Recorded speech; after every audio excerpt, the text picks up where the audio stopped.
Had I known that death would facilitate a second journey through time, Jeler would not have had to toil and suffer through the arduous life of the Hyuga branch family for 16 long years. I had once believed that the Byakugan of the Hyuga clan would serve as a boon for Jeler in his reincarnation. However, why does the magical realm still harbor caged birds?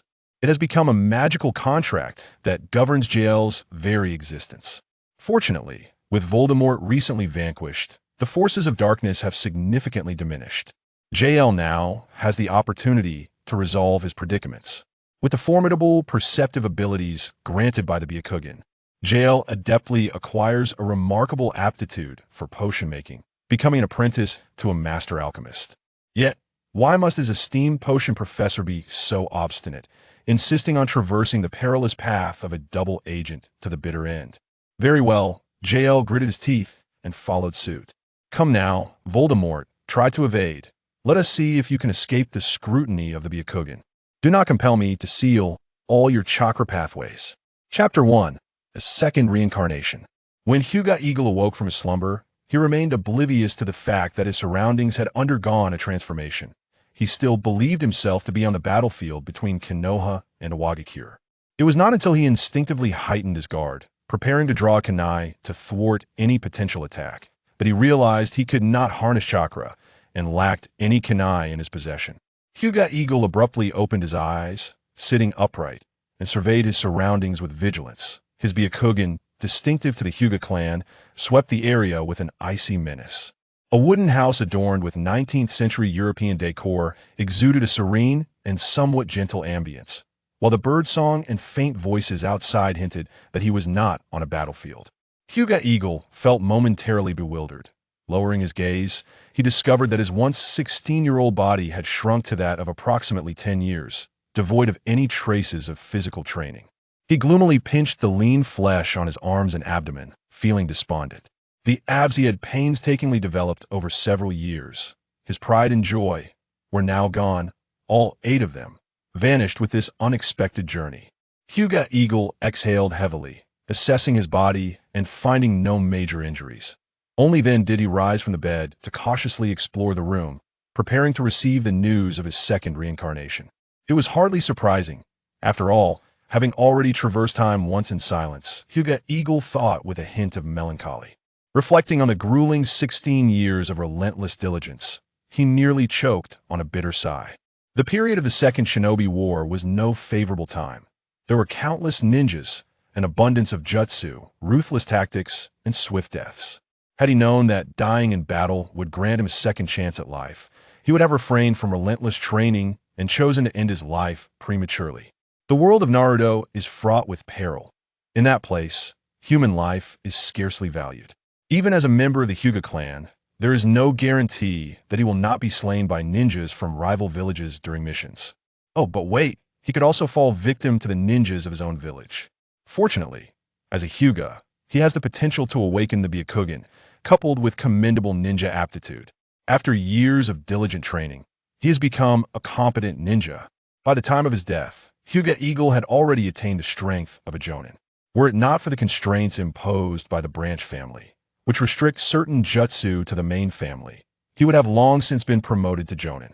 Hyuga Eagle discovered some provisions in the kitchen downstairs, munching as he moved. This world appears rather pleasant and relatively tranquil. Perhaps he need not toil excessively for survival. He hopes to live a long life this time, filled with anticipation. Originally an ordinary person who would desire a life of daily violence and chaos. Upon awakening, he found himself in a modest room, which, judging by the arrangement of its furnishings, seemed to be his own bedroom. To uncover the details of this body, he must venture to the adult's room or the study. As he nibbled on his bread, Hyuga Eagle strolled leisurely. This is a 2-story building. The first floor comprises a living room, kitchen, bathroom, and a guest room, while a wooden staircase leads to the second floor, which features a master bedroom, a small bedroom, the room in which he awoke, a study, and another bathroom. The layout is quite simple, devoid of any hidden chambers or secret spaces. However, the items within this small building instill a sense of disquiet, as if something is amiss. The household is equipped with modern appliances such as a refrigerator, television, and dishwasher, all appearing brand new, as if they have never been used. Yet, the wear on the sofa, carpet, and other items suggest that the residence is frequently inhabited. It wasn't until Hyuga Eagle opened the study and beheld the familiar Hogwarts crest hanging behind the desk that he truly comprehended the world into which he had arrived. Prior to his traversal, this novel had captivated audiences worldwide, and as a native of China, he had cherished it greatly.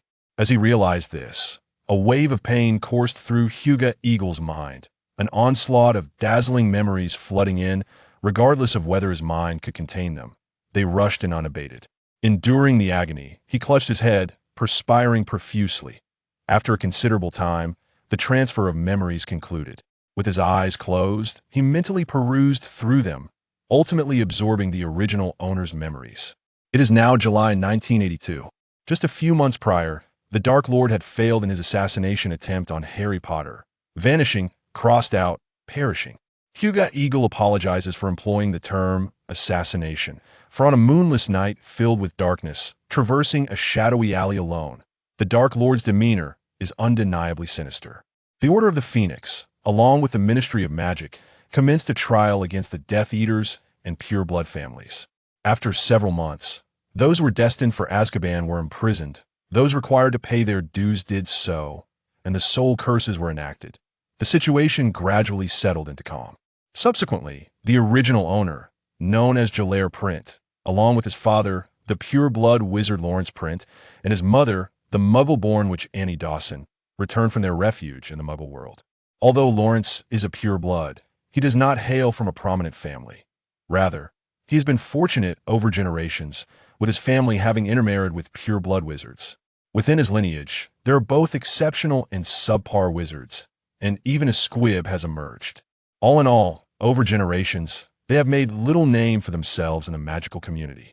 The father and mother met and fell in love during their schooling, marrying after graduation at a time when the Dark Lord had yet to rise. Although the magical community looked down upon Muggle-born wizards, the atmosphere was relatively peaceful. It was only shortly after the original owner's birth that the Dark Lord emerged, and the Print family's fortunes began to wane. To escape the Dark Lord's persecution of his wife and child, Lawrence resolutely decided to depart the magical realm and live in the Muggle world. Initially, this decision proved to be exceedingly wise. They enjoyed 5 to 6 years of happiness. Hyuga Eagle's memories reveal that during that time, even the air felt sweet in young Jeler's recollections. Reflecting on the original owner's name, Hyuga Eagle cannot help but marvel at how deeply his parents loved him. Jeler, derived from ancient language, signifies soaring eagle, embodying freedom and elevation akin to a melody in the wind.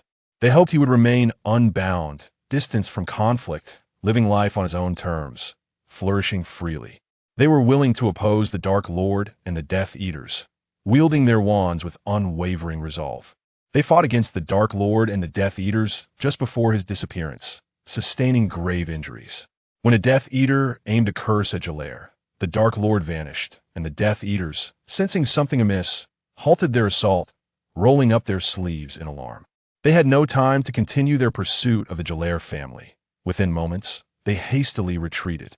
Jeler's parents survived, but tragically, their injuries proved too severe, and they passed away within a few months. Young Jeler, overwhelmed by the loss, fell into despondency, grieving alone at home. Eventually, he perished from starvation. This is the origin of Hyuga Eagle. Thus, it can be said that we are fated to meet. You are an eagle, and so am I. Your parents wish for your freedom, and I too yearn for liberation. Fear not. I shall cherish this life and live it well. After a moment of reflection, Hyuga Eagle resolved to henceforth be known as Jeler Print. In that instant, the alignment of his soul and body elevated to an entirely new echelon. Indeed, magic possesses a profound connection to the soul and consciousness. A series of knocks echoed from outside the window, prompting Jeler to turn his head in curiosity, raising an eyebrow in surprise. Lo and behold, the owl he had longed to encounter even before his transference stood there on the windowsill, its head tilted adorably as it gazed at him. Jeler opened the window, received the owl, and took the letter it bore. He glanced around, retrieved a slice of bread and a piece of ham from the kitchen, and poured a small bowl of fresh water to reward his messenger. The owl emitted a delightful hoot and gently nuzzled Jeler. After petting the owl, he finally unsealed the letter. There was little to discuss. It was an identical missive, merely with a different name inscribed. He located a pen in his study and meticulously composed a response, expressing his enthusiasm for enrollment. Then, seated in his chair, he awaited the owl to satiate its hunger and thirst before fastening the reply and sending it off. Jeler felt a surge of excitement. The upcoming term at Hogwarts promised to be tranquil and secure. By the time the Savior commenced their studies, he would have already reached adulthood and graduated. Not only would he possess the means for self-preservation, but he could also traverse the globe at will. No matter how formidable the Dark Lord may be, with a passport in hand, he could venture to the ancient lands of the East without fear. After waiting for you to perish 7 years hence, I shall emerge as a true champion. This life is assured. I shall live to a ripe old age. Jeler mused with delight. With such thoughts, he finished his meal and resolved to address his physiological needs in the restroom. Accidentally catching a glimpse of himself in the mirror, Jeler was taken aback. What is this? Has my white eye traversed dimensions along with me? Chapter 2. The Byakugan and the Caged Bird. Gerald thought he must have been mistaken. The term Byakugan refers to not just a pair of white pupils. But he leaned in closer for a careful inspection and ultimately confirmed that the pale silver eyes, slightly larger than those of an ordinary person, indeed belonged to the Byakugan. Like many others, after watching anime, he had assumed that in real life, Byakugan eyes would be entirely white.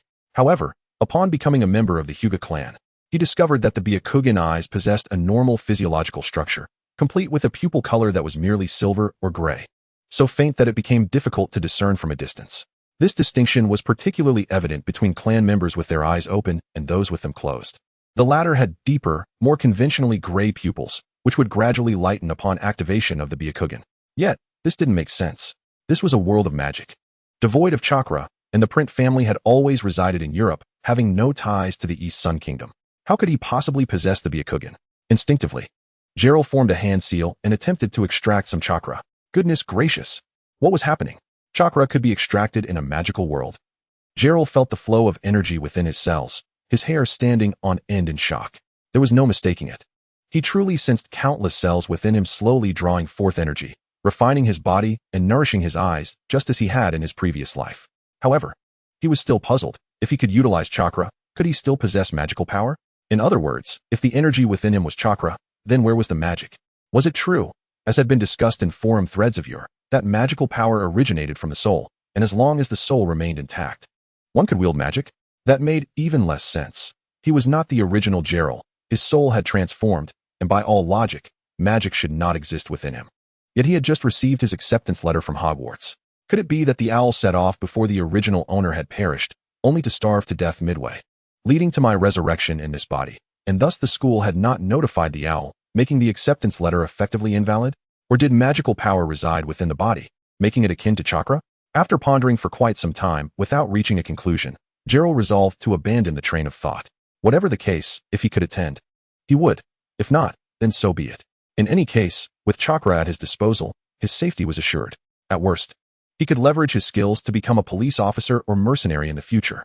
With that thought, Gerald decided to let it go and prepare to leave, only to suddenly pause. Wait a moment, I have the Byakugan now, right? And chakra was automatically nourishing my eyes, correct? So, does that mean I still have the caged bird seal? Gerald swiftly turned around, brushing his hair away from his forehead to gaze into the mirror. As expected, a heavy feeling settled in his heart. The azure pattern on his forehead, accompanied by the cloud-like markings on either side, unmistakably signified the caged bird. Gerald cursed inwardly, lamenting. What a nuisance. What a wretched reincarnation. It would have sufficed to simply inherit the Byakugan. Why must it come with the caged bird as well? However, he soon relaxed. There were no main houses here, and no one could activate the curse seal, rendering the caged bird irrelevant. He let his hair fall back into place and examined his reflection in the mirror. He bore a resemblance to a blend of Eastern and Western features. His face was oval, with a slightly pointed chin, and his nose had a prominent, mixed-race aesthetic. His lips were thin, possibly cracked and bleeding from starvation. His skin appeared pale, and his hair was a deep blue-black, having grown unkempt and long enough to nearly reach his neck. With the Byakugan, he looked somewhat vampiric. Gerald mused silently. Nonetheless, he considered it rather appealing. He appeared to be a handsome young man, though the original owner's desire to give up on life had left him looking a tad gaunt and haggard. Jeler felt a flicker of satisfaction. There were plenty of handsome men in the Hyuga family. Even the former Hyuga had been quite the looker, and now transformed into Jeler, he still retained his charm. Attractive individuals always enjoyed certain privileges. For instance, when trouble arose in the future, he hoped Hogwarts professors would be lenient, considering his good looks. Leaving the bathroom, Jeler returned to the study in search of the original owner's information. After a considerable search, he let out a slight sigh of disappointment. He had indeed been foolish to harbor high expectations for a small family, especially one that could flee to the Muggle world for refuge. Not all pure-blood wizarding families were as affluent as the Malfoys. For instance, the Weasley family had many children. Similarly, the Print family lacked any business acumen. Jeler discovered only a small grocery store owned by his father, Lawrence Print, located in a quiet corner of Diagon Alley, with a decent level of operation, generating nearly 100 galleons in income each month. However, that was all prior to the rise of the Dark Lord.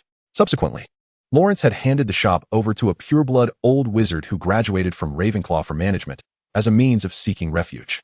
This old wizard was a pure-blood, unmarried, childless, and utterly unremarkable. The Dark Lord had no interest in him. In the initial years, the old wizard managed the business quite well, operating discreetly and without drawing attention. Yet, due to the shifting circumstances, the shop's income had dwindled to a mere 60 galleons per month. Lawrence, aware of the perilous environment in which the old wizard found himself, felt a twinge of irresponsibility in fleeing, and thus arranged for 80 of the shop's profits to go to the old wizard, with the remaining 20 allocated to the Print family, to be temporarily held by the old wizard. Yes, the Print family. This was Lawrence's plan for Jeler's safety net. He did not believe the Dark Lord could maintain his grip on the wizarding world indefinitely. He was convinced that the Dark Lord would one day face defeat, and Jeler was destined to return to Hogwarts.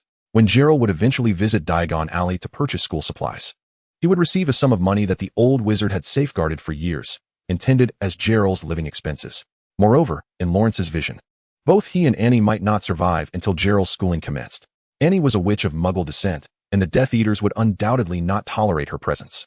Jeler felt a pang of emotion for Lawrence's deep paternal love. He had arranged everything meticulously, seeking every possible means to protect his family.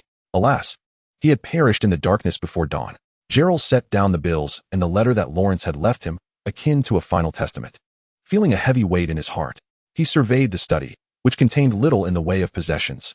After fleeing to the Muggle world, Lawrence had secured a job with Annie's assistance and had worked diligently for their livelihood. Thus, the study contained numerous documents related to Muggle companies, though this job had to be abandoned when the Death Eaters targeted him years ago. Nevertheless, Lawrence had earned a considerable sum in pounds, and after deducting daily expenses, he had left everything for Jeler. Gazing at the wall behind the study, adorned with photographs of Lawrence and Annie, Jeler was overcome with complex emotions. Those were remnants of the original owner's profound sorrow and despair. The pursuit by the Death Eaters had come too swiftly. Lawrence and Annie had not even had the chance to impart memories into the portraits. What Jeler now held was merely a static image, Lawrence cradling Annie, who held baby Jeler, the three of them smiling blissfully together.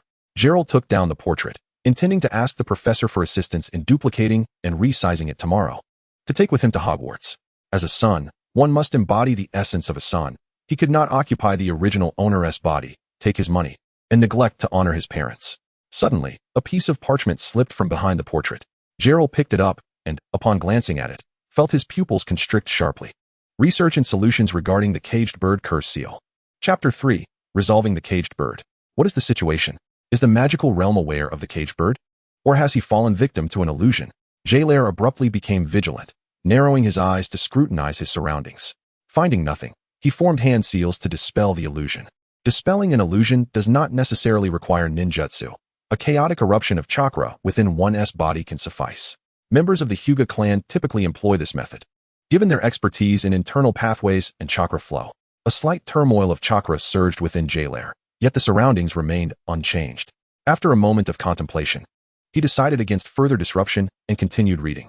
That accursed dark wizard has harmed Jeler. I absolutely cannot allow him to become a pawn of the dark wizard. I must kill him. This sentence was inscribed with palpable fury by Lawrence at the forefront of the parchment.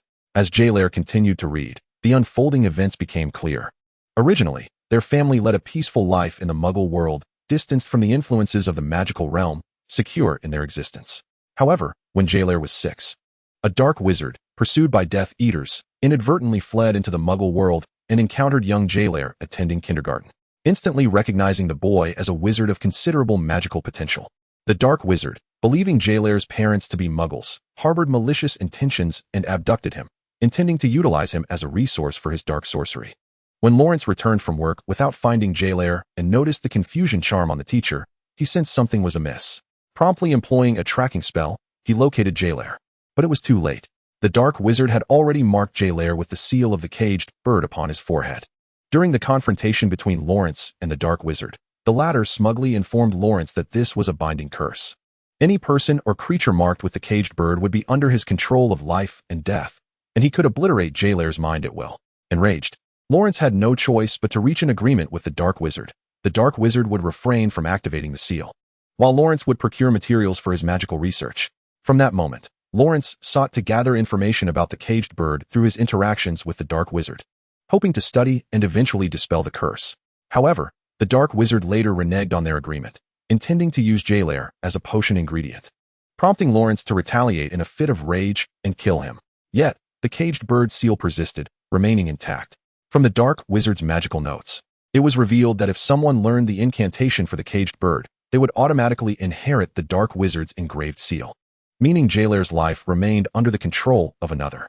Unfortunately, the incantation was not in the Dark Wizard's possession, and its whereabouts or whether anyone had learned it remained unknown. Thus, Lawrence began to devise various means to eliminate the seal upon Jeler's forehead. However, his proficiency in magic was not particularly advanced, and he was not well versed in curses or dark magic. He only vaguely discerned that resolving the seal required a sophisticated combination of potions and spells. Just as he intended to continue his research, the Death Eaters discovered their whereabouts, forcing Lawrence and Annie to retaliate and flee until the previous Halloween when the Dark Lord vanished. At the parchment's conclusion, Lawrence, in a feeble state, penned his last words of entrustment to Jeler. "My dear child, the Dark Lord is dead, and you may now attend Hogwarts. Remember to diligently study spells, potions, and the defense against the dark arts. Hogwarts boasts the greatest white wizards, the most comprehensive library in the magical realm, and the strongest faculty. You have always been intelligent, and I am certain you will find a way to resolve the caged bird while at Hogwarts. The caged bird seal involves the soul. I presently do not know what spell or potion can resolve it, but I am certain it pertains to spells or potions related to the soul. Jeler, please strive to learn. We of the Plint family believe that even in death, one must resist the fate that befalls us. But remember, do not easily disclose the existence of the seal. Your mother and I have paid a heavy price to provide you with formidable protection. As long as you do not reveal it, outsiders will only perceive it as a mere pattern, unaware of its true nature as a seal. Nevertheless, remain cautious, as exceptionally powerful wizards may discern its secrets. I deeply regret, dear son, that during my schooling, I was preoccupied with pursuing your mother and did not study earnestly. Forgive me, do not blame your father. I will seek your mother, and we shall bless you from the pure land of Merlin. Your father and mother will always love you. Strive to survive, my Jeler." Jeler furrowed his brow, somewhat perplexed. He sensed with certainty that the mark upon his forehead was indeed the authentic caged bird ninjutsu. How could it have transformed into a binding curse within the magical world? Moreover, the effects were eerily reminiscent of the dark mark, capable of controlling the life of the bound. The sole distinction was that the caged bird could be inherited by others, while the dark mark belonged solely to Voldemort. This matter must be resolved promptly. Professor Flitwick excels in charms, while Professors McGonagall and Dumbledore are also powerful wizards adept in this field. As for potions, there is Professor Snape, the only master of potions in Britain this century. If he could study under him diligently, perhaps a solution could be devised. Defense against the dark arts, is also taught by Professor Snape. Regarding the challenge of siphoning resources from someone, Jeler felt a pang of guilt as he had repeatedly applied for this course, only to be rejected year after year. Nevertheless, he resolved to give it a try. Perhaps, just perhaps, it might lead to something fruitful. He carefully stored the parchment, seeking a gray headband to wrap around his forehead, concealing the caged bird. Oh dear, Jeler beamed at his reflection in the mirror, inspecting himself from left to right. With his dark blue-black hair, fair skin, and white eyes, he bore a resemblance to Neji Hyuga.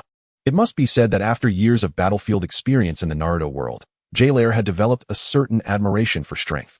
Those who were not strong would not survive the siege of Konoha by the 4 great ninja villages during the Second Great Ninja War. Neji's talent was indeed remarkable. Jeler himself had attained the rank of Jonin only after developing several taijutsu techniques, akin to the principles of gentle fist and tai chi. Niji lacked his own prophetic abilities, but still managed to break free from the constraints of the branch family through sheer talent and insight, which was truly impressive. Unfortunately, Kishimoto was unkind and cruelly wrote him out of existence. Thus, during the time of Hinata, Jeler had been contemplating how to survive, striving to live until Niji's birth and witness his growth. The joy of nurturing is something everyone understands. After amusing himself for a while, Jeler returned to his room, sitting cross-legged on his bed, preparing to extract chakra.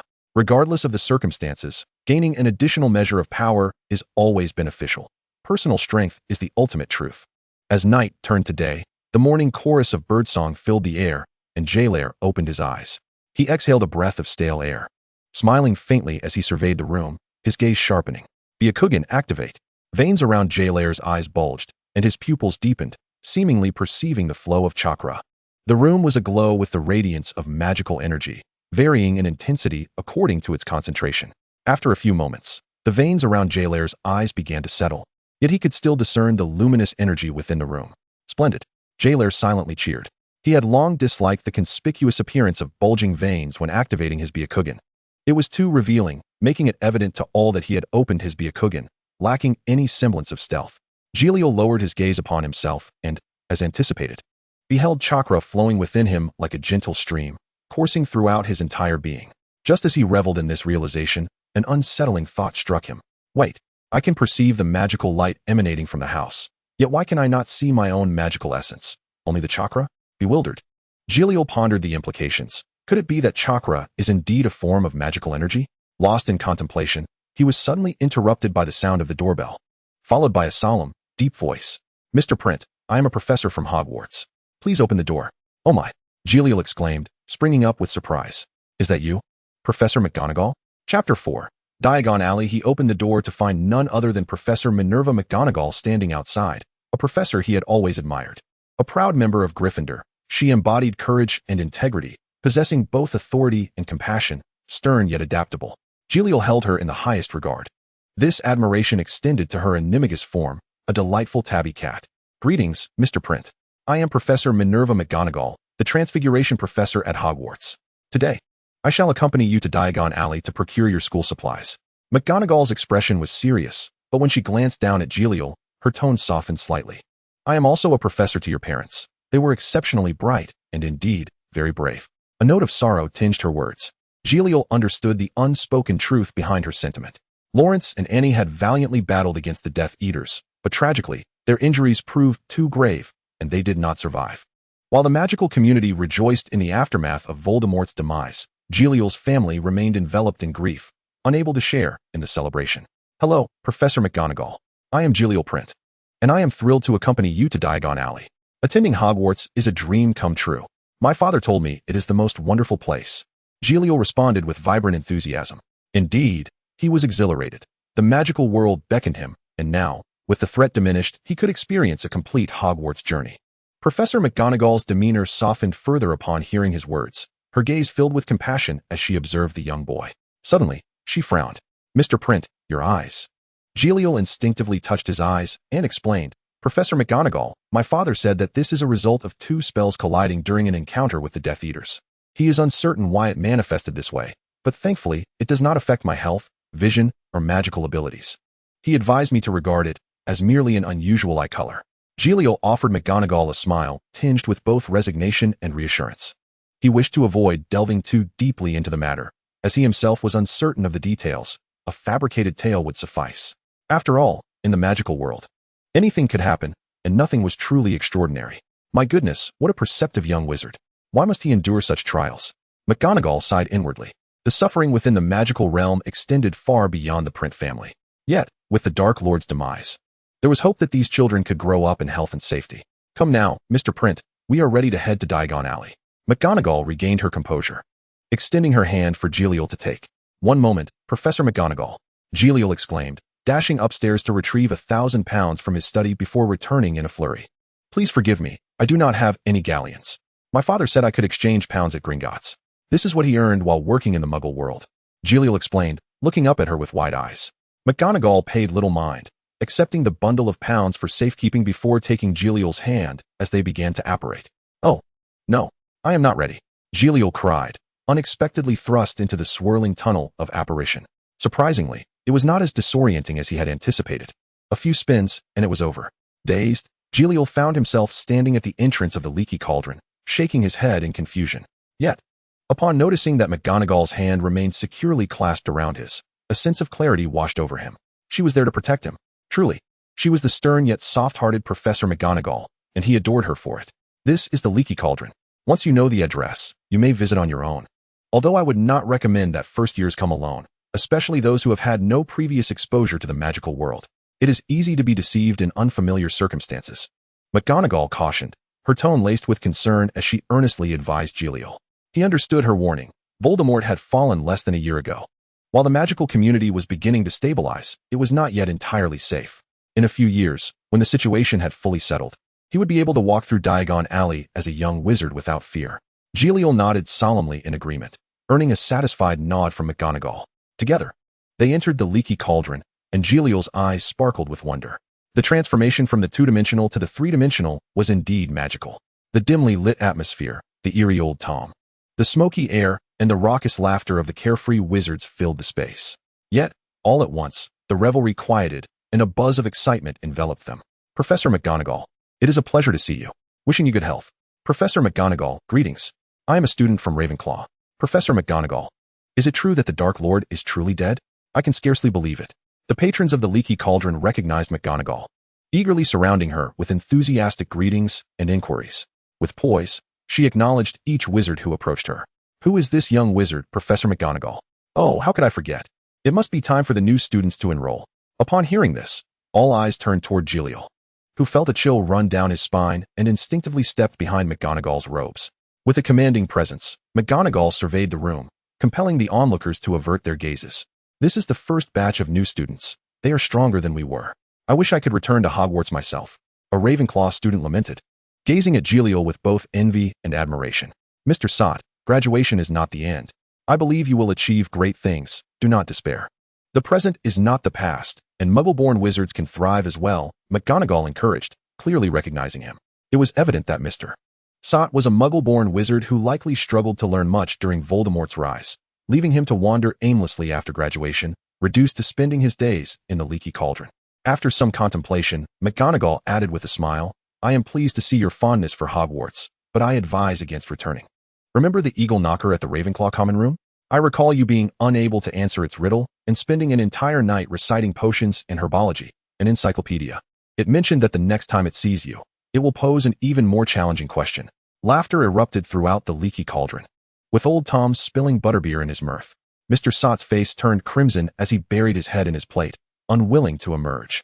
With a smile, McGonagall guided Jeler through the crowd toward the back of the room, drawing out her wand. Pay careful attention, as the sequence must not be mistaken. Once you possess your wand, you will be able to open it yourself. Jeler discreetly rolled his eyes as he observed Professor McGonagall methodically tapping the wall. The bricks and the corner trash bin radiated a soft glow, causing the wall to shift and gradually part like curtains. Marvelous. Each object in the magical realm holds a purpose, never placed there without reason. Noticing the subtle magical fluctuations emanating from Jeler, Professor McGonagall chuckled at his unabashed fascination with the moving wall. Indeed, every young wizard cannot escape the thrill of witnessing the doors to the magical world swing open.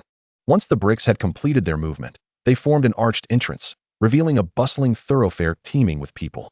Welcome to Diagon Alley, Professor McGonagall proudly announced. Chapter 5, Procuring School Supplies. First, we must visit Gringotts to exchange your pounds for galleons, Professor McGonagall stated, leading Jeler onward. Gringotts stood prominently in Diagon Alley, a tall white edifice replete with intricate architecture and decorations, flanked by two watchful goblins at the entrance. Under their scrutinizing gaze, Jeler followed Professor McGonagall inside with a sense of calm. At the counter, a goblin respectfully greeted Professor McGonagall. Professor, it is a pleasure to see you. She responded courteously, producing Jeler's 1,000 pounds for the exchange. The goblin glanced at the pounds, then at Jeler, before slowly extending a hand and murmuring in a distinct tone. There are always some wizards who seek to exploit the system, using Muggle currency to pilfer goblin wealth. Mr. Jerabani Barrist. Professor McGonagall interjected with a hint of admonition. Jeler's eyes widened in surprise. Indeed, the goblin's name was quite a mouthful. The goblin fell silent and began to retrieve galleons from the vault. Jeler recalled that 1 galleon was approximately equivalent to 5 pounds, though he was uncertain whether the exchange rate remained constant or fluctuated. Nonetheless, upon receiving a total of 202 galleons, Jeler felt a sense of satisfaction. It appeared that the end of the war in the magical realm had indeed benefited the Muggle world.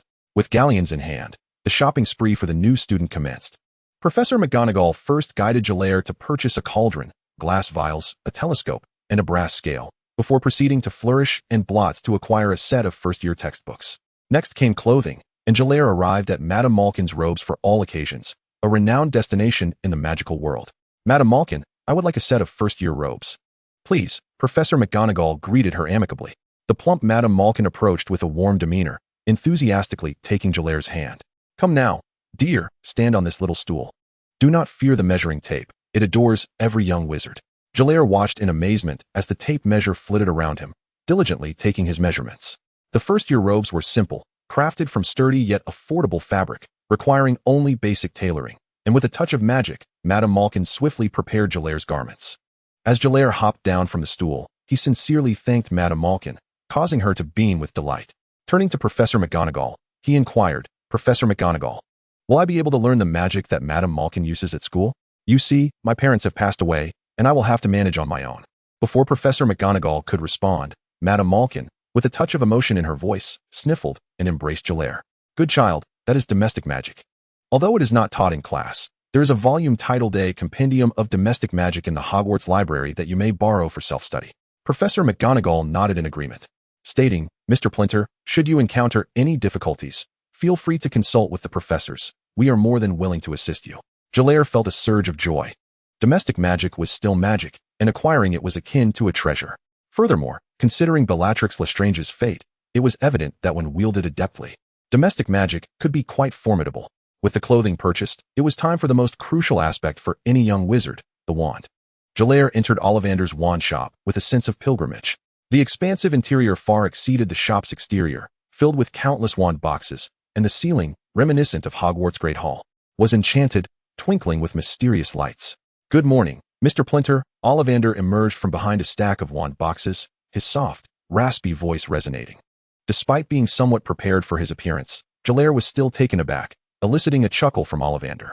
Very well, let us return to the matter at hand, Mr. Plinter. While your parents may not have achieved great accomplishments, a child filled with love will surely find a wand that matches that spirit.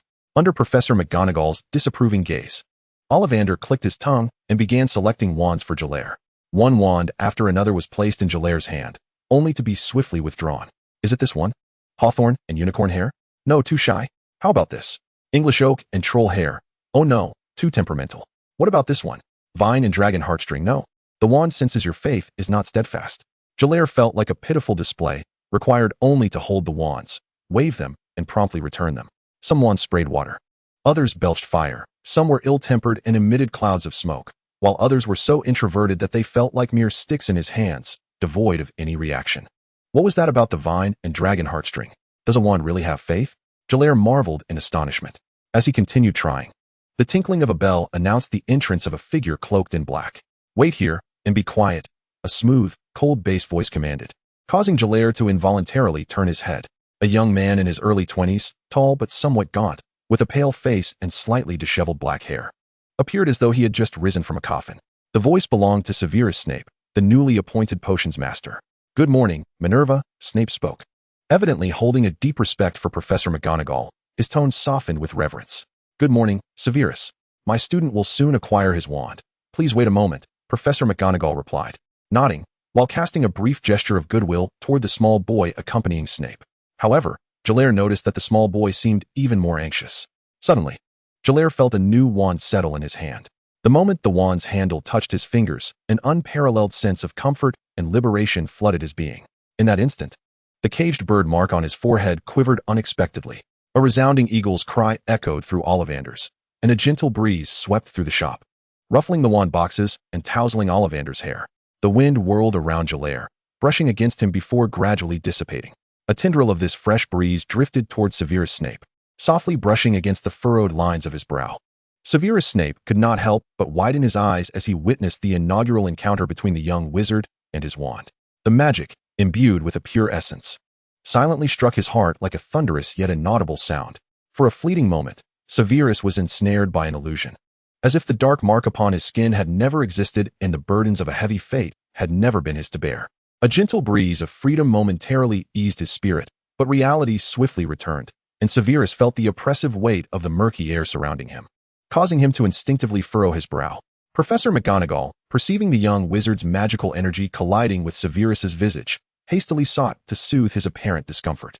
"Oh, Severus, do not take offense. The young wizard is merely struggling to control his magic." Jeler, displaying remarkable perceptiveness, interjected, "I apologize, Professor, it was unintentional." Severus cast a sidelong glance at Jeler before turning to Professor McGonagall, saying, "It is quite all right, Minerva. Congratulations to Mr. Print, for he has found his life partner." Ollivander chimed in with a smile, a wand of ebony wood, dragon heartstring, 13 inches in length, characterized by resilience and fortitude, adept in combat spells and transfiguration, and possessing an exceptional affinity for potions. Its will is steadfast, impervious to external influences.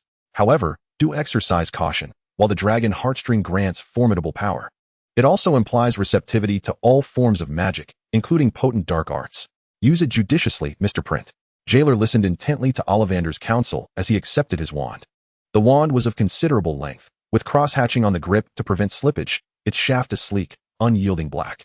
Jeler felt a surge of satisfaction. As a battle-hardened ninja, even in this era of peace, he desired a sense of security. The wand's sturdiness reassured him, for it would prove difficult to break, and in a critical moment, it could perhaps serve as a kunai. He recalled films he had seen where wands were easily snapped or crushed, a thought that sent shivers down his spine. "Very well. Mr. Print, your purchases are complete. However, I recommend acquiring an owl. It may assist you in making new friends," Professor McGonagall suggested. Jeler wholeheartedly agreed and followed her out of the wand shop. Chapter 6. The Old Wizard of the Grocer's Shop. In Diagon Alley, there existed a shop specializing in the sale of owls, known as the Hooting Owl Emporium. There, Jeler laid eyes upon a striking owl adorned in a tricolor pattern of black, white, and brown, its elegant white markings interspersed among the dark hues, handsome and poised. Despite being merely a year old, Jeler was quite taken with it, and promptly paid 12 galleons, leaving the shop with the owl, whom he named Fury. As Jeler mentally catalogued his expenditures, he noted, textbooks cost 13 galleons, supplies totaled 28 galleons, first-year robes were 40 galleons, and he had custom-ordered some everyday clothing for a modest 20 galleons, along with assorted stationery for 5 galleons, his wand for 7 galleons, and the owl for 12 galleons. The total amounted to 125 galleons. Not bad, he thought, with a remaining balance of 77 galleons, ample for his first year. Jeler relaxed, pleasantly anticipating the future as he trailed after Professor McGonagall. "Professor McGonagall, I have a query I wish to discuss with you." Jeler hesitated before speaking. Professor McGonagall paused, casting a curious glance at him. "Though you have yet to commence your studies, I am still willing to address your inquiries. Is there something troubling you, Mr. Print?" "Indeed. During the time my parents took me into hiding, they cautioned me against using magic, lest it attract the attention of dark wizards. I have suppressed my abilities for years now, and I increasingly feel as though my magic has vanished.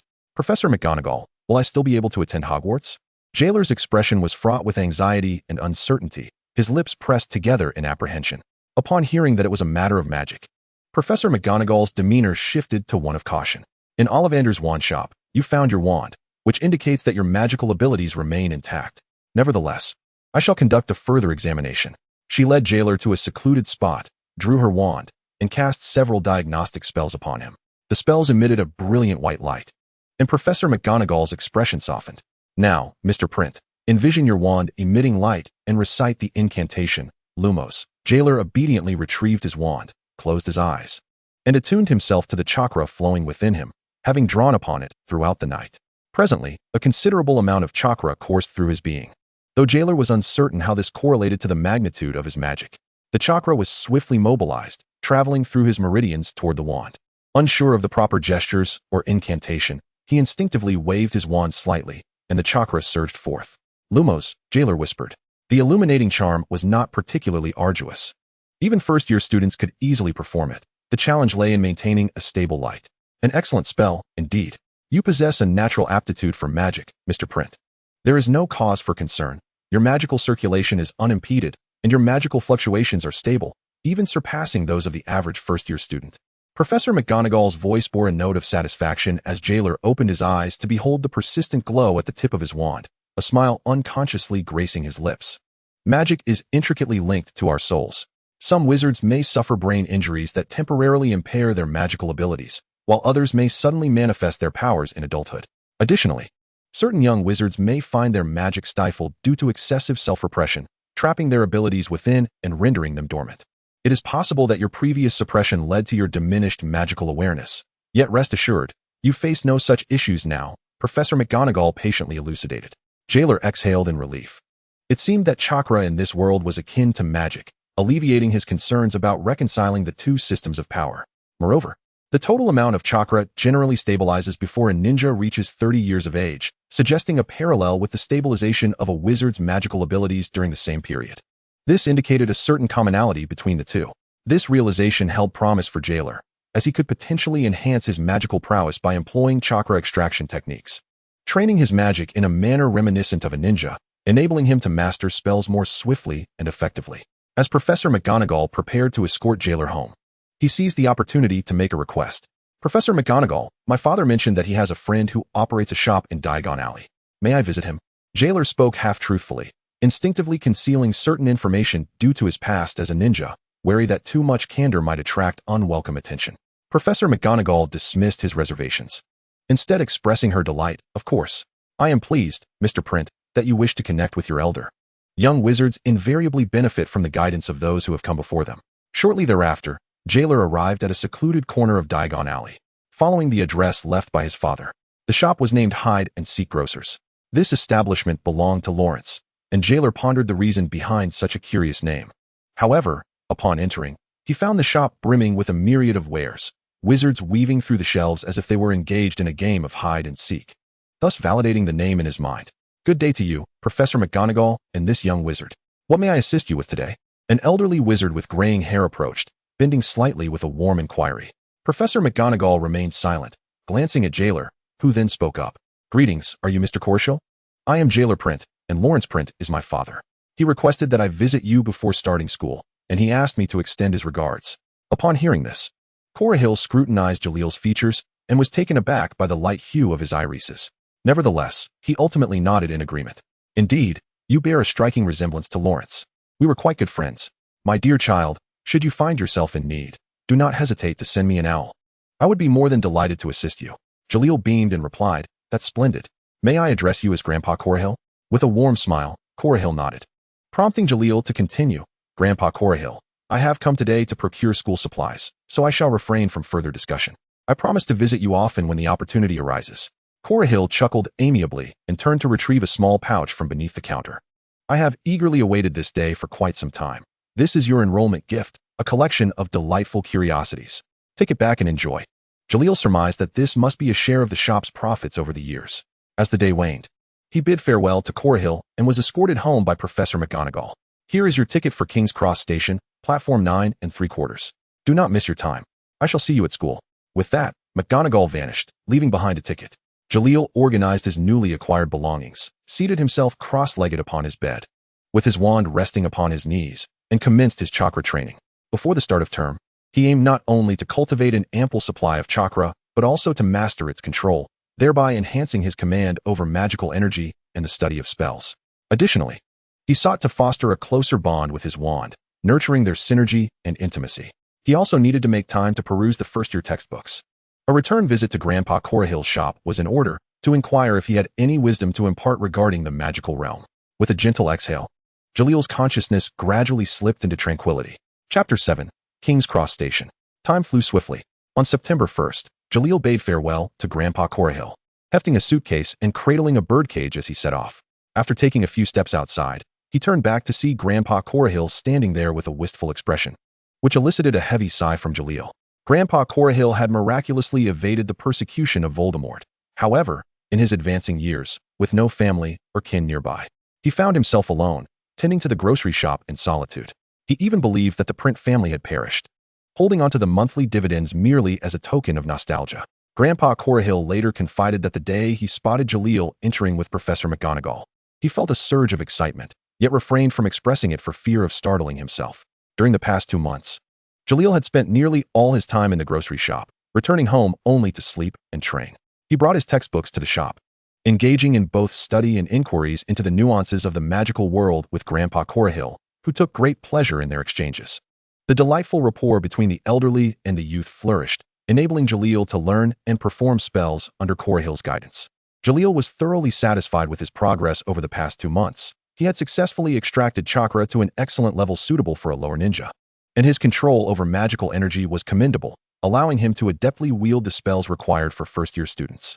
Observing Jaleel's burgeoning interest in potions, Grandpa Corahil rummaged through the shop to produce some potion ingredients, encouraging Jaleel to experiment with potion making.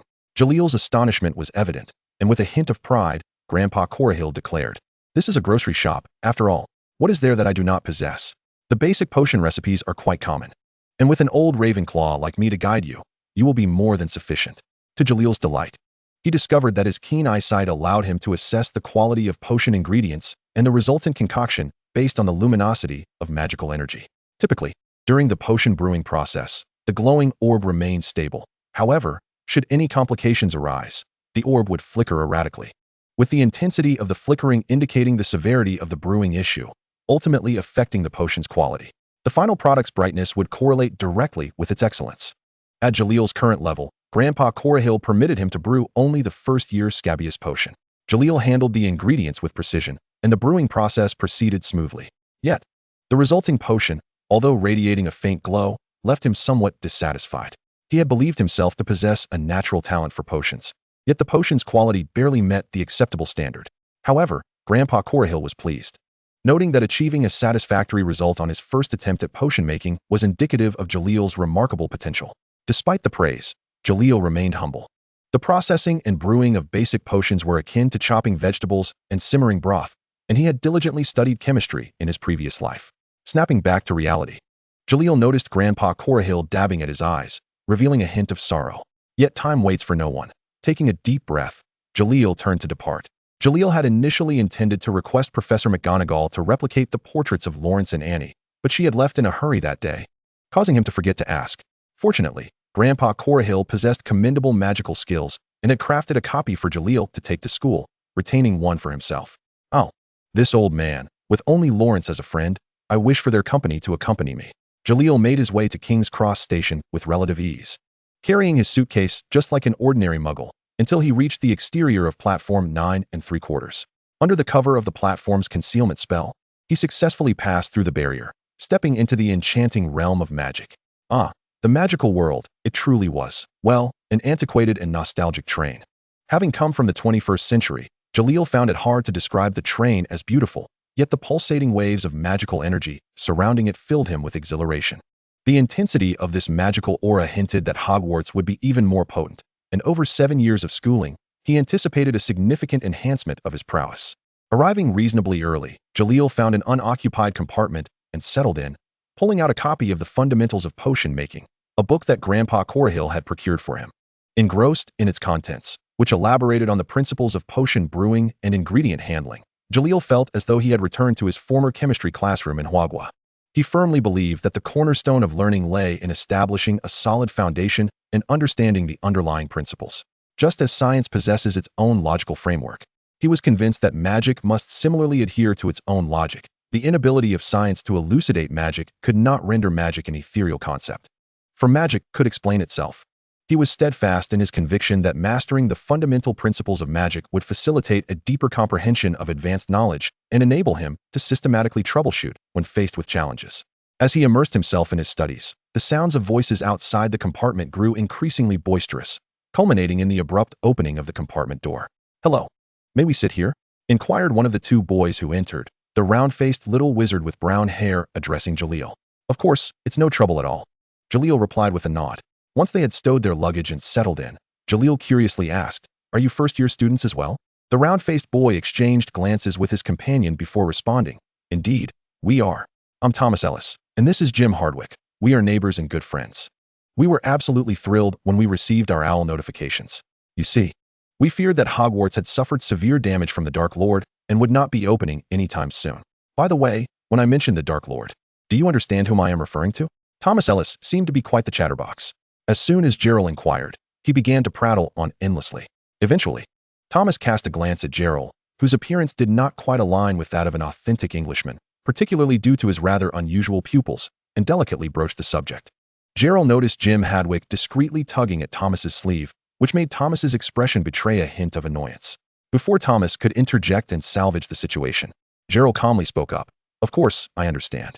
It was precisely because of the persecution by the mysterious figure and the Death Eaters that my family relocated to the Muggle world. However, my father has always believed that Hogwarts is the safest place, home to the greatest white wizards, including our headmaster. By the way, I am Jeler Print, but you may call me Jeler." Both Thomas and Jim sighed in relief and smiled in unison. Thomas continued, his tone noticeably more relaxed this time. "Indeed, yes. Hogwarts is the safest place. I apologize. Upon seeing your appearance, I mistakenly thought you were, a Muggle wizard." Jeler took no offense. As the most challenging times were now behind him, being a Muggle wizard was no longer something to be ashamed of. "My father is pure blood, while my mother is a Muggle wizard with heritage from other countries, which explains why I might not look entirely British." Jim remained silent, casting a furtive glance at Jeler's eyes, a hint of fear evident in his gaze. Jeler feigned a bitter smile, stating, "You appear somewhat apprehensive as well, don't you? When the Death Eater's curse struck me, my father's protective charm coincidentally hit me too. I am unsure what kind of reaction occurred, but ultimately, my pupils transformed in such a way that from a distance, it seems as though I have no eyeballs at all." Jim and Thomas gasped in astonishment, internally lamenting that they had inadvertently touched a sensitive nerve with their new classmate. Thomas quickly apologized, saying, "I am truly sorry, it was unintentional. Accidents in magic can occur in various forms. You haven't been to St. Mungo's, have you? The patients in the magical accidents ward face far graver issues than yours. Besides, it was your father's protective charm that caused this. Perhaps it is merely a manifestation of his love for you." After sharing a glance with Jim, they both nodded in agreement. Jeler continued to feign sorrow. "However, my father was gravely injured in battle and has since passed away." Thomas and Jim were momentarily taken aback. Jim offered a rather stiff consolation. "It's all right. You still have your mother." Jeler sighed heavily, responding, "My mother, like my father, has also passed away." Thomas and Jim were left speechless. Merlin's socks, they thought. They must be under some sort of cursed misfortune. Chapter 8. The Sorting Ceremony. As they continued on their journey, Jeler found amusement in watching the two boys across from him cautiously avert their gazes, occasionally bumping into him, only to quickly offer apologetic smiles before resuming their rigid postures, fearful of inadvertently reminding him of his sorrowful past. After stifling his laughter for a while, Jeler took the initiative to ease the awkward atmosphere. The two boys, clearly no match for Jeler's wit, soon began chattering animatedly. "Jeler, have you decided which house you would like to join?" Thomas casually inquired while munching on a chocolate frog. Jim chimed in first. "I'm definitely going to be a Hufflepuff. My entire family is. You wouldn't believe it. Thankfully, my family is quite low-key and timid. After the rise of the mysterious figure, the elders decided to move, and we ended up relocating constantly, changing homes every 6 months to a year. Honestly, my most vivid childhood memory is of my mother packing me into a suitcase, where I would eat and sleep." Thomas then added, "As for me, I might be split between Hufflepuff and Gryffindor, or perhaps even Ravenclaw. My family has intermarried with wizards from other houses, far too much to say for certain. However, I am grateful that we have never married into a Slytherin family, otherwise." Thomas shivered, unable to imagine the implications. Jeler pondered for a moment before replying. "I would likely fit into either Ravenclaw or Hufflepuff. My father was a Ravenclaw, my mother a Hufflepuff. I possess neither ambition nor bravery. I merely wish to complete my studies peacefully, so perhaps Hufflepuff suits me best." Jim and Thomas felt a surge of joy, finding it delightful that their newly acquainted friend might be sorted into the same house as themselves, akin to the thrill of collecting cards in a game. Before long, darkness fell, and Jeler gazed out the window. The glass reflected his gaunt, pale cheeks and the long, black hair that hung limply at his sides, his forehead concealed by a gray headband, reminiscent of a caged bird. Jeler's thoughts wandered slightly, drawing a parallel between his circumstances and those of Professor Severus Snape, both half-bloods, both pale with dark hair, and both bound by a soul-related contract that threatened their very lives. He wondered if Snape might, out of compassion for their shared fate, assist him in resolving his curse. Chuckling softly to himself, Jeler snapped back to reality to see that Thomas and Jim had begun changing into their school uniforms, prompting him to do the same. Upon arrival, they were greeted by Hagrid, who appeared even more imposing in person than in the films, standing nearly 35 feet tall. His girth might have reached 15 feet, his robust physique suggesting that he concealed many secrets beneath his garments. As Hagrid approached with heavy footsteps, Jeler estimated his weight to be around 300 kilograms. My goodness, he thought. The polar bear at the Arctic Zoo was likely of a similar size when standing upright. For the first time, Jeler felt genuinely astonished. The new little wizards followed Hagrid to the lake's edge, while Jeler noticed that the second-year students and above headed in the opposite direction, presumably towards the carriages. He felt a twinge of envy, wondering if he would be fortunate enough to see a Thestral. Having witnessed too much death in his previous life, he reflected on the irony. Jeler, Thomas, Jim, and an unfamiliar young which boarded a boat. As they glided across the dark lake, Jeler recalled the giant squid rumored to inhabit its depths. Intrigued, he peered down into the inky water. The surface remained shrouded in darkness, yet scattered points of light hinted at magical flora swaying gently below, while the swift movements hinted at magical creatures, such as mermaids or grindylows, darting away. After observing for some time without spotting the giant squid, Jeler was about to succumb to disappointment when a sudden burst of bright white light invaded his peripheral vision, expanding rapidly to engulf his entire field of view. Ow! Jeler winced as the brightness pierced his eyes, quickly shutting them and retracting his head. Jeler, what's wrong? Is your eye bothering you? Thomas noticed something amiss and hurriedly inquired. Jeler squeezed his eyes shut, shaking his head. Once the retinal spots faded, he opened his eyes to explain, "It's nothing, Thomas. A little fish swam by in the lake, and some water splashed into my eyes." With that, Thomas relaxed, turning to explain Jeler's situation to the frightened young witch. Seeing her transition from fear to sympathy left Jeler feeling somewhat exasperated. Before long, the boat reached the shore, and as if plucked from a scene in a movie, Jeler beheld the great hall ablaze with light, beneath a vast starry sky. The atmosphere at the Slytherin long table was quite somber. Many upper-year students wore grim expressions, while only a few appeared composed, seemingly untouched by Voldemort's demise. The Ravenclaw long table undoubtedly serves as a haven for scholars, with students gathering in small clusters, engaged in hushed conversations. In their hands, they clutch parchment and quills, most likely delving into academic discussions. The wizards at the Hufflepuff table appear quite relaxed. To them, with Voldemort's demise, peace has been restored, and they no longer live in perpetual fear. The atmosphere is most vibrant at the Gryffindor table, for it was the Potter family, hailing from Gryffindor, who triumphed over Voldemort, alongside the esteemed figures of Dumbledore and Professor McGonagall, who also belonged to the same house. They whistle and applaud, welcoming the newly arrived first-year students, including Jeler. Jeler casts a glance towards the staff table, recognizing many familiar professors. Amidst the curious young wizards peering about, his unwavering gaze stands out, drawing the attention of nearly all the professors. Yet, none express surprise at his scrutiny. Rather, they respond with polite smiles. Even Professor Severus Snape merely averted his gaze with indifference. Jeler surmises that Professor McGonagall must have informed them beforehand. At the house table, some individuals have noticed Jeler's observant eyes, but most remain indifferent. Occasionally, one or two upperclassmen attempt to inquire, only to be gently deterred by their peers, who have experienced the darkest of times and understand the wisdom of discretion, showing little curiosity about others' peculiarities. Professor McGonagall lifts the sorting hat to commence the sorting ceremony.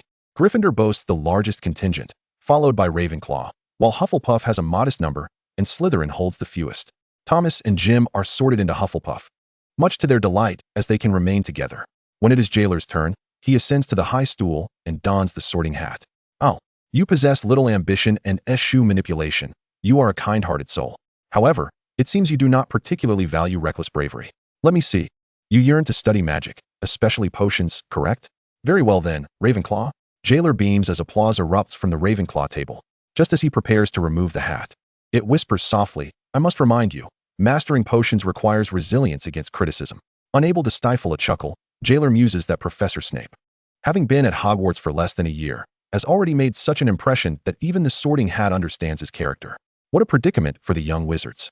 Upon joining the Ravenclaw table, an upperclassman leans over and introduces himself. "Greetings, Jeler Print. I am Henry Sinclair, the Ravenclaw prefect, a fifth-year student. Welcome to Ravenclaw." "Hello, Prefect Sinclair. I am honored to join Ravenclaw," Jeler responds. After exchanging pleasantries, he seamlessly integrates into the warm embrace of his fellow Ravenclaw students. Soon, the feast commences, and the long table is laden with an array of dishes, filling the hall with a lively ambience. Jeler shows no disdain for the roast chicken legs, baked potatoes, or sausages, relishing every bite, for anything is preferable to the bland military rations he once endured. Chapter 9. The Ravenclaw Common Room. Having satisfied their appetites, Jeler and the other first years follow Prefect Sinclair to the tower on the west side of the castle. They ascend the lofty spiral staircase and pass through the eagle-shaped bronze knocker's riddle to enter the common room. Ravenclaw has few rules. Adherence to school regulations is sufficient. However, in the spirit of camaraderie, Sinclair earnestly advises, please refrain from raucous behavior in the dormitory and common room, and avoid dueling in private. Should I catch you, I will be quite uncompromising.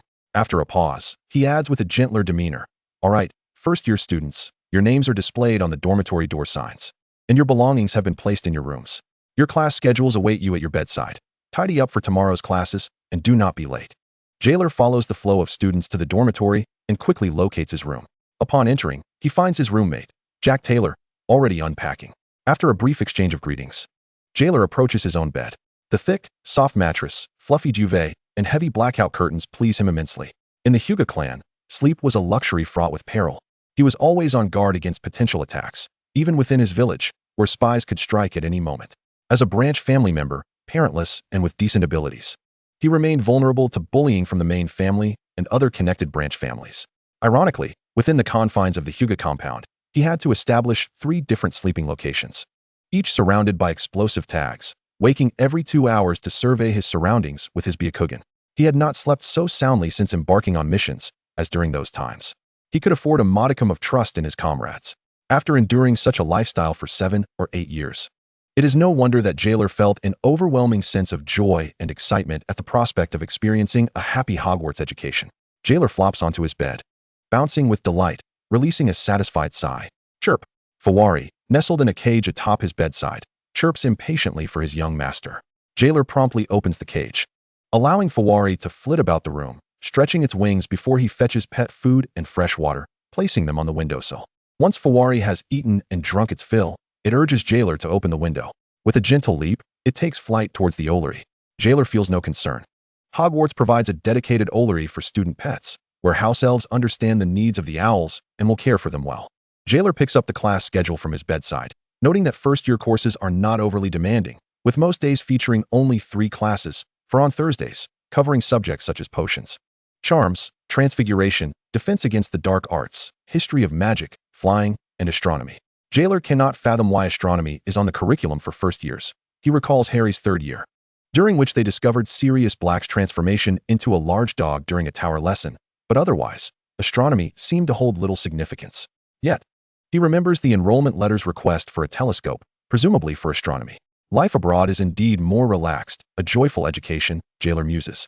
Classes commence at 9 in the morning and generally conclude by 3:30 in the afternoon, with few evening lessons and no classes on weekends, a rarity indeed. However, this arrangement suits him well. He requires time to practice ninjutsu.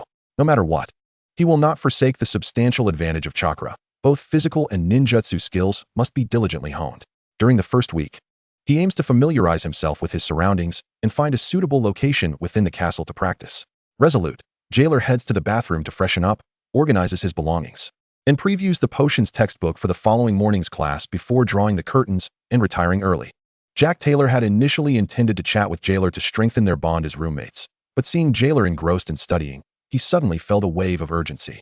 Goodness, why didn't you warn me that Ravenclaw students need to be so studious from day one? Jack lamented, tearfully opening his own book to begin his revision, planning to write a letter to his dear mother to express his grievances before bed. The following morning at 6:30, Jeler awakens naturally, noticing that Jack is still asleep. He tiptoes to wash up quietly.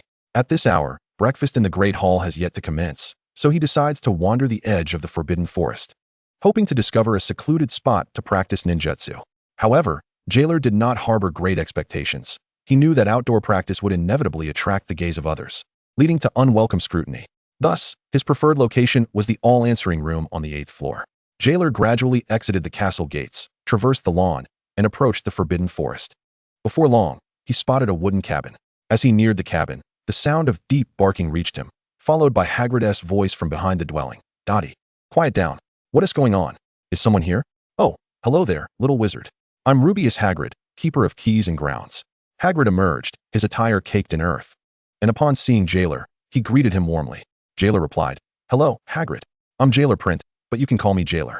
I woke up too early and decided to take a stroll." Hagrid chuckled, clapping his hands and brushing off the dirt from his clothes before opening the door and inviting Jeler inside. Upon entering, Jeler noticed a black dog with graying fur around her mouth, lazily lifting her head to glance at him before returning to her resting position. That is Dottie. A lovely little lady, though sadly not a magical creature. She is aging, and before long, I'll have to say goodbye to her, Hagrid introduced Dottie, his voice trembling with emotion. Understanding Hagrid's sincere nature, Jeler gently comforted him. It's wonderful to live a full life. I've seen many stray dogs in the Muggle world, neglected and sometimes captured by the authorities, only to be taken to meet Muggle Merlin. With you by her side, Dottie has no threat. I believe she will be content to leave this world in your embrace. Hagrid's spirits lifted at Jeler's words, and he affectionately ruffled Dottie's head. Thank you, Jeler. Many insist I must accept Dottie's aging, but you understand me. I wish for these dear little furballs to have a good life. My own happiness is secondary. Here, try this rock cake I baked myself, and while you do, tell me what brings you here. I know little wizards are curious. You can't simply be out for a stroll. Jeler chuckled, thinking how astute Hagrid was. He picked up a piece of rock cake, but did not dare to eat it, instead stating, Hagrid, I enjoy reading beneath the trees in the forest. I was hoping to find a quiet spot to study, you know. Before he could finish, Hagrid abruptly interrupted, absolutely not. Professor Dumbledore has decreed that students are forbidden from entering the Forbidden Forest. As the keeper of keys and grounds, I cannot show favoritism. Jeler curiously pressed on. Not even at the edge? I could find a spot where I can see the cabin. Surely the periphery is safe? Hagrid took a sip of warm butterbeer and explained. The magical creatures in the Forbidden Forest have an agreement with Hogwarts. Students are not allowed to enter without cause, or the creatures may act against them. The forest's edge is just behind my vegetable patch. Essentially, I serve as the boundary. You are not permitted to cross this line. Which is why I am the keeper. Hagrid winked playfully at Jeler, a hint of pride in his demeanor. I was appointed directly by Professor Dumbledore, and I will safeguard this place. Jeler earnestly responded, I believe you are the best, and I thank you for your hospitality, Hagrid. I must return to the castle for breakfast. Upon returning to the castle, Jeler was quickly pulled into a seat by Jack, who had been worried about him since he hadn't seen him all morning, fearing he had gone missing. Chapter 10, The First Class. At the long table, Jack Taylor curiously inquired, Jeler, where have you been? We didn't see you at all this morning. Jeler briefly replied, his hunger growing as he caught sight of the roasted potatoes. I visited Hagrid's hut. I've never seen someone so tall. Sinclair, the head boy, leaned in conspiratorially, raising an eyebrow in gossip. Did you notice? We've heard Hagrid is a half-giant, but within Ravenclaw, we lean more towards him having giant blood. Otherwise, how could a giant and a mere mortal owe? Sinclair's voice took on an odd tone before he was abruptly silenced by a book to the head from an older student. Enough, Henry. They are still children. Greetings. I am head girl Eleanor Brown, also a fifth-year student. Head girl Brown turned and greeted Jeler and the others with a friendly demeanor. Under the scrutiny of Brown's glare, Sinclair begrudgingly changed seats, enduring the suppressed laughter of their classmates. Jack looked perplexed, glancing around, unsure why Sinclair had been reprimanded, and eager to inquire further, but Jeler shifted the topic. Taylor, our first class is potions. Have you prepared? Just call me Jack, Jeler. I reviewed the first lesson last night. The Scabbers potion isn't difficult. I've seen my mother brew it at home, and I've assisted her with the ingredients. She mentioned it's not too complex, but there are important details to be mindful of. I asked her several times, but she wouldn't tell me. Jack appeared somewhat dejected, but Jeler understood why. Parents likely relished the tales of young wizards, potions exploding when hedgehog spines were added too soon. Just as everyone kept the sorting ceremony a secret. Head girl Brown smiled, offering no further explanation. Soon, breakfast concluded, and Head girl Brown organized the first-year students, ensuring everyone was accounted for before leading them to the potions classroom. Jeler appreciated her responsible nature, noting the chaos of the Gryffindor first years, who seemed lost and noisy, and felt fortunate to be in Ravenclaw. At least Ravenclaw allowed diligent students to exist without demanding they abandon their studies for frivolous pursuits. Suddenly, Jeler spotted a red-haired boy who did not appear to be a first-year. He exuded the spirited charm typical of Gryffindor, but lacked the recklessness. His bright, determined eyes made him stand out among his peers. Jeler seemed to recognize him. Bill Weasley, from a traditional pure-blood Gryffindor family, excelling academically, 3 years my junior. Yet we are friends. He is different from the usual Gryffindors. Sinclair, ever the shadowy figure, whispered something in Jeler's ear before vanishing as mysteriously as he had appeared. The first-year potions class was combined with Hufflepuff, resulting in over 30 young wizards. Jeler noted there were about 7 or 8 Slytherin first-years, while Ravenclaw and Hufflepuff each had approximately 15 or 16, with Gryffindor having the most, over 20. This arrangement likely aimed to balance the numbers. However, with such a disparity between Gryffindor and Slytherin, Jeler wondered if Gryffindor might seize the opportunity to bully Slytherin. Would there be conflict? The underground classroom lacked natural light, but was not dim. The magical flames illuminated the tables brightly. Jeler waved his hand, discovering that the surface of the table did not cast shadows, akin to the lights in an operating room, which greatly facilitated potion making. I am here to teach you potions, hoping you will experience the allure of magic through potions, to marvel at their wonders, rather than flail your hands foolishly like a dim-witted mandrake. Now, open your textbooks to the Scabbers potion. The preparation method is on the blackboard. You will collect the ingredients yourselves and submit a satisfactory potion before class ends. Professor Snape's deep, silky voice abruptly resonated from behind Jeler, and sensing the fury laced within his words, Jeler felt as though he had just been chastised. The young wizards in the classroom, equally startled, hurriedly rifled through their textbooks. Upon discerning the necessary materials, they surged towards the supply cabinet in a frenzied rush, fearful of being reprimanded by Professor Snape for any delay. Form a line, one by one. Must your humble teacher instruct you in such basic principles? Professor Snape seemed increasingly incensed, and with a few swift flicks of his wand, he manually organized the young wizards into an orderly queue. Under the piercing gaze of Professor Snape, Jeler collected his materials and returned to his desk to commence his preparation. Hey, Jack, aren't you going to handle the materials? Jeler remarked, catching sight of Jack's actions out of the corner of his eye, grasping his hand as a gentle reminder. Realization dawned on Jack, and he relinquished the snake fang he was about to toss into the cauldron. Glancing around to ensure Professor Snape was not nearby, he let out a sigh of relief and admitted, "It's just so intimidating.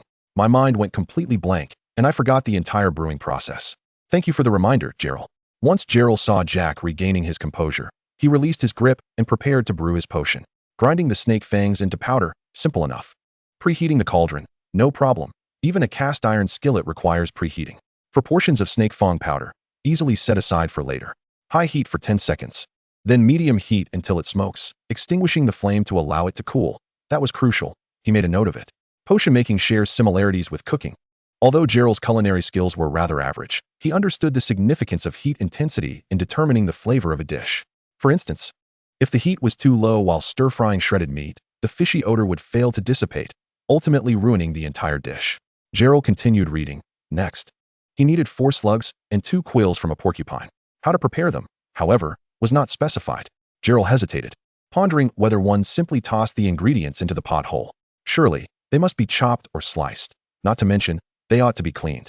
After all, the slugs and porcupine quills were likely covered in grime. Contemplating the necessity of learning potion making from Professor Snape, Jeler boldly raised his hand to inquire. Professor Snape, ever vigilant, approached swiftly, his displeasure evident as he noted Jeler's lack of preparation. "Mr. Print, do you harbor an objection to me or the blackboard? Why is it that others have commenced while you remain idle?" Jeler, undeterred, earnestly posed his questions. "Professor, may I inquire to what degree the snake fangs should be ground? Is there an optimal temperature for the cauldron during heating and when adding ingredients? Is there a specific stirring speed required? Why are the slugs and porcupine quills exempt from preparation? Would slicing or grinding enhance the potion's efficacy?" Though Jeler's culinary skills were modest, he had absorbed a wealth of knowledge from various cooking videos. For instance, marinating shredded meat makes it more tender, while the first frying of sweet and sour pork should occur when the oil reaches 60% heat without stirring, requiring only gentle nudges. The second frying necessitates the oil reaching 80% heat.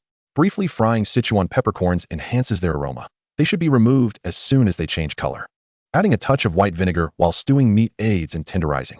He firmly believed that mastering potion making required precision in material preparation and meticulous brewing techniques. Such inquiries, he hoped, would capture Professor Snape's attention. Indeed, Professor Snape widened his eyes slightly, then lowered his gaze to scrutinize Jeler, and finding no fault, he merely huffed and said, his tone slow yet laden with menace, "This is not knowledge you require. Now, immediately commence your potion brewing. Should I not see a satisfactory potion before class concludes, you shall face a deduction of points from Ravenclaw." Chapter 11.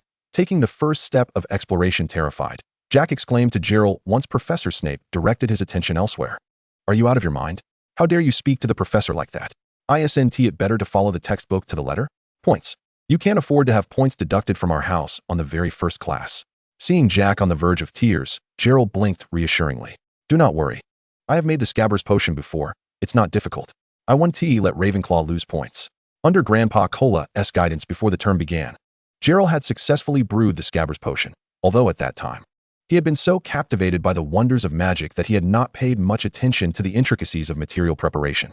Now in class, Jeler was focused on learning, naturally uncovering the ambiguities within the process.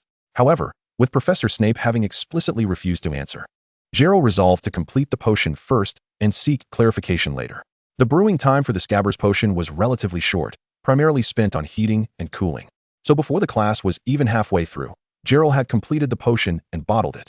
Jack marveled at the pink liquid in Jerel's hand, glancing at the blackboard to confirm that it was indeed the acceptable potion required by the professor. "You're incredible, Jeler." Jeler said nothing as he approached the podium to present the potion to Professor Snape. Unfazed, Professor Snape examined the potion closely and, after a thorough inspection, pronounced it acceptable. Jeler nodded in acknowledgement, thanked Professor Snape, and prepared to return. "Take this," Professor Snape said briskly, waving his wand to send a piece of parchment soaring into Jerel's hands. "I trust, Mr. Print, that you comprehend the significance of the contents on this parchment. Your beleaguered old professor hopes you grasp that he cannot constantly monitor your cauldron, considering he must attend to over 30 students." For a rare moment, Jeler was caught off guard. Professor Snape's voice had yet to mature into the deep cello tones of a decade later, yet the youthful Snape's voice possessed a silky quality with a hint of chill, akin to ice cubes in coffee, crystalline and clear. It was rather pleasant. As he accepted the parchment, Jeler found himself momentarily entranced. "Now, turn around and move those lumbering legs of yours back." Professor Snape's voice, laced with irritation, snapped Jeler back to reality. He quickly grasped the parchment tightly and hurried back to his desk. "Jeler, did you get scolded? That shouldn't be the case. You performed better than any of us." Jack expressed his concern. "Not at all. The professor answered my questions and advised me to prioritize safety." Jeler waved the parchment and replied with a smile. The young wizards in the front row turned in astonishment, their expressions bewildered. Wait, how does it sound like Professor Snape just reprimanded Print? How did Print interpret the professor's advice to prioritize safety? With a grin, Jeler returned to the materials cabinet for more supplies, cleaned the cauldron, and set it on his desk, unfurling the parchment before him. Snake Fang should be ground to a consistency that can pass through a 1000-mesh sieve. The potion should be heated to a boil with bubbles of optimal diameter measuring 2 centimeters. Upon extinguishing the flame, the temperature should be reduced to 3 times the room temperature of the porcupine quills, as this temperature is most conducive to unleashing their magical properties. Stirring should follow the flow of the potion, moving clockwise from the center of the cauldron to the halfway point of its diameter. The wand tip should not penetrate deeper than half the potion's depth. Slugs should be manually cleaned of grit and debris before being added to the pot, while retaining their surface mucus, which should completely envelop the slugs for optimal results. Porcupine quills should be gently blown to remove surface dust, as wiping with paper may leave fiber residues that diminish the potion's quality. "Mr. Printer, since you are already acquainted with so many intricacies, I require a 12-inch essay before class next Monday, detailing whether potion ingredients should be sliced or ground, or, if Mr. Printer whimsically suggests, perhaps shredded?" Gazing at the assignment inscribed at the bottom of the parchment, with elegant, dark green script, Jeler seemed to conjure an image of Professor Snape standing before him, proud and disdainful. "Goodness, Jeler, Professor Snape has assigned you such an extensive paper," came Jack's sudden exclamation, prompting Jeler to instinctively fold the parchment away. He certainly did not wish for others to glimpse the handwritten note from the only certified master of potions of this century. Setting the parchment aside, Jeler prepared to experiment with the methods outlined, rolling his eyes in the process. The wonders of magic were indeed remarkable. He marveled as the simple ingredients transformed, their magical luminescence intensifying through differing treatment and brewing techniques. Following Professor Snape's guidance meticulously, Jeler felt the potion swirling within the cauldron as he stirred gently in circles, until a brilliant pink hue emerged, eliciting a satisfied smile as he extinguished the flame. After bottling the potion, he lifted it toward the magical flames above, noticing glimmering particles evenly distributed within, flowing gracefully. Suddenly, Jeler perceived an unusual stillness around him, apart from the bubbling of the cauldron. The usual chatter of young witches and wizards had ceased. Upon realizing Professor Snape stood quietly behind him, his gaze inquisitive, Jeler turned to see that the young witches and wizards of Ravenclaw and Hufflepuff had completely forgotten their own cauldrons, all staring in awe at the only potion in the class that perfectly met the textbook's aesthetic criteria for a Scabbers potion. Professor Snape abruptly reached for the potion, uncorked the bottle, and took a delicate whiff, his lips twitching involuntarily.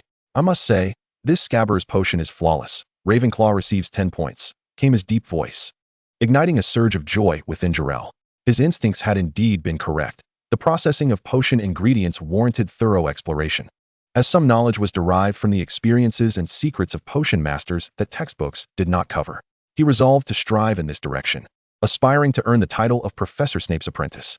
Alas, Jeler was acutely aware of his limitations. He merely had the fortune of possessing the assistance of a rolling eye. And in truth, his innate talent and affinity for potions were not as exceptional as he wished. I shall do what I can, perhaps over time. Professor Snape will forgive my shortcomings, Jeler thought optimistically. The 3 hours of potions class passed swiftly. Having completed the Scabbers potion early, Jeler utilized the remaining time to review the upcoming lessons, though he was frequently approached by Ravenclaw students seeking guidance on brewing. He generously shared his knowledge. And the grateful young witches and wizards rushed back to inform their peers, leading to a ripple effect as Hufflepuff students quietly approached him as well. Noting that Professor Snape remained indifferent, adopting a taciturn stance, Jeler breathed a silent sigh of relief. He wished to avoid being reprimanded for overstepping boundaries or presuming to possess skills superior to the professor's. Gradually, the classroom was filled with a chorus of cheers, as many young witches and wizards successfully concocted acceptable Scabbers potions, and the potion accidents Jeler had feared did not materialize.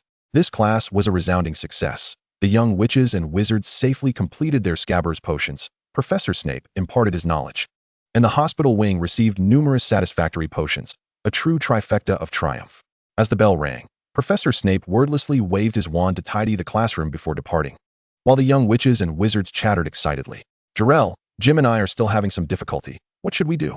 This is just the first lesson. And potions will only become more challenging, Thomas lamented, trailing behind Jim as they approached Jeler for lunch in the Great Hall. Jeler understood their concerns.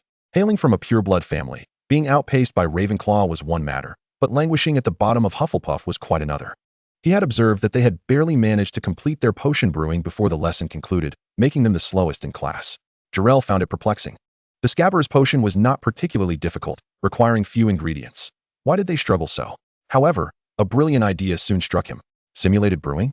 Thomas queried, bewildered, while Jim appeared to grasp the concept. Drawing inspiration from the examination practices of his first life as a citizen of the Huan Nation, Jeler proposed to Thomas. In essence, it involves practicing with some materials in advance, slicing, grinding, and familiarizing oneself with the brewing process several times before class to enhance success rates. But we can't afford so many materials, and if we mess it up, it would be wasteful, Thomas replied, troubled. Jeler lightly tapped Thomas. Transfiguration. Jim's eyes lit up with realization. Yes, we can ask upperclassmen to transfigure potion ingredients for us to practice. After all, we are learning the entire process. We don't necessarily need to produce actual potions. Once we are proficient, class will be much easier, and we can avoid Professor Snape's ire. Thomas was invigorated by the idea, and Jeler added, moreover, you can seek guidance from the upperclassmen. For them, it will also serve as a revision process. Additionally, forming a study group will allow you to discuss problems and assist one another. Even if the professor finds out, he is unlikely to reprimand everyone. Thomas and Jim rushed back to inform their fellow first-year Hufflepuffs about the simulated brewing initiative, quickly igniting excitement among them. Noticing Jeler's gaze, they collectively beamed at him. After enjoying a light-hearted lunch filled with laughter alongside Jack and the other young witches and wizards, Jeler returned to the Ravenclaw common room for a brief rest. In the afternoon, History of Magic class commenced, attended by both Ravenclaw and Slytherin.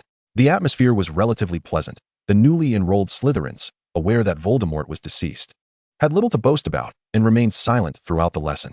Jeler endeavored to pay attention to Professor Bin's lecture, yet ultimately succumbed to resting his head on the desk. It was more arduous than the language class of the Huan Nation, his expression one of profound distress as he thudded his forehead against the wood. A faint moral sense kept Jeler from dozing off completely, and finally, he resorted to perusing the textbook as if it were a storybook. Jack observed as Jeler's face grew increasingly despondent, nearly to the point of tears. Jack, can you remember the names of these goblins? Jeler asked pitifully. Upon hearing this, Jack's expression similarly drooped as he replied, I can't. I can only recall significant events in the wizarding world. I struggle with specific names, especially goblins. However, my mother said the Goblin Rebellion of the 18th century is a crucial exam topic that comes up every year. Alas, Jeler and Jack exchanged glances, sighing in unison. Fear not, for Ravenclaw has many study groups. I have inquired, and there is a specific group dedicated to teaching how to master history of magic. Established long ago by the then president of the Ravenclaw Student Council. It has been around for over a decade, and the results are reportedly quite effective. A young witch from the front row interjected quietly, instinctively adjusting her glasses as the lenses caught the light, reflecting her keen intellect. Lassolin, my family has all been from Ravenclaw, and by the way, the student council president I mentioned is my father.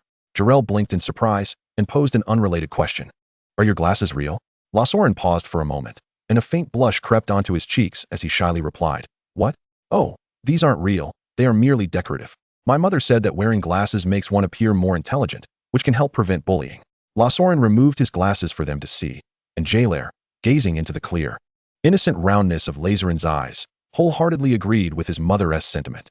He placed the glasses back on Lazarin's face and exclaimed, "They look splendid. Your mother is quite remarkable."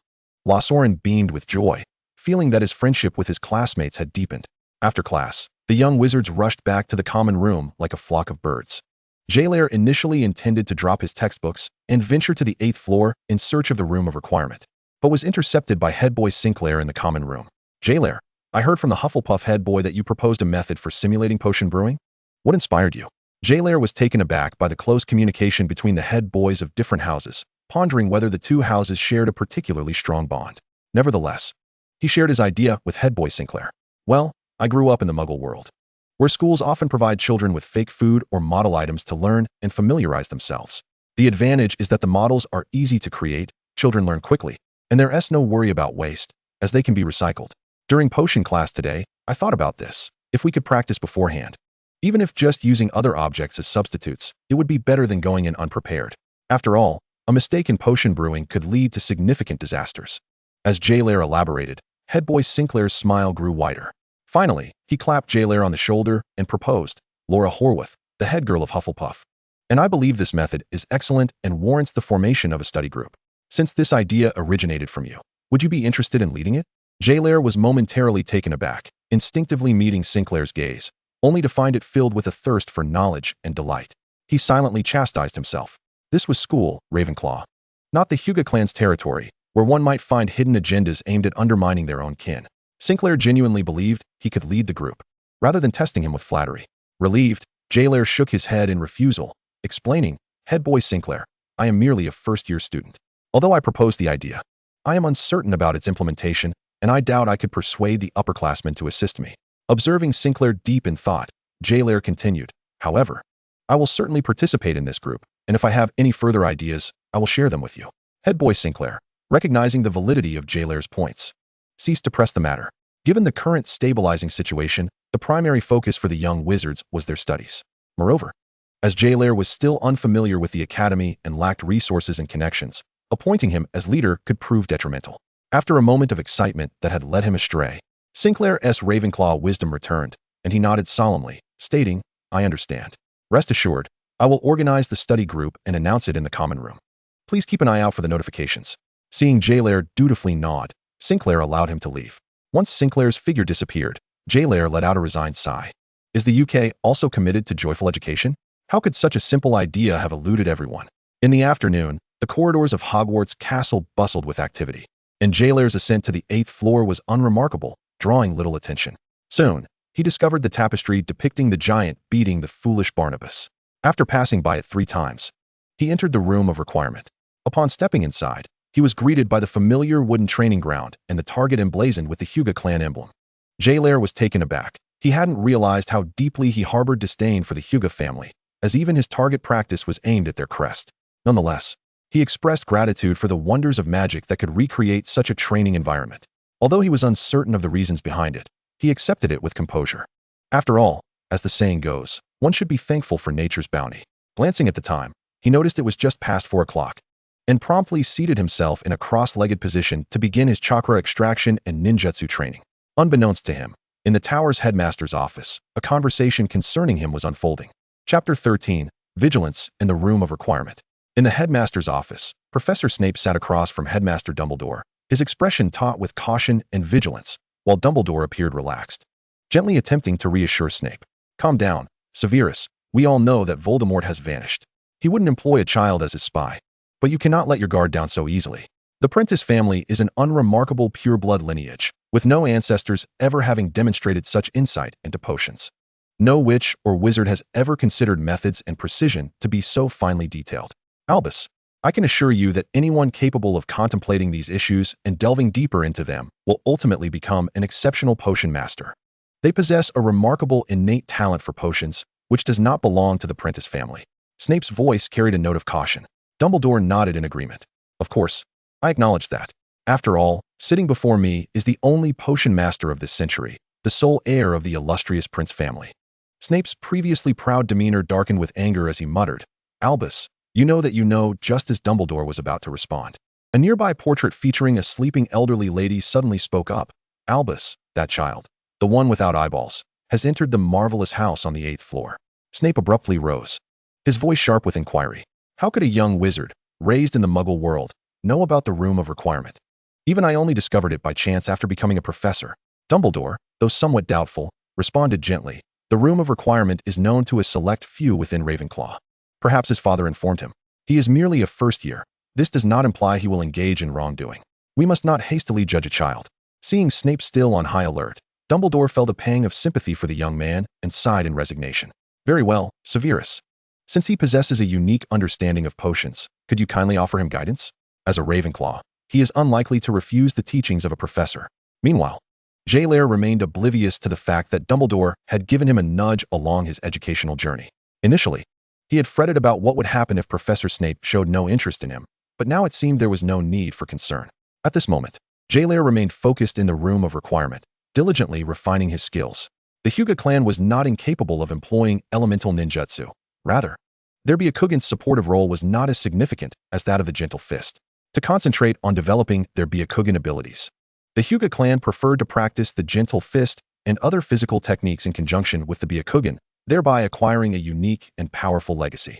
Much like the unique swordsmanship of the Hataki clan, it is a distinctive cultivation method exclusive to them. During the 2 months leading up to the start of school, Jeler leaned more towards extracting chakra, utilizing the energy of chakra to perform magic, still in the process of adjustment. At that time, he had only Grandpa Cola by his side. Should anything go awry during training, there would be no one to promptly carry him to the medical wing for assistance.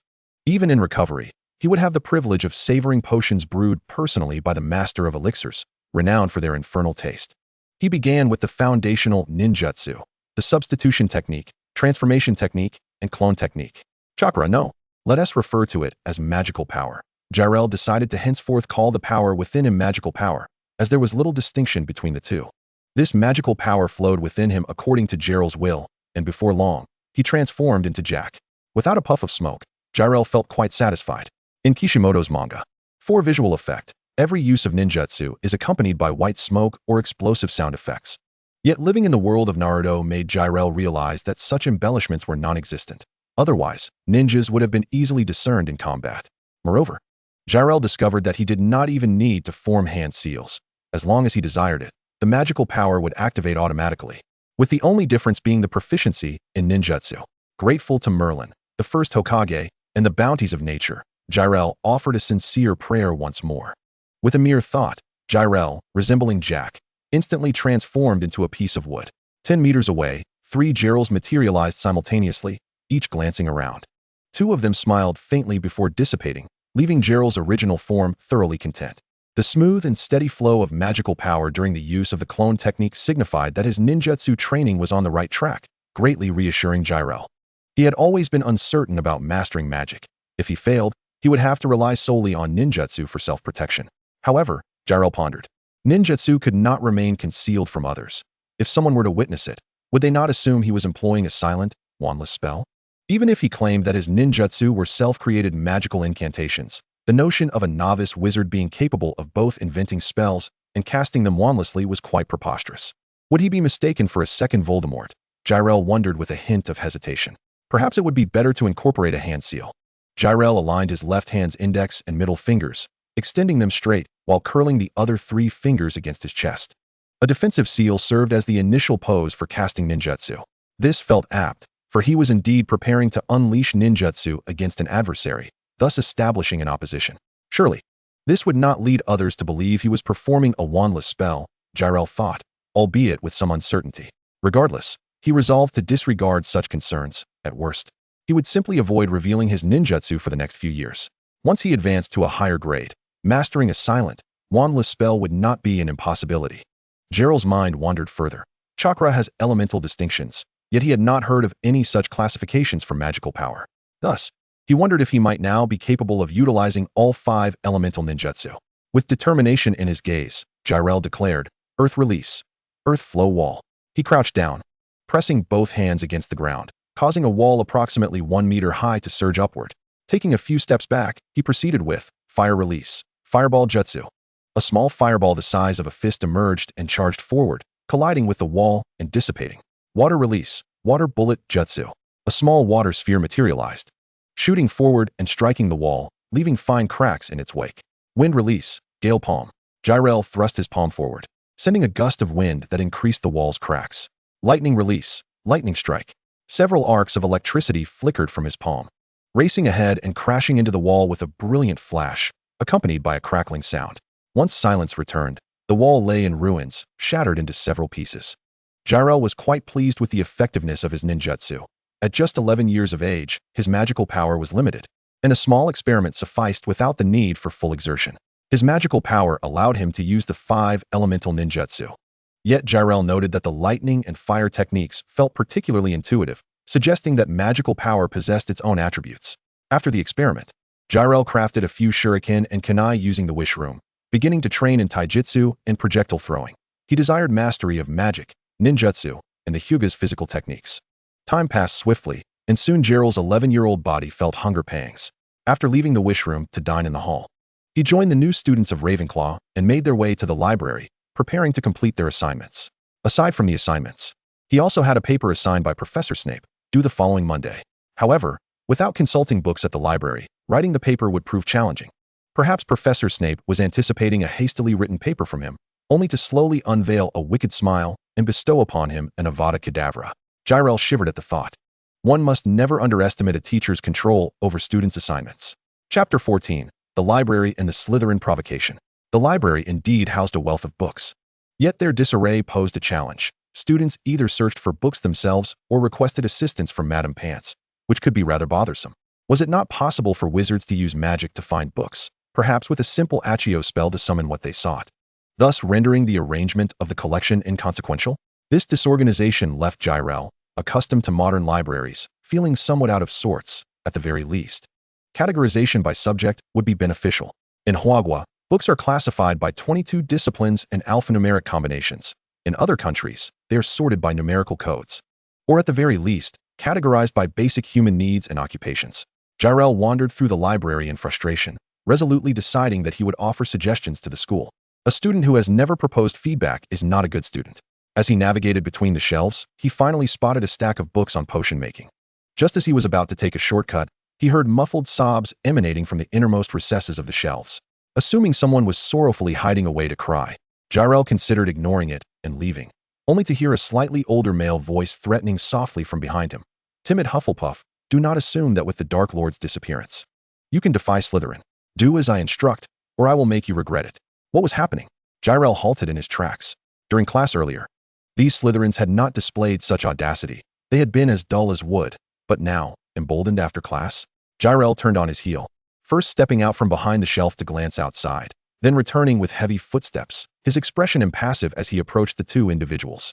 The Hufflepuff, which appeared to be a first-year student, recognizing Jeler with a mix of excitement and trepidation, gesturing for him to leave quickly.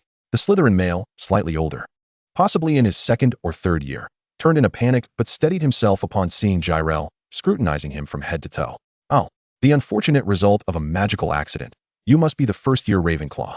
Leave this place. I have matters to attend to." The Slytherin boy drawled arrogantly.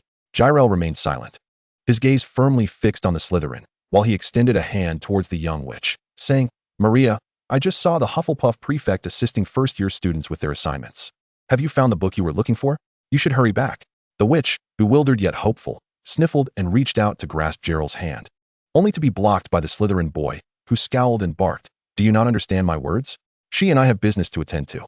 Get out of my way." Jeler, with an air of arrogance, let out a cold scoff, grasped Maria firmly, and pulled her closer before shoving her away.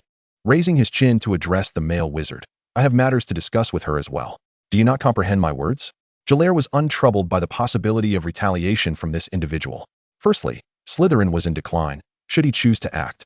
It would undoubtedly provide Headmaster Dumbledore with a perfect pretext to suppress Slytherin. Secondly, Jeler had already rolled his eyes. The male wizard before him, though tall, lacked magical prowess. His aura dim in comparison to Jeler's.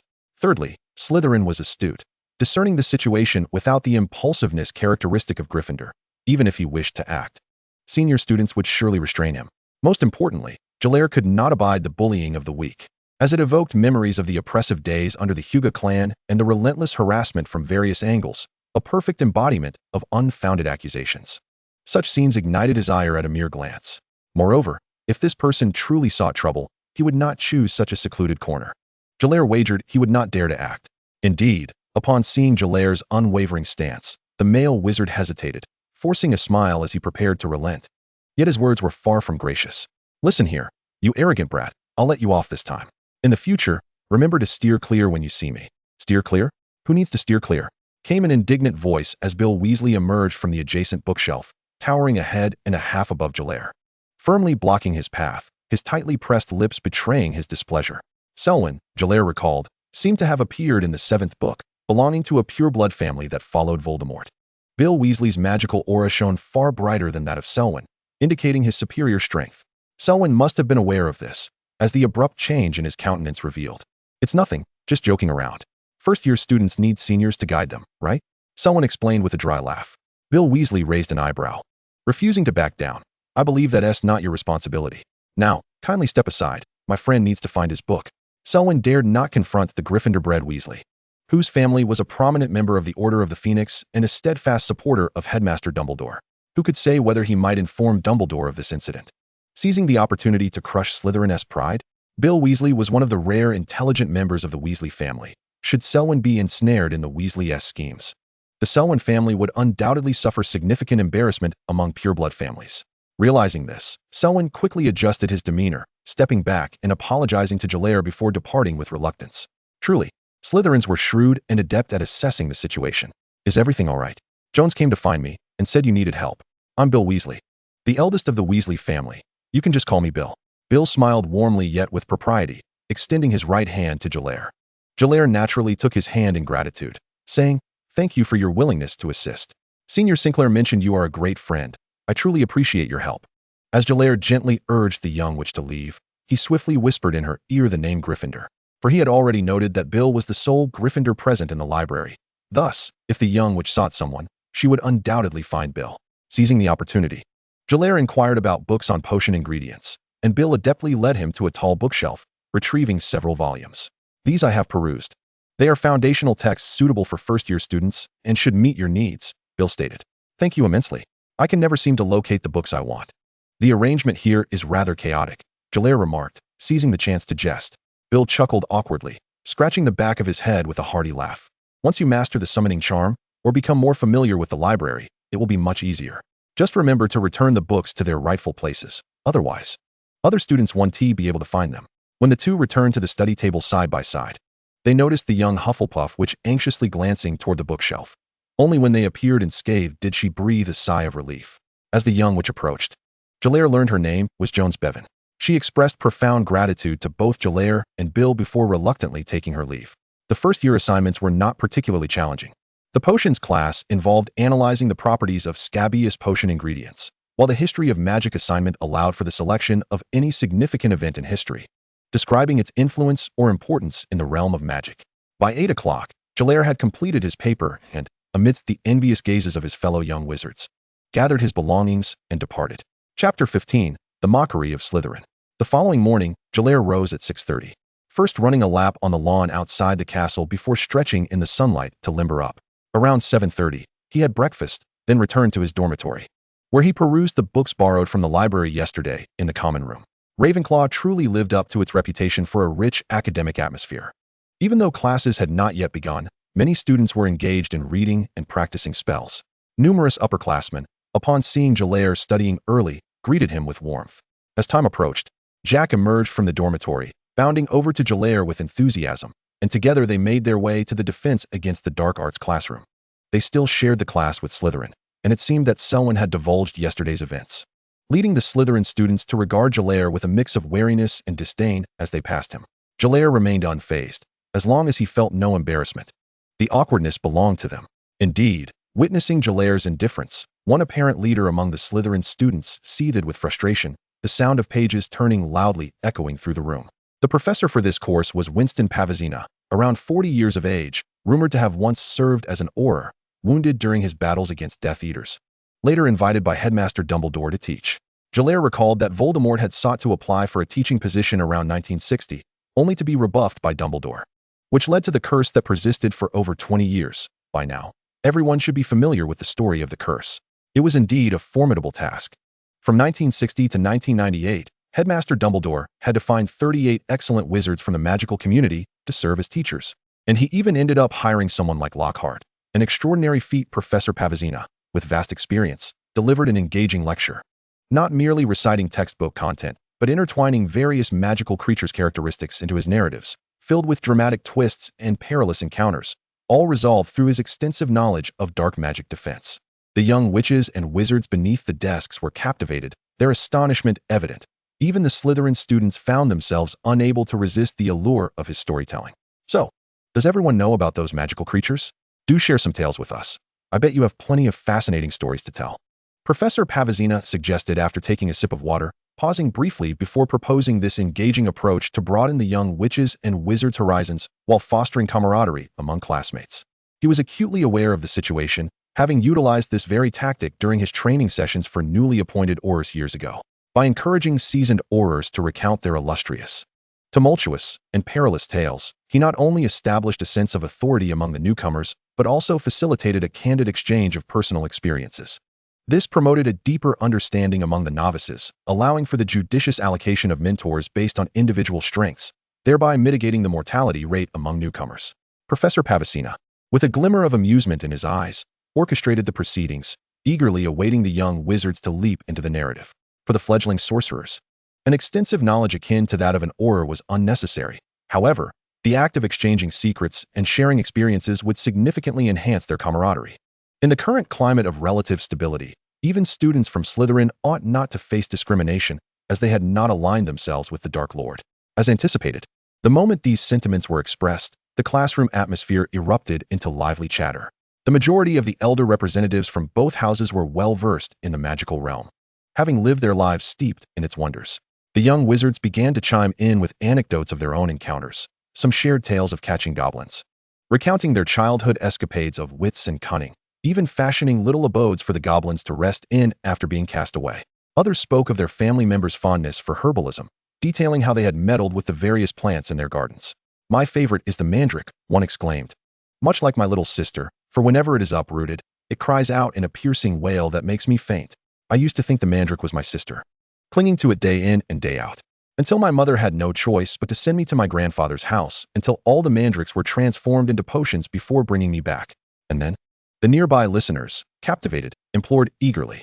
The young wizard, blushing with embarrassment yet tinged with disappointment, replied, "I mistakenly believed my sister was the mandrake, constantly wanting to plant her in a pot, and got a good beating from my mother for it.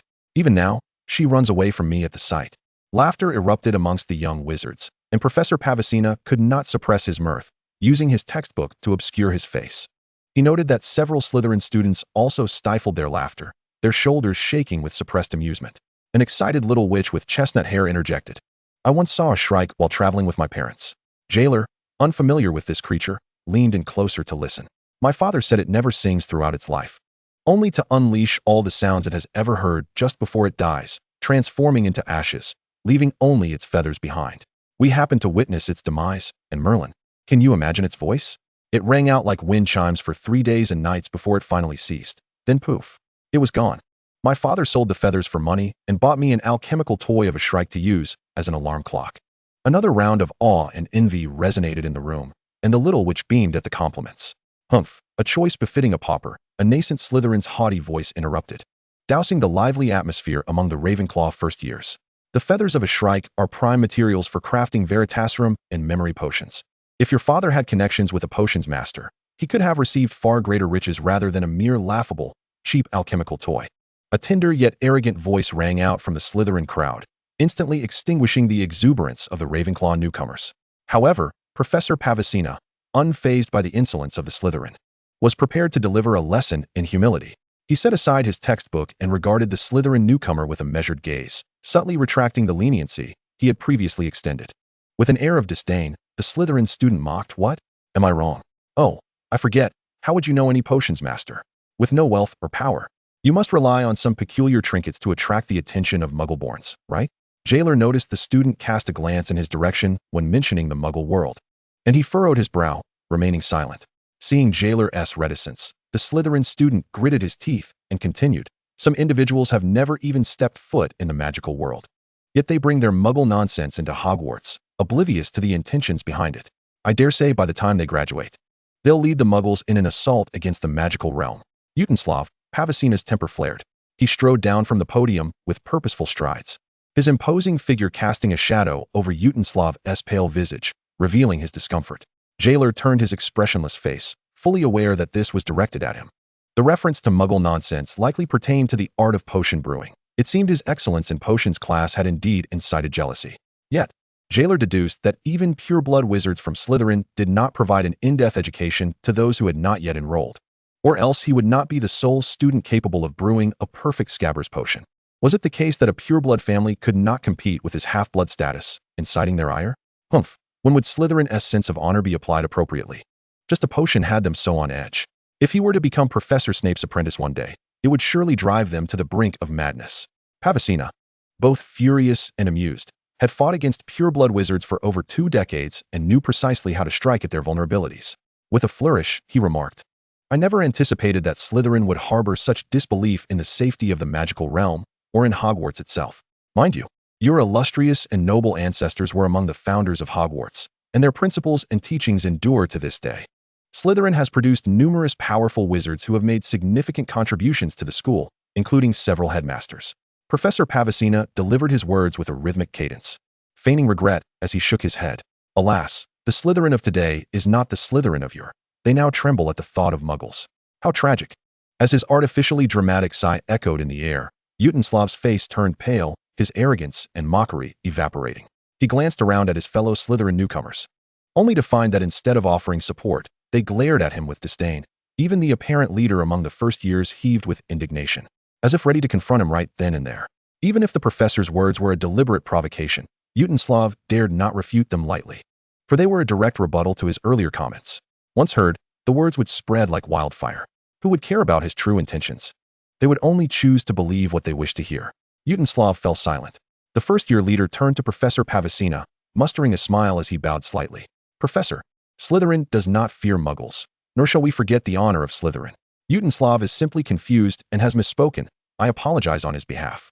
As he bowed, all the Slytherin students behind him followed suit, their heads lowered in silent contrition. Seeing a student take responsibility, Professor Pavicina opted not to dwell on the matter. He acknowledged the apology and declared, "For the insult to Hogwarts and Slytherin, 10 points will be deducted from Slytherin, and there shall be a fortnight of detention, during which you will transcribe the Hogwarts rules 10 times. The details of your detention and transcription will be assigned to Professor Snape. As for your internal matters, Slytherin shall manage them."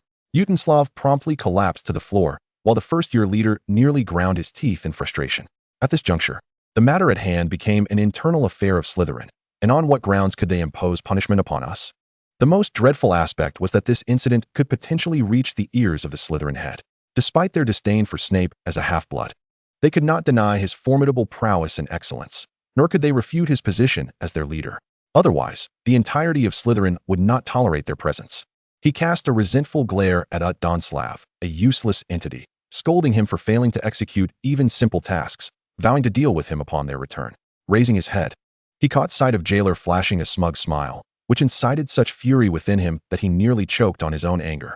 Furiously turning on his heel to return to his seat, the bell signaling the end of class rang, and the previously tense atmosphere dissipated instantly. Professor Pavicina clapped his hands, declaring the lesson concluded. "Well then, this class comes to an end. I trust you have all gleaned much from today's discourse. As for your assignment, I require an essay of unlimited length. The theme is, should magical creatures launch an attack against you, how would you evade danger or retaliate? Please limit your focus to creatures of relatively low threat, such as nifflers, goblins, and bowtruckle." Many young wizards displayed expressions of disappointment, sighing audibly at Professor Pavicina's cruel assignment. After all, it was only the second day of the term. Observing some young wizards appearing unconcerned, Professor Pavicina cautioned, "Children, do not presume that low danger equates to no threat whatsoever. These seemingly innocuous little creatures, if provoked, can become exceedingly difficult to escape from. Even Hogwarts owls may unexpectedly peck at you, and when that moment arrives, how will you manage?" Jeler concurred with Professor Pavicina's assertion. The more harmless something appeared, the greater the potential danger it posed. He recalled the Weasley family's rotund, foolish rat, whose sole existence revolved around eating, yet was the very cause of the demise of the Potters and the incarceration of Black. Contemplating this, Jeler hesitated. By now, Peter Pettigrew may have already infiltrated the Weasley household, and Black was imprisoned. Should he caution Bill that Black was innocent? After much deliberation, Jeler ultimately resolved to remain silent. His arrival in this world with memories of his previous life would inevitably alter the storyline. The less he changed the future, the safer he would be. Should he intervene and instigate significant disruptions, he could not guarantee that Professor Dumbledore's side would prevail in the end. It was wiser to focus on resolving the immediate concerns of the caged bird, and when Harry Potter enrolled, he could strategize then. Upon the conclusion of the class, the members of Ravenclaw and Slytherin did not immediately rise. Instead, they quietly observed one another after organizing their books, their gazes igniting sparks of rivalry. Ravenclaw was not composed of fools. They simply chose not to dwell on certain matters. In a classroom closely linked to the Muggle world, Jeler stood out as the sole individual capable of capturing Slytherin's attention, having earned accolades and points from Professor Snape. It was not only Slytherin that understood the value of unity, as a young Ravenclaw glared defiantly at their opponents. With another lesson in charms approaching, Jeler did not wish for anyone to be tardy. Thus he stood first, pulling Jack along as they exited. As he moved past Slytherin, the leading young wizard offered him a scornful smile, stating, "Don't get too pleased with yourself. You won't always be superior to us, Muggle-born." Jeler merely raised his chin, refusing to acknowledge him, and departed, leaving Slytherin behind to mutter curses. In charms class, Professor Flitwick did not immediately commence teaching the levitation charm, but instead began by reviewing the fundamentals of spells, emphasizing the significance of pronunciation, gestures, and intent. Jeler listened intently. The quality of his spellcasting was crucial to resolving the situation with the caged bird. He even rolled his eyes, meticulously observing the fluctuations of magic as Professor Flitwick cast spells. Gryffindor was also present in this lesson, yet their boisterousness caused Professor Flitwick some distress. He felt gratified by the Ravenclaw first year's unwavering enthusiasm for learning, and when he noticed Jeler's unwavering focus, he became even more exhilarated. 10 points to Ravenclaw for Mr. Prince's dedication to learning, Professor Flitwick exclaimed. Seeing Jeler momentarily caught off guard and somewhat bashful, Professor Flitwick reassured him, "Do not fret, my boy. Your efforts will undoubtedly yield results. Magic favors those who labor diligently. Persevere, and your challenges will be surmounted."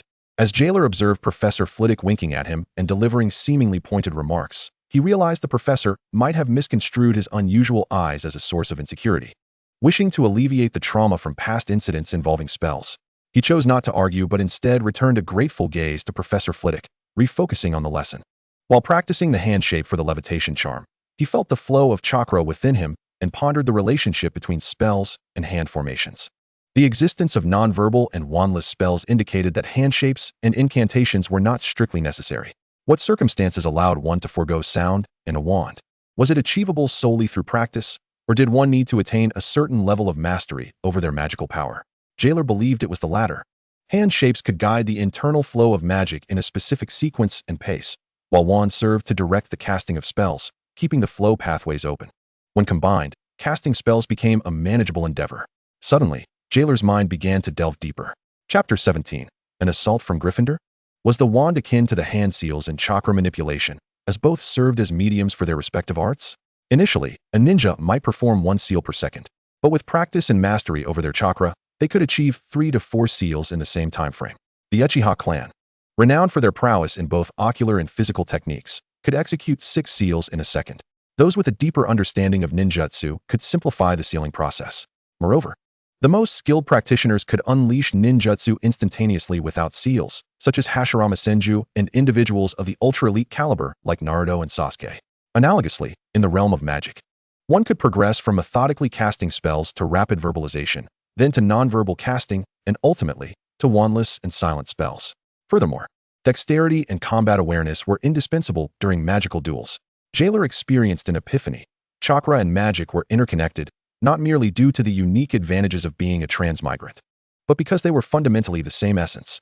Was this not the fusion of physical techniques and ninjutsu? Thus, at their core, they represented a singular type of energy, merely released through either magical means or ninjutsu. Magic was inherited through bloodlines, much like ninjas. Wizards could produce squibs, and among ninja descendants, there were those incapable of harnessing chakra. Ordinary individuals could give rise to wizards, just as commoners could potentially become ninjas. What a revelation. This was a one-to-one correspondence. With the core concept being identical, it was simply a matter of presentation. Why had he been so preoccupied with differentiating the two? Jeler felt an overwhelming sense of frustration boiling within him. Nevertheless, there was a silver lining. Jeler no longer felt compelled to obsessively categorize the two disciplines. Returning to his thoughts, Jeler continued to contemplate the influence of intent on magic. Professor McGonagall had once taught the young wizards about transfiguration, stating that a genuine understanding of the object to be transformed and a firm belief in its essence were essential for successful transformation. During apparition, a precise and resolute understanding of the destination was crucial, otherwise, one could easily become disoriented if one's intent while casting a spell remained vague. Jeler recalled the instances of young wizards experiencing magical outbursts. The magical outbursts of young wizards typically occurred during their formative years, especially in moments of peril or fright.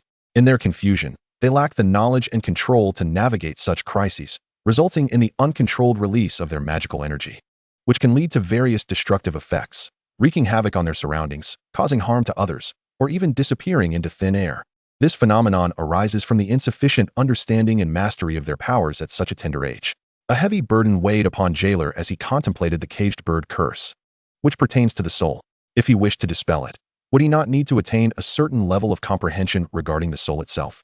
He harbored a deep-seated fear of losing control and becoming a mere plaything of the very souls he sought to manipulate. The haunting reminder of a fellow soul that had met its demise last Halloween, leaving behind a fragment of its essence, lingered in his mind. Jeler was resolute in not wishing to share the same fate.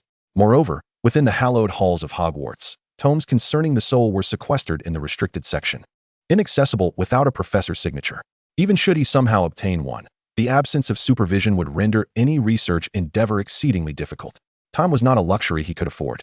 Should he delay until the Dark Lord's resurgence and the rise of the Death Eaters, the caged bird curse might fall into their hands, and his destiny would undoubtedly take a dire turn. As he drifted into a reverie, Jeler's peripheral vision caught a glimpse of a dark shadow, accompanied by a chorus of gasps. Instinctively, he leaned back to evade an impending assault, only to discover it was a quill. The sharp tip embedded itself into the wooden desk, emitting a faint sound, quivering slightly, as if still resonating from the impact. "Vishislag, how dare you harm a fellow student?" A voice, filled with anger and astonishment, erupted from Jack, who pointed accusatorily at the Gryffindor first year across the aisle. A disheveled brown-haired boy rose to his feet, his face flushed with embarrassment. He stammered an apology that never materialized, quickly transforming his humiliation into indignation. "It was merely an accident. Why are you so furious?" Jack, taken aback by such audacity, could only widen his eyes, his mouth agape in disbelief. Yet, Jeler chose to act before Professor Flitwick could interject. "Wingardium Leviosa." With a flick of his wand, the quill, compelled by an unseen force, soared toward the Gryffindor, hurtling towards Vishislag's face amidst a cacophony of gasps. Vishislag froze, unprepared for Jeler's retaliation. The sharp point of the quill loomed larger in his vision, and yet he found himself paralyzed. With a swift whoosh, the quill zipped past Vishi's cheek and embedded itself deeply into the wall behind him. The Ravenclaws and Gryffindors alike watched in wide-eyed horror as the quill quivered violently against the wall. Merlin, if that had struck a person, Vishi's would have been in serious trouble. Vishi's, having been kicked back by his own folly, realized he was unharmed and could not help but chuckle. "Huh, I'm fine. You little brat, just trying to intimidate me." However, he failed to notice the chorus of sympathetic gazes directed his way. Nor did he perceive the look of pity on Jack's face. Glancing down, Vishi's found a puddle at his feet and, upon catching a whiff of an unpleasant odor, suddenly grasped the gravity of the situation, his face flushing crimson. Professor Flitwick, momentarily taken aback, struggled to comprehend how the situation escalated so rapidly, though he was relieved that no one was injured. As he prepared to speak, Vishi's interjected once more, his voice laced with fury. "You little brat. Who gave you the right to treat me this way? Do you realize I am a Gryffindor, a member of the elite force that defeated the Dark Lord? How dare you?" Jeler, increasingly exasperated by the disruption, retorted, "It was the collective bravery and righteousness of all wizards that defeated the Dark Lord, not just you. I admire them, but you are merely a fledgling wizard. How could you possibly claim to have vanquished him? Are you praying to Merlin at home?" Vishi's exploded with rage, pointing his wand at Jeler as he spat words that lacked reason. "Ravenclaws are merely a bunch of bookish fools. Without Gryffindor, you would have never even been admitted to Hogwarts, and would ultimately end up groveling at the feet of the Dark Lord, becoming a Death Eater." His words ignited the ire of all the Ravenclaws present, prompting Professor Flitwick to admonish sharply, "Mr. Vishislag, That is a serious accusation and a blatant display of discrimination. Ravenclaw is a house of intelligence and wisdom, never aspiring to evil or oppression. You must apologize for your remarks. Vichy's, momentarily stunned, felt the heat of his anger dissipate, replaced by a flicker of rationality as he stammered, "No, Professor. I was merely startled. Yes, he attacked me, and I spoke without thinking. Enough." Professor Flitwick's frustration mounted as he levitated into the air, casting a stern gaze upon Vichy's. "Mr. Vichyslack, for your breach of classroom decorum, inappropriate use of magic, and utter lack of accountability, Gryffindor loses 50 points and you are confined to your dormitory for 3 months, reporting to my office every evening at 7. Vichy's face drained of color. It was only the second day of term, and he had already cost his house 50 points. He lowered his gaze, unable to face the disappointed expressions of his peers. Suddenly, a thought struck him, and he gathered the courage to protest. "What about that Ravenclaw? He attacked me too, Professor. Surely you can't be biased." Chapter 18. Punishment and the Hospital Wing. A first-year Gryffindor discreetly retreated a few steps away from Vichyslack. Jeler scoffed, his tone dripping with sarcasm. "Oh dear, how could I, a mere unremarkable Ravenclaw, dare to retaliate against the illustrious Gryffindor who defeated the Dark Lord? Surely the great Headmaster Dumbledore would wield his wand against me, a trivial Ravenclaw, with the killing curse. For the sake of Ravenclaw's future, perhaps I should immediately visit the Headmaster's office and petition that Gryffindor be deemed the first-tier house of Hogwarts, while the others are relegated to the second tier, unable to oppose the first tier's commands. How does that sound?" With a disdainful glare, Jeler fixed his eyes on the magical aura swirling within Vichy's, resolved that if Vichy's continued to speak in such a manner, he would employ a technique to seal his magical flow, allowing him to experience the bitter taste of discrimination within the magical realm. Damn it! Why was it that the more he sought to escape the Hyuga clan, the more its shadow seemed to loom over him? Discrimination, oppression, scapegoating. How could mere students wield such power? All he desired was a simple life. Was that too much to ask? The more Jeler pondered, the angrier he became, the veins around his eyes betraying his escalating frustration. Startled by his sudden intensity, Professor Flitwick recalled the tales he had heard from Minerva. This unfortunate child bore the visible scars of an ill-defined curse, and it remained uncertain whether there were hidden repercussions. He had hoped that at Hogwarts, under the watchful eyes of capable and powerful professors, this child could enjoy a blissful childhood. Yet, on only the second day, the consequences of magical mishaps had already begun to manifest. This could not stand. He must urgently take the child to the hospital wing, for any damage to his brain would be catastrophic. "Ah, Professor Flitwick?" Jeler, lost in his own tumult, was abruptly lifted into the air by the professor's wand, flailing helplessly. "Fear not, dear child, for Madame Pomfrey shall heal you. Relax, I shall remain by your side." Professor Flitwick did not afford Jeler a moment to explain.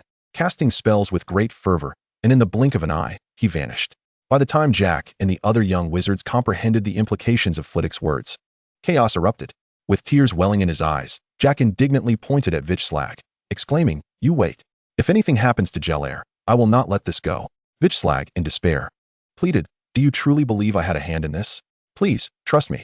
The young Ravenclaws surged towards the hospital wing, with several straying from the group to ascend to the second floor, intent on seeking out Professor McGonagall to lodge a complaint. Jeler lay upon the bed in the hospital wing, his spirit ashen, his expression blank, allowing Madame Pomfrey to examine him while Professor Flitwick hovered nearby, filled with trepidation. "Bobby, ensure you conduct a thorough examination of Mr. Print, particularly his eyes. The poor child, Minerva informed me that his father shielded him from the killing curse. Yet the spell mutated, resulting in an issue with his eyesight. Although it may not be evident now, it could pose a latent risk." Professor Flitwick floated above Jeler, his countenance filled with concern. "Look, he is devoid of expression. Merlin, I hope he hasn't lost his emotions." Jeler interjected, "No, he never mentioned it was the killing curse. He only referred to it as an unknown dark curse." Madame Pomfrey nodded in agreement, as a series of diagnostic spells were employed, ultimately allowing her to exhale in relief and smile. "Rest assured, Phileas, Mr. Print has merely been upset. He is not gravely harmed." Just then, the doors to the hospital wing swung open with a bang, and Professor Snape strode in with purpose. Behind him a throng of Ravenclaw students squeezed in, each peering cautiously, hesitant to enter. "Mr. Print, it appears you have not spared the unfortunate professor of curses either. Have you conjured any novel insights concerning curses in that peculiar mind of yours?" Professor Snape scrutinized Jeler while extending a vial of dreamless sleep potion. "Consume this, and you shall be free of concerns." "Severus," Madame Pomfrey interjected with exasperation, cautioning him before encouraging Jeler to take the potion. "Fear not. The potion's master's creations are reliable, ensuring you awaken devoid of all worries. Jeler lowered his gaze, somewhat moved by the professor's care. Professor McGonagall, known for her fairness, would always prioritize the safety of a young wizard and inform all professors accordingly, while Professor Flitwick, protective of his students, would personally escort him to the hospital wing. Madame Pomfrey would not dismiss the examination due to his youth. He surmised that the array of colorful diagnostic spells surely involved dark magic, and Snape, despite his disdainful demeanor, would still provide high-quality potions. For the first time in years, Jeler felt the warmth of respect and concern reminiscent of his past life in Hogwarts society. Oh, how he longed for this era of peace he had awaited for 16 long years. Tears pricked at his eyes, and he blinked them away. Noticing the redness in Jeler's eyes, Professor Snape remarked, he merely wished to personally monitor a certain individual, and his expertise in potion-making precluded him from concocting inferior brews. Do not misinterpret his intentions. What transpired? Do not tell me that the Dark Lord has resurrected and launched an assault on a Ravenclaw student? Snape drawled sarcastically. Flitwick and Madame Pomfrey exchanged glances, realizing they should not hold out hope for Snape's tact. Flitwick sighed. After all, he had been much the same during his student days. He hoped that with time, Snape would temper his temperament. Flitwick succinctly recounted the altercation that had occurred in class, and upon hearing it, Madame Pomfrey could no longer contain her frustration, slamming her hand upon the table. I have already told Albus that maintaining stability after the war is paramount. He cannot allow Gryffindor's arrogance to flourish. Hogwarts is a collective of 4 houses, not one that can dominate the others. He is simply too lenient. Snape recalled the years past when he was compelled to forgive a werewolf and acknowledge the unwarranted debt owed to Potter. Feeling as if he had swallowed a heap of cockroaches, he could not help but retort, "Humph, when has he ever not favored Gryffindor?" In his eyes, even if a Gryffindor were to commit murder, it would be brushed aside lightly. Severus, you know Albus would never act in such a manner, Flitwick disapproved. Humph. Snape, unable to vent his ire, turned his attention to Jeler.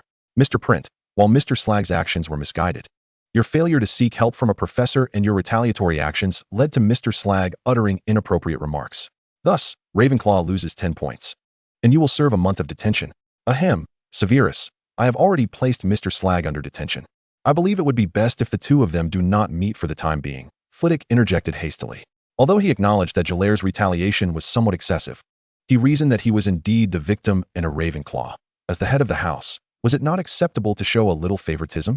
Is that so? Snape raised an eyebrow, revealing his underlying intentions in his next statement. Then it shall be every evening at 7 o'clock in my office for detention. Mr. Print is indeed at fault and must be punished.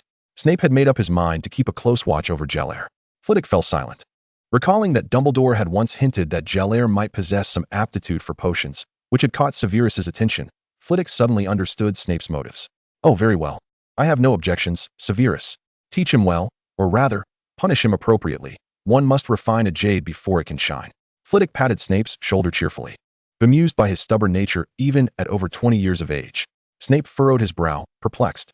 Realizing he could not comprehend Flitwick's words, even having achieved his goal, he shot Jeler a fierce glare and declared, from today onward, no tardiness shall be tolerated, before storming out. Outside, the sounds of Snape's wrath echoed as he reprimanded the Ravenclaw students for failing to address the professor correctly, followed by their lamentations. After expressing gratitude to Flitwick and Madame Pomfrey, Jeler clutched the dreamless sleep potion and slipped away from the hospital wing, merging into the throng of first-year students waiting at the entrance. Upon learning that Jeler had been assigned detention by Professor Snape, the Ravenclaw first years were indignant, but ultimately succumbed to the professor's authority, each offering encouragement by patting Jeler on the shoulder. Jeler, it's all right, just endure for a month. Jeler, stay strong. Remember to charm Professor Snape. Jeler, you must apply yourself. From my experience, all professors appreciate diligent students. Jeler, don't forget to take your potion. At this last exclamation, the first years fell silent, then hurriedly pushed Jeler back to the dormitory, insisting on witnessing him drink the potion before they would leave. Jeler, both amused and touched, declined their company, flashed a reassuring smile at Jack, drew the curtains, and downed the potion in one go. Ugh, Jeler, through his remarkable willpower cultivated during his ninja days, managed to suppress the urge to vomit. Was the potion brewed by the master of potions truly so vile? It felt as though the contents of his stomach had fermented for half a month, only to surge forth from his throat, compelling him to swallow it down.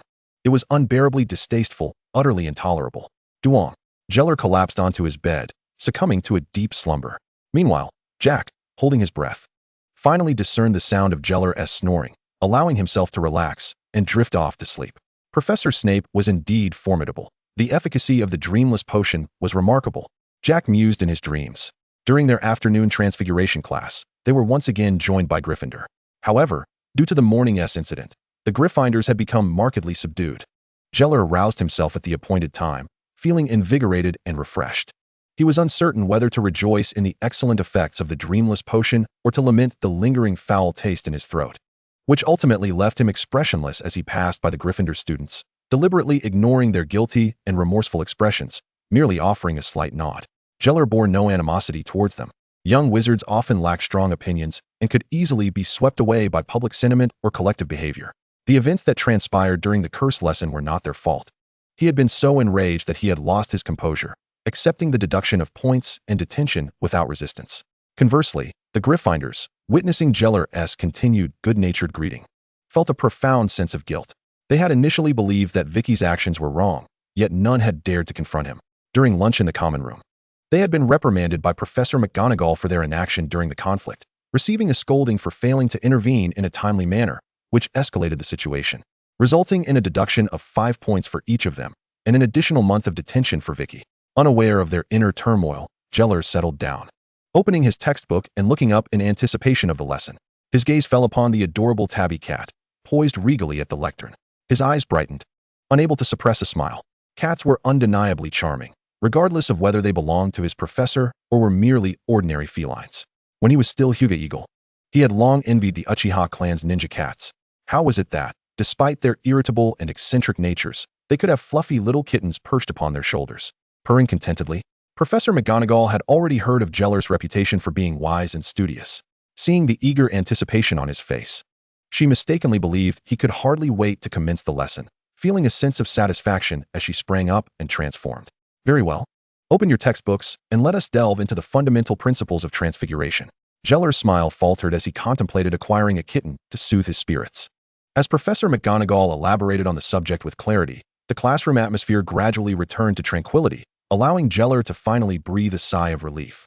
What a peculiar world this was. Wasn't Voldemort dead? Wasn't justice and righteousness supposed to triumph? How could there still be so many troubles within the hallowed halls of Hogwarts? The very cradle of young wizards, who claimed that peace had been achieved. A sense of foreboding crept over Jeler. He feared that this chaotic situation might persist for some time. Throughout the class, Professor McGonagall exhibited a friendly demeanor towards Jeler and the Ravenclaws, while her attitude towards her own Gryffindors was considerably more severe. Jeler was already aware that some classmates had approached Professor McGonagall to lodge complaints, causing him to smile knowingly as he turned back to wink at the offending young wizards in gratitude. Transforming a matchstick into a needle was not particularly challenging. Although Jeler had yet to attempt the transformation spell, his excellent magical control enabled him to swiftly transmute the match into a smooth, unadorned sewing needle. As he gazed at the slender needle, he could not help but recall numerous fanfictions he had read, where the protagonist would engrave their house insignia or family crest upon the needle, lending an air of grandeur to the narrative. Yet, as he looked down at the delicate sewing needle, he thought to himself that even with impeccable magical control, the intricacy of micro-engraving would be an insurmountable challenge for an 11-year-old wizard, far more difficult than etching upon a grain of rice. Excellent magical control, Mr. Plint. 5 points to Ravenclaw, Professor McGonagall announced with a smile and a nod, prompting Jeler to return a bright smile in response. Once she had moved on, Jeler resumed his practice, alternating between the match and the needle, though his thoughts began to wander. He contemplated whether he should embark on the path of becoming an animagus. The process of becoming an animagus was intricate, yet the final step of transformation posed little danger. Moreover, possessing the ability to transform would provide wizards with an additional means of self-defense, outweighing any potential drawbacks. What form would his animagus take? Jeler adored cats and had recently acquired an owl named Fury. Would he transform into one of these two? Jeler then remembered that it had been 2 days since the school year began, and he had not yet checked on how Fury was faring in the Olary. Awful. A sudden jolt of realization struck him. He had forgotten to write a letter to Grandpa Cola. After class, he would hastily return to the dormitory to compose a letter. It was already Tuesday, and if he delayed any longer, Grandpa Cola would surely worry. Chapter 20, Bill's Invitation. Finally free from class, Jeler exchanged a few words with Jack before dashing back to his dormitory and retrieving his stationery. Dear Grandpa Cola, I have successfully enrolled and, like my father, have been sorted into Ravenclaw. I am quite happy. My classmates are very kind to me, and I have also made friends with Hufflepuffs and Gryffindors. These past few days, I have been preoccupied with familiarizing myself with my surroundings and have neglected to write to you. Please forgive me, Grandpa Cola. The courses are not difficult, and I am keeping up well. The potions professor thinks I am performing admirably and has awarded me points. The library has a vast collection of books. I wish to read them all. I eagerly anticipate the next 7 years of learning, Grandpa Cola. Please take care of yourself, and I will return to visit you during the holidays. Yours sincerely, Jeler. Having completed the letter, Jeler hurried to the Ollery, searching for Fury beneath the expansive vaulted ceiling. Fury, Fury? Unable to spot him, Jeler softly called out. A clear, melodious hoot resonated as Fury gracefully descended from the rafters, several other owls shifting aside to provide him space. Well, little one, it seems you have made quite a few owl friends. Are those your new companions? Jeler said, gently stroking Fury's feathers with a soft tone. Who? Fury pecked Jeler lightly, half shy, half annoyed. Jeler quickly apologized. All right.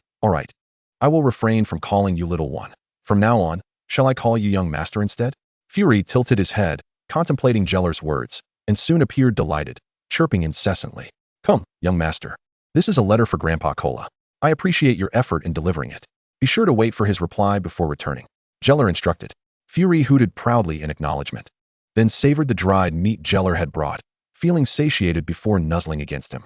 With a flap of his wings, he exited through the Ollery's opening. Just as Jeler reached the Ollery's door, he nearly collided with someone. Upon closer inspection, he realized it was Bill. Hey, Jeler. What brings you to the Ollery at this hour? Did you forget to write to your family yesterday? Bill teased, adopting the demeanor of a seasoned veteran. Jeler felt a bit embarrassed and glanced down to notice that Bill was also holding a thick envelope, raising an eyebrow in curiosity.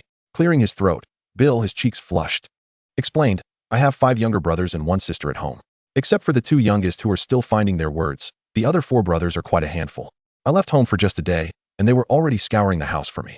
Charlie, in a fit of pique, refused to eat, while Percy tore every page from How to Be a Good Brother to plaster my room with them. Fred and George ran around the house, calling my name from every corner, claiming they were helping me assert my presence, lest our parents forget about me. Mother, in her exasperation, ended up giving everyone a good thrashing, and Father hastily wrote to me for assistance. Sigh. Seeing the mix of helplessness and delight on Bill's face, Jeler knew he was reveling in it. Unable to stifle a laugh, which only deepened the crimson hue on Bill's cheeks. Jeler, Charlie will be starting school next year. I shall introduce you to him, along with my other siblings. Do think carefully about what you might bring as a greeting gift, or else I shall not let you off easily. Bill left this threat hanging in the air as he blushed and made his way to find his owl. I shall, Bill. I am quite eager to meet your siblings. Jeler called back, a smile gracing his lips as he departed. As he descended the tower where the Ollery was located, Jeler was about to turn back towards the common room when he heard the rapid patter of footsteps behind him. Turning to glance back, he saw Bill hurriedly descending, and he felt a wave of relief wash over him. The first Quidditch match after Halloween is Gryffindor against Slytherin, and I will be joining the Quidditch team this year. Will you come to watch me play? Bill asked earnestly. Of course. We are friends. Naturally. I shall cheer for you, Jeler replied without hesitation. His interest in Quidditch was piqued, and with Bill competing, he would certainly be there to support him. A broad smile spread across Bill's face, his youthful features already hinting at the dashing charm he would possess in adulthood. He waved goodbye to Jeler before sprinting towards the Gryffindor Tower. After completing his homework in the library with his classmates, Jeler couldn't help but marvel at the industriousness of Ravenclaw. He had expected to witness a scene where others, having failed to finish their assignments, would come to him with forlorn expressions seeking help. In reality, following the chaotic events of the previous day, most of the first-year Ravenclaws had adjusted with the assistance of upperclassmen, diligently working in the library with such fervor that their quills nearly took flight.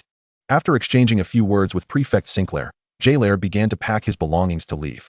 As he passed by a hapless Hufflepuff first year who had barely written a few words and was gazing at him with longing eyes, Jeler steeled himself and did not pause. There was no choice. He had a potions detention at 7, and he needed to hurry to dinner. At this thought, Jeler couldn't help but commend Ravenclaw once more.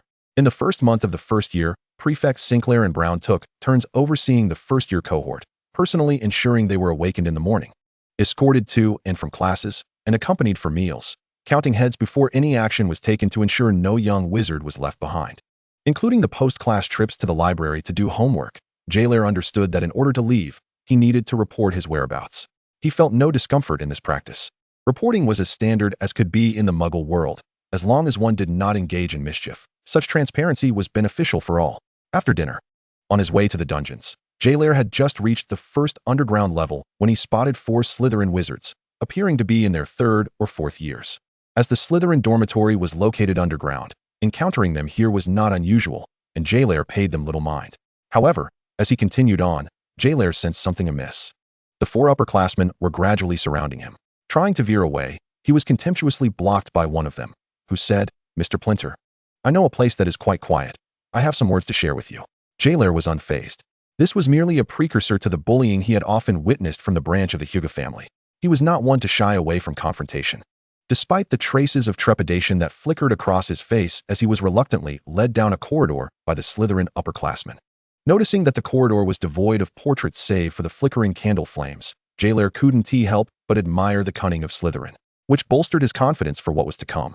Jeler Plinter, a half-blood, with a family full of ineptitude, raised in the Muggle world, TSK. As he steadied himself, the leader eagerly stepped forward to mock Jeler. "Indeed, you speak of me.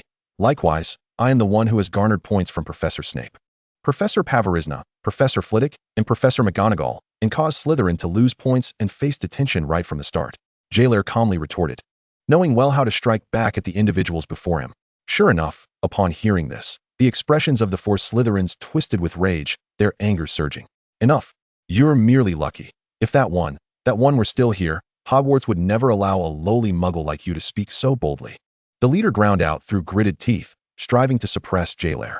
Unperturbed, Jeler shot back with precision. "There are no ifs. Voldemort is gone. If you don't believe me, just take a stroll up to the 8th floor and inquire at the headmaster's office." The four immediately trembled, their faces pale with fear.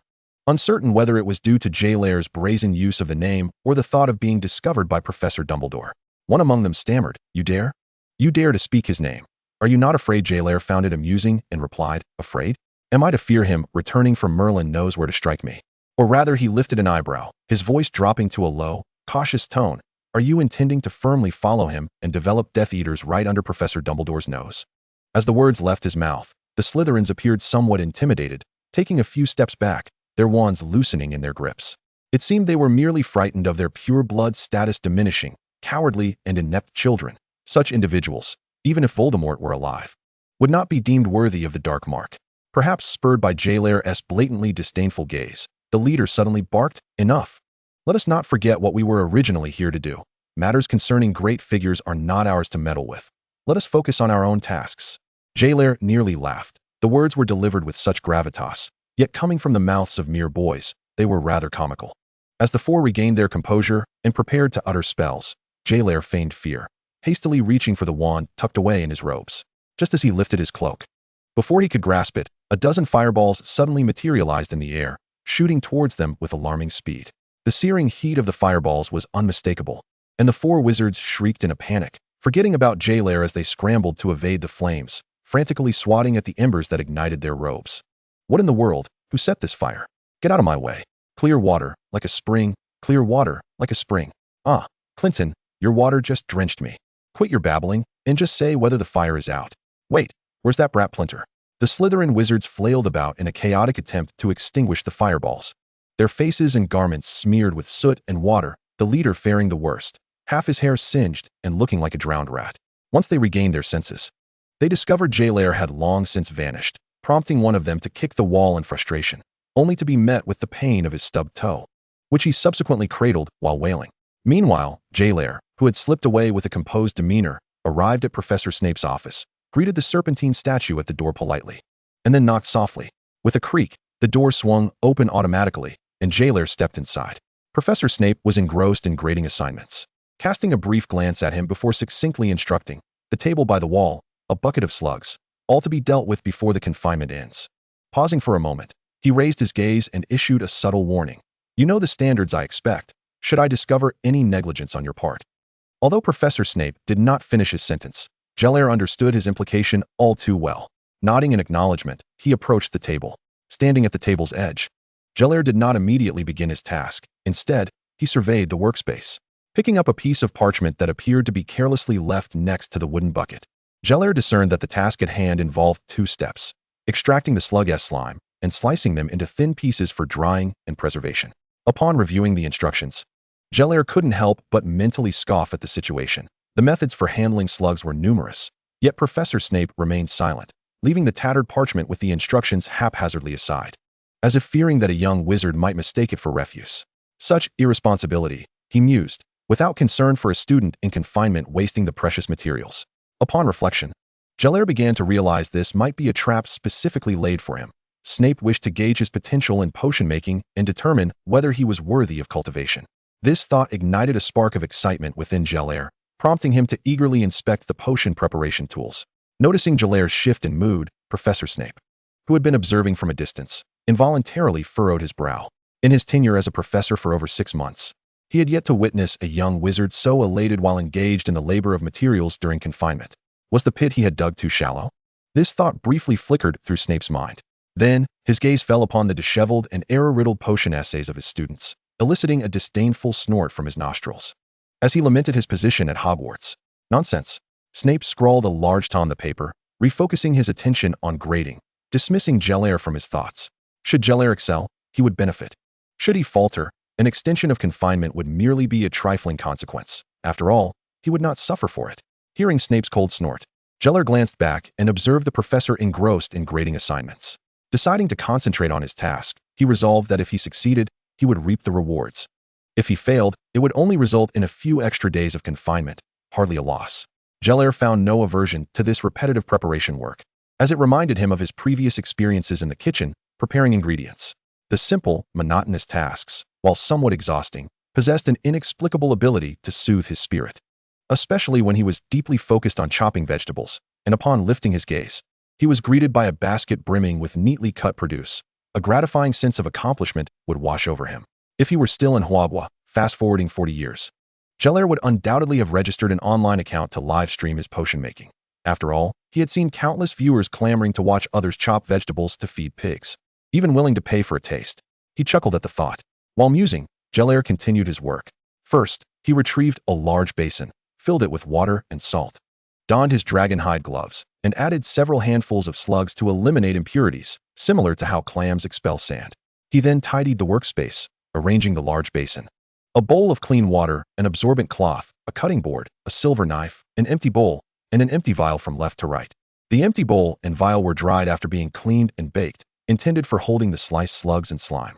As time passed, Jeler began to extract the slugs from the saline bath, washing and drying them before placing them on the cutting board for processing.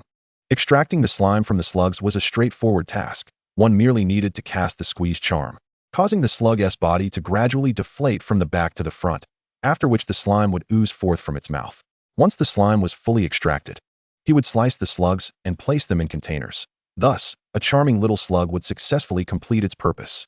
Just as Jeler was about to enthusiastically embark on his endeavor, he suddenly halted, realizing he did not know how to perform the squeeze charm. Turning around, he decisively approached Professor Snape to inquire. Snape, lifting his gaze from the stack of assignments with evident irritation, shot a mocking glance with his dark eyes. Did I ever grant you permission to employ spells? Surely, using your ogre-like brain should lead you to understand that the slime extracted via the squeeze charm would be of insufficient purity and quantity. For once, do assist your potion master with your noble hands. Returning in a huff, Jeler, brimming with frustration, paused for a few seconds before sighing and picking up a small stick from his toolkit. Unbeknownst to him, Snape, observing the sigh, felt a fleeting sense of relief and satisfaction. Engrossed in his potion making, Jeler lost track of time. Suddenly, a knock echoed at the office door, and a refined male voice called from outside. Jeler paused mid-action, recognizing it to be one of the Slytherin students who had recently cornered him. Chapter 22, Complaints. Professor Snape, unaware of the previous events, casually waved his hand to open the door, allowing for Slytherin students to enter, who disregarded Jeler laboring against the wall and greeted Professor Snape instead. I assume you are not ogres. You should know what matters are appropriate to bring to me, and which are not, Snape remarked, his tone tinged with irritation, lacking the patience to entertain their presence. The leader, Alexander Whitmore, visibly recoiled, seemingly struck by a thought, and then, with indignation, launched into a complaint. Professor Snape, we just encountered that insufferable Ravenclaw boy on the first floor. Not only did he fail to greet us, but he also insulted Slytherin. Daniel and I, along with the others, attempted to reason with him, and he had the audacity to attack us with a spell and escape. Professor Snape, no one has ever dared to humiliate Slytherin like that, Alexander proclaimed, his head held high, brimming with pride. Snape ceased his grating the moment Alexander began to speak, gazing at him intently, remaining silent until Alexander concluded his self-righteous monologue. The office fell into an eerie silence as the four students awaited Snape's judgment, but he remained inscrutable, while Jeler paused his work to listen intently. After a long pause, as the confidence on the Slytherin faces shifted to confusion, anxiety, and a hint of guilt, Snape finally curled the corners of his mouth in a slight smirk and calmly questioned, "Did you retaliate?" Suddenly, a shorter Slytherin student recalled something and hurriedly tugged at Alexander's robe. However, Alexander, oblivious to the movement behind him, instinctively replied, "Of course, we all fought back." "Oh, a wrong answer." Jeler stifled a laugh. Snape lowered his gaze, arms crossed, leaning back against the chair, and spoke slowly, with a sense of certainty. "So, you are telling me that he provoked you. You retaliated, for against one, and still lost?" Alexander's smile froze, cold sweat instantly beading on his forehead, while the three behind him instinctively lowered their heads. Fighting is shameful, losing is shameful, and losing a 4-on-1 fight is even more disgraceful. Professor Snape, who took pride in his history of winning more often than losing in 4-to-1 encounters, felt a profound disappointment. Regardless of the reason for the fight, the outcome was what mattered. Did they win? Desperate to salvage the situation, Alexander attempted to regain composure, stating that Ravenclaw, Jeler Plinter, insulted Slytherin. "Professor, we cannot let him off the hook." Snape, refusing to entertain any incitement, retorted coldly, "If you consider the honor of Slytherin to be 4 upperclassmen ganging up on a first year and still losing, then I agree, he insulted Slytherin. For such Slytherin does not deserve honor." Professor Snape's clear and candid sarcasm was laced with unrestrained anger and disdain. He was incensed by the ineptitude of these individuals, who could not even best a first-year student, and was further appalled by their foolish attempts to provoke him with such preposterous excuses. Did he appear so foolish? Having recently assumed the role of head of Slytherin House for less than a year, and yet to become the dreaded Dungeon Serpent King of the future, Professor Snape narrowed his eyes, contemplating how best to impart a lesson to Slytherin House. Meanwhile, Jeler was reveling in the unfolding drama when a student standing behind Alexander, the one tugging at his robe, spoke up in a low voice. "Professor Snape, I apologize for our lack of victory, but there is a reason for our failure. That Prentice possesses a spell capable of conjuring multiple fireballs instantaneously, which are difficult to extinguish. We were compelled to let him escape to protect ourselves. I believe this spell falls outside the normal curriculum of the school." Professor Snape's interest peaked. He cast a sidelong glance at the theatrically engaged Jeler, then shifted his gaze back to the students, granting them a reprieve by inquiring, "So, Mr. Carter, what exactly are you implying?"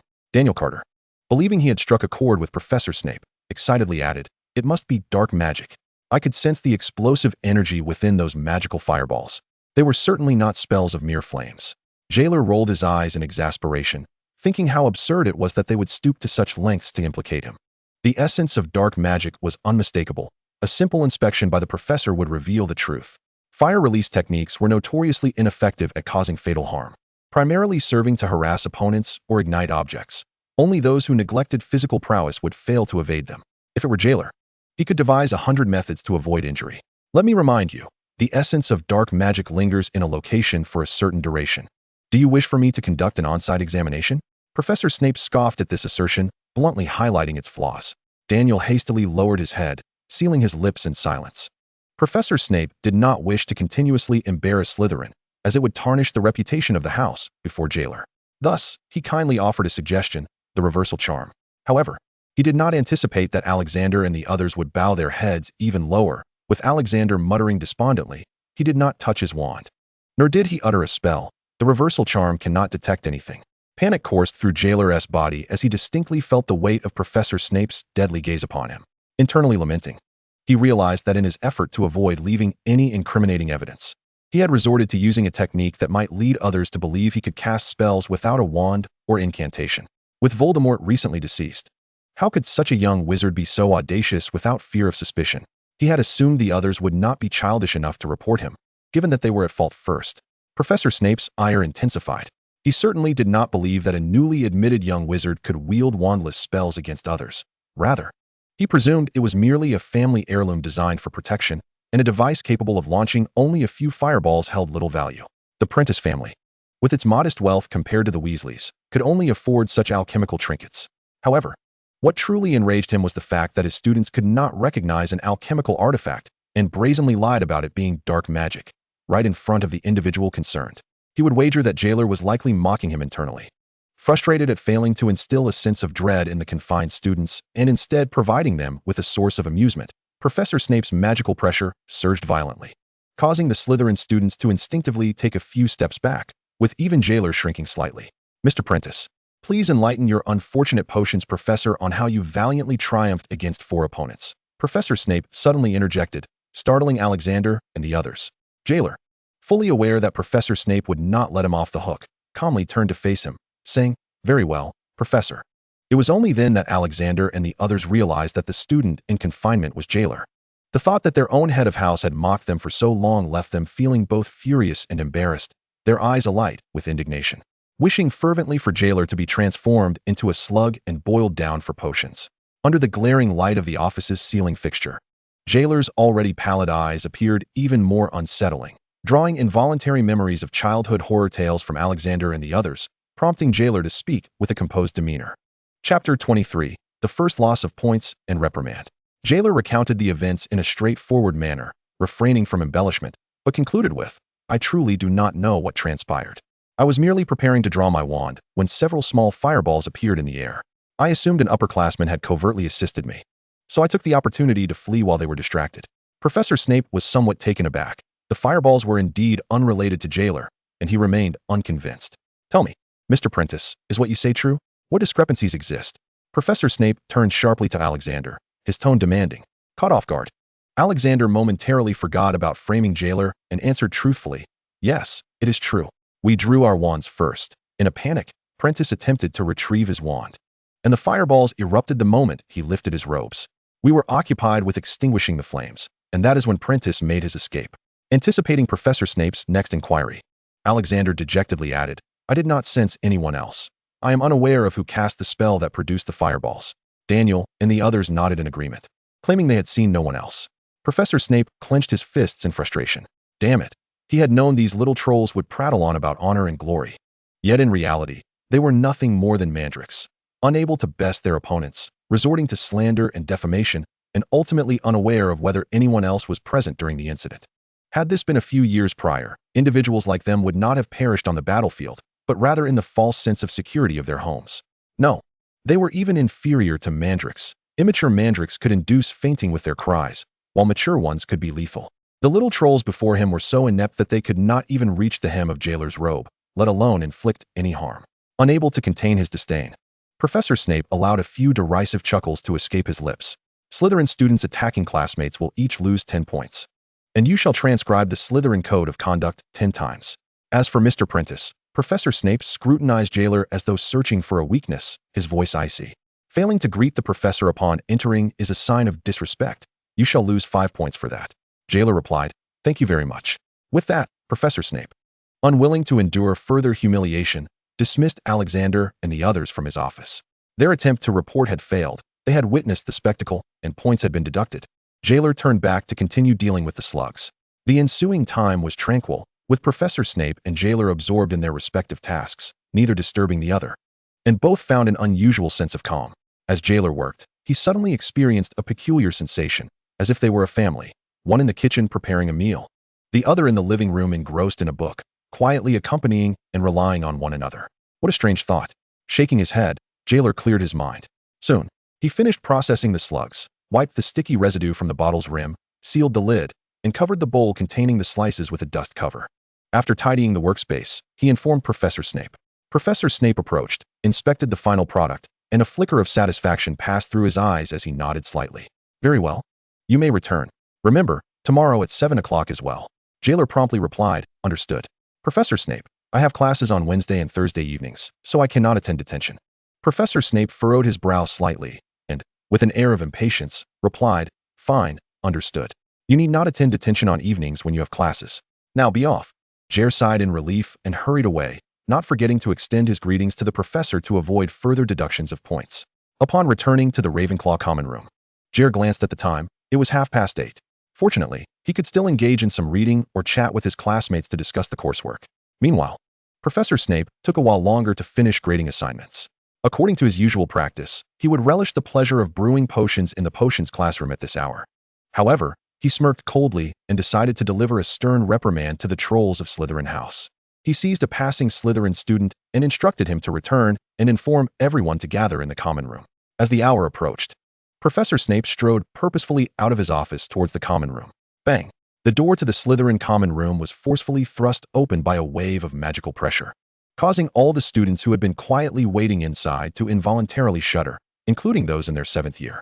The older students understood all too well the formidable presence of their half-blood headmaster as he passed through their midst. With his mixed heritage and exceptional potion-making skills, his standing in the eyes of the Dark Lord was second only to that of the Malfoys and a few other established pureblood families. Indeed, there were times when the Dark Lord would express his ire towards those who dared to insult Snape due to his half-blood status. Moreover, Professor Snape was also a formidable combatant, well-versed in the dark arts. There had been instances when several Death Eaters, unable to tolerate the brashness of a half-blood, had pursued him only to find themselves ruthlessly incapacitated, left on the brink of death. When their families sought retribution from the Dark Lord, Snape merely coldly tossed a few healing potions as compensation, earning himself the Dark Lord's begrudging praise. Students above the 5th year were already sufficiently aware of their family arrangements and involved in family affairs. They knew that, had Voldemort not met his demise, a significant number of them would have followed him upon graduation, becoming his prospective recruits. Among them was the unfortunate 7th-year student, Thomas Clark, whose family had suffered due to the fate of one of their own. He recalled the panic that overtook their family leader upon learning that Snape had become the potions professor, as well as the fearful admonitions they had given him to never defy the professor and to navigate his final year with utmost caution. Thomas bowed once more in respect to the imposing and cold-hearted Professor Snape, whose presence radiated an aura of dominance. Regardless of his status as a traitor, his prowess had not diminished in the eyes of Merlin. The professor's piercing gaze swept slowly over each student, and he felt satisfaction as he noted that everyone had quelled their restlessness, regaining a measure of composure. I believe you are all acutely aware of Slytherin's current predicament. Professor Snape's silky voice reverberated through the underground chamber, ensnaring everyone within its confines. Yet, some individuals remained oblivious to the gravity of the situation. It was one thing to misjudge the circumstances. It was another to challenge the strength of others, especially when they were outmatched, save for one advantage, their age. A sense of dread enveloped Thomas and the older students. Damn it, who had committed such a transgression that would ensnare them all? Suddenly, Professor Snape barked. 4 upperclassmen cornering a 1st year, allowing the latter to escape unscathed, and you dare come to me with grievances, distorting the truth and fabricating lies. Do you think I am Slughorn, that old bee, easily beguiled by your honeyed words? Do you truly believe that failure is to be laid at the feet of Slytherin's honor? Have you allowed your intellect to be muddied by the slime of your own ignorance? Slytherin's honor, as represented by you, manifests itself in mindless shouting and foolishly engaging in civilized duels, where the victor is deemed worthy by mere cowardice. Answer me, Alexander Whitmore. Alexander Whitmore trembled like a leaf, his mouth agape, unable to utter a word. As a 3rd-year student, he had entered Hogwarts before Professor Snape had taken on the role of Potions Master. And due to his youth and lack of information from his family regarding Snape's standing among the Death Eaters, he had always assumed the professor was of limited power, relying solely on his potion-making expertise. His respect for the professor had been mere courtesy, devoid of any comprehension of his terrifying reputation. However, now, Professor Snape's fierce reprimand thundered in his ears, the magical pressure causing a buzzing sensation in his head, while the oppressive aura nearly rendered him breathless.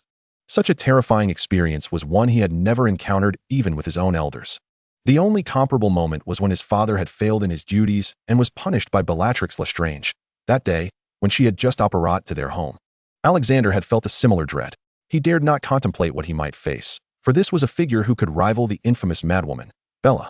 He silently thanked the Hogwarts faculty for their restraint against harming students and expressed gratitude that Professor Snape was merely embarrassed rather than inclined to inflict torment.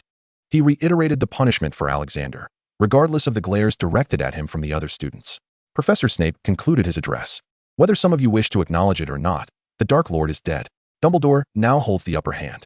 If you wish to preserve the last vestiges of Slytherin's honor, focus on your studies and do not attempt to deceive the greatest white wizard of this century with your clumsy tactics. Slytherin is ambitious, cunning, and astute. I hope you comprehend the essence of my words. All of you, transcribe the Slytherin code 5 times and submit it to me by Saturday, through your respective heads. With that final declaration, Professor Snape swept away, his robes billowing behind him like the wind, leaving the students inside the common room to breathe a sigh of relief as if having narrowly escaped disaster. Jeler remained uncertain about the misfortunes that awaited Alexander in Slytherin House after losing points at the beginning of the term, but he reveled in the fact that his own days were going quite well. He began his mornings with a run outside the castle, enjoying the solitude of the early hours. During a break, he gathered a handful of wildflowers to weave into a crown, which he surreptitiously placed on the head of the sleeping dog outside Hagrid's hut. The dog wagged its tail and emitted a low, grateful grunt. At breakfast, Jer received a letter from Grandpa Cola, brought back by Furry, and he joyfully accepted the warmth of Grandpa Cola's care. In herbology class that morning, he performed admirably, earning points from Professor Sprout. In the afternoon, his Hufflepuff friends informed him that they had attempted a mock potion brewing session the previous day. Although the magical ingredients conjured through transfiguration differed somewhat from the real materials, it was sufficient practice for the first years. Both he and Jim had managed to independently complete the process of brewing the Scabbers potion, and a few upperclassmen had joined them in practice, significantly improving their potion-making skills. Remarkably, there had been no explosions in the cauldron during the morning's potions class, and they ultimately received a passing grade, much to the delight of the upperclassmen. Thomas continued to chatter away like a little magpie. Jer felt genuinely happy for Thomas and the others. Upon returning home the previous day, he discovered that a mock brewing group had been formed within Ravenclaw. However, since Ravenclaw students rarely made elementary mistakes in potions class, most participants in the group were 5th years and above, needing more experience to prepare for the examinations this year or the next. Given the high cost of potion ingredients, they usually could not afford them outside of class. Only a handful of Muggle-born, inexperienced first-year wizards participated in the endeavor, while the older students engaged in discussions and offered guidance to their junior counterparts. One aspect that delighted Jeler was that these study groups were not comprised of fixed members. They merely designated specific time slots during which more skilled wizards would take turns overseeing, providing the necessary transformation materials for the group. If there was a need, one could join. If not, one was free to refrain. This liberating and carefree mode of learning led Jeler to exclaim in admiration. No wonder the emblem of Ravenclaw House is an eagle. They soar through the vast skies of knowledge like eagles, and when they encounter a favored quarry, they strike with precision and ferocity, mirroring their fervor for learning and research. Jeler felt immensely pleased for Thomas and the others, as the Hufflepuff children expressed their gratitude by warmly coming over to play with him. Considering they were still students, Jeler decided to invite them to the library to work on their assignments, blending education with enjoyment, confident that they would find pleasure in their studies. Under the pressure of Jeler's swift penmanship, the Hufflepuff first years tearfully completed their tasks. When Hufflepuff's head boy arrived at the library, he was both astonished and gratified, patting Jeler on the back and offering sincere encouragement. The Hufflepuff newcomers suddenly realized that completing assignments was not such a daunting task after all. During the astronomy class that evening, Jeler's initial anticipation faded as he delved deeper into the subject. He discovered that he lacked a clear direction for his efforts. He could only identify the Big Dipper among the constellations, so how could he expect to master divination through astrology? With a heavy heart, he rolled his eyes, attempting to learn astronomy through sheer disdain, only to be rebuffed by the subject itself. He despondently rested his head on the table in the Ravenclaw common room, while head boy Sinclair looked on in confusion. Is astronomy really that difficult? Isn't it just this, then that, and finally this, and voila, the divination results emerge? Jeler felt unconsciously bullied by the academic prowess of Sinclair and resolved to sever ties with him for a solid 10 hours, just until the next morning. Thursday brought no potions class, only friendly lessons in charms, transfiguration, history of magic, and defense against the dark arts, allowing Jeler to once again showcase his exceptional magical aptitude and earn extra credit from various professors. In classes shared with Slytherin, they refrained from causing trouble, displaying none of the restlessness observed in previous days.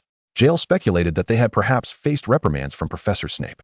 Engaging in mischief only to be caught, with no evidence to support their claims, was a distinctly Gryffindor-like folly that Professor Snape would undoubtedly not tolerate. To his surprise, there were no classes on Friday morning. Elated, Jeler carried a stack of books to the library, knowing that with 2 days free from lessons and no detentions assigned by Professor Snape over the weekend, he was determined to complete his assignments early, planning to practice ninjutsu in the room of requirement. During the herbology class that afternoon, Jeler dug through an entire lesson's worth of dirt, primarily to create a suitable nest for the delicate wowo grass. This plant, requiring minimal environmental conditions yet demanding specific terrain, communicates its emotional needs through its roots, guiding the cultivator to provide the necessary small nests. Typically, multiple nests are required, hence the name wowo grass, which is used to concoct scar-removing potions. The nest could not be too large or too small, too deep or too shallow.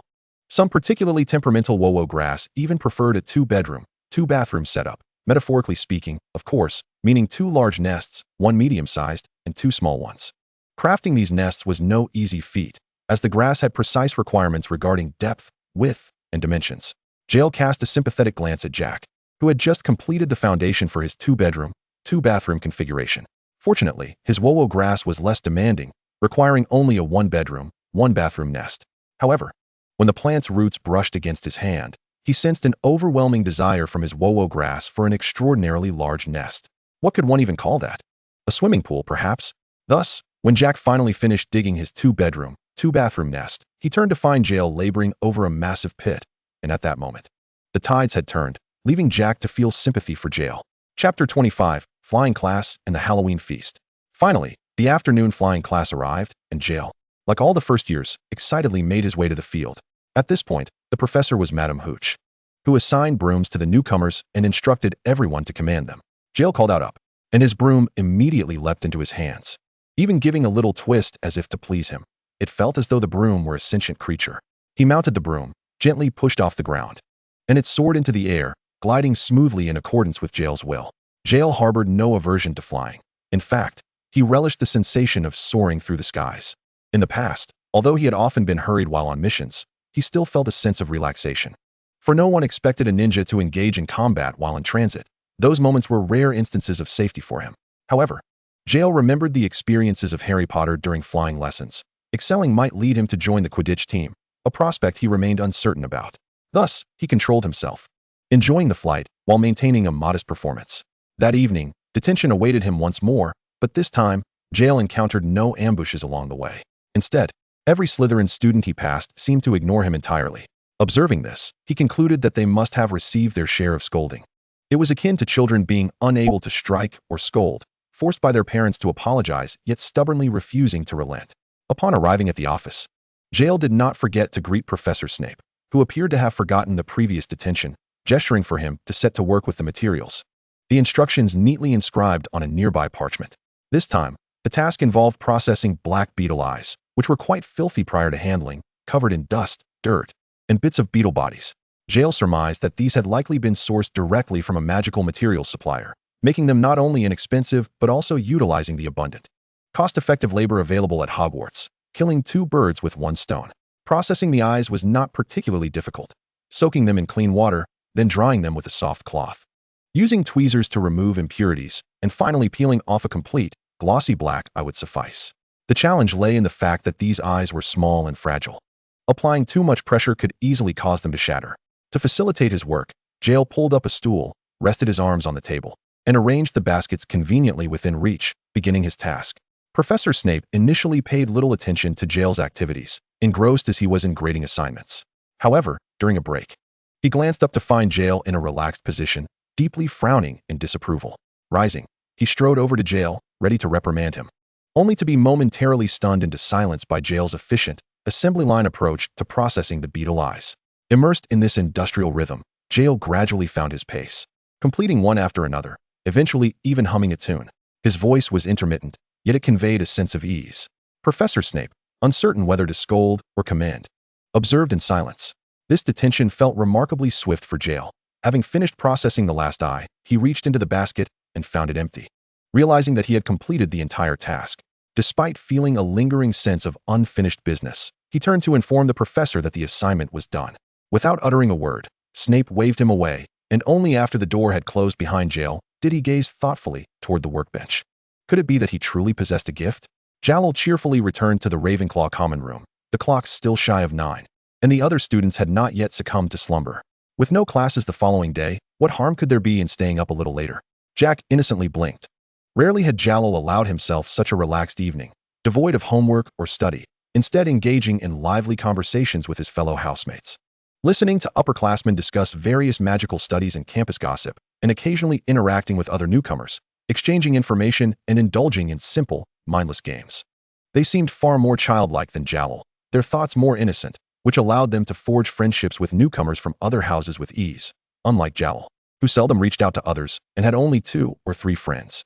Yet, as he listened, Jeler's mood soured.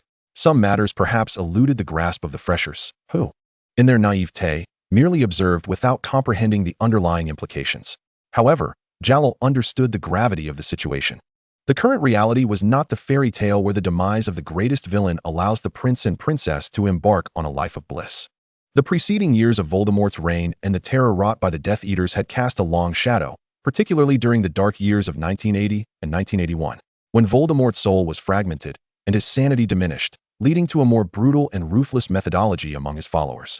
It could be said that at least half of the wizarding population in Britain had suffered persecution at the hands of the Death Eaters, with countless wizards meeting their demise.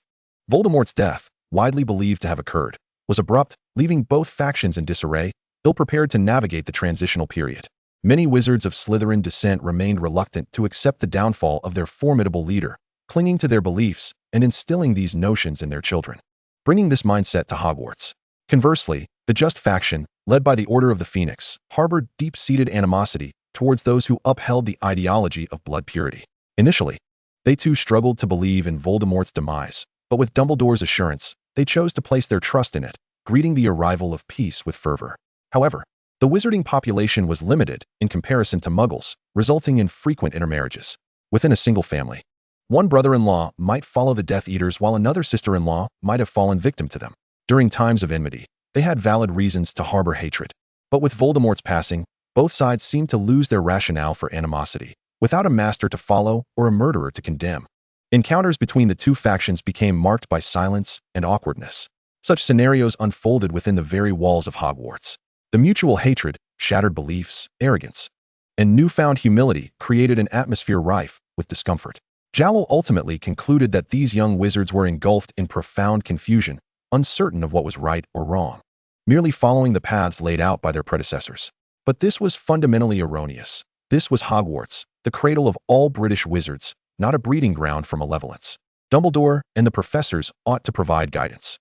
Perhaps Dumbledore shared this sentiment, for weeks later, a colossal announcement was posted on the Great Hall's notice board, covering the entire corridor.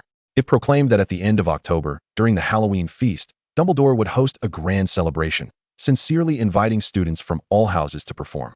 The themes were unrestricted, and there were no limits to the number of participants. Registration would commence immediately and continue until mid-October, with all accepted performances eligible for guidance or assistance from professors.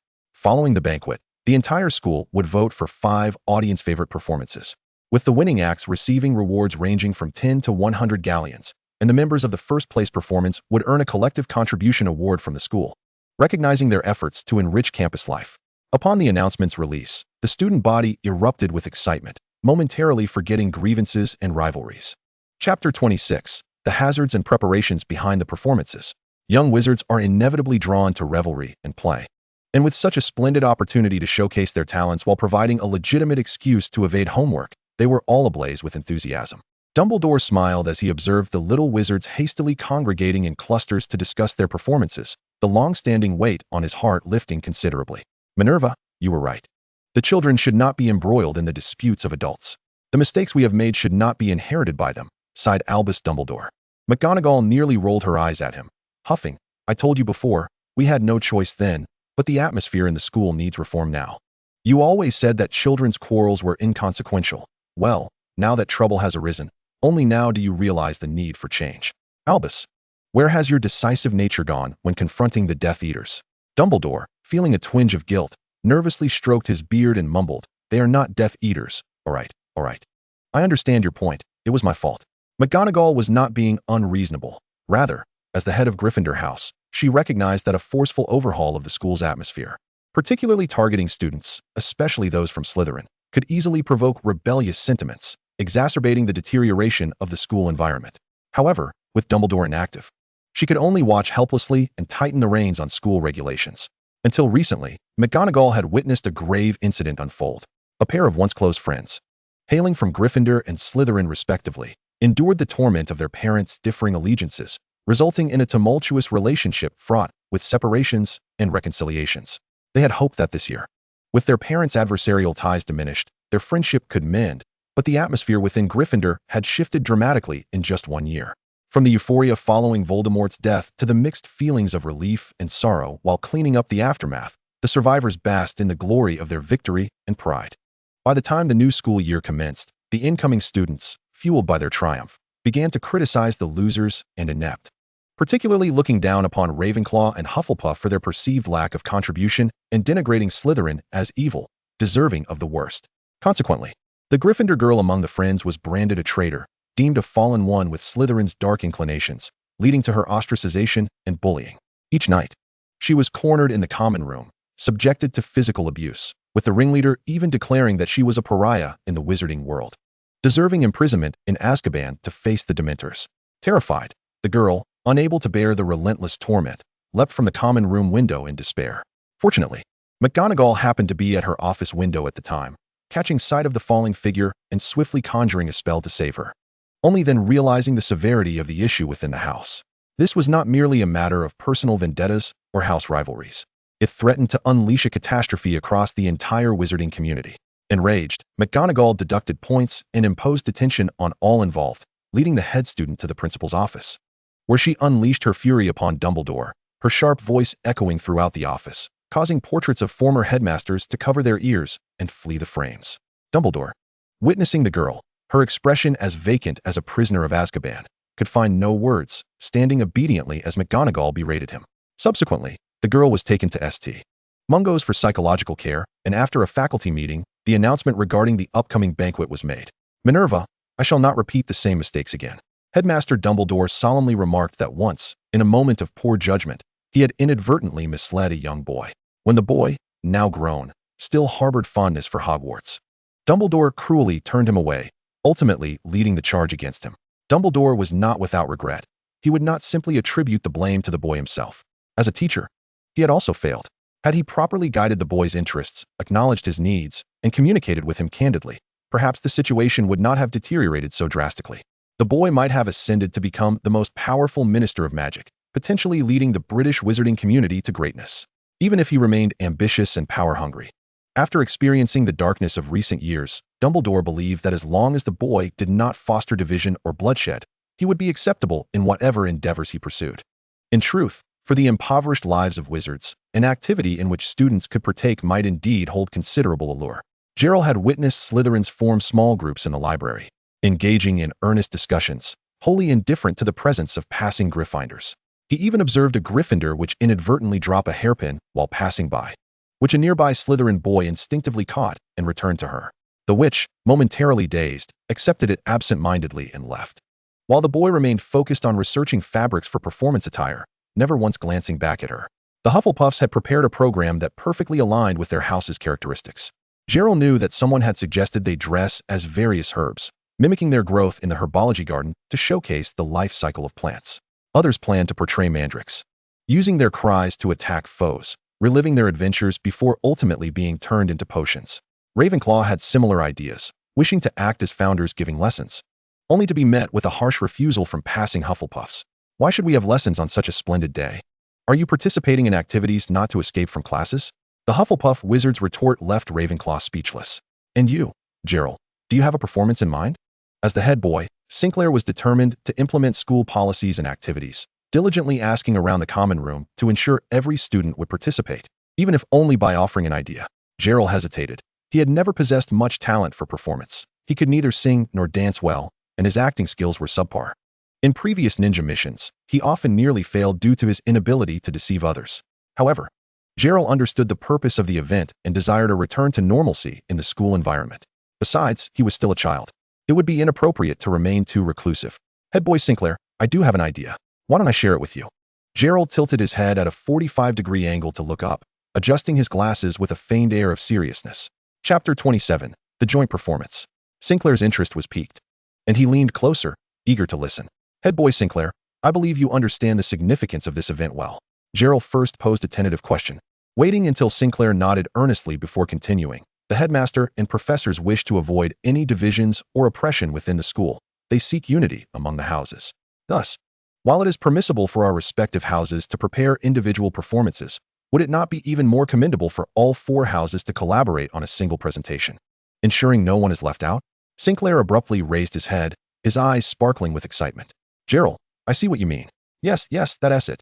If a performance is to win an award, it must involve all 4 houses, Sinclair declared, slapping the table with resolve. All right, I grasp the situation now. I will reach out to the other houses to discuss this. Once we have results, we will announce them within our house. At that point, everyone can sign up to participate, and Jeler, if you're interested? Jeler smiled. If it suits, I shall certainly sign up. I believe the entire school will be quite interested. Jeler was not mistaken. After Sinclair convened a meeting with the leaders of the other three houses, Hufflepuff was the first to agree. The heads of Gryffindor and Slytherin exchanged glances, each nodding in consent. We cannot be outdone by the others. Once the 8 heads had deliberated on the theme and content of the performance, they announced the decision during dinner. The students at the 4 long tables fell silent momentarily before erupting into a cacophony of cheers and applause. Whistles, table thumping, and clapping echoed, with some students even using their wands to conjure fireworks in celebration, creating a vibrant scene. They may not have comprehended the deeper significance of the event, but they understood that the more participants involved, the grander the occasion would be. An inexplicable thrill prompted them to cheer without regard for decorum. Gryffindor exclaimed, "So many participants." Hufflepuff responded, "This is fantastic. We no longer have to wrestle with which performance to choose." Ravenclaw remarked, "I still prefer the sight of everyone working together." Slytherin added, "This will earn Slytherin the same honor as the House Cup." At the professor's table, Headmaster Dumbledore observed each jubilant little wizard with a gentle smile. Professor McGonagall was moved to tears, pulling out a handkerchief to dab her eyes. Professors Sprout and Flitwick clapped in delight, while Professor Pavadina looked on with pride, admiring the scene below. Even Professor Snape, with his usual disdain, appeared slightly less furrowed in brow. "My dear colleagues, now that the children have expressed their ideas, it is time for us to lend our support," Dumbledore remarked cheerfully, glancing around the table. The professors, whether excited or composed, nodded in agreement. They too wished to assist these children in dispelling the shadows of war. The theme for the joint performance was straightforward, with a minor adjustment to the timeline. It was set during the era when the 4 founders had accepted many students while traversing the land. Each founder, leading their students on adventures a millennium ago, encountered a myriad of tales involving Muggle dark wizards, knights, forests, mountains, deserts, and seas. Ultimately, the 4 teams would converge on a high ground, drawn together, leading the founders to decide to end their wandering and establish a castle on that high ground, summoning young wizards from across the nation to create a cradle for them, Hogwarts. In the end, 1,000 years later, the founders' ideals were beautifully preserved, and Hogwarts became the sacred ground in the hearts of all wizards, diligently safeguarding the flame of the British wizarding world and passing on the wonders of magic. Even the rivaling Slytherin and Gryffindor could not disparage this legacy. Perhaps, in their subconscious, they too wished for Hogwarts to embody such ideals, where their children could grow up joyfully making friends, free from the hatred and death they had once endured at a young age. Jeler greatly admired these head boys and girls. Their profound wisdom lay in simplicity, conveying the deepest emotions through the simplest of stories. He applauded their vision. Yet, when it came time to formally sign up, Jeler discovered that the ambitions of the head boys and girls extended even further. "Why should our Slytherin founder allow Gryffindor to perform?" An upperclassman from Slytherin exclaimed in disbelief. "Why make such a fuss? I don't mind at all." A nearby Gryffindor upperclassman laughed heartily, earning a furious glare from the Slytherin student. "This is going to be difficult. How can any of us Hufflepuffs possibly portray the wisdom of a Ravenclaw lady? Wouldn't that be exposing our shortcomings right on stage?" A round-faced, chubby boy was engulfed in confusion. Yet, the Ravenclaw which remained remarkably composed, assuring him that the script was predetermined and all he needed to do was recite his lines. The prefects had disrupted the identities of the founders and the students portraying them, decreeing that the founders must be played by students from other houses, while the remaining student roles and supporting characters in the adventure would be decided by lottery. In total, the production required over 100 participants, including the 4 founders, 50 students from each house, 20 supporting characters, and various background elements like rocks and trees. Thankfully, Headmaster Dumbledore had informed them he would employ an extension charm to augment the space, or else the stage would be swiftly overwhelmed by bodies, making performance impossible. With magical assistance, the lottery was swiftly conducted, and Jeler was fortunate enough to draw the role of a dark wizard. "Ha ha, Jeler. You won't need to dress up much for the dark wizard. Just paint your face black, leaving only your eyes visible, and that will be frightfully enough," Jack exclaimed, laughing as he playfully fell against Jeler's back, unbothered by the prospect of inciting his ire. At the beginning of the term, some had feared that Jeler's unique white eyes might be a source of sadness for him, prompting them to avoid drawing attention to him. However, as 2 months passed, Jeler had become openly unperturbed by it, even welcoming accidental mentions of his striking gaze, so no one was concerned anymore. They simply regarded it as a rare eye color. Jeler could hardly fathom how terrifying he would appear if he truly went through with it. During his 2 months at Hogwarts, his previously slender frame had enjoyed ample nourishment and exercise, resulting in a notable growth spurt. Though only 11, he now stood at 1.50 meters, towering over many of his peers, making him a striking figure among the first years. The Byakugan of the Hyuga clan was particularly large and round, starkly white. While it seemed innocuous at first glance, if he were to paint his face black and don dark clothing, he would resemble nothing more than a pair of floating eyeballs. And when the dark wizard spoke, he would reveal a set of large white teeth. Would he then be mistaken for an African? Not everyone was cast in a role. And while some felt disappointed at the missed opportunity, they soon perked up, realizing that the feast would not consist of just this performance. Those not selected could freely form groups to prepare other acts. Thus, in the days that followed, Jeler observed that nearly all the students were mobilized, with little wizards preparing their performances everywhere. To his astonishment, he even witnessed Professor Snape lending a hand to a Hufflepuff group. In Chapter 28, the professor's involvement was certain. The Hufflepuff students required a large bat for their act, yet no one could conjure a perfect, animated bat. As Professor Snape passed by, he discreetly waved his wand, transforming the plush toy encircled by the little wizards into a massive, pitch-black bat, its terrifying form stirring up gusts of wind with its flapping wings. The Hufflepuff students were initially taken aback and scampered away, only to cautiously peek out like hamsters, marveling at the chattering bat. Before turning to watch the retreating figure of Professor Snape, his black robes billowing, they stood agape, as if witnessing a cauldron in potions class magically heat and stir itself, then leap out to bottle its contents, thus providing them with a favorable outcome. Nevertheless, the Hufflepuffs were elated, for as long as they maintained the bat's magical energy, it could last until Halloween and move according to the caster's will, perfectly fulfilling their requirements. The Hufflepuff wizards exclaimed, "Professor Snape is truly kind." Professor McGonagall provided a venue for the young wizards, and her exquisite extension charm significantly alleviated the space issues for rehearsals. Even the homework set by Professor McGonagall was transformed into assignments on how to utilize transfiguration spells within their performances, inspiring the students to simultaneously loathe and eagerly engage with their tasks. Professor Flitwick contributed his dueling expertise and combat experience to enhance the fighting aspects of the show, though he often found himself exasperated by the students' imaginative whims. Out, Mr. Weasley. I absolutely refuse to allow you to win by shooting a rooster from your wand to peck your opponent's eyes out. It's disgraceful, Professor Flitwick shouted, waving his hands at Bill, ultimately retreating to a high shelf in frustration, leaving the others to cast disapproving glances at him. Jeler mused, "Bill, I always thought you were rather serious. Does that mean Fred and George's penchant for mischief originated with you?" Professor Sprout generously offered a plethora of rare ancient plants for study, as these flora were essential for authentically recreating the environment from a millennium ago. Of course, Professor Sprout only permitted their temporary use as references for transfiguration spells. She absolutely would not lend out her beloved little seedlings. Setting aside the students' general propensity for mischief, these ancient plants carried considerable risks. If someone inadvertently broke her seals, the consequences could be dire. Professor Pavarti had altered the senior curriculum to focus on cases of battling dark wizards, intertwining the assigned essays with practical applications for the performances, allowing students to find joy amidst their struggles. "Thank you, Professor McGonagall," Professor Pavarti acknowledged, while Professor Snape did not overtly assist during class. If a young wizard inquired about potion-related matters not covered in the textbook, he would respond, albeit with less than amiable demeanor. Jeler understood the reason behind his brusqueness. His month-long detention had only recently concluded. Not to boast, but Jeler was well aware that Professor Snape was indeed pleased with his potion handling. After all, the materials he had to work with had escalated from snails and black beetle eyes to African tree snake skin, leeches, and moonstone, with the potions becoming progressively more advanced and the methods increasingly complex. Consequently, his detention time had gradually extended from 8:30 to 9:30. Moreover, the potions office had begun to accumulate more of Jeler's preferred items.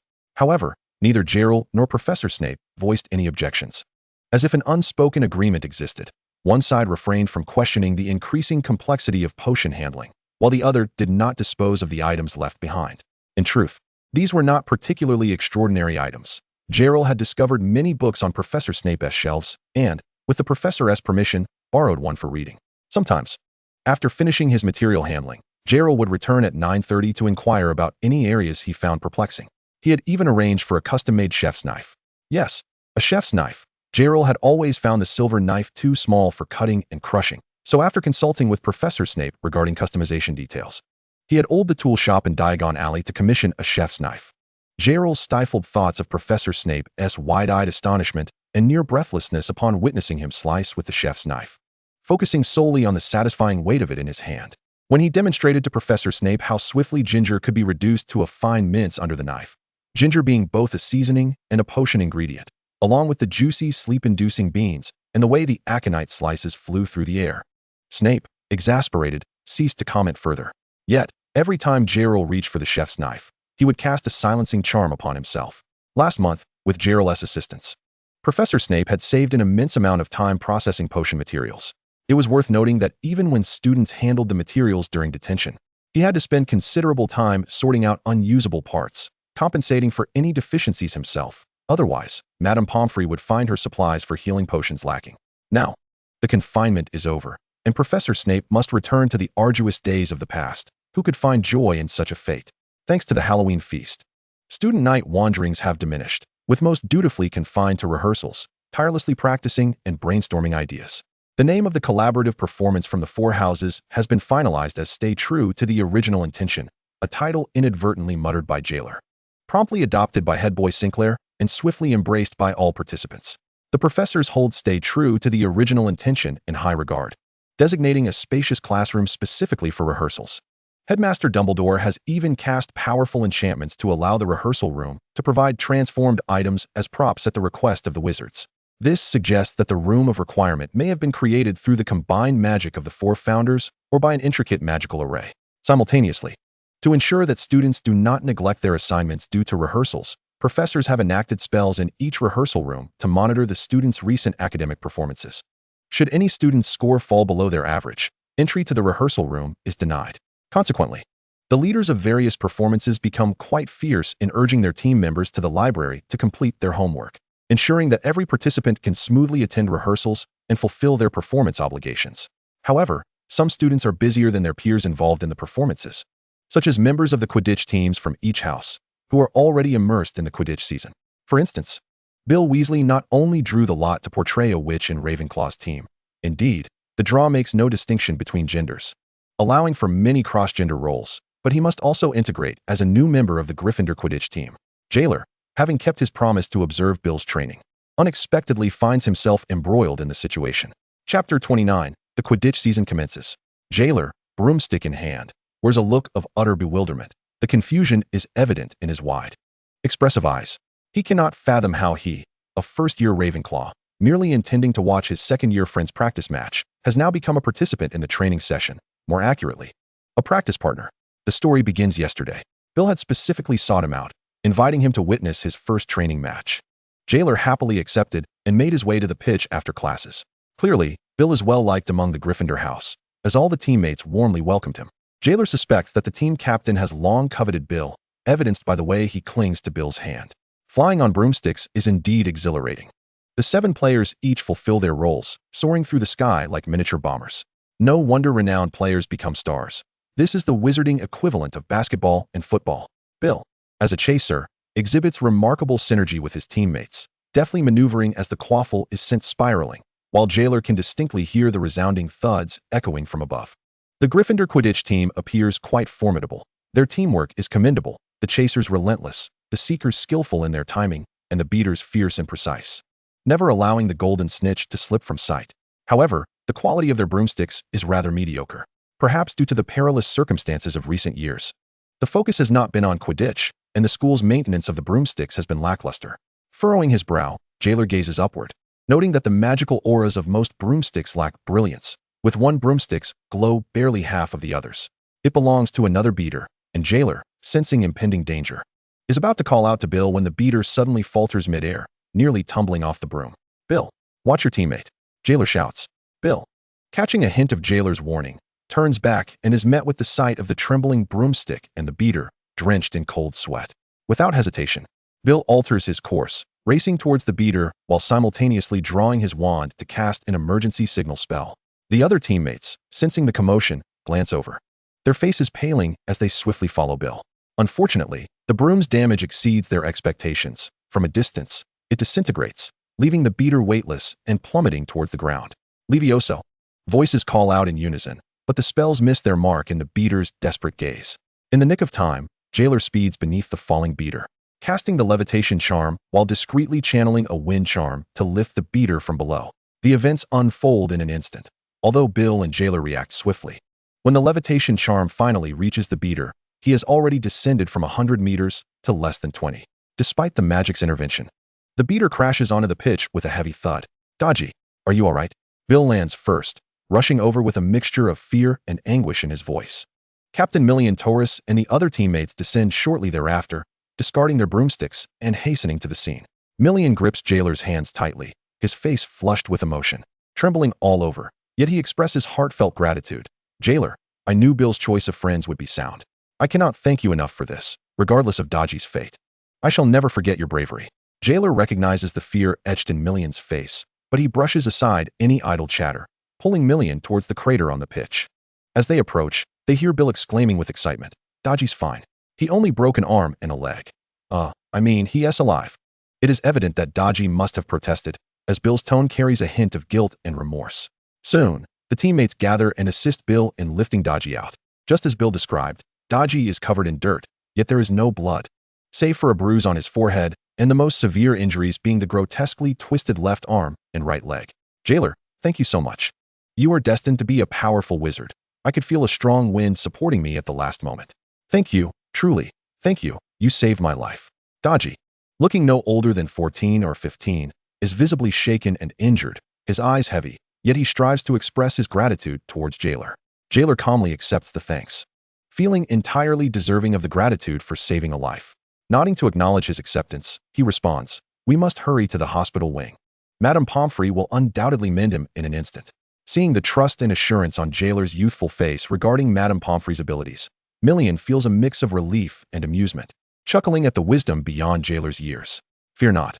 We are regular visitors to the hospital wing, quite experienced in these matters. A potion and a good night's sleep will have Daji right as rain.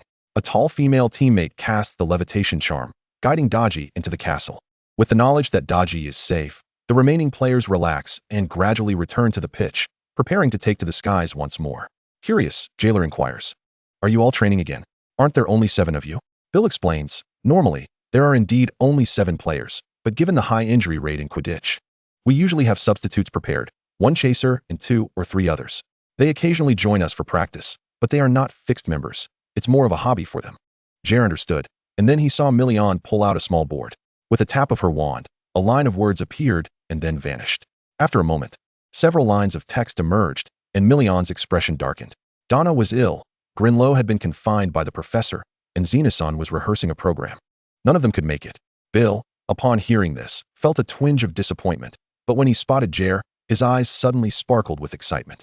He threw an arm around Jer's shoulder, his golden locks shimmering as he exclaimed, why not let Jer substitute for Dodge? It's just a practice. How about joining us for some fun? Million and Jer both stared at Bill in confusion, yet their reactions differed. Million harbored a deep trust in Bill. Upon hearing his suggestion, she pondered briefly before shoving a broomstick into Jer's hands and began to explain the rules of Quidditch in a flurry of words. Jer, overwhelmed, found himself inundated with a wealth of knowledge, but fortunately, he had some prior understanding of the role of a beater. Otherwise, it might have truly been too much to handle. Once he finally absorbed Million's explanations and confirmed his position, he abruptly regained his senses. Wait a moment. I haven't even agreed yet. And what if I can't even take off? But time was of the essence. Million and Bill soared into the sky first. Circling above Jer, their 6 beaming faces beckoning him. Come on, fly up. The swirling wind ruffled Jer's dark hair, igniting a rebellious spirit within him. What harm could flying do? He was no obedient child bound by convention. With a determined glint in his eyes, Jer mounted the broom, pushing off with a powerful kick, and shot through the circle, soaring upwards, greeted by the collective cheers of the Gryffindor Quidditch team. Well done, Jer. In the next instant, Bill struck a bludger with force. The rogue ball hurtled towards Jer's back with relentless momentum. Bill felt no trepidation that the bludger might harm Jer. Inexplicably, he sensed an unshakable calm and confidence emanating from him, as if nothing could inflict harm upon him. Had Jer been privy to Bill's thoughts, he would have chuckled, for he had faced life and death before. The trivial skirmishes of the school held little weight for him. Yet, true to Bill's intuition, Jer was unafraid of the bludger. With a deft twist of his wrist, he maneuvered the broom, spinning it mid-air to deliver a solid strike to the bludger, sending it careening away, and then slightly adjusting his posture to regain balance. Suddenly, the bludger veered unexpectedly, catching a player off guard, who instinctively dodged and nearly got struck. Million applauded in admiration, and the others joined in. They cherished the camaraderie of friendship and delighted in witnessing their companion's brilliance, a noble trait of Gryffindor, rare within the halls of Hogwarts.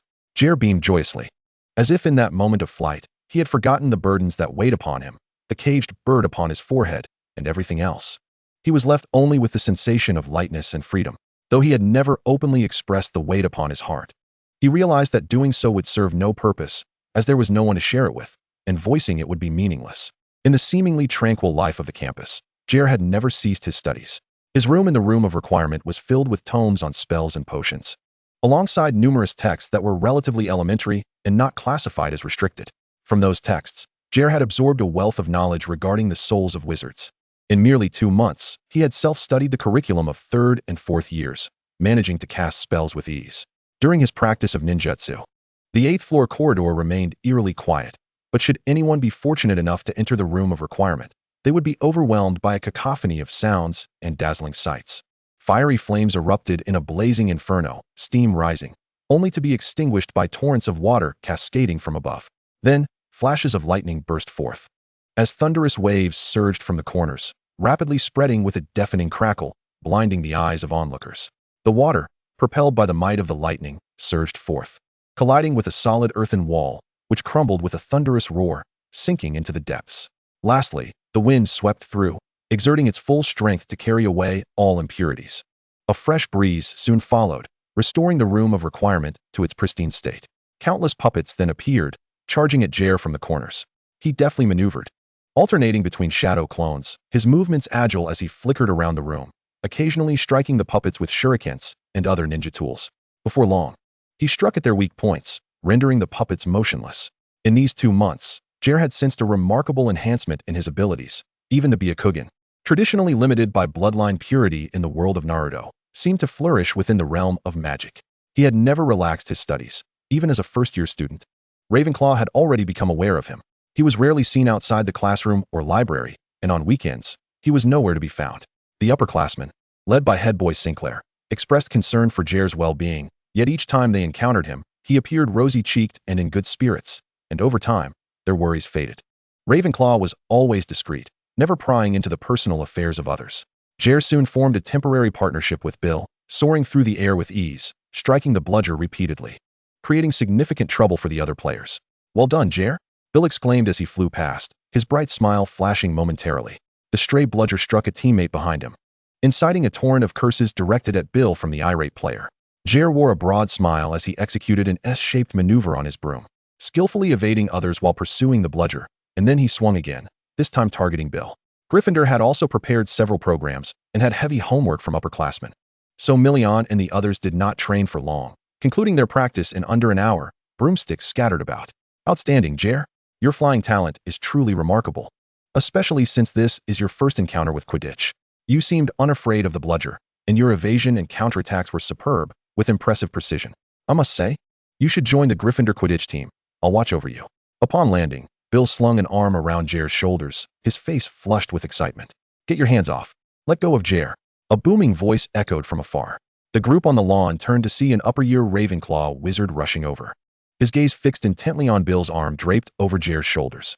"Oh dear, it's Mojito," Milion exclaimed, a hint of panic in his voice, turning to his teammates and shouting, "Brothers and sisters."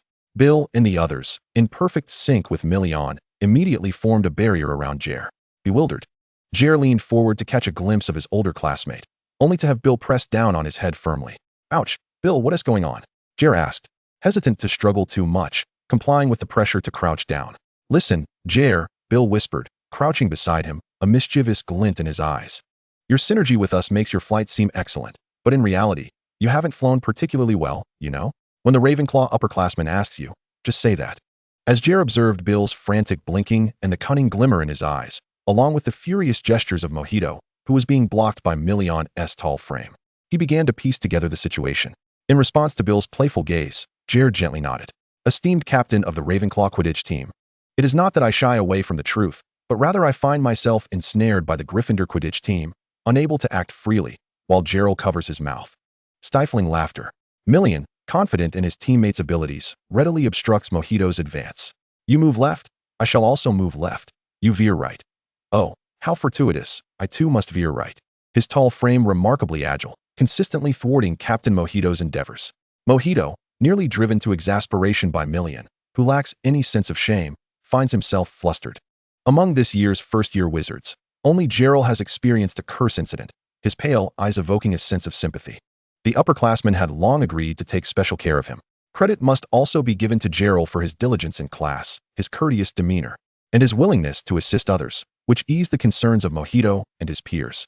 Yet, quite inadvertently, in a mere 2 months, Jeler had been whisked away by the dashing and charming Bill from Gryffindor. How could the first match for Ravenclaw's next Seeker, even if merely a practice game, be against another house? Indeed, it was a Seeker they sought. Spotting the agile and fierce figure soaring across the Quidditch pitch, akin to a falcon in flight, Mojito resolutely decided that this would be his designated Seeker. With the current Seeker set to graduate next year, Jeler was the perfect fit for succession. This was a blessing bestowed upon him by Merlin. He was Mojito Finley-esque. Mojito, his expression darkened, glared at Million, whose beady eyes darted as he blocked his path. After enduring much, he could no longer hold back, clenching his fist and delivering a punch that struck true. Ouch! Mojito, you lack decorum, Million exclaimed, momentarily caught off guard. Crouching down while clutching his eye. Chapter 31. The Search for a Seeker and Rehearsals. Mojito let out a cold huff, striding past Million to confront the Gryffindor wall of players. The wall exchanged mischievous glances before stepping aside, revealing Bill, who shielded Jeler. The Gryffindor wall quipped, "If you strike Bill, you must spare us." At 5th year, Mojito's robust physique was not something Bill could easily impede, and upon seeing Mojito, arms crossed, and his steely demeanor, his fists itching with anticipation, Bill sheepishly released his grip and took a step back. Jeler, suppressing a smile, stood up and politely greeted, "Hello, Senior Mojito." Mojito's countenance instantly softened, transforming into a warm and affectionate smile as he cut straight to the chase. "Jeler, I witnessed your flying prowess, truly impressive. Would you consider joining our Quidditch team?" Noting the emphasis Mojito placed on our, Jeler couldn't help but chuckle inwardly, feigning confusion as he replied, "But I am only a first year. I recall the school rules prohibit first years from joining the team." Mojito, catching the underlying message, responded with an even warmer smile. "Indeed. But would you be willing to join next year? The current Seeker, Philip, will graduate, and you would seamlessly take his place. This year, he can mentor you, imparting his knowledge of Ravenclaw-esque strategies, which are far more structured than Gryffindor's." Million, unable to resist, tugged at Mojito's robe in protest. However, Mojito effortlessly shook him off. Jeler had already made up his mind. Initially, he had wished to refrain from standing out and complicating his life, yet after that flight, he realized that if he did not seize the opportunity while young, he risked losing his freedom to others, ultimately endangering his very existence. Thus, he resolved to embrace what he loved without regret, even if it led to his demise. With a generous nod, he acquiesced to Senior Mojito's proposal. "Ha ha, Million. My dear friend, thank you. You'll be graduating next year as well. Ravenclaw shall triumph over Gryffindor. Ha ha ha. It matters not, for you shall not witness it." Mojito reveled in his triumph, grinning more wildly than Million. With a thud, it was now Million's turn to land a punch on Mojito. Yet, Mojito remained unfazed. Returning to the castle with Jeler, considering that as a newcomer, Jeler need not rush into Quidditch practice. He merely informed Jeler of their customary training times, encouraging him to observe and familiarize himself with his teammates. Upon returning to the common room, Jack approached enviously, his eyes brimming with excitement. "Jeler, you flew magnificently. I have never seen Senior Mojito run so fast. Tell me, does this have anything to do with the Quidditch team?" The other students turned their attention to Jeler, eagerly awaiting his response. Jeler, slightly bewildered, replied, "How do you know? I just returned from speaking with Senior Mojito." "Ha ha ha," chuckled Brown, the head of the year, who had been reading nearby. "Did you forget? The Ravenclaw common room is in the tower. We all saw it from the window. Initially, we didn't recognize you. From afar, we thought you were a substitute player from Gryffindor. It was only when Mojito dashed over that we realized his target was you." Jeler blushed slightly as he continued. "Senior Mojito mentioned that he wants me to join the team next year as a Seeker. And this year I can watch their practices whenever I have the chance." "A Seeker? Oh, Jeler, you are incredible," Jack squealed, clasping his hands to his face and circling around him in delight, while the other students cheered and applauded for Jeler. "Wonderful. I no longer need to worry about the team's performance next year," remarked a composed 7th-year wizard with a smile. Noticing Jeler's glance, he raised an eyebrow and said, "Philip Tuner, the current Seeker for the team, Mojito must have mentioned me." Jeler felt elated to be swiftly embraced by the Quidditch team, especially considering Philip's impending departure upon graduation. Perhaps due to the 16 years of injustice and exclusion he had faced in the Hinata family, he had nearly forgotten the joy of being accepted and welcomed. Jeler sensed the vibrant side of his personality gradually reawakening as he began to behave more like a child of his age. "Gagaga, fresh little wizards, you cannot escape. Come here, so I may brew you into potions." Jeler, embodying a dark wizard, advanced with a sinister grin, his hands clawing the air like a bird of prey, eliciting terrified shrieks from the vintage-clad young witches and wizards who huddled together, eyes tightly shut. Suddenly, the formidable and wise Mr. Slytherin appeared, his wand swirling as a powerful spell struck the dark wizard, who let out a scream as he was sent flying, falling silent upon impact with the ground. Mr. Slytherin shielded the young wizards behind him, declaring with righteous fervor, "Fear not, for courage shall strengthen you to vanquish all darkness." Cut. Rogier, what nonsense are you spouting? You are Mr. Slytherin now, Slytherin. Do not interject Gryffindor's lines. The rehearsals group leader shrieked frantically, throwing down the script in exasperation, her hands tangling in her already disheveled hair. Mr. Slytherin paused for a moment, revealing an uncharacteristically sheepish and apologetic expression, utterly incongruent with his lavish, vintage, and elegant attire. Rogier repeatedly promised to amend his ways next time. Close your mouth, madam. You are now Ms. Ravenclaw. Even upon sighting a small cake, you should not drool. Wait. Who brought the cake? Is that not a prop from Hufflepuff? The second rehearsal group was equally unruly. The third rehearsal group was on the brink of collapse. The group leader wearing a mask of despair. Remember your character. You are Madam Hufflepuff, not a Slytherin. You should embody kindness and tolerance, not shrewdness and scrutiny. Open your eyes wide, spread your arms, and embrace the little beggar before you. The Slytherin wizard, clad in Hufflepuff's robes, muttered begrudgingly, "But he is truly filthy. Can't we provide the beggar with decent clothing?" The rehearsal for Group 4 was quiet yet formidable, as Gryffindor Mr. P relentlessly stared at the scriptwriter, demanding a revision. "This is unreasonable. I have researched Mr. Gryffindor's experiences, and he has never set foot here, so it is impossible for a battle between Mr. Gryffindor and the Desert Scorpion to have occurred. You are distorting history." The group leader, weary from incessant explanations of what it means to act and what constitutes a story, longed to replace her. He felt utterly inadequate in his Gryffindor knowledge, unable to counter her claims, and it pained him greatly.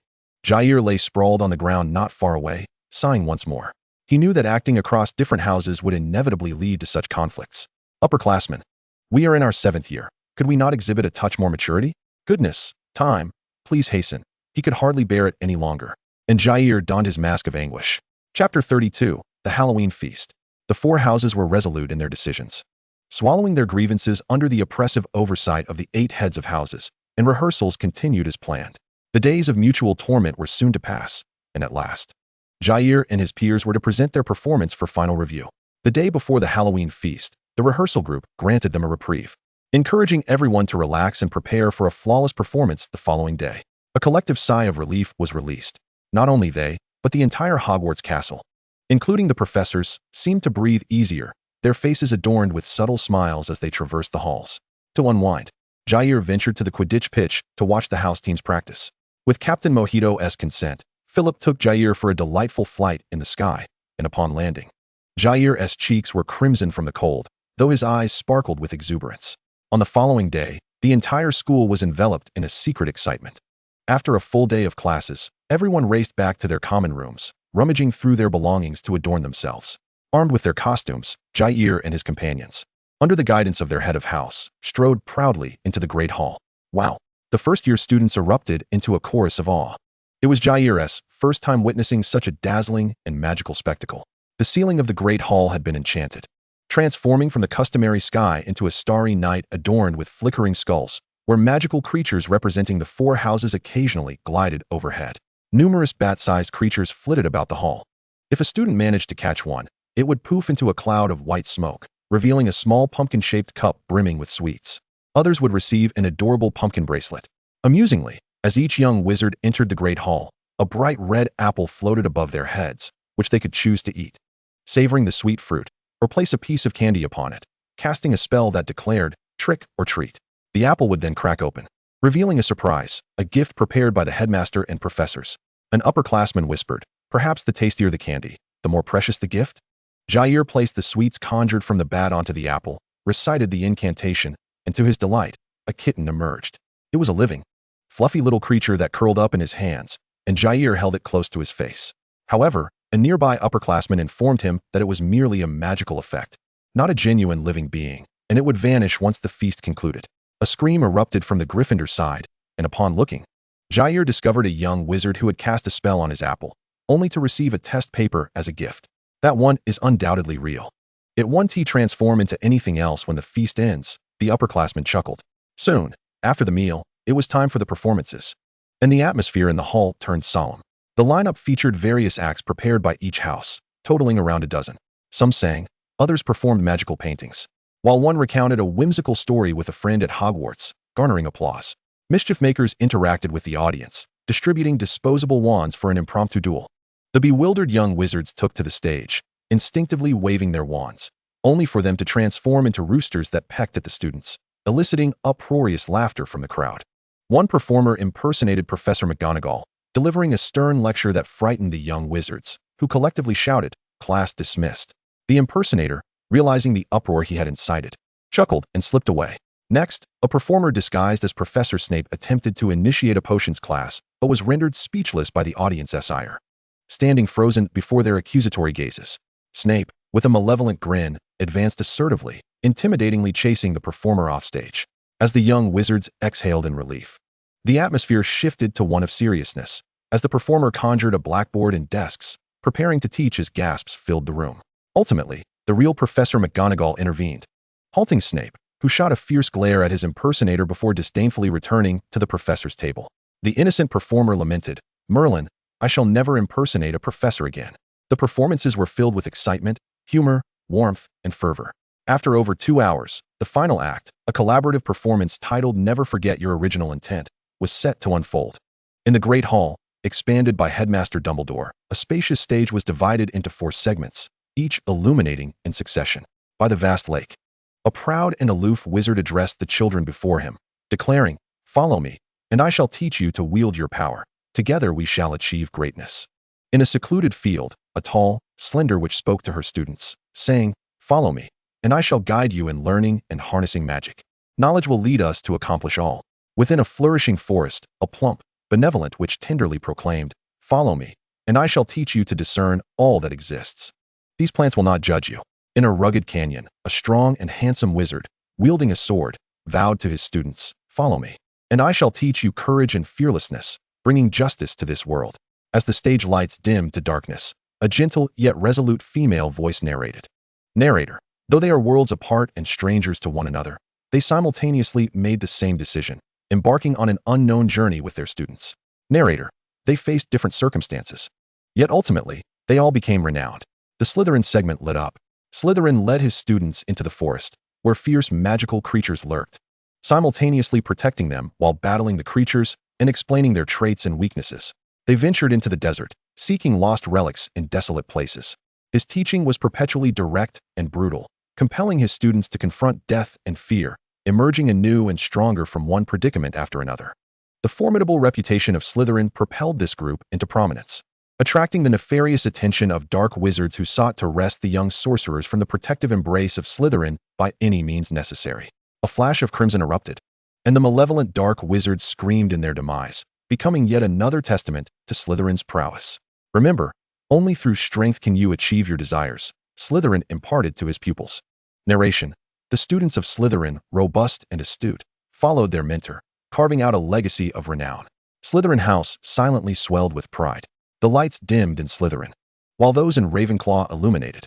Ravenclaw set forth from the fields toward the town, shrouded in anonymity, seeking out the wizards dwelling within. Acquiring a myriad of knowledge to selflessly share with others, wizards flocked to her, submitting to the vast wisdom of Ravenclaw, while muggles admired her, for she enhanced their productivity. In return, the Ravenclaw team was always favored by the local lords, enjoying abundant feasts without concern. Knowledge only holds value when disseminated. Thus, we attain what we seek, declared Lady Ravenclaw with pride. Narration: the wisdom of Ravenclaw became renowned, establishing her and her students as esteemed guests in Muggle towns, where Muggles revered the wizards as deities. Ravenclaw House tilted its head slightly, revealing a knowing smile. The lights dimmed in Ravenclaw, as those in Hufflepuff brightened. Chapter 33: Development and Transformation. The diligent and benevolent Hufflepuff guided her students into flourishing woodlands, where diverse magical plants thrived, welcoming Hufflepuff's arrival with their enchantment. They meticulously traversed every inch of soil, hand-drawing a compendium of each plant and personally tasting and experimenting with their magical properties. Encountering Hufflepuff, the Muggles residing nearby were moved by her kindness, assisting her in cultivating fields and growing magical crops. The seeds inadvertently brought back by Hufflepuff fell into their farmland, resulting in an unexpected bountiful harvest. Overjoyed, They presented gifts to Hufflepuff and her students, pleading for them to remain. Diligent hands and kind hearts will attract equally industrious and benevolent friends, Hufflepuff remarked with satisfaction. Narration: the achievements of Hufflepuff spread far and wide, making her the most beloved witch among Muggles, who erected statues in her honor and prayed daily for abundance. Hufflepuff House straightened, hands clasped tightly with her companions. The lights dimmed in Hufflepuff, illuminating Gryffindor. Gryffindor, valiant and unyielding, led his students into countless battlefields. There, Muggles suffered the ravages of war, with homes ravaged and despair prevalent. Gryffindor unsheathed his sword, taking the lead in safeguarding civilians, vanquishing marauding brigands. Each individual emerged as a hero, undeterred and resolute. They defended village after village, family after family, as Muggles followed in Gryffindor's footsteps, learning martial skills to fortify their own homes. The Muggle King conferred a title upon Gryffindor, acknowledging the status of wizards and spreading the names of Gryffindor and his students across the nation. Only courage and justice can vanquish the world's injustices, biases, and bloodshed. We are Gryffindor. Gryffindor shouted, sword raised to the heavens. Narration: Gryffindor's combat prowess was unparalleled, revered by Muggles as a god of war, with all taking pride in their bravery. Gryffindor! Gryffindor! The young wizards of Gryffindor shouted in excitement. A young wizard boasted, behold, this is the formidable power of our kind. It is no wonder the Ministry enacted the Muggle Protection Act, lest they tremble before us, weeping and begging for mercy. The lights dimmed in Gryffindor, plunging the stage into darkness. Narration: but the good fortune was short-lived.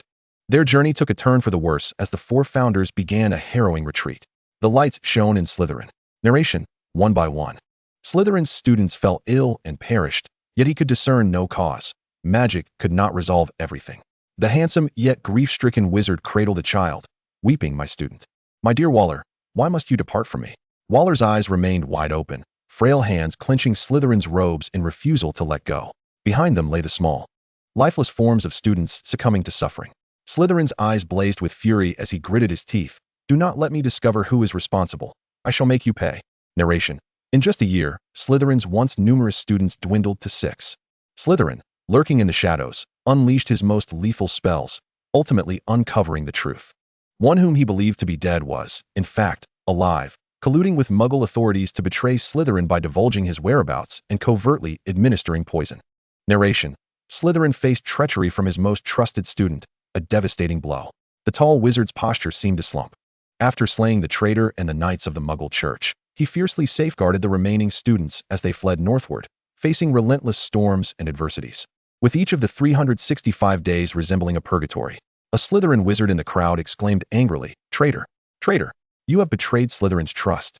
On stage, Slytherin, at last, led his surviving students to a high mountain, gazing into the distance, a glimmer of regret in his eyes as he murmured, Great power does not guarantee all that I desire. What must I do? Narration: Slytherin fell into a state of confusion. The lights illuminated Ravenclaw. Narration: the dissemination of Ravenclaw's knowledge faced human obstruction, inciting her fury, yet the Lord deemed it a blessing. The rotund Muggle Lord reclined upon his jeweled throne, his expression one of arrogance as he proclaimed, Knowledge is a privilege reserved for the elite and nobility. The lower class and scum do not deserve to know. They need only to labor under my guidance to continuously generate wealth. Enraged, Ravenclaw departed, oblivious to her students trailing behind. Narration: had her students betrayed her, embracing the Muggle Lord's ideology? The halls of Ravenclaw erupted with furious declarations. Impossible. Knowledge is a right for all, never to be distinguished by status. Narration: Ravenclaw herself did not believe it. Thus, she infiltrated the castle in search of her students. But what did she ultimately uncover? Ravenclaw stealthily pushed open the heavy door, only to be met with the harrowing sight of her students' plight. One after another, bound to crosses, unconscious, while on an adjacent wooden table lay several bloodied brains. Ravenclaw nearly succumbed to madness, collapsing over the table, repeatedly gazing at the gruesome remains, her heart shattering as she beheld the lifeless child with a cracked skull below. The Muggle Lord arrogantly strode into the room, shamelessly declaring, The Church has decreed that by consuming a wizard's brain, one may gain their knowledge. Now, it is your turn. In a fit of rage, Ravenclaw slaughtered the Muggle Lord, fleeing the town with her surviving students. It was not long before every town and village within the Lord's domain was plastered with wanted posters bearing the likenesses of Ravenclaw and her companions. Thus, this place no longer harbors a refuge for Ravenclaw. Below, the young wizards wept, covering their faces, lamenting, No, it should not be this way. She ought not to endure such torment. Ravenclaw stood by the lakeside, contemplating the path ahead, pondering why knowledge would bring such calamity upon them. The Hufflepuff area illuminated brightly.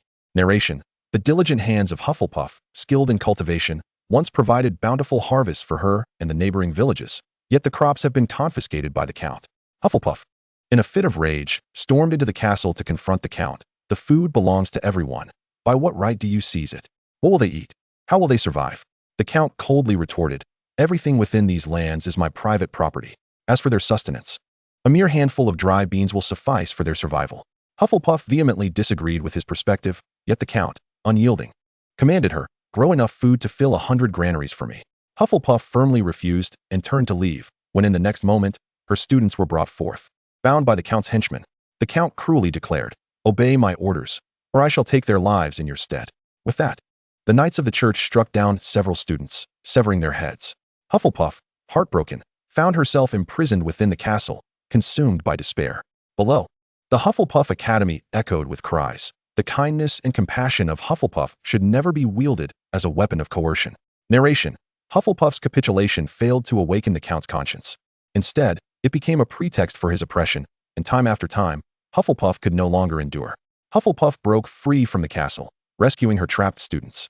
And a conflagration of magic incinerated the castle along with its malevolence. She led her students across meadows and snowy mountains, ultimately pausing in a dense forest under a starlit sky, where Hufflepuff lingered in contemplation. In the end, she chose to reside among magical creatures, distancing herself from Muggles. Chapter 34: The Establishment of Hogwarts. The Gryffindor area illuminated. Narration: Gryffindor, revered for his valor, became the embodiment of Muggle Knights' faith. Yet many others sought to ensnare Gryffindor with truth, compelling him to serve their interests.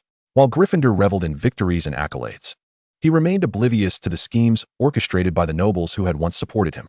They woefully informed Gryffindor that the common folk had endured oppression for far too long and were on the brink of despair, igniting the flame of justice within Gryffindor's heart, propelling him and his students to lead an army towards the capital. Gryffindor passionately proclaimed, for fairness and justice, for the happiness of all, follow me to overthrow the exploiting empire. He surged forth with unstoppable momentum, aiding the nobles in toppling the wicked, decaying state. Yet, the very next moment after the war concluded, a new feudal, exploitative regime was established. Meanwhile, many of his students did not return, having perished in the conflict. Their remains lost to the void. The nobles mocked his naivety. How laughable is Gryffindor? As long as individuals like us exist, the lower class will forever remain lower. Narration: in his fury, Gryffindor departed. The next moment, the new king signed a decree nullifying the legitimacy of wizards, fabricating tales that the injustices and oppression faced by the commoners were wrought by wizards. With the church's assistance, a fervent witch hunt commenced, forcing Gryffindor to flee in disarray. He journeyed north with his students, halting in a valley, where he wiped his sword and pondered, if this sword cannot protect all that I wish to safeguard, what then must I do? The stage froze. The four founders displayed a spectrum of emotions: sorrow, contemplation, silence, and rage, while the audience below was rendered speechless, tears streaming down their faces. Narration: power, knowledge, kindness, and courage seemingly failed to grant the founders what they yearned for. Their intent to protect their students ultimately led to their demise. Narration: until one fateful day, the four encountered one another, sharing their confusions and uncertainties. Slytherin: I believe that power alone could safeguard them. Ravenclaw: I believe that knowledge alone could safeguard them. Hufflepuff: I believe that kindness alone could safeguard them. Gryffindor: I believe that courage alone could safeguard them. Slytherin, Ravenclaw, Hufflepuff, Gryffindor, did we err in our ways? The young wizards below shouted in unison, no, you did not err. Slytherin, Ravenclaw, Hufflepuff, Gryffindor, indeed, we have erred. Slytherin: I should not have thrust these children into the fray against my enemies. They do not comprehend evil. Ravenclaw: I should not have allowed them to step forth unprepared. They do not understand the human heart. Hufflepuff: I should not have let them pursue goodness blindly. They do not perceive darkness. Gryffindor: I should not have taught them only to be bravely reckless. They do not grasp the intricacies of conspiracy. Slytherin concluded, what defeats us is not the Muggles, but the greed and desires of humanity. The founders exchanged glances, their resolve steadily strengthening. Slytherin: they require education. Ravenclaw: they require guidance. Hufflepuff: they need to experience joy. Gryffindor: they must also face consequences. Slytherin: they deserve a complete childhood. Ravenclaw: minor children should always receive preferential treatment. Hufflepuff: what then shall we do? Gryffindor decisively proclaimed, Let us establish a school, gathering all young wizards to teach them. The founders acted swiftly, designating the valley, the dense forest, the mountains, and the Black Lake as the school's domain. Arcane spells erupted from their wands, inscribing intricate magical circles in the air. High upon the mountains, a magnificent castle arose, gradually coming alive with the infusion of magic. The sun hung high in the sky, its golden rays illuminating the castle, cloaking it in a divine and mysterious glow. In the end, the founders stood at the castle's entrance, wands pointed towards the horizon. Gryffindor, now, only the final step remains. Slytherin, we must instill unwavering belief. Ravenclaw, for all the young wizards. Hufflepuff, for the future of the magical realm. The founders spoke in unison, summoned the guardian spirit. A dense, silvery mist erupted forth, coalescing into 4 colossal magical creatures, racing towards the 4 cardinal points. Diving into the final 4 nodes of the magical circle, thus fully activating the enchantment. Narration. This resplendent and fantastical castle became the sanctum of the British wizarding world, where year after year, it educated young wizards, nurturing a multitude of exceptional talents. Millennia later, the castle continues to uphold the founders' beliefs established at its inception, to protect, to safeguard. This castle is named Hogwarts. As the calm, female voice narrated slowly, the stage curtain gradually descended, the lights dimmed, and the entire hall fell into a profound silence, occasionally pierced by muffled sobs. Applause erupted. Headmaster Dumbledore was the first to extend his hands in applause, his azure eyes shimmering with tears. Instantly, the hall responded, the cries grew louder, and the applause resonated like thunder, continuing unabated. No one could utter a word against it. Even the most discerning Slytherin suppressed their tumultuous emotions, joining in the applause. I believe there is no dissent. The highlight of this year's Halloween banquet is undoubtedly the collaborative performance of the 4 houses, titled Staying True to Our Original Intent. The audience remains enveloped in sorrow, rendered speechless, tears streaming down their faces as they shake their heads in silent agreement. Let us, then, extend our applause and cheers to all those involved in this performance. With a mere wave of his hand, Professor Dumbledore illuminated the stage anew, raising the curtain to reveal the performers. Just as the young wizards were about to erupt in cheers, they were taken aback to see the actors on stage gazing in shock at the portrayals of the 4 founders. Even they stood frozen in disbelief, rendered immobile. A sense of unease gripped Dumbledore's heart. Fearing a magical mishap, he hastened forward, wand drawn, intent on investigating. Oh no, no, no, Professor Dumbledore, do not worry. We are unharmed. We are simply a bit astonished. Bill, portraying a Ravenclaw student, quickly interjected, blocking Dumbledore's path. Observing the absence of fear on his face, replaced by sheer astonishment, Dumbledore's apprehension lessened slightly, prompting him to voice the question on everyone's mind. What has transpired? Professor Dumbledore, we have summoned a corporeal Patronus, exclaimed the Gryffindor actor, the realization striking him. A wave of astonishment swept through the hall. What? That is not merely a magical phantasm. It is a true corporeal Patronus. The young wizards were left in disbelief. Chapter 35, The Corporeal Patronus. The Ravenclaw witch, portraying the Gryffindor, regained her composure and explained earnestly. Indeed, that was a complete and stable corporeal Patronus. I am certain that the 4 of us would not have successfully cast the spell before. During our previous rehearsals, we merely produced silvery mist.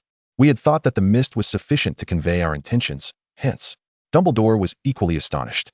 It became clear to everyone that they had, during tonight's performance, broken through barriers and successfully mastered the Patronus charm. Jeler had already exited the stage, changed clothes, and slipped to the long table to watch. During the rehearsal, he had assumed the silvery mist was a surprise left by the upperclassmen, so he felt little awe at the fully formed Patronus. However, upon hearing their words, an epiphany struck him.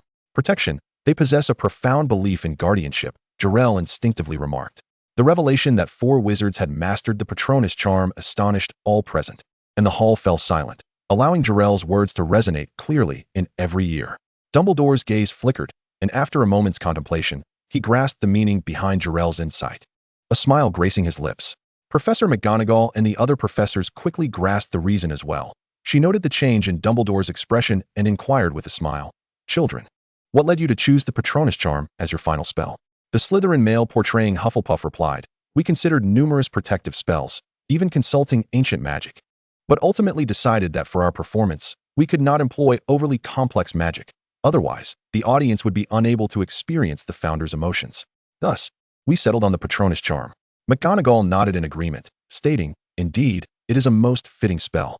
Perhaps, Albus, you could elucidate its significance for everyone. Tonight, we may witness many children making strides in their understanding of the Patronus charm.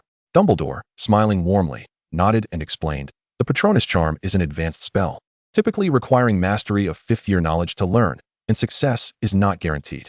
Its primary function is to repel dark entities, most notably Dementors, making it the best means of defense against them. When learning the Patronus charm, we often instruct young witches and wizards to recall their happiest memories. As the first step in the destruction of our spirits by dark creatures or dark magic is to invoke our most fearful recollections, facilitating their malevolent invasion.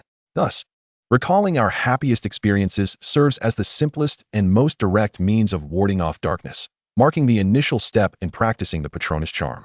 Noticing that the younger students were captivated, while the older students nodded in earnest understanding, Dumbledore continued. However, this does not imply that there are no alternative methods of learning the Patronus charm. The essence of the spell lies in its name. Indeed, protection is its true origin. When parents bring you happiness, you guard your parents. When friends bring you joy, you protect your friends.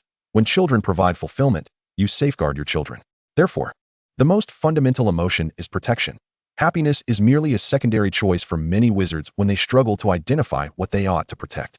In this performance, you four, embodying the founders, have genuinely experienced the entire process of the birth of the belief in guardianship.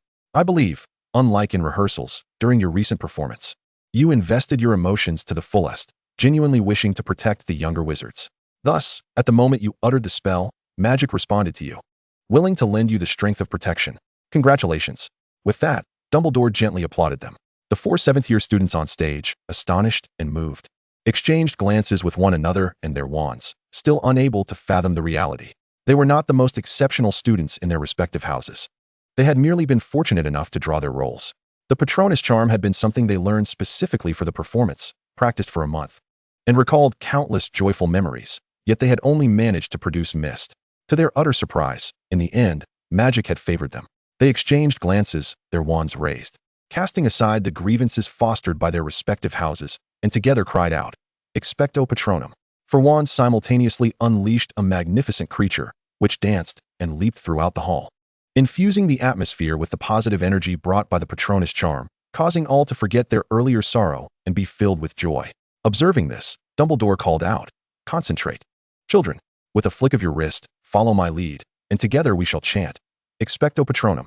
The students from all four houses, filled with contentment and happiness, instinctively followed the headmaster's lead, flicking their wands and exclaiming in unison, Expecto Patronum.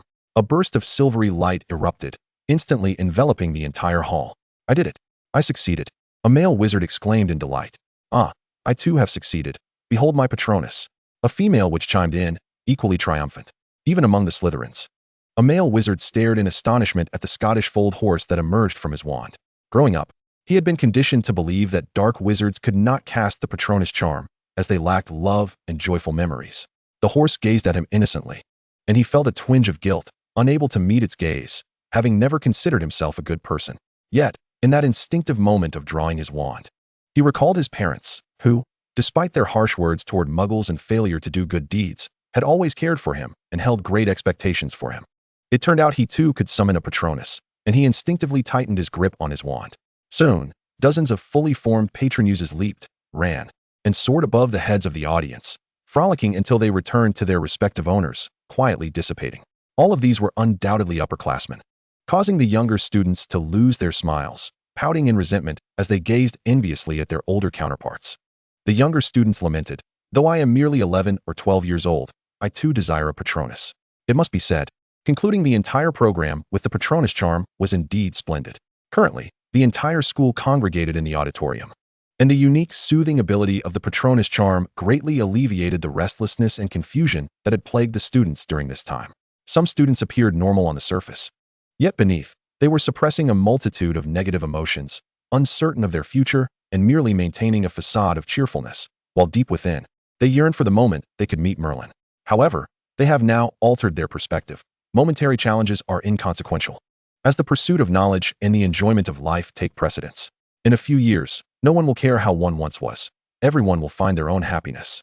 Headmaster Dumbledore, wise beyond his years, instantly recognized the transformation among the young witches and wizards, feeling both delighted and regretful, wishing he had noticed these matters sooner. With a clap of his hands, Dumbledore drew the attention of all present. As the hall fell silent, he beamed widely and posed a question. Children, the performances have concluded. What shall we do next? The students paused momentarily, then erupted into exuberant cheers. Distribute galleons. Best program award. Enjoy the feast. Let us have a grand banquet. I want to see the Patronus again.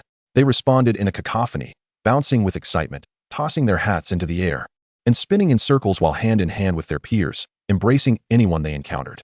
Jeler was pulled over by Thomas and Jim, who playfully rubbed his cheeks, while Bill hurriedly dragged him to the Gryffindor table, pushing him into the midst of the Quidditch team. Their essay practice match next week. Come and watch. Million shouted enthusiastically.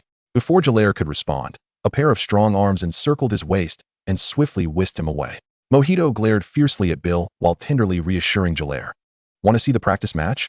Our house has one next week too. If that is too late for you, how about a demonstration match tomorrow morning? Navigating through a throng of jubilant students, Jeler felt compelled to lean towards Mojito and loudly declare, I will not be joining the Gryffindor team, Captain. The term captain sent Mojito into fits of laughter, and he began to dance with Jeler. In that moment, the four houses were united as one, and the professor's dreams were fulfilled. The school's ghost emerged from the walls, both weeping and laughing as they observed the merriment. And Hogwarts seemed to revert to the time of its founding a millennium ago. Back then, Hogwarts was a sanctuary for the wizarding community in Britain, a place no one dared to tarnish. And even now, it remains so. As the young witches and wizards settled down, the results of the program selection were swiftly announced. The most beloved performance was undoubtedly Never Forget Your Original Intent, with an unexpected 5th place awarded to the skit of Professor Snape's class. Upon hearing the results, Professor Snape's face darkened immediately. Had Dumbledore not restrained him, he might have stormed out in a huff. Jeler was perplexed by this turn of events, while Jack chuckled. I found it quite amusing. I've never seen Professor McGonagall refuse Snape's lesson like that. Hilarious. Jeler replied. I hope in a few years you still find joy in Snape's misfortune. Dumbledore, ever generous, promptly distributed the prizes to each individual, witnessing the students leap with excitement.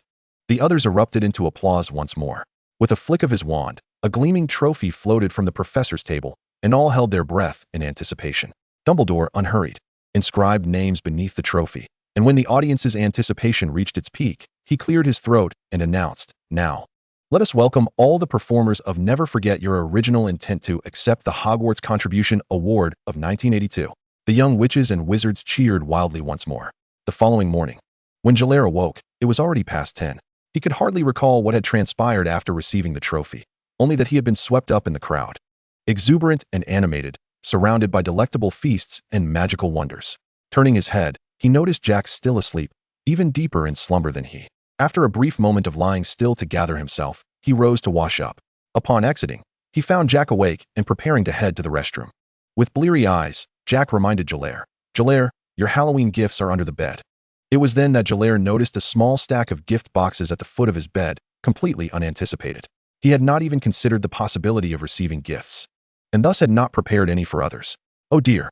Jeler realized the gravity of the situation and hurriedly sat down to unwrap the gifts.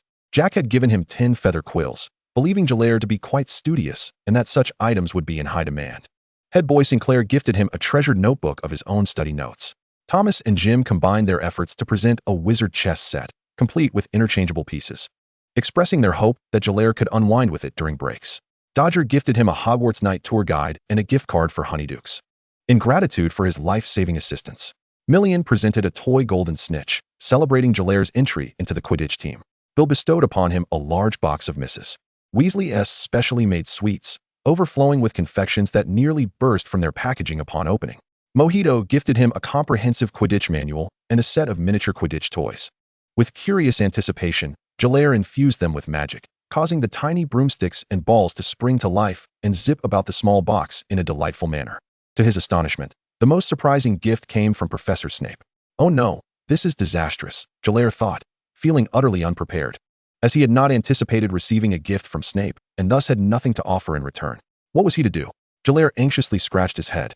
By chance, he spotted a large box of gifts, and upon opening it, discovered it was a bountiful supply of rock cakes from Hagrid, who had also extended an invitation for Jeler to visit him again. Jeler sprang to his feet, quickly dressing and dashing out of the castle toward Hagrid's hut.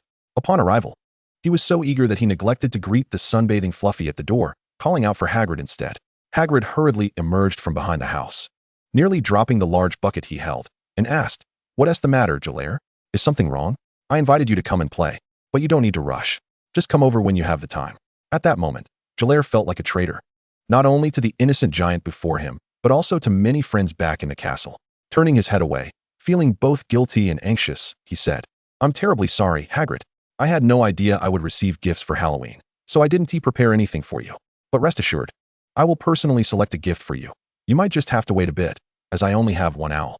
Unexpectedly, Hagrid was not angered. Rather, his words were imbued with a gentle understanding as he replied, I understand.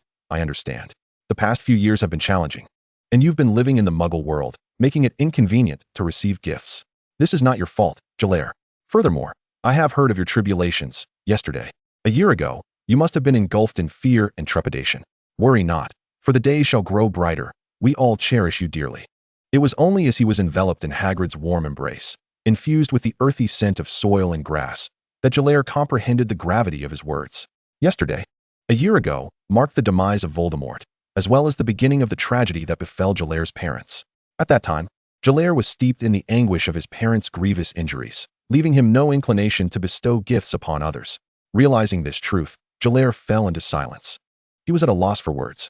Lawrence and Annie had lavished so much love upon the original owner that he found it impossible to don the guise of the original and feign indifference. Hagrid, misinterpreting Jeler's silence as sorrow, gently patted him several times before releasing him. Grateful for Hagrid's comfort, Jeler deftly redirected the conversation towards his intent, saying, Hagrid, I noticed you have unicorn hair in your hut. Could you spare me some? Hagrid shook his head disapprovingly, saying, Jeler, unicorn hair possesses potent magical properties. I cannot part with it unless you divulge your reasons. Jeler, his cheeks tinged with crimson, explained, Professor Snape gifted me something. I wish to prepare a return gift. Hagrid, taken aback and perplexed, fell silent. Amid Jeler's puzzled gaze, a shadowy figure stealthily emerged from behind Hagrid, eyes slightly downcast, a sardonic smile playing at the corners of his mouth. Chapter 37, Professor Snape's Gift. What? Does this poor potions professor not deserve a gift personally prepared by the esteemed Mr. Plint? Professor Snape's eyes flickered with a mix of anger and disappointment. Perhaps he should not have harbored any hope that the diminutive giant would understand the attention and care he had bestowed upon him. The numerous high-grade potion ingredients he had processed during detention surely warranted a Halloween gift, did they not? No, it was his fault. He had long been aware that a person as steeped in sin as he was did not merit the respect and affection of others. Professor Snape's heart grew cold, and the emotions in his eyes dissipated entirely as he turned away from Jeler and departed without a backward glance. Anyone could perceive that Professor Snape was incensed. Jeler and Hagrid were no exceptions. Hagrid cast a sympathetic glance at Jeler before hastily returning to his hut, emerging shortly thereafter with a generous handful of unicorn hair, quickly saying, Take this. It's the tail hair gifted to me by the unicorn, the most effective and freshly shed just a few days ago. Jeler nodded appreciatively and turned to pursue Professor Snape, intercepting him before he could reach his office. Apologizing profusely and admitting his fault, he insisted he had not prepared gifts for anyone else and did not intend to treat the professor differently. He offered kind words, forcibly placed the unicorn hair into Professor Snape's hands, and volunteered for a month's detention. In the end, Jeler promised to personally craft a gift for him, and only then did Professor Snape relent. In truth, Professor Snape had already calmed down by the time Jeler caught up to him. As Hagrid had said, he had no awareness of the custom of gift-giving, as his parents had passed before they could impart such knowledge. Professor Snape's ire stemmed solely from Jeler's use of another's gift as his own, observing the little giant's anxious attempts to placate him. Fearful that a single misstep might lead to his permanent disfavor, Professor Snape felt a sense of satisfaction. Now, the question remained, how could he maximize the utility of the unicorn hair? A peculiar gleam danced in Professor Snape's eyes as he entered his office. Locking himself in the potion brewing chamber, no one was to disturb him for the entirety of the day. Once the potions were exhausted, he would summon the little giant to assist with the ingredients. Professor Snape meticulously arranged his cauldron and ignited the flame to commence his work. Having appeased Professor Snape, Jeler hurried back to his dormitory to unwrap the professor's gift. To his astonishment, it was a handwritten compendium of potion theories and insights, a personal potion journal belonging to Professor Snape. Upon realizing this fact, Jeler was engulfed by a wave of guilt, the kind that would rouse him from slumber to chastise himself.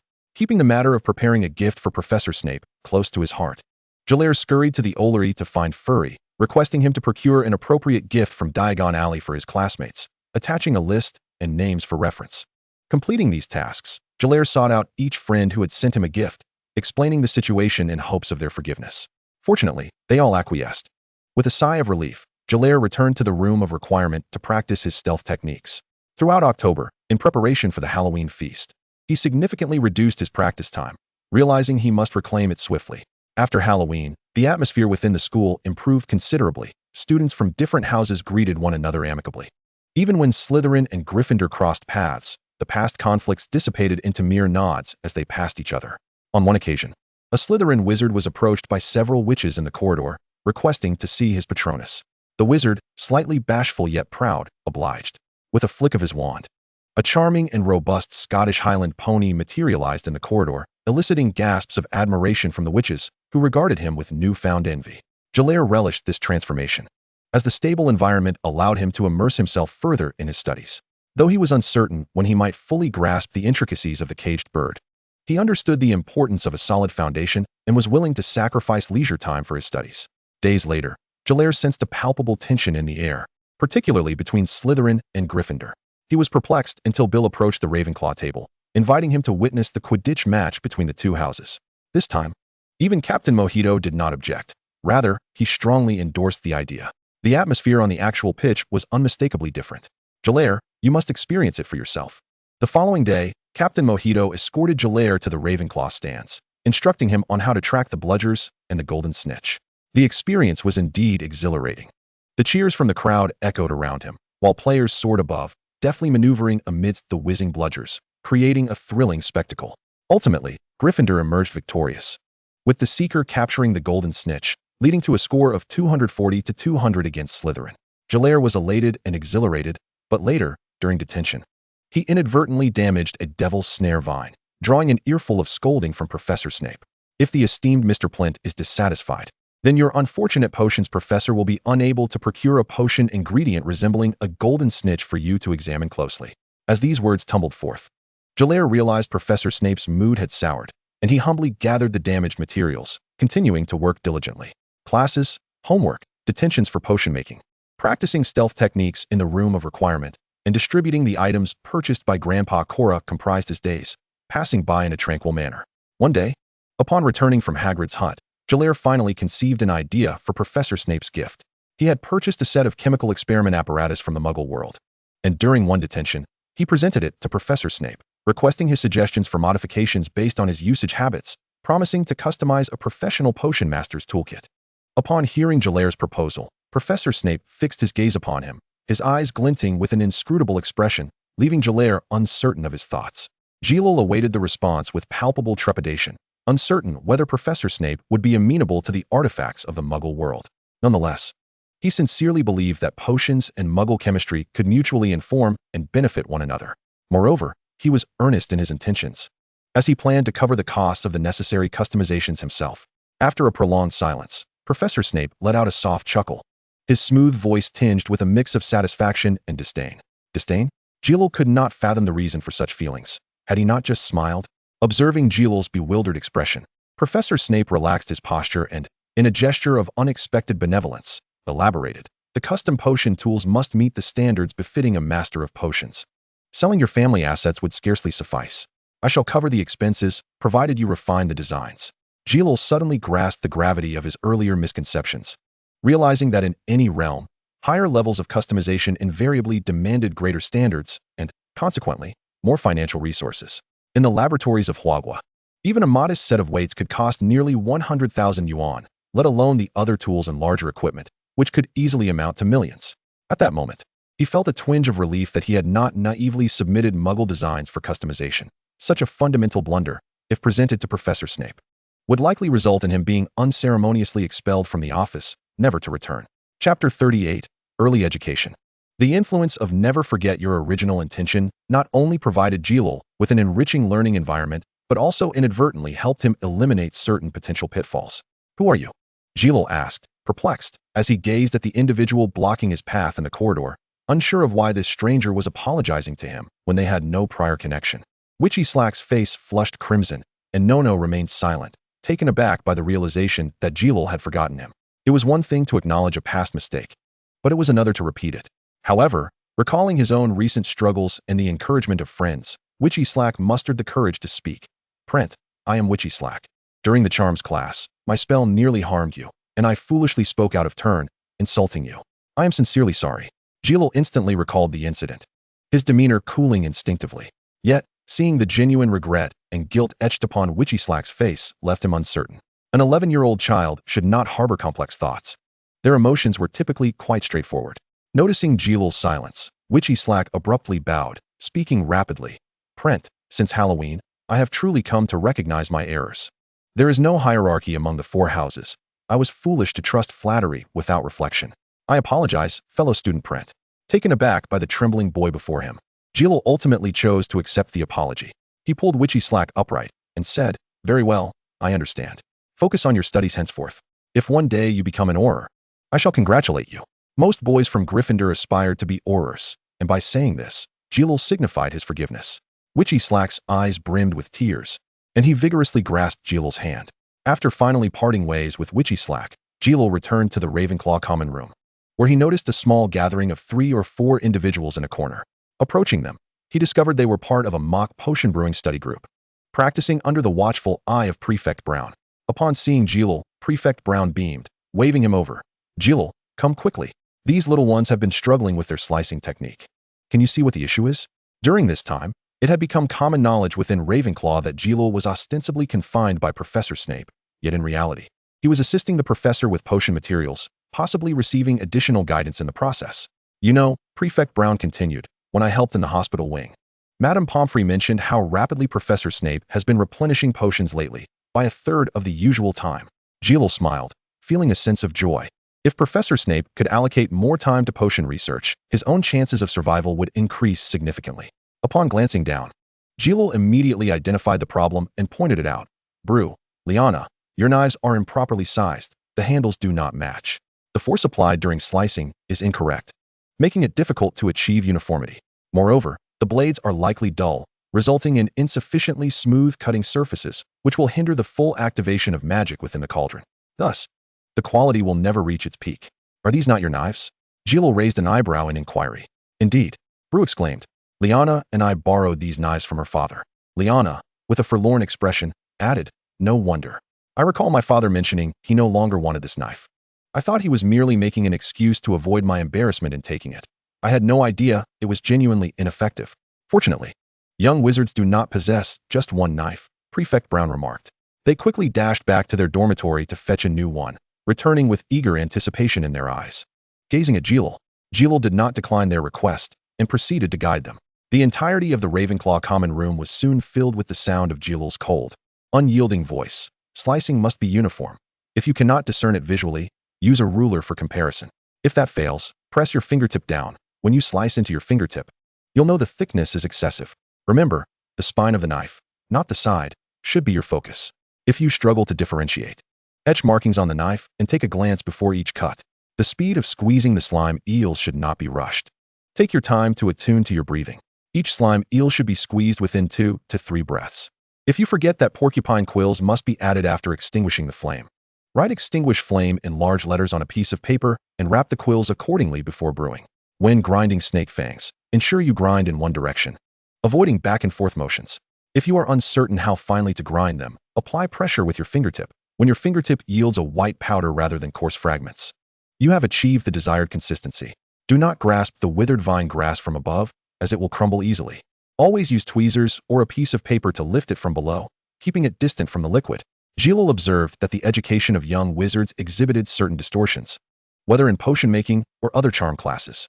Professors provided a remarkably brief foundational period for students, followed by a wealth of practical exercises, after which they assigned relatively vague essay topics, ultimately returning grades represented merely by letters.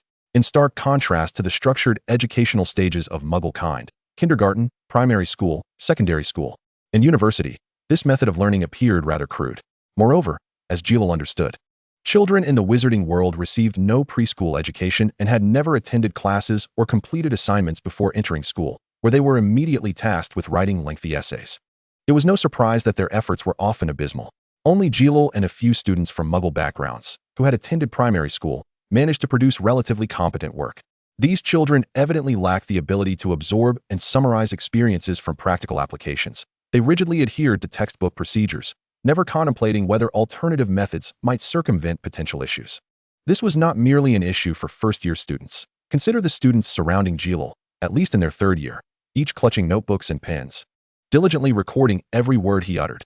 Prefect Brown, with eyes alight with enthusiasm, remarked, "Are these all tricks you learned from Professor Snape? They are incredibly useful, not only for first-year materials, but many potion ingredients can be assessed and managed in a similar fashion." The assembled wizards nodded in unison, their hands busily writing, as they exchanged ideas to ensure they had not overlooked any crucial details. Jeler sighed quietly, pondering the fact that, being from Ravenclaw, there could hardly be any fools among them. It was likely that they were merely on the verge of breaking through the thin veil of pretense. Thus, he decided to take it upon himself to pierce that veil. "Head boy Brown," he began, "I am aware that our esteemed house boasts numerous study groups, with each upperclassman accumulating thick tomes of notes. Might it be possible for us to consolidate these notes and ensure their continued dissemination?" Seeing Head boy Brown momentarily taken aback, Jeler pressed on. "For instance, the tips I just mentioned regarding potion ingredients. I'm certain each of our seniors possesses their own unique insights. Why not compile a book, co-authored by all of us, to aid our fellow students in enhancing their skills? Alternatively, we could consider publishing it. A volume from Ravenclaw would undoubtedly attract attention within the wizarding community of Britain, if not beyond. We could allocate a portion of the publication fees to the house fund, with the remainder distributed amongst the authors based on their contributions." Head boy Brown's eyes sparkled with newfound enthusiasm. She had never contemplated such an idea before, but upon Jeler's suggestion, she recognized the immense potential it held. Acting decisively, she promptly gathered a few senior students and departed. Jeler, however, did not follow. Instead, he hurried back to the dormitory and dashed into the bathroom. He feared that lingering too long might reveal the changes in his eyes. Chapter 39. The evolution of the white eyes. Locking the bathroom door behind him, Jeler activated his white eyes and gazed into the mirror. Over the past 2 months, he had enjoyed ample nourishment and rest, coupled with adequate exercise. He had grown half a head taller, gained some weight, and his complexion had notably improved. In contrast, the whiteness of his eyes had become more pronounced. Now that his white eyes were opened, the veins surrounding them stood out once again, pulsating with chakra, while a fiery sensation radiated from deep within. Fortunately, he managed to endure it for over half an hour, and as the heat gradually subsided, the veins began to dissipate. Upon examining his white eyes closely, he found no remarkable changes. The enchanted objects in the dormitory continued to emit their usual flickering lights, appearing no different than before. It was not until the next potions class, while he was stirring a potion in the cauldron, that an epiphany struck him. Now was the moment. Instinctively, he seized a nearby mandrake root and tossed it into the cauldron. Instead of stirring immediately, he observed the magical glow of the mandrake blending into the potion before commencing the stirring process. The textbook instructed for 15 complete circles of stirring. However, by the 13th circle, Jeler had only completed a third of it when he realized the mandrake had already fully integrated into the potion. A sudden thought flashed through his mind. If he continued to stir now, it would only diminish the potion's quality. Acting decisively, he withdrew his wand and extinguished the flame, proceeding to bottle the potion. Professor Snape, having noticed Jeler's activity, approached him, observing that he had already bottled his potion. A slight frown crossed his brow. Given his understanding of Jeler, he did not expect him to complete it so swiftly. However, as they were still in class, he refrained from questioning him immediately, instead citing a procedural error and assigning Jeler detention for the evening. Jeler said nothing, gathering another set of ingredients to brew anew. This time, he chose to trust his instincts, momentarily disregarding the textbook's instructions. When he felt it was time to add an ingredient, he did so. When the moment came to stir, he stirred. If heating was not required, he maintained a consistent temperature, never casting a glance at the textbook again, his full attention fixed on the cauldron before him, responding to the feedback of the magical energies to determine his next move. Jeler remained utterly focused, his actions fluid and precise, devoid of any wasteful or superfluous gestures. He was unaware that Professor Snape had not left, but stood quietly behind him, observing intently. He would not notice the growing astonishment reflected in Snape's slightly widened eyes. Such a talent in potion-making was something he had never encountered in anyone else, save for himself. Even the Dark Lord could not achieve such ease and confidence. Indeed, it was a confidence that suggested Jeler could converse with potions, intuitively discerning the precise moment for each ingredient and every stir. He was certain that no potion master would willingly share such a secret. Moreover, the texts available on the market contained not a whisper of this knowledge. This was not something one could learn through reading. It was a gift that could only be revealed through practice, a gift akin to his own. Professor Snape's expression grew complex as he pondered how to continue addressing Jeler. The doubts and wariness he had harbored towards Jeler gradually diminished upon witnessing his current proficiency. If the Dark Lord possessed such a talent in potion making, or could find a young wizard like Jeler to serve him, he would not have faded into obscurity, unwilling to show his face to the world. Perhaps Albus was right. The Dark Lord was indeed very weak, extremely, exceedingly weak, incapable of causing trouble. Well done, Jeler. Professor Snape offered, his voice uncharacteristically soft with commendation. Having shifted his perspective, he began to differentiate Jeler from the other students. Jeler was not merely another student attending his potions class, destined to earn a decent certificate and fade into the ranks of ordinary graduates. Perhaps he could take on an apprentice, Snape mused. Furthermore, during subsequent herbology classes, Jeler astonishingly began to sense the vitality of the herbs themselves. Relying on this newfound perception, he successfully transplanted a young mandrake, which thrived splendidly without any signs of distress from the change in environment. In addition, his spellcasting became increasingly fluid and precise. In response to the professor's teachings regarding hand movements, Jeler felt that his magical energy was not reaching its full potential with his original gestures. Thus, in the charms class, Jeler practiced his hand positions repeatedly, continuously attuning himself to his magical energy. Finally, with a mere flick of his wrist, the 10 feathers before him levitated, dancing and rearranging in the air under the influence of his magic, forming intricate patterns. Beautiful. Perfect. Exceptional control of magic. 20 points to Ravenclaw, Mr. Plinnett. Professor Flitwick exclaimed, his voice ringing with excitement as he applauded Jeler. Jeler was equally exhilarated, for he had discovered a method to enhance his abilities. The evolution of his white eyes had led to remarkable advancements in both potion making and spellcasting. He wondered if, in a few years, his white eyes might evolve further into pure eyes or even reincarnation eyes. Would the caged bird be easily liberated then? Lost in his excitement, Jeler practiced his spells with greater fervor than ever before. He had already self-taught himself a multitude of techniques, though practical application had been limited. He resolved to utilize his white eyes to discover a more suitable method of spellcasting for himself. Moreover, he revisited the potion notes that Professor Snape had gifted him, meticulously studying them and dedicating his time in detention to deeply feel the evolution of his white eyes. From Professor Snape's perspective, it appeared as though Jeler had suddenly gained insight, leading him to recklessly exploit his potion materials during detention, were it not for the remnants of his rationality, which prevented him from mishandling high-grade ingredients. Snape would have certainly turned a blind eye to such behavior. Observing Jeler as he bowed his head, occasionally selecting ingredients and gently inhaling their scents, Snape experienced a fleeting moment of nostalgia, reminiscent of himself over a decade ago. Back then, he had stumbled upon Eileen's potion cabinet, marveling at the peculiar shapes and diverse aromas of the materials and finished potions contained within. He had cherished those moments, carefully touching and smelling them. Alas, Professor Snape's gaze darkened, his thoughts tinged with melancholy. He believed he would never forget the moment when the discovery of that potion box led to an unprecedented argument between Tobias and Aaron, shattering the fragile peace they had managed to maintain. He dared not mention the potion again until after the school year commenced, when, for the first time, he felt a sense of joy. However, what distinguished this moment was that now, standing behind Jeler, was himself. Professor Snape was exceedingly pleased with Jeler's innate talent. Observing that the task at hand was nearly completed, he was about to extend the duration of detention. Suddenly, Jeler turned around, feeling somewhat embarrassed, and said, Professor Snape, at the beginning of next month, there will be a Quidditch match between Ravenclaw and Hufflepuff. One of our substitute players has a prior engagement and asked for my assistance, so I might not have time to come to the dungeon next week. Professor Snape replied, Damn Quidditch. Chapter 40, The Practice Partner.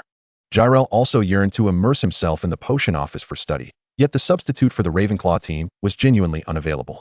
Captain Mojito informed him that the substitute had encountered some family issues and had taken a leave of absence from school, hence the need to involve Jeler. However, Captain Mojito was aware of Jeler's passion for learning, often seen in the dungeon, and assured him with a pat on his chest that it would only be for a week, after which the substitute would return, prompting Jeler to agree. In this role as a practice partner, Jeler was no longer seeking a position as a seeker. He needed to act as a batter, relentlessly striking the bludgers to challenge his teammates and hone their evasive skills. Yet, within 20 minutes of training commencing, Captain Mojito called for a halt. Jeler, how do you manage to hit every single one without fail? Captain Mojito exclaimed, utterly perplexed. Noticing the displeased expressions of the encircling teammates, Jeler felt a twinge of remorse. Should I am a bit off next time? Forget it, Philip groaned, rolling his eyes in frustration. His irritation was not directed at Jeler. Having such a formidable teammate was a tremendous asset to their team. He was merely vexed at his own inability to dodge even once. having been struck by the bludgers several times. For 6 years, since joining the team, he had never felt so beleaguered. The other teammates shared a similar sentiment. After relishing their mutual grievances, they cast protective charms upon one another before taking to the skies once more.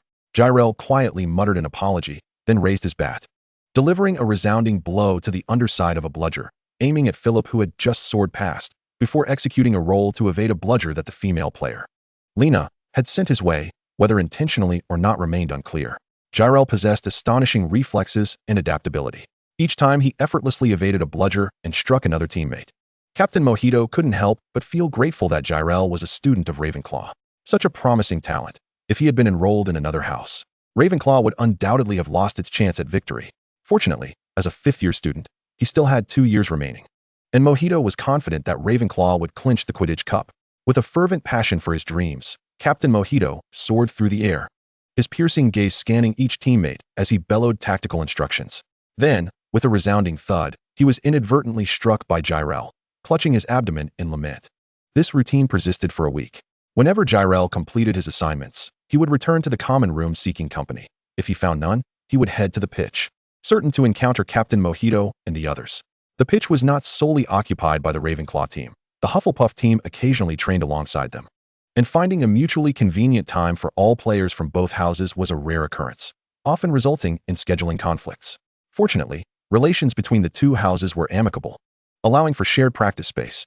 Yet, during such times, Captain Mojito would covertly advise Jeler to refine his accuracy and power, as he aimed to instill fear in Hufflepuff regarding the impending loss of the Quidditch trophy. Jeler responded, "Well, it's not me getting hit. So if you say it's fine, it's fine." Even though the Ravenclaw players were beginning to question their existence. The glances and grimaces cast by the Hufflepuff team revealed that Mojito's strategy was indeed effective. Indeed, when the Hufflepuff team observed Ravenclaw boasting such a swift and decisive player, their expressions inevitably soured, despite the knowledge that Jeler was merely a practice partner. Who would overlook such a formidable practice partner? Moreover, Jeler's youth was evident. He was a first-year student who had been drawn into training before even the Christmas break. By the next academic year, he would undoubtedly become a formal team member, posing a formidable challenge to Hufflepuff. When Mojito boasted about Jeler being their designated seeker to Captain Sinlay of Hufflepuff, Sinlay could not help but feel disheartened. Could the Hufflepuff team truly contend with a Ravenclaw squad that had Jeler as a practice partner? Just look at their current response times, which had improved significantly since last year. A bludger of such size either zipped past or crashed into them, yet they remained perched on their brooms, swaying only to continue flying. Who could possibly contend with that? Captain Sinlay was tempted to hurl his broom. However, being a quintessential Hufflepuff, he was kind, generous, and sincere in his dealings with others. Thus, he composed himself and sincerely congratulated Captain Mojito, saying, "Congratulations, Mojito. With Plinter on your team, Ravenclaw has a considerable chance of winning the cup." Captain Mojito, embracing the resigned Sinlay, beamed with delight. It seemed that for wizards, Quidditch was indeed an immensely significant sport. Previously, during the Gryffindor versus Slytherin match, Jeler had merely sensed the fervor of the atmosphere without contemplating its depth. Yet, when it was Ravenclaw's turn to compete, he realized that the entire house had made concessions for the players. In classes, some would reserve seats. During meals, others would bring back food.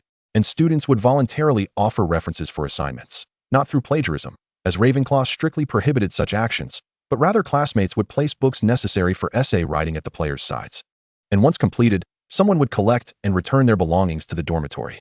The players were expected to focus on their studies, swiftly complete their assignments, and then cast aside all worries to dash to the training ground. As the match in early December approached, the atmosphere within the house grew increasingly tense. Jeler observed that many first-year students were affected by the anxiety of their upperclassmen, resulting in a decline in the quality of their recent work. Jeler wished to prevent such a situation from arising. Should the upperclassmen realize after the match how adversely their anxiety affected the newcomers, they would surely feel guilty. Thus, when the substitute players returned and Jeler was relieved of his practice partner duties, he gathered all the first-year students together, temporarily assuming the role of the head of the first years, responsible for overseeing everyone. Of course, Ravenclaw did not have a head system, but Jeler adopted this terminology merely for clarity, drawing inspiration from Slytherin structure. If there are no objections, I will henceforth focus on your grammar and writing standards, lest anyone in the School of Wisdom and Knowledge suffer a decline in grades due to typos or similar issues. Jeler maintained a serious demeanor, his pale eyes brimming with authority as he surveyed the young wizards before him. There were only 16 first-year students, and the 15 boys and girls across from him shook their heads in unison, their clear and sincere gazes indicating their lack of dissent. Not to mention Jerel's already favorable reputation. His outstanding academic performance was evident to all, and his diligent efforts were something everyone admired. He was willing to take the initiative to learn, and naturally, no one would oppose it. After all, this was essentially a collaborative study group led by Jeler. It wasn't until evening that Jeler realized he didn't need to make any grand declarations about leadership. He simply needed to establish a study group. As for the focus on grammar and writing conventions, the truth was they were not lacking in intelligence. They could complete their papers based on their own abilities. And some even presented novel and unique ideas that had garnered praise from professors. However, the abundance of misspellings and awkward sentence structures had led Jeler to hear Professor Snape curse out loud in his office on several occasions. He wished to alleviate some of the professor's burdens. In Chapter 41, Grammar and Writing Conventions, Jeler first collected their most recent papers to assess their proficiency. Yet, soon he felt overwhelmed. Merlin, God, and the Supreme Old Man. How could it be that some were already 11 years old and still misspelled their own names? Numbers, place names, personal names, and terms unique to the wizarding world. Almost every one of the 15 papers was riddled with various spelling and grammatical errors. Unable to contain himself, Jeler asked if no one had pointed these issues out before their enrollment. They exchanged glances, unsure of how to respond. They did not perceive their mistakes as significant. How could Jeler think they had made such grave errors? Jack, however, understood Jeler's meaning. As his roommate, Jack was quite familiar with Jeler's assignments. After the professor graded them, Jack often compared his own work against Jeler's, frequently expressing admiration for Jeler's consistently excellent grades. Thus, Jack was the first to respond. Jeler, we didn't have assignments like papers before enrolling. We only wrote letters to our friends, and since we could all understand each other, our parents never mentioned any issues. So we didn't think we were doing anything wrong. On the other hand, first-year Jenna Klein spoke up as well. Jeler, I come from a Muggle background. Our teachers provided some basic instruction in elementary school, but there are many terms in the wizarding world that I am still unfamiliar with. And the grammatical requirements for papers are more complex. I know my writing is incorrect, but no one has taught me how to revise it. Lassolin also recognized the gravity of the situation and solemnly added, coming from a noble background is not much different. Adults' letters are not meant for children. And the books I read were mostly children's introductory texts. My father doesn't worry about my writing skills. He says I will learn to write well when I grow up, but I am actually quite unhappy about it. Why must I wait until I am older to do something I can accomplish now? I don't want that. It's just that I am still too young and have little say in the matter. The other first-year students nodded in agreement, their faces reflecting a hint of grievance. Jeler understood this phenomenon well. Otherwise, he wouldn't have conceived the idea of teaching them spelling and grammar. Taking a deep breath, he assigned them their first task, to exchange papers and highlight the areas they believed to be problematic. Jeler recognized that unlike Muggle elementary schools, where standardized answers are taught, in their lives, as long as they could make themselves understood, it sufficed. Thus, the same word might be spelled differently, and the same grammatical structure could have various usages. His goal was to establish a unified standard, guiding the young wizards to abandon the chaotic vocabulary systems. As expected, when one paper was reviewed by a single person, they could identify a dozen issues, but when examined by a dozen individuals, they could highlight hundreds of problems. 2 hours later, the young wizards, having cautiously marked their papers, held their freshly minted documents, filled with circles obscuring the words, before them, and their faces fell, on the verge of tears. Jeler genuinely admired the professors at the school. Not everyone could maintain their composure after reviewing dozens of disorganized papers. Fortunately, he was well prepared. With a loud thud, Jeler pulled out thick tomes such as the Muggle Dictionary, English Grammar Analysis, Common Wizarding Vocabulary, and common terms for potions and spells, placing them on the table to begin rectifying the words and grammar. This was no easy task. But fortunately, they were at Ravenclaw, where the love of knowledge was unquestionable. They may not have been aware of their errors before, or they may have known but felt helpless to correct them. Now that they had the chance, everyone was eager to put in the effort. Considering this was not a holiday and they couldn't dedicate extensive time to concentrated study, Jeler decided to incorporate revisions into their regular assignments. Each time a professor assigned a paper, everyone would first complete a draft according to their own habits, then highlight words or phrases they thought might be incorrect, and finally, randomly exchange it with a classmate for further marking. Ultimately, all papers that had been marked twice would be collected by Jeler, who would personally identify all the issues before returning them to the students, who would then revise their papers using the vocabulary books. The revised papers would then undergo a final review by Jeler, and only when he deemed them satisfactory would they be considered complete. Fortunately, in Ravenclaw, writing papers was not a daunting task for them, and for someone like Jeler, who could read quickly. Grading them took merely minutes. Even with these additional steps, it only slightly reduced their leisure time. In pursuit of improved grades, everyone had no objections. Jeler believed that education must begin with the young. This group was temporarily named the How to Write a Good Paper group. Once they resolved their spelling and grammatical issues, Jeler planned to teach them how to construct a high-quality paper with clarity and substantiation. He intended to establish this group to carry forward and provide guidance to each new cohort of students. After all, a visit to Hogwarts should leave a lasting impression. Thus, Jeler's days became once again fulfilling and rich. He would run around the castle each morning, attend classes, write assignments in the library while tutoring classmates, and in the evenings voluntarily confine himself to the cellar. On weekends, he would write letters to Grandpa Cola to maintain their bond before practicing in the room of requirement. Under such a routine, time flew by swiftly, and in a mere half-month, Saturday arrived, marking the Quidditch match for Ravenclaw. It was during this time that an upperclassman, feeling a long-held anxiety, inadvertently discovered in the common room that not a single first-year student was present. Now in the fourth year, having witnessed the most chaotic 3 years at Hogwarts, Gatterson Well's mind instantly conjured 100 ways the 16 children might meet their demise. In the next moment, he realized that Hogwarts was now safe. They would not be subjected to the persecution of Death Eaters. Furthermore, there was Jeler, the cleverest among them, and with him around, nothing untoward should occur. However, to be prudent, he inquired of everyone present in the common room. To Gatterson's shock, he discovered that no one knew where the first-year students were. Panic ensued among all the upperclassmen as they began to discuss fervently, only to realize that they had become so giddy with excitement over the first Quidditch match since the demise of the mysterious figure that they had completely forgotten about the newly enrolled children. As Sinclair and Brown returned from class to find the common room in disarray, their expressions shifted upon learning the situation. With a flick of his wand, Sinclair conjured a solid owl that swiftly flew out of the common room, circling back to deliver a message to Professor Flitwick. The whereabouts of the first-year students are unknown. Brown and I are currently searching for them along with all available upperclassmen. We will inform you as soon as we have news. The Owl Guardian promptly took flight out of the common room, and Sinclair led the others to search through the castle's common haunts for young wizards. The castle was suddenly teeming with students from Ravenclaw House. Chapter 42. The Search. Dormitories, the Great Hall, restrooms, vacant classrooms, the kitchen, the library, and more. Several upperclassmen, possessing fully formed patronuses, each led a group. Yet after more than half an hour of searching, they had found nothing, and beads of sweat dripped from their brows in anxiety. After gathering information, head boy Sinclair felt his legs weaken, nearly collapsing to the ground. He slapped himself hard, regretting his earlier lapse in vigilance. What if remnants of the Death Eaters had infiltrated Hogwarts, discovered by Jeler and the others, and the young wizards, in their impulsive naivety, were captured or even fell victim to dark magic? The more Sinclair pondered, the more fear gripped him, and the more he regretted his oversight. He could scarcely bear to think of how he would confront the parents of those students.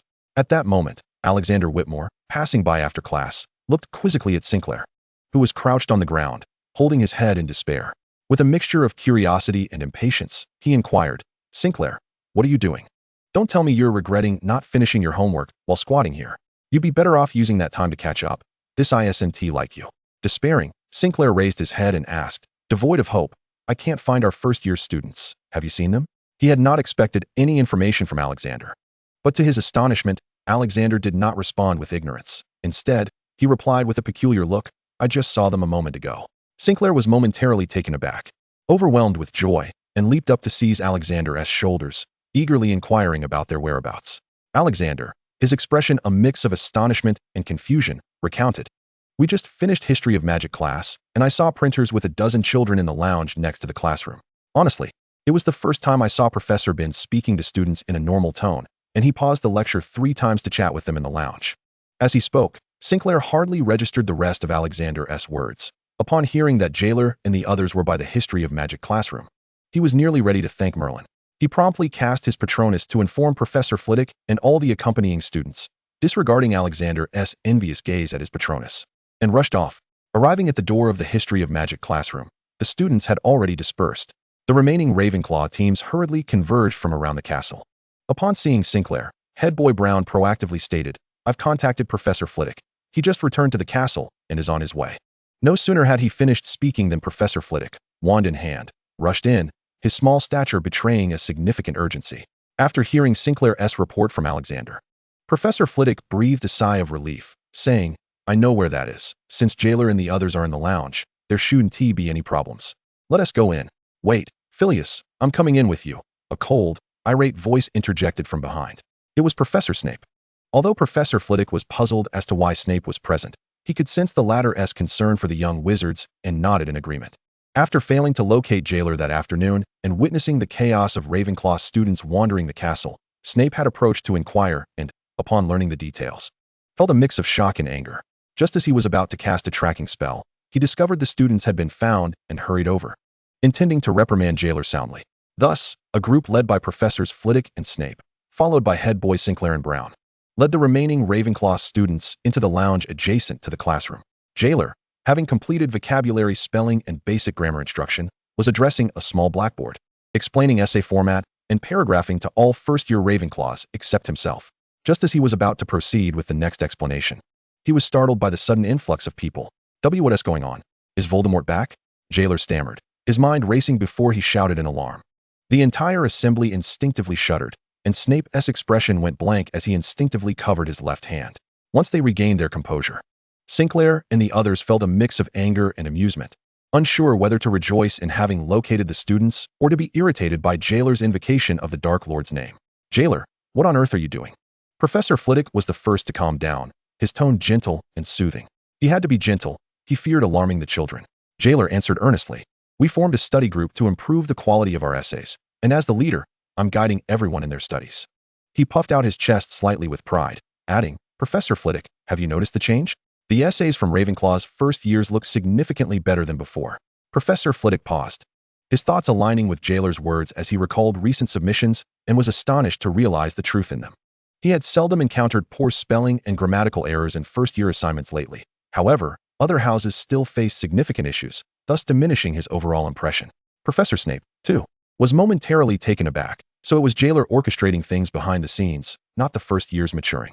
Yet, this was not a reason for their disappearance without notice. Snape composed himself, maintaining a serious demeanor. Sinclair could not contain his curiosity and asked, Then why were you hiding here? Why not study in the common lounge? Jeler turned to see Sinclair, who was drenched in sweat with eyes reddened, even the tip of his nose flushed. Was this handsome young man, appearing so distressed, really their gallant head boy? Beside him, head boy Brown looked disheveled, beads of cold sweat dotting his forehead, indicating he was not in a good state either.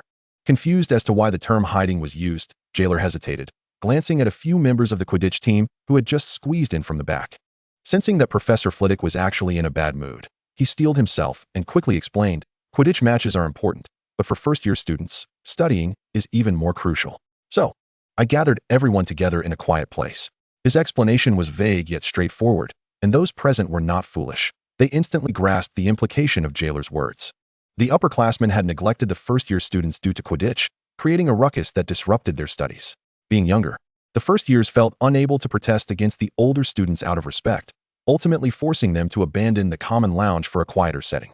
Sinclair felt a mix of anger and shame. He was frustrated that, despite being a head boy, he had failed to manage the students properly. Overwhelmed with regret, he buried his head deeply. Professor Snape suddenly interjected, coldly inquiring, Why didn't you leave a message to inform the upperclassmen or professors? The thought of these somewhat sensible young wizards running amok throughout the castle made Snape suspect they had not seen any notices, but he did not believe Jeler would forget. Thus, he directly asked. Indeed, Jeler hesitated further, glancing at Professor Flitwick before sheepishly admitting, I left a note for head boy Sinclair and head boy Brown on the couch they frequently sit on in the lounge. Chapter 43, Renown Across the Castle. The atmosphere instantly froze, and head boy Sinclair stammered in shock. Huh. Eleanor and I just returned to the lounge when we heard you were missing. We immediately went out to search for you without even having time to sit down. Head of House Brown's eyes widened in shock. If this were indeed true, it would mean they had erred once more. She turned to those behind her and inquired, Has anyone paid attention to my and Henry's locations? Was there anything above? The others, emerging from their astonishment, found their thoughts muddled amidst the chaos of events, struggling to recall anything, and could only look back at Head Brown with confusion. Suddenly, Gaddison exclaimed, clapped his hands, and said rapidly, I remember. During my initial search, I seemed to have seen a piece of parchment upside down on the head's seat. But I thought it was merely their academic notes, so his voice trailed off, becoming softer until he awkwardly chuckled a couple of times, falling silent. Professor Snape turned his face away in disdain. Indeed, they were a bunch of dolts. He ought not to have held any expectations for them. No matter how large their brains, they were still devoid of humanity. The truth of the matter was evident. Jeler had committed no fault whatsoever. Rather, it was these seniors who, in their panic, acted without forethought. Professor Flitwick was enraged at the embarrassment brought upon his house by his students before the head of Slytherin. The first-year students began to comprehend the situation. Their seniors had mistakenly assumed they were missing and had searched high and low for them. Ras, looking bewildered and a bit aggrieved, asked, "Why didn't we use a tracking charm?" Gaddison, Head Sinclair, and Head Brown were momentarily taken aback. Head Sinclair opened and closed his mouth repeatedly, finally lowering his head in shame. Merlin, how was he even fit to be a head? He knew the tracking charm too. How could he have only remembered to use the Patronus to notify the professors and forgotten to use the tracking charm to find them? The charm was not difficult. Simply retrieving a piece of clothing from their dormitory to serve as a marker would have allowed them to locate the missing students swiftly, instead of running amok throughout the castle. With the matter now clear and everyone safe, Professor Snape was disinclined to linger. He cast Jeler a glance that indicated a night of detention as he turned to leave. The remaining individuals were from Ravenclaw and Professor Flitwick, without needing to hold back. Stated plainly, "Good children, this incident is not your fault. Your zeal for learning compelled you to leave the common room, and I will not punish you. However, some among you, need to reflect deeply upon their actions." He then turned to reprimand a group of tall students behind him. "You are all students of the same house, yet display utter disregard for one another. Relying on your seniority to overlook the feelings of younger students, causing chaos for no reason. Royna Ravenclaw would be ashamed of you. Have you all become foolish in your studies? Your actions lack organization, haphazardly conducted, and your spells seem mere decorations. You only know how to send messages via Patronus, yet the message was right there on your seat. Had you been a bit more attentive, you would have realized that an entire year group was missing. If nothing else, Jeler would have surely left a note. How could you not even bother to search? Look where we are now. All the students know that the first years of Ravenclaw were cruelly driven from their common room by the seniors they respected, forced to seek out a place to study. You've truly outdone yourselves." Poor Professor Flitwick was so incensed by the foolishness of his own house that he began to resemble Professor Snape, his words causing the students before him to tremble, his own body undulating with the surge of magic. Just as Professor Flitwick predicted, after this incident, Ravenclaw's reputation indeed spread throughout the castle. All houses became aware of the foolish actions of their seniors, and while Jeler faced no punishment, the seniors took turns coming to apologize to the first years, expressing their regret for neglecting their feelings. Yet, as he walked through the castle, Jeler, maintaining a stoic expression, felt his face burning with embarrassment. He had done his utmost to control himself. Otherwise, given his fair complexion, the flush would have been all too apparent. During mealtime in the Great Hall, Thomas and Jim approached and embraced Jeler, gleefully exclaiming, "Oh, poor Jeler, you've become famous." Nearby, Hufflepuff's head Horowitz grabbed Head Sinclair, persistently questioning him about the events of the previous day, despite Sinclair's desperate attempts to block his ears.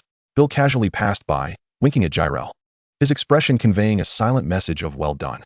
Jeler sighed deeply as he sat at the long table, truly not having intended to become so renowned. Sensing a gaze upon him, Jeler turned to find Slytherin's Alexander Whitmore raising an eyebrow at him. Regarding this senior, whom he had previously bested in a 4-on-1 confrontation, Jeler felt no fear. Alexander raised his glass to Jeler, silently mouthing, "Thank me." Having already learned from Head Sinclair that it was Alexander who ultimately provided the locations of himself and others, preventing a state of panic in Ravenclaw, Jeler felt a sense of gratitude.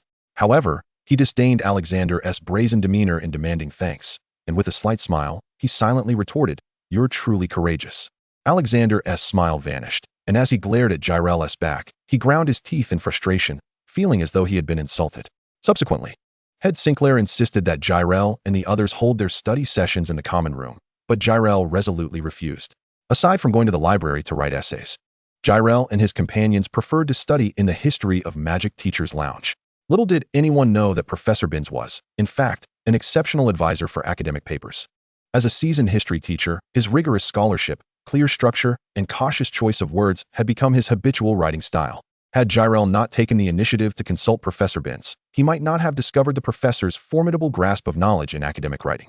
Therefore, he joyfully led all the first-year students to the History of Magic classroom, utilizing Professor Binns' books to instruct the newcomers. Notably, Professor Binns was pleased to see them, frequently offering guidance, and despite his persistently dull and monotonous tone, the content remained highly worthy of study. Upon learning of Jeler's instructional efforts for the first years, Professor Flitwick greatly praised him and mandated that all Ravenclaw students reference their studies, reviewing their essays for spelling and grammatical accuracy. In fact, When addressing first-year students from other houses, Professor Flitwick rarely took the half-hour before class to return last lesson's essays, instead opting to read aloud Jerel's excellent paper, excitedly awarding him an additional 20 points. After Transfiguration class, Jeler found himself cornered by disgruntled first-year Hufflepuff students. From Thomas, he learned of his points being added. And Jeler realized that all professors, while grading first-year essays, had begun to draw circles around errors, especially in the case of poorly performing houses like Gryffindor, where all grades had been marked with circles in utter frustration by the professors. Jeler had now gained even more notoriety than Ravenclaw itself. Chapter 44, Ravenclaw versus Hufflepuff. Fortunately, such days quickly drew to a close, as Saturday arrived with the Ravenclaw Quidditch match on the horizon. Jerel's name gradually began to be overshadowed by the excitement of the match. Saturday dawned bright and fair, with the sun shining and the air fresh, a rare day of splendid weather for a Quidditch game. This time, Head Sinclair appeared to have learned from past experience, keeping all 16 first years securely tethered to his side, permitting none to stray. It is not that I lack trust in you, but this is the Quidditch match venue, and you cannot fathom the chaos that ensues here. If you wander aimlessly, I fear you may be swept away by the crowd to the other side of the stadium. Do not tell me you prefer to watch the match alone within the confines of Slytherin, rather than joining the Hufflepuff viewing area, Headmaster Sinclair solemnly admonished. Naturally, Jeler and his companions would not dare to defy their headmaster regarding this matter. They obediently remained under the watchful eyes of Headmaster Sinclair and Headmaster Brown, bundled snugly in their scarves, awaiting the commencement of the match in silence. Before long, the entrance gates for the two teams swung open, and a tremendous cheer erupted from the crowd. In an instant, 14 brooms soared into the arena, performing dazzling aerial maneuvers before gradually slowing their pace. With both teams positioning themselves at either end of the pitch, standing in quiet confrontation. Upon seeing the brooms, Jeler suddenly realized that the evolution of his Byakugan had shown signs of development earlier. During the previous training session of the Gryffindor Quidditch team, the magical aura merely indicated the broom's subpar performance, rather than signifying any malfunction. Yet, Jeler had an instinctive feeling that something would go awry, and events had indeed proven his intuition correct. With this thought, Jeler promptly activated his Byakugan, carefully observing both teams. Fortunately, all the brooms appeared to be in excellent condition. He felt somewhat foolish, realizing that prior to an official match, players would invariably inspect and maintain their brooms, and any issues would have been detected well in advance. Just as he pondered this, Madame Hooch blew her whistle, signaling the official start of the match. The Bludgers, Quaffle, and Golden Snitch were released into the air. The Snitch vanished in a flash, while the Bludger was swiftly seized by a Ravenclaw chaser, and the Quaffle was struck by a Hufflepuff beater, hurtling towards the opposing chaser. It seemed that Jerel's practice had greatly enhanced his performance. The Ravenclaw chaser, keenly discerning the subtle sound of the Bludger behind him, accurately judged its trajectory and force. Realizing it would not strike him, with a sly smile, he accelerated, deftly maneuvering in an S shape around the opposing keeper and skillfully tossing the Quaffle. Ravenclaw scored 10 points. Madame Hooch's voice echoed through the air, and the Ravenclaw stands erupted into jubilant cheers. This was Jerel's first-hand experience of a Quidditch match. Previously, during his time in Hogwarts, he had only watched video snippets online, never attending a match in person. This time, he was swept away by the fervent and intense atmosphere. Leaping up and down without a care for appearances, he could clearly see that the Ravenclaw team was flying faster, more agilely, with greater ferocity and precision than the Hufflepuff team, yet the Hufflepuffs remained undeterred, fiercely seizing every opportunity that arose. Captain Mojito, as the keeper, had been soaring in the air for nearly an hour and felt far more at ease than in previous matches. Thanks to Jerel's training, his reflexes had improved, and the Hufflepuff's throws lacked the power and accuracy of Jerel's. Thus far, no Hufflepuff player had managed to score. In stark contrast, the Ravenclaw team charged forward, scoring goal after goal, while the Hufflepuffs struggled to defend, desperately attempting to intercept the Quaffle before it reached the goal, preventing the Ravenclaw chaser from closing in. The Hufflepuff stands were ablaze with excitement. They could see their team's predicament, yet they refused to give up, rallying behind them as fervent supporters. Suddenly, nearly all spectators caught sight of a golden streak soaring around the pitch, gradually slowing down, until the golden snitch hovered in the center of the field. A moment of silence fell over the crowd, and then simultaneously, both seekers sprang into action, racing towards the snitch from opposite sides. The stands erupted in fervent shouts as Jeler waved his scarf, cheering for Philip, his gaze locked onto the elusive snitch, fearful it might vanish at any moment. As fate would have it, just as the two seekers nearly collided, the golden snitch suddenly darted downward, then made a sharp turn, ascending into the sky. Philip, being the more experienced of the two, promptly adjusted his course, gracefully spiraling upwards to evade the Hufflepuff seeker, who tumbled headfirst onto the grass in a flurry of confusion. The outcome was clear. Madame Hooch, accompanied by Madame Pomfrey with her medical wing, dashed onto the pitch, blowing her whistle to signal the end of the match. Proclaiming loudly, Ravenclaw's seeker has captured the golden snitch, granting Ravenclaw 150 points. The match concludes with Ravenclaw triumphing over Hufflepuff, 260 points to 0. Ravenclaw wins. The Ravenclaw stands erupted into even more fervent cheers as Jeler and his fellow classmates embraced one another, bouncing with joy, their voices a cacophony of excitement. The Ravenclaw Quidditch team soared past the academy stands, igniting waves of applause and cheers, culminating with Philip triumphantly raising the golden snitch aloft as he circled the pitch, receiving thunderous applause from the audience. It was utterly exhilarating. A moment as thrilling as the Halloween feast, one I shall never forget. Headmaster Sinclair's eyes glistened with emotion. Jeler had gleaned some insight into Ravenclaw's Quidditch history. Since Voldemort's rise, or rather, since the initial signs appeared, Ravenclaw had suffered defeat in nearly 9 out of 10 matches, let alone the championship cup, which they had not claimed for several years. This was the first time Headmaster Sinclair had glimpsed the possibility of Ravenclaw winning the championship cup. Even Professor Flitwick could not contain his exuberance, leaping up in celebration. Ravenclaw exuberantly celebrated this weekend. Shortly after the match, the Christmas holidays would commence, and prior to that, professors would assign copious amounts of homework to prevent students from neglecting their studies during the break. Just before bedtime, Jeler had a sudden inspiration, utilizing his Byakugan to sense the status of the caged bird curse. The cognitive dilemma he had experienced over the past decades stemmed from the fact that every member of the Hyuga branch possessed a caged bird, leading Jeler to subconsciously view his Byakugan and the caged bird as a singular entity. However, in reality, these were two disparate concepts within the magical world. If he could sense the state of brooms and potions, could the caged bird, as a vessel of contractual magic in this world, also be sensed by the Byakugan, thereby uncovering a way to eliminate it? Resolute in his thoughts, Jeler promptly settled into a cross-legged position, closed his eyes, and focused intently on sensing the curse mark on his forehead. Indeed, he had not erred. He could feel a faint magical connection between the curse mark and his brain. Hazily discerning that the caged bird curse was in a dormant state, Jeler was elated. He had finally discovered a method, and he felt that this was indeed the correct path. The Byakugan truly was the foremost auxiliary bloodline limit in the world of Naruto. Chapter 45, The Christmas Holiday. The holiday soon arrived, and Jeler had promised Grandpa Cola he would not remain at school. Moreover, he had already inquired with Professor Snape, who confirmed he would also not be staying, rendering Jeler's solitary presence at school unnecessary. Thus, he decided to return home. Upon alighting from the train, he first took a taxi back to his home in the Muggle world, settling in Furry, instructing him to fly out without causing harm or alarm, and to return home each night. Only after Furry expressed his impatience did Jeler commence tidying up the house.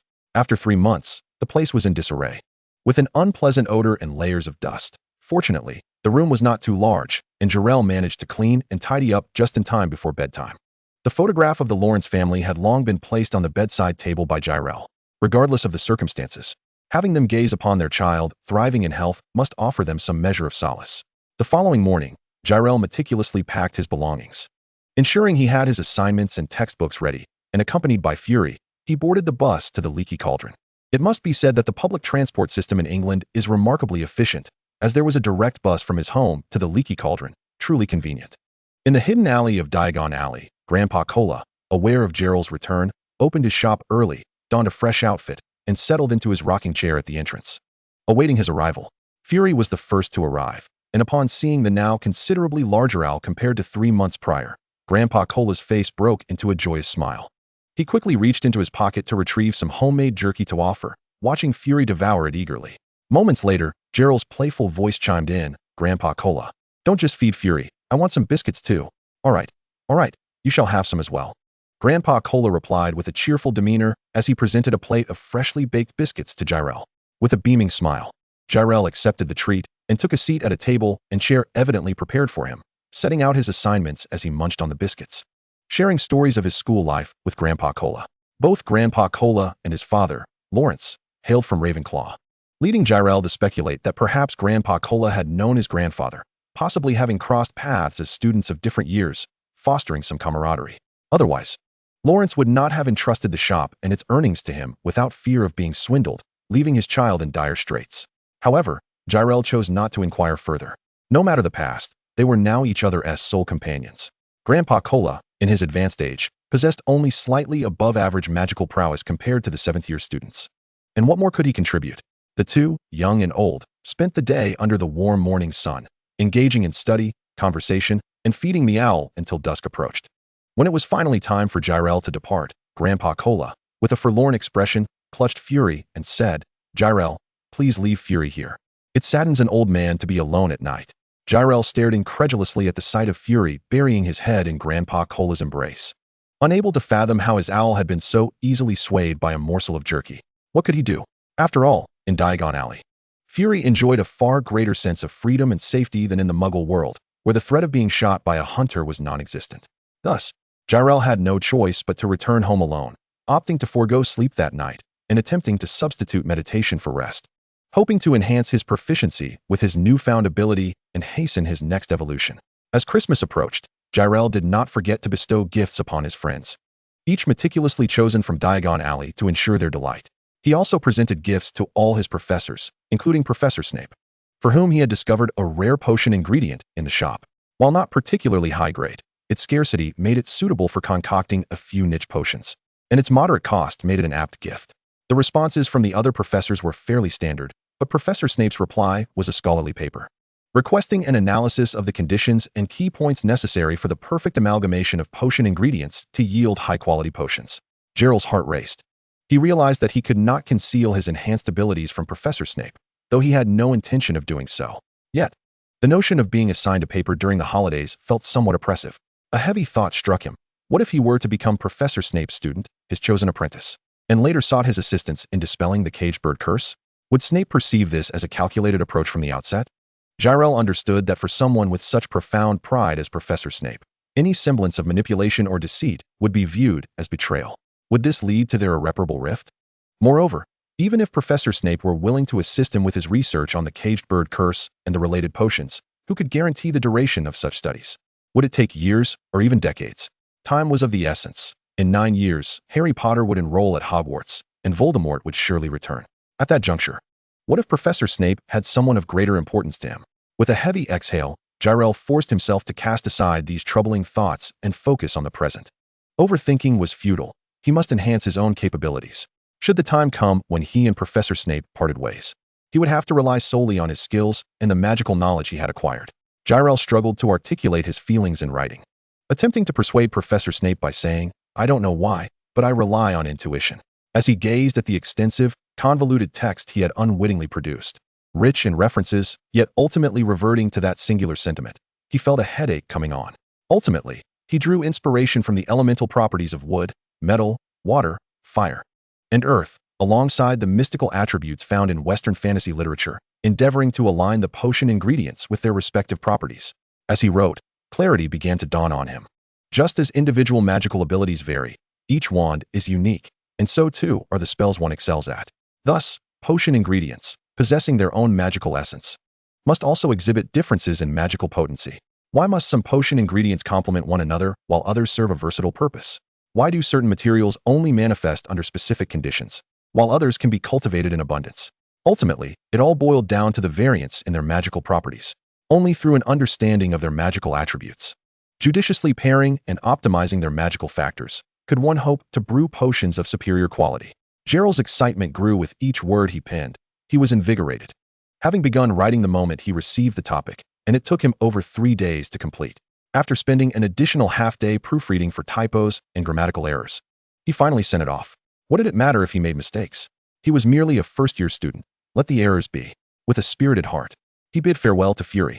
A day later, Professor Snape, casually opening the envelope containing Jeler's paper, was taken aback as the shrunk parchment unfolded and expanded dramatically before him, leaving him momentarily speechless at the sight of the considerable pile of parchment on the floor. However, as he delved into the paper, his expression grew increasingly serious, until finally, he let out a soft chuckle. Interesting for a first year. Chapter 46, Learning and Grading Assignments. Upon the return from Christmas break, the castle once again succumbed to a tense atmosphere, this time due to the impending OWL's and Newt's examinations for the 5th and 7th years. These pivotal assessments were critical to Hogwarts students' graduation and future employment, demanding utmost seriousness. Moreover, it was not just the 5th and 7th years who felt the pressure. The 4th and 6th years, poised to take their own examinations, were equally anxious, keenly observing the first-year students to gauge the difficulty of the upcoming tests based on their study habits, in hopes of adjusting their own learning pace accordingly. Yet, they sadly discovered that no matter how they adjusted, they too would soon find themselves in the same anxious predicament the following year, for the examinations were indeed formidable. Jeler had transitioned from being confined to the dungeons of Professor Snape's office to actively volunteering to assist in his work. Their dynamic had shifted to one of mutual willingness and satisfaction. Professor Snape, too, had not maintained the same relaxed demeanor he had at the beginning of the term. In his effort to enhance the performance of his students in preparation for the examinations, he was now willing to sacrifice his own free time, calling the students of both years to his office in batches to clarify key learning points. Certainly, in Professor Snape's perspective, he regarded this as a condescension to a lesser status. The little trolls should be immensely grateful and astonished, then diligently study to enhance his reputation. This was his inaugural occasion to instruct students in their examination year. However, in the eyes of Jeler and the students directly under his tutelage, this signified Professor Snape's profound dissatisfaction with them, frustrated by their woefully inadequate potion skills, which necessitated a personal reprimand in his office. The brains of the trolls, filled with excrement, were akin to the claws of a tree guardian, blind and silent, best left with their mouths sewn shut and donned with goggles to prevent sight. Just consider these sharply critical remarks, how far removed they are from the demeanor of a mentor. Jeler cast a sympathetic glance at his taller upperclassmen, who were bowed low in shame, and bent down to continue grading the assignments of first to fourth-year students. Given his current level of proficiency in potions, grading papers posed no challenge. Once aligned with Professor Snape's grading standards, he could achieve the perfect balance. Yet, while grading the assignments of the fourth-year Gryffindors, Jeler found himself inspired to emulate Professor Snape's style of scolding. Observing the haphazard writings of these fourth-year students, he gripped his quill tightly, fixated on the text before him. The properties of the sneezeweed and the gillyweed bore perplexing similarities. For instance, sneezeweed could disorient the mind and was one of the ingredients for creating a love potion, while gillyweed could confuse the brain into believing the human body was aquatic, thus prompting the growth of gills and webbed feet, enabling underwater respiration. This indicated that sneezeweed and gillyweed belonged to the same category of herbs. Jeler nearly dropped his quill. This passage, while superficially coherent, was utterly nonsensical. The magical attributes of these two herbs were fundamentally different. While sneezeweed's properties were accurately described, who claimed that gillyweed could disrupt the brain? The audacity to assert they were of the same type was astonishing. Gillyweed, appearing viscous and watery, fundamentally possessed properties of air. Originally known as gillweed to facilitate respiration in certain plants or creatures, essentially absorbing air. Subsequent biological evolution and human intervention extended the effects of this herb to underwater environments, assisting terrestrial creatures in gaining respiratory capabilities. Though gills could filter moisture, the remaining substance was still breathable air. On the other hand, sneezeweed possessed dark attributes concerning material properties. Light and dark were easily distinguishable. Light attributes conferred healing and soothing effects, while dark attributes indicated corrosion and destruction. Indeed, sneezeweed was a toxic substance, extractable in small amounts for use in love potions, primarily due to its corrosive dark magical properties on the brain, while small quantities, when neutralized by other materials, rendered it less toxic. Excessive use could lead to irreversible brain damage, affecting cognition and potentially resulting in encephalitis. Sneezeweed belonged to the same category as blisterwort and aconite. Moreover, the aforementioned assertions were not mere fabrications of Jeler's imagination. They were insights gleaned from consultations with Professor Snape, who had validated these claims. Fiercely, Jeler emulated Professor Snape's manner, inscribing a bold T. Such incompetence at the fourth-year level was unacceptable. Let me not see you again. After Jeler completed grading the fourth-year assignments, it seemed as if Professor Snape had been liberated from his constraints, ready to unleash his full potential. Consequently, despondent upperclassmen emerged from the potions classroom throughout the castle. However, due to Jeler's grading responsibilities, he could not frequently attend the Ravenclaw group focused on essay writing. Thus, he formally appointed Soren as the deputy leader, ensuring that Ravenclaw's first-year students would continue their studies in his absence. Jeler, but my progress in learning with them is about the same. How am I supposed to teach? Soren implored, tugging at Jeler's robes, his glasses removed to reveal his clear, bright eyes. Fear not, Jeler reassured him. Your vocabulary and grammar have improved remarkably, and you are already familiar with self-checking and revising your work. As for the essays, I have prepared lesson plans and reference materials, and I have spoken with Professor Binns. You may learn from him any time in the History of Magic staff room. He will welcome your inquiries. Soren, puzzled, wondered when Jeler had prepared the lesson plans and made arrangements, considering they had spent nearly all their time together outside the potions office. However, upon reviewing the lesson plan, he finally felt reassured, donning his glasses once more and confidently promising Jeler, "Rest assured, with these resources, if I cannot teach them effectively, I shall not deserve to be a Ravenclaw student." In truth, the professors did not impose stringent requirements on first-year students' essays. Jeler, recognizing this, emphasized clarity in articulating issues in his teaching arrangements. The simplest essay structure was, I believe XXX. Reason 1, based on XXX, example XXX. Reason 2, based on XXX. Example XXX. Reason 3, based on XXX, example XXX. In conclusion, I firmly believe XXX. Based on this structure, Jeler left Lausoren with lesson content on how to dissect conclusions into their underlying reasons, how to research, how to provide examples, and how to articulate one's thoughts clearly in the absence of conclusions or reasons, only a hypothesis. Having previously written a bachelor's thesis, Jeler understood that when teachers requested essays, they did not necessarily seek groundbreaking conclusions or astonishing revelations. They merely required students to articulate their thought processes coherently and comprehensively, employing accurate data, proper methodology, and sound steps, ultimately arriving at a relatively correct conclusion. Whether that conclusion had already been articulated or refuted by others was inconsequential. What mattered was that the essay reflected the student's independent and complete thought process. Chapter 47. Perseverance.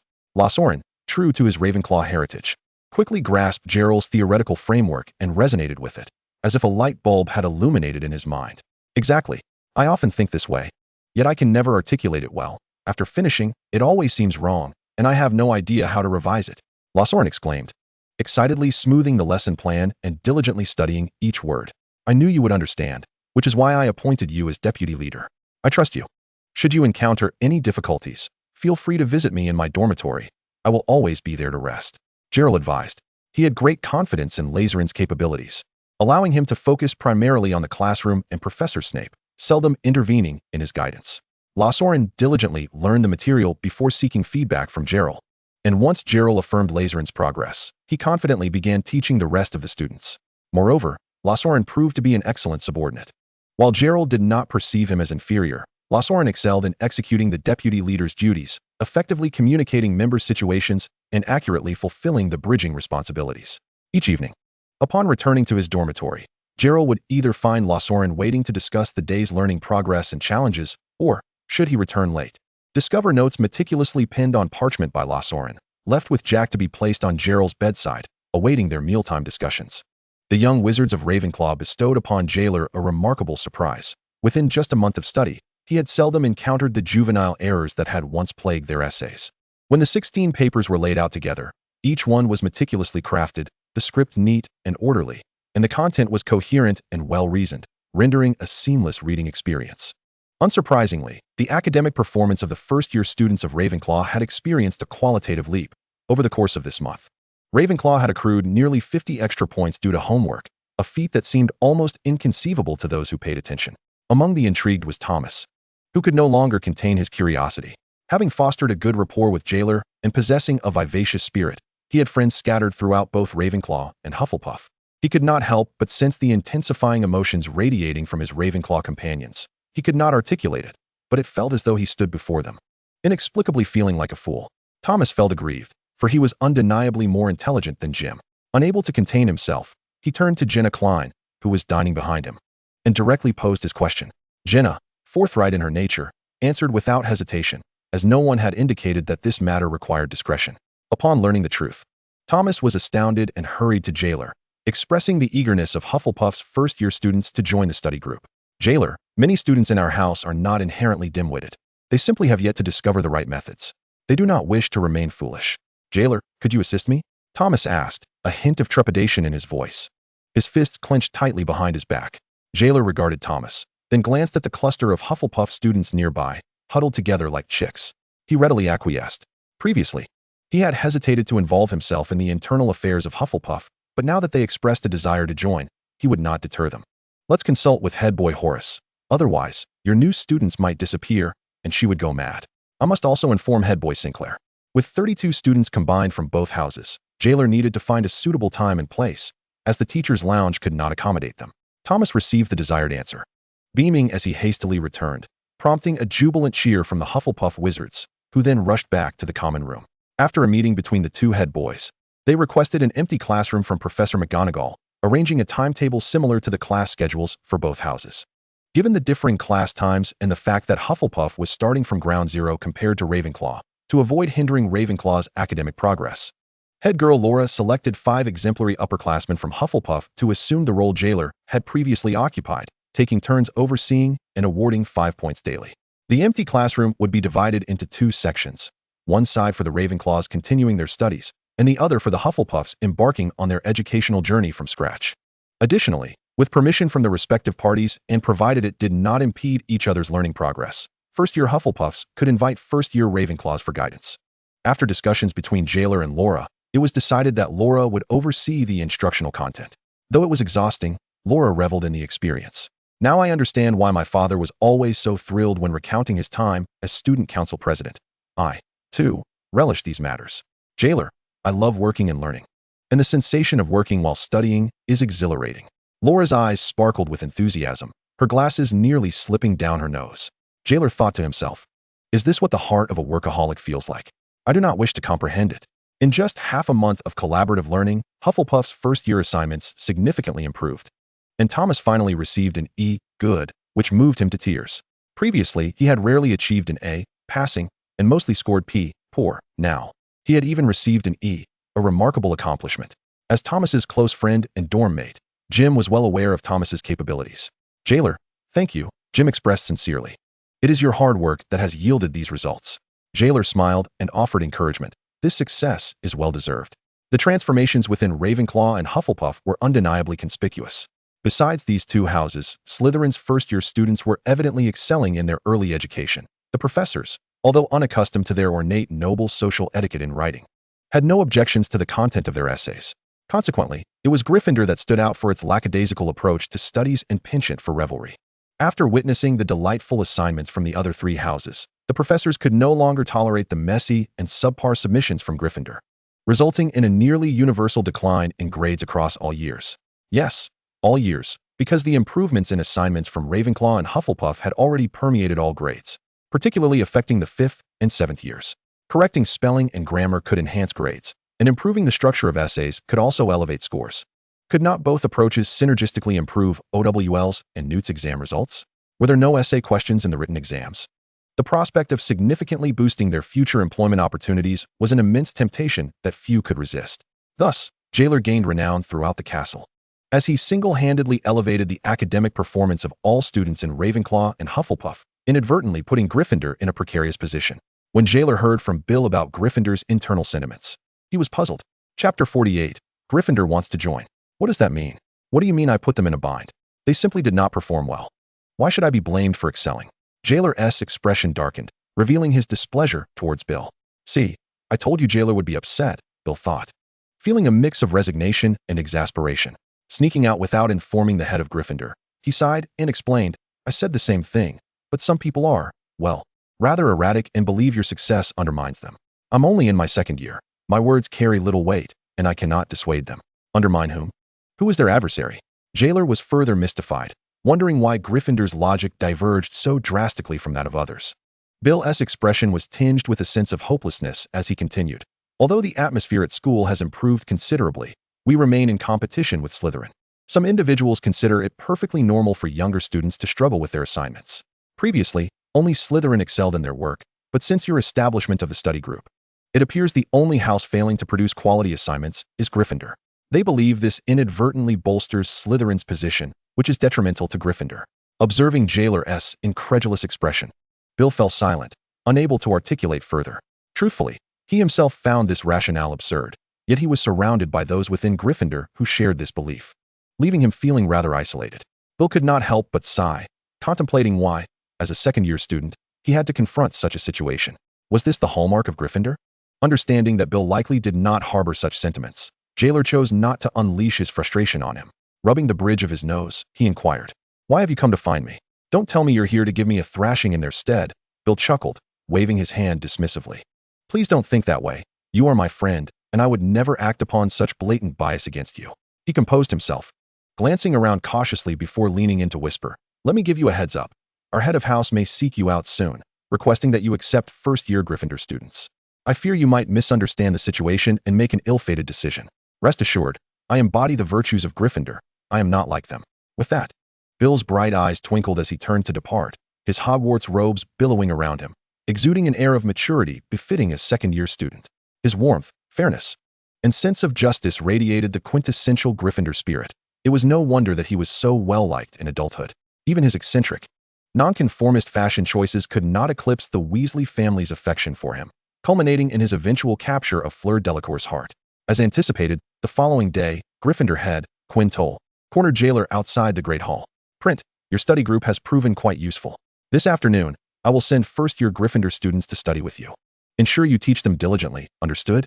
Quinn Toll's voice boomed, authoritative and unyielding. With a name like Lion, he bore the stature of one, tall and robust with a wild mane, speaking and acting with the brashness typical of a lion. Jeler felt a wave of disdain for Quinn Toll's coercive demeanor. Yet he maintained a facade of bewilderment, replying, "Ah, but Headmaster Sinclair did not inform me of this." Quinn Toll furrowed his thick brows and retorted, "What does that have to do with the headmaster? Wasn't he the group established by you? Is it not fitting to approach you?" Jeler, seemingly startled, flustered as he explained, "But this involves the entire first year, not just one or two individuals. Such a collective activity must surely be communicated to the headmaster. Initially, Hufflepuff also coordinated with both heads before I accepted." Quinn Toll, clearly taken aback by the complexity of the situation, had assumed that merely instructing the fragile first year before him would suffice. In truth, he did not hold the boy in high regard as a catalyst for elevating the academic quality of both houses. He suspected someone else was guiding him. Yet, the outcome was evident. If he, as head, did not seize the opportunity, it would be a disgrace for Gryffindor to fall behind. At that moment, during the lunch hour, numerous students had already finished their meals and were streaming out. Upon witnessing the notorious Gryffindor brute obstructing the Ravenclaw boy, they paused, curiosity piqued. The more, the merrier. Jeler mused to himself, lowering his gaze. Quinn Toll perceived that seeking the house head was not an arduous task. Who would refuse such a mutually beneficial arrangement? Thus, he impatiently waved his hand, stating, "You need not concern yourself. I will speak with your head. What's his name? Sinclair, right? He won't refuse. Quickly find a place and arrange for our students. Teach them well, or else you know the consequences." The threat loomed, accentuated by his imposing figure. As he advanced toward Jeler, Sinclair, alerted by Bill's warning, rushed to the scene. He positioned himself protectively in front of Jeler, confronting Quinn Toll face to face. "Quinn Toll, are you threatening my junior? If you have an issue, come to me directly instead of bullying a child. Is this the Gryffindor way?" Quinn Toll, incensed, glared back at Sinclair, their faces mere inches apart, his breath hot and heavy. "Do not insult Gryffindor. I am not threatening him. I merely require him to teach Gryffindor students. He has already taken on Hufflepuff, so why not Gryffindor?" Sinclair felt the slight tremor of his junior behind him, intensifying his ire. Why should their exceptional young wizards be coerced by this hulking brute? He should have the autonomy to choose whether to participate or not. The failings of Gryffindor were not his responsibility. If he were overworked, it would be a loss for Ravenclaw. Unyielding, Sinclair pushed back against Quinn Toll, raising his voice. "Quinn Toll, you ought to consult me regarding inter-house matters rather than pressuring a first-year student. If you wish for Gryffindor to join the study group, I can tell you now, I do not consent. Please leave at once." Quinn Toll, affronted and with an audience of increasingly curious first-year wizards surrounding them, erupted in rage. Drawing his wand, just as he began to cast a spell, a large hand suddenly restrained him. "Lay off, I warned you." Million, having received Bill's notice, hurriedly approached. His towering frame as captain of the Quidditch team, coupled with a stern countenance and icy tone, appeared even more intimidating than Quinn Toll. The members of the Gryffindor Quidditch team stood behind Million, equally displeased, glaring at Quinn Toll in solidarity. As Bill discreetly winked at Jeler from the crowd, a smirk crept across Jeler's face, quickly replaced by composure. It was settled, this matter would not fall upon him. Chapter 49, Escalation. "Million, we are all from the same house." Quinn Toll struggled against Million's grip, but to no avail, his voice rising in anger. Million, appearing even more furious, bellowed as if to shake the stars from the ceiling of the Great Hall. Without concern for being overheard by students from other houses, he launched into a tirade. "Quinn, whether Ravenclaw or Hufflepuff excels is their own affair. If Gryffindor seeks to improve, we have plenty of capable students within our own ranks. Why seek elsewhere? Don't think I'm oblivious to your ulterior motives." Million's booming voice, honed on the pitch, unabashedly laid bare Quinn Toll's hidden animosities. Quinn Toll, taken aback, attempted to cover Million's mouth, but it was too late. Million continued, his tone laced with disappointment and anger, "You begrudge others their success. labeling Ravenclaw as bookworms and Hufflepuff as fools, consistently looking down on them. And now, after Jeler formed the study group, you have only worsened, resentful and frustrated. Believing others' success is a slight against you. Think about it. They don't even know you. What a fool's errand to take offense. Day in and day out. You prance about demanding a lesson be taught. If you had any sense, you would recognize that learning depends on oneself, not on others. With your lackadaisical attitude toward studies. Even if Jeler were to instruct you, you wouldn't make the effort and would blame him for your shortcomings. Quinn, stop acting as if you alone possess clarity while everyone else is inebriated. If you truly have talent, why not teach the younger students yourself? Sinclair, clearly grasping Million's implications, understood that this hulking figure was disingenuous. While belittling Jeler within Gryffindor, he sought to have Jeler instruct them. On what grounds? Quinn Toll, flustered and gasping for breath, retorted. That was merely talk. I never truly did anything. But he is clearly being unreasonable. Why should Gryffindor be excluded? We are all students of the same school. Are we not? Moreover, why should I deign to instruct the younger students? My own responsibilities are so numerous that I scarcely have time to attend to the affairs of the academy, let alone mentor them. While it's true that Prentice excels academically, he is seldom inclined to take on such duties. Why should there not be another faculty member? If he truly wishes to abstain from teaching us, then the Hufflepuff students can forget about continuing their studies. Holloway, the head of house, was listening nearby, her teeth nearly grinding to dust. She had exerted considerable effort behind the scenes for the benefit of Hufflepuff students, enlisting Jeler to assist with teaching, a task far more complex than mere verbal persuasion. She had reached an accord with Sinclair, wherein Jeler would aid the younger Hufflepuffs, and in return, the entirety of Hufflepuff would extend their support to Jeler in the future. However, fearing that Jeler might feel overwhelmed, she had only mentioned that he would provide assistance to the first-year students during their time at Hogwarts. As for other matters between the heads of houses, those were their own affairs and did not concern the younger students. Yet, should this foolish Gryffindor's words jeopardize her efforts, she would ensure he met a most unfortunate fate. Sinclair, the head of Gryffindor, was seething with rage, ready to lunge at Quinther when Holloway seized him from behind. Henry, calm down. This is the entrance to the Great Hall, she implored, striving to restrain Sinclair. Anger aside, should he resort to violence, he would certainly be in the wrong. The white-knuckled grip of Holloway on Sinclair's robe revealed that she too was seething with indignation. Million felt a profound sense of disappointment. Had he known that Sinclair would be so petty and lacking in vision upon becoming head of house, he would never have recommended him to Professor McGonagall. Noticing Million's silence, Quinther broke free from Million's grasp, took a deep breath, and, with head held high, confronted Million, saying, "Cat got your tongue? I am the head of Gryffindor, and I must take responsibility for their education. I am providing them with avenues for learning. What is the issue?" Million chuckled softly in response, retorting, "Do you genuinely believe that all Gryffindors are fools? Have you never considered that they have already begun to learn and progress on their own?" Quinther was taken aback, instinctively asking, "What?" At Million's behest, Bill stepped forward, standing tall before Quinther, his voice resonating with conviction. "All of us in the second and first years have established a study group similar to Ravenclaw's.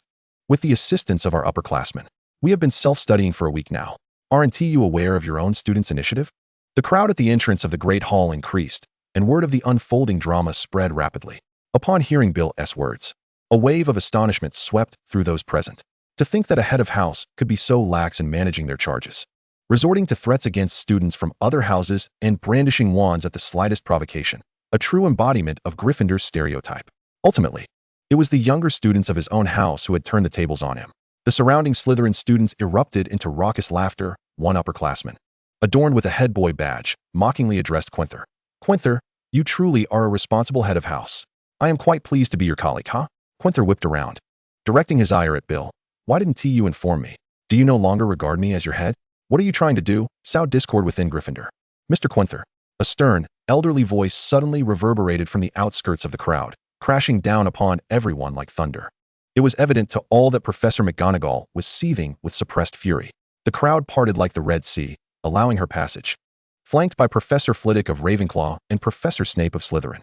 Sinclair, quick on his feet, shoved Jeler towards Professor Flitwick, who, in turn, let his emotions unfold. His previously pitiful expression now tinged with tears. Jeler remarked, "I'm just teary-eyed. I don't genuinely wish to cry, but I don't mind feigning it." Professor Flitwick, filled with empathy, approached Jeler and gently patted his arm. "Do not worry. I am aware of what transpired. This is not your fault." Professor Snape observed Jeler's vulnerable state with a flicker of anger in his gaze. Hearing Flitwick's words, both Sinclair and Million felt a surge of relief. Only Quinther, faced with the ice-cold visage of Professor McGonagall, fierce as a lioness defending her cubs, found himself trembling uncontrollably, rendered speechless. He was reckless, impulsive, arrogant, and headstrong, yet not foolish.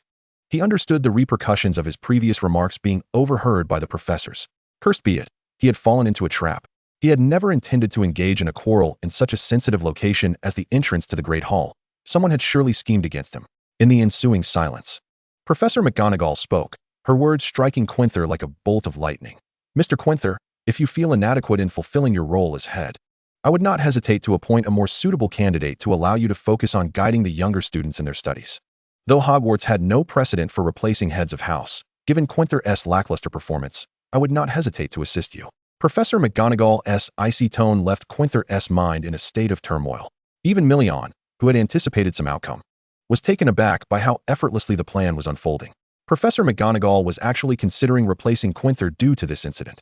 Indeed, it was a plan concocted by Milion, Bill, Sinclair, and Jeler. The scheme had begun the moment Milion dispatched Bill to inform Jeler, although at that time, neither Milion nor Sinclair had intended to disclose their intentions to the two younger students. However, upon hearing Bill's account, Sinclair decided it was better for them to be informed, fearing that unforeseen circumstances might endanger Bill and Jeler. The plan was quite straightforward. When the head of Gryffindor approached Jeler, Jeler would play the part of the underdog, pushing the matter onto Sinclair, who would then confront Quinther. Milion would stand as a champion of Gryffindor's internal justice, exposing Quinther's negligence and folly as head. Ideally, this would leave the professors with an impression of incompetence, laying the groundwork for Milion to cleanse Gryffindor in the future. Milion felt compelled to take this course of action. Although the atmosphere within Gryffindor had improved significantly, no longer exuding the arrogance that once defined it, and the group that had once coerced classmates into jumping from heights had faced varying degrees of punishment. With the ringleader expelled, those admitted to Gryffindor tended to possess vibrant personalities, often speaking without restraint. Thus, even after Halloween, despite the curtailing of negative influences, a small faction remained restless and unruly, unable to settle down to study. Their confidence stemmed from the current head, Quinther. Milion understood the fragility of this faction. Once Quinther was ousted, they would disappear like lost sheep, silenced under the authority of the new head, never to cause further disturbances again. The sole variable in the plan was the unexpected ineptitude of Quinther, whose utterances truly incensed those present. Milion would stake his 5 years of camaraderie with Sinclair on the assertion that Sinclair's actions had diverged from the plan the moment he stood before Jeler. Of course, Milion himself was equally disillusioned. He had genuinely lost faith in this foolish lion. Bill, who had steadfastly adhered to the plan, was an anomaly.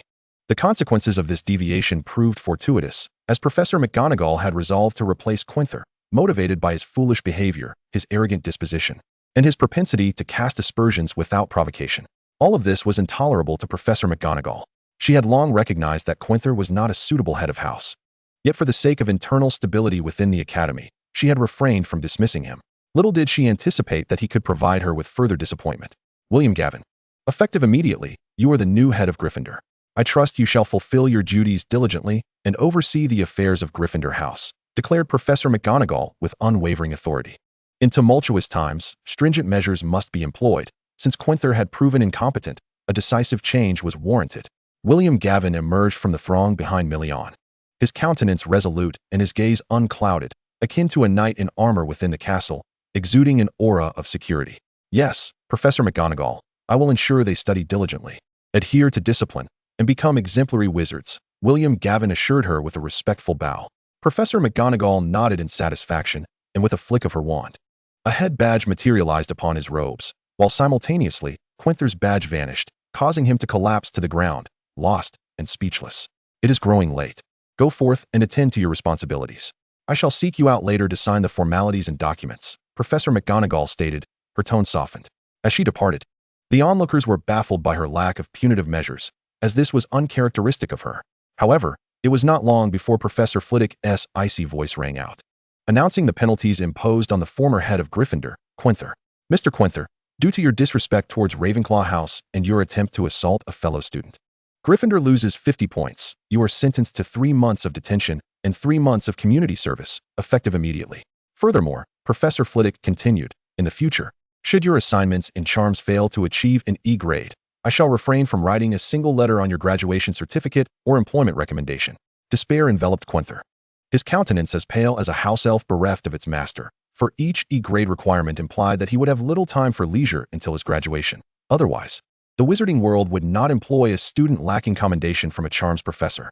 Jeler regarded his forlorn demeanor with disdain. Among the 3 penalties declared by the professor, the loss of points could be regained, while detention and community service were not particularly grave matters. As for the assignment grades, his ascension to the position of head indicated that his academic performance was commendable. If he could focus and study earnestly, achieving an E would not prove overly challenging. This disheveled display was indeed an embarrassment to Professor McGonagall.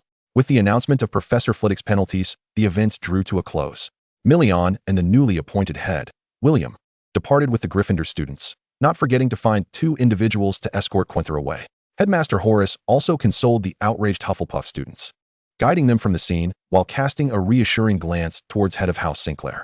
Taking a few deep breaths to steady himself, Head of House Sinclair approached Jeler, who was obediently nodding in acceptance of Professor Flitwick's consolation, and waited quietly.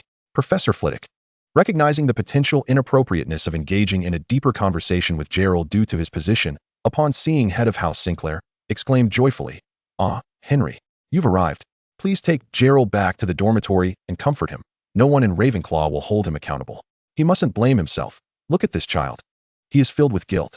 Head of House Sinclair, unaware of Jeler's unique disposition regarding tears, mistakenly assumed he was merely frightened by Quenther.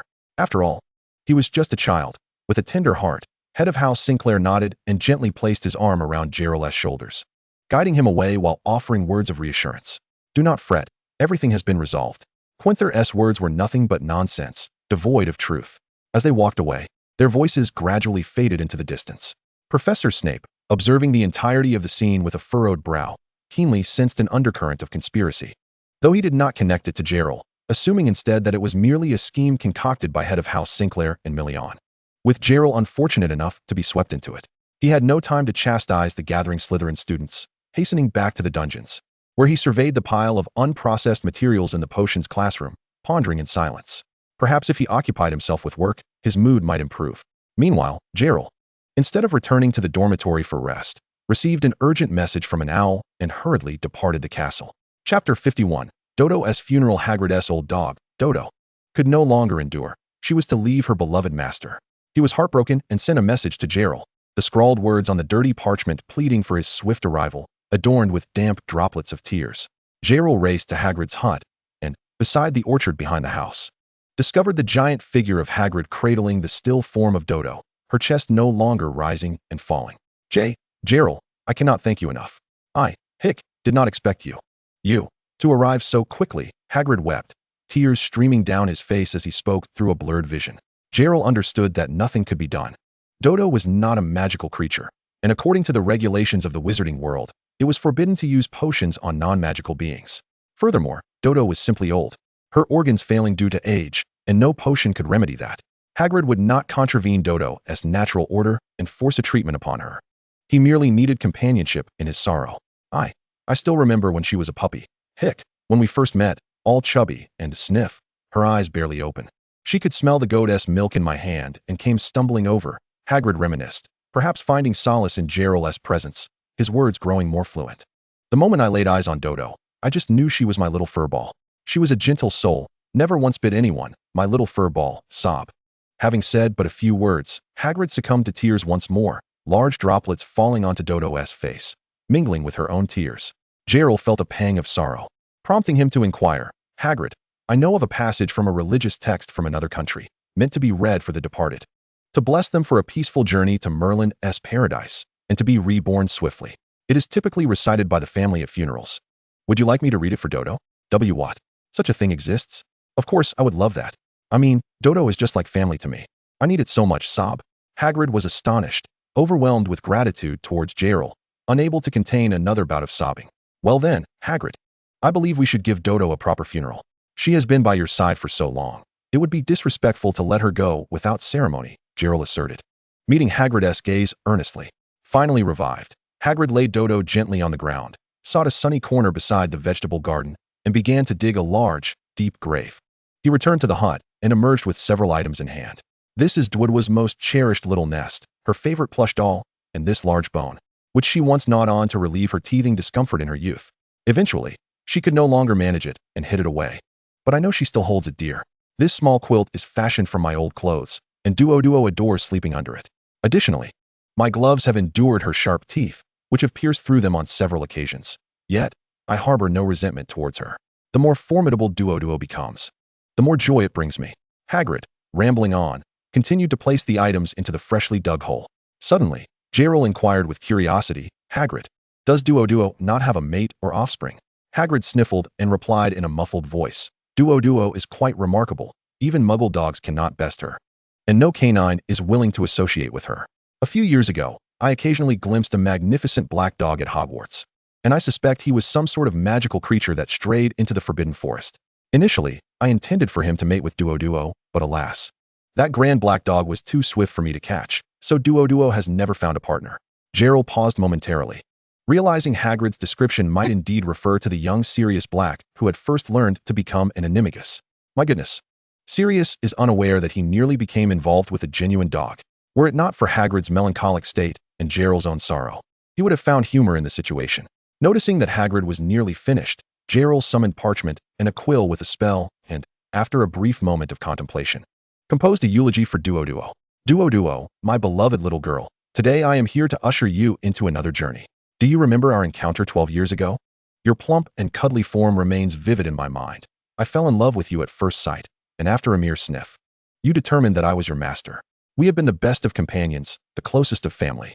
I would shield you from all the world's evils, solely for your everlasting happiness. Time has flown by. I have aged, and so have you. We are now on the brink of parting, but my dear little girl, do not be saddened. I have prepared everything for you. Merlin's sanctum holds my blessings for you. Duo, good night. In the next life, I shall find you once more. Your forever father, Rubeus Hagrid. With a somber yet steady voice, Jeler completed the brief eulogy as Hagrid wept openly, placing it into Duo's little nest. Subsequently, Jeler composed himself and began reciting, Namo Amit Ba, Dado Gado, Dodi Yeta. The passage of the reincarnation mantra is brief, consisting of only 14 lines.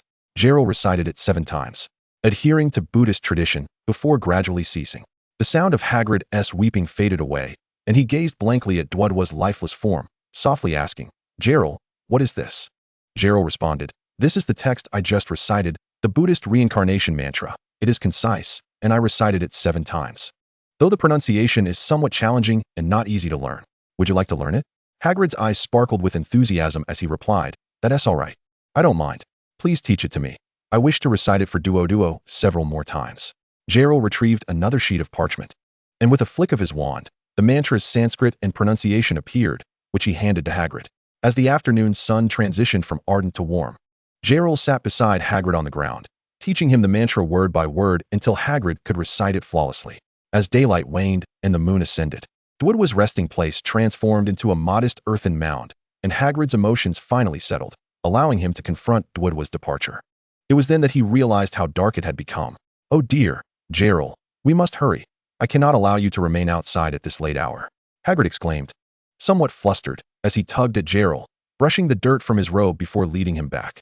Jeler, bemused yet amused, quickened his pace to match Hagrid's as they walked towards the castle.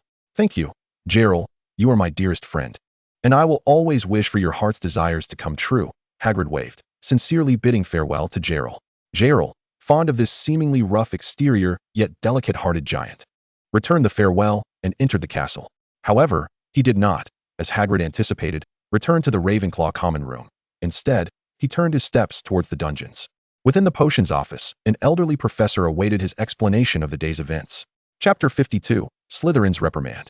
Upon entering the potions office, Jeler initially felt a twinge of anxiety, contemplating whether to divulge everything if Professor Snape were to inquire.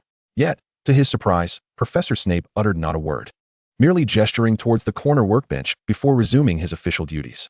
Confused, Jeler approached the workbench, instinctively donning dragonhide gloves and retrieving materials from a nearby basket to begin his work.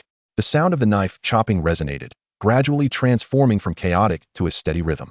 Professor Snape quietly exhaled, relieved that potion making indeed helped him regain his composure.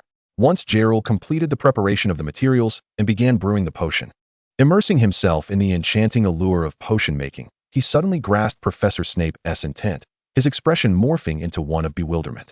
Surely, he couldn't believe that Jeler felt wronged and disheartened. thus encouraging him to concoct potions as a form of solace?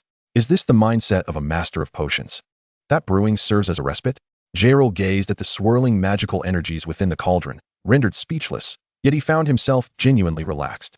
The heavy emotions from Dwedwa's funeral had dissipated, and perhaps he truly perceived potion-making differently. Could it be that he possessed a remarkable aptitude for potions? Might he become the second potion master in Britain? Come now, potions, unveil your secrets to me. Jeler suddenly felt invigorated, intensifying the white-eyed chakra. Resembling a mad scientist with gleaming eyes and a mischievous grin. Professor Snape, noticing Jeler's exuberance, mused, what on earth is happening? Wasn't he just fine? When Alexander Whitmore and a few Slytherin students entered the potions office, they beheld Jeler, whose excitement and odd demeanor were apparent even from behind, alongside Professor Snape, who was sternly grading assignments, yet bore an air of perplexity.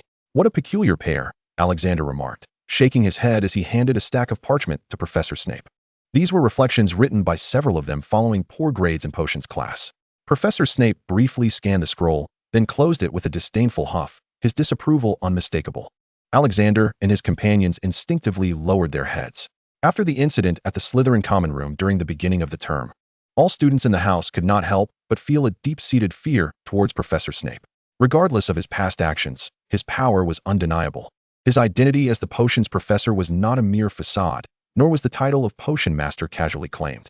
It appeared that the prestige of Slytherin could not impart even the slightest knowledge of potion-making to a giant of a creature, even in the realm of basic potions. Professor Snape's scornful voice echoed in the ears of Alexander and his peers.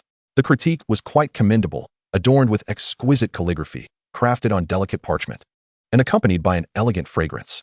One might ponder how Mr. Whitmore and a select few pure-blood aristocrats could channel such meticulous effort into potion-making. Surely, their families could curtail some expenses. After all, the heirs of these lineages should be capable of brewing exceptional potions themselves, thereby negating the necessity for exorbitant external procurement. Wouldn't you agree? A low, slightly husky voice, reminiscent of a cello, reverberated from Professor Snape as he moved, eliciting flushes of embarrassment from several students. I trust you can discern the differences between wolfsbane and aconite. This was indeed the subject of our first lesson. However, our unfortunate old professor could not be entirely certain, as he could hardly fathom that a third-year student might still confuse a porcupine quill with a mandrake root, despite their glaring dissimilarities in both appearance and nomenclature. Oh, my apologies, they do share a minuscule commonality. Both are ingredients for potions, are they not?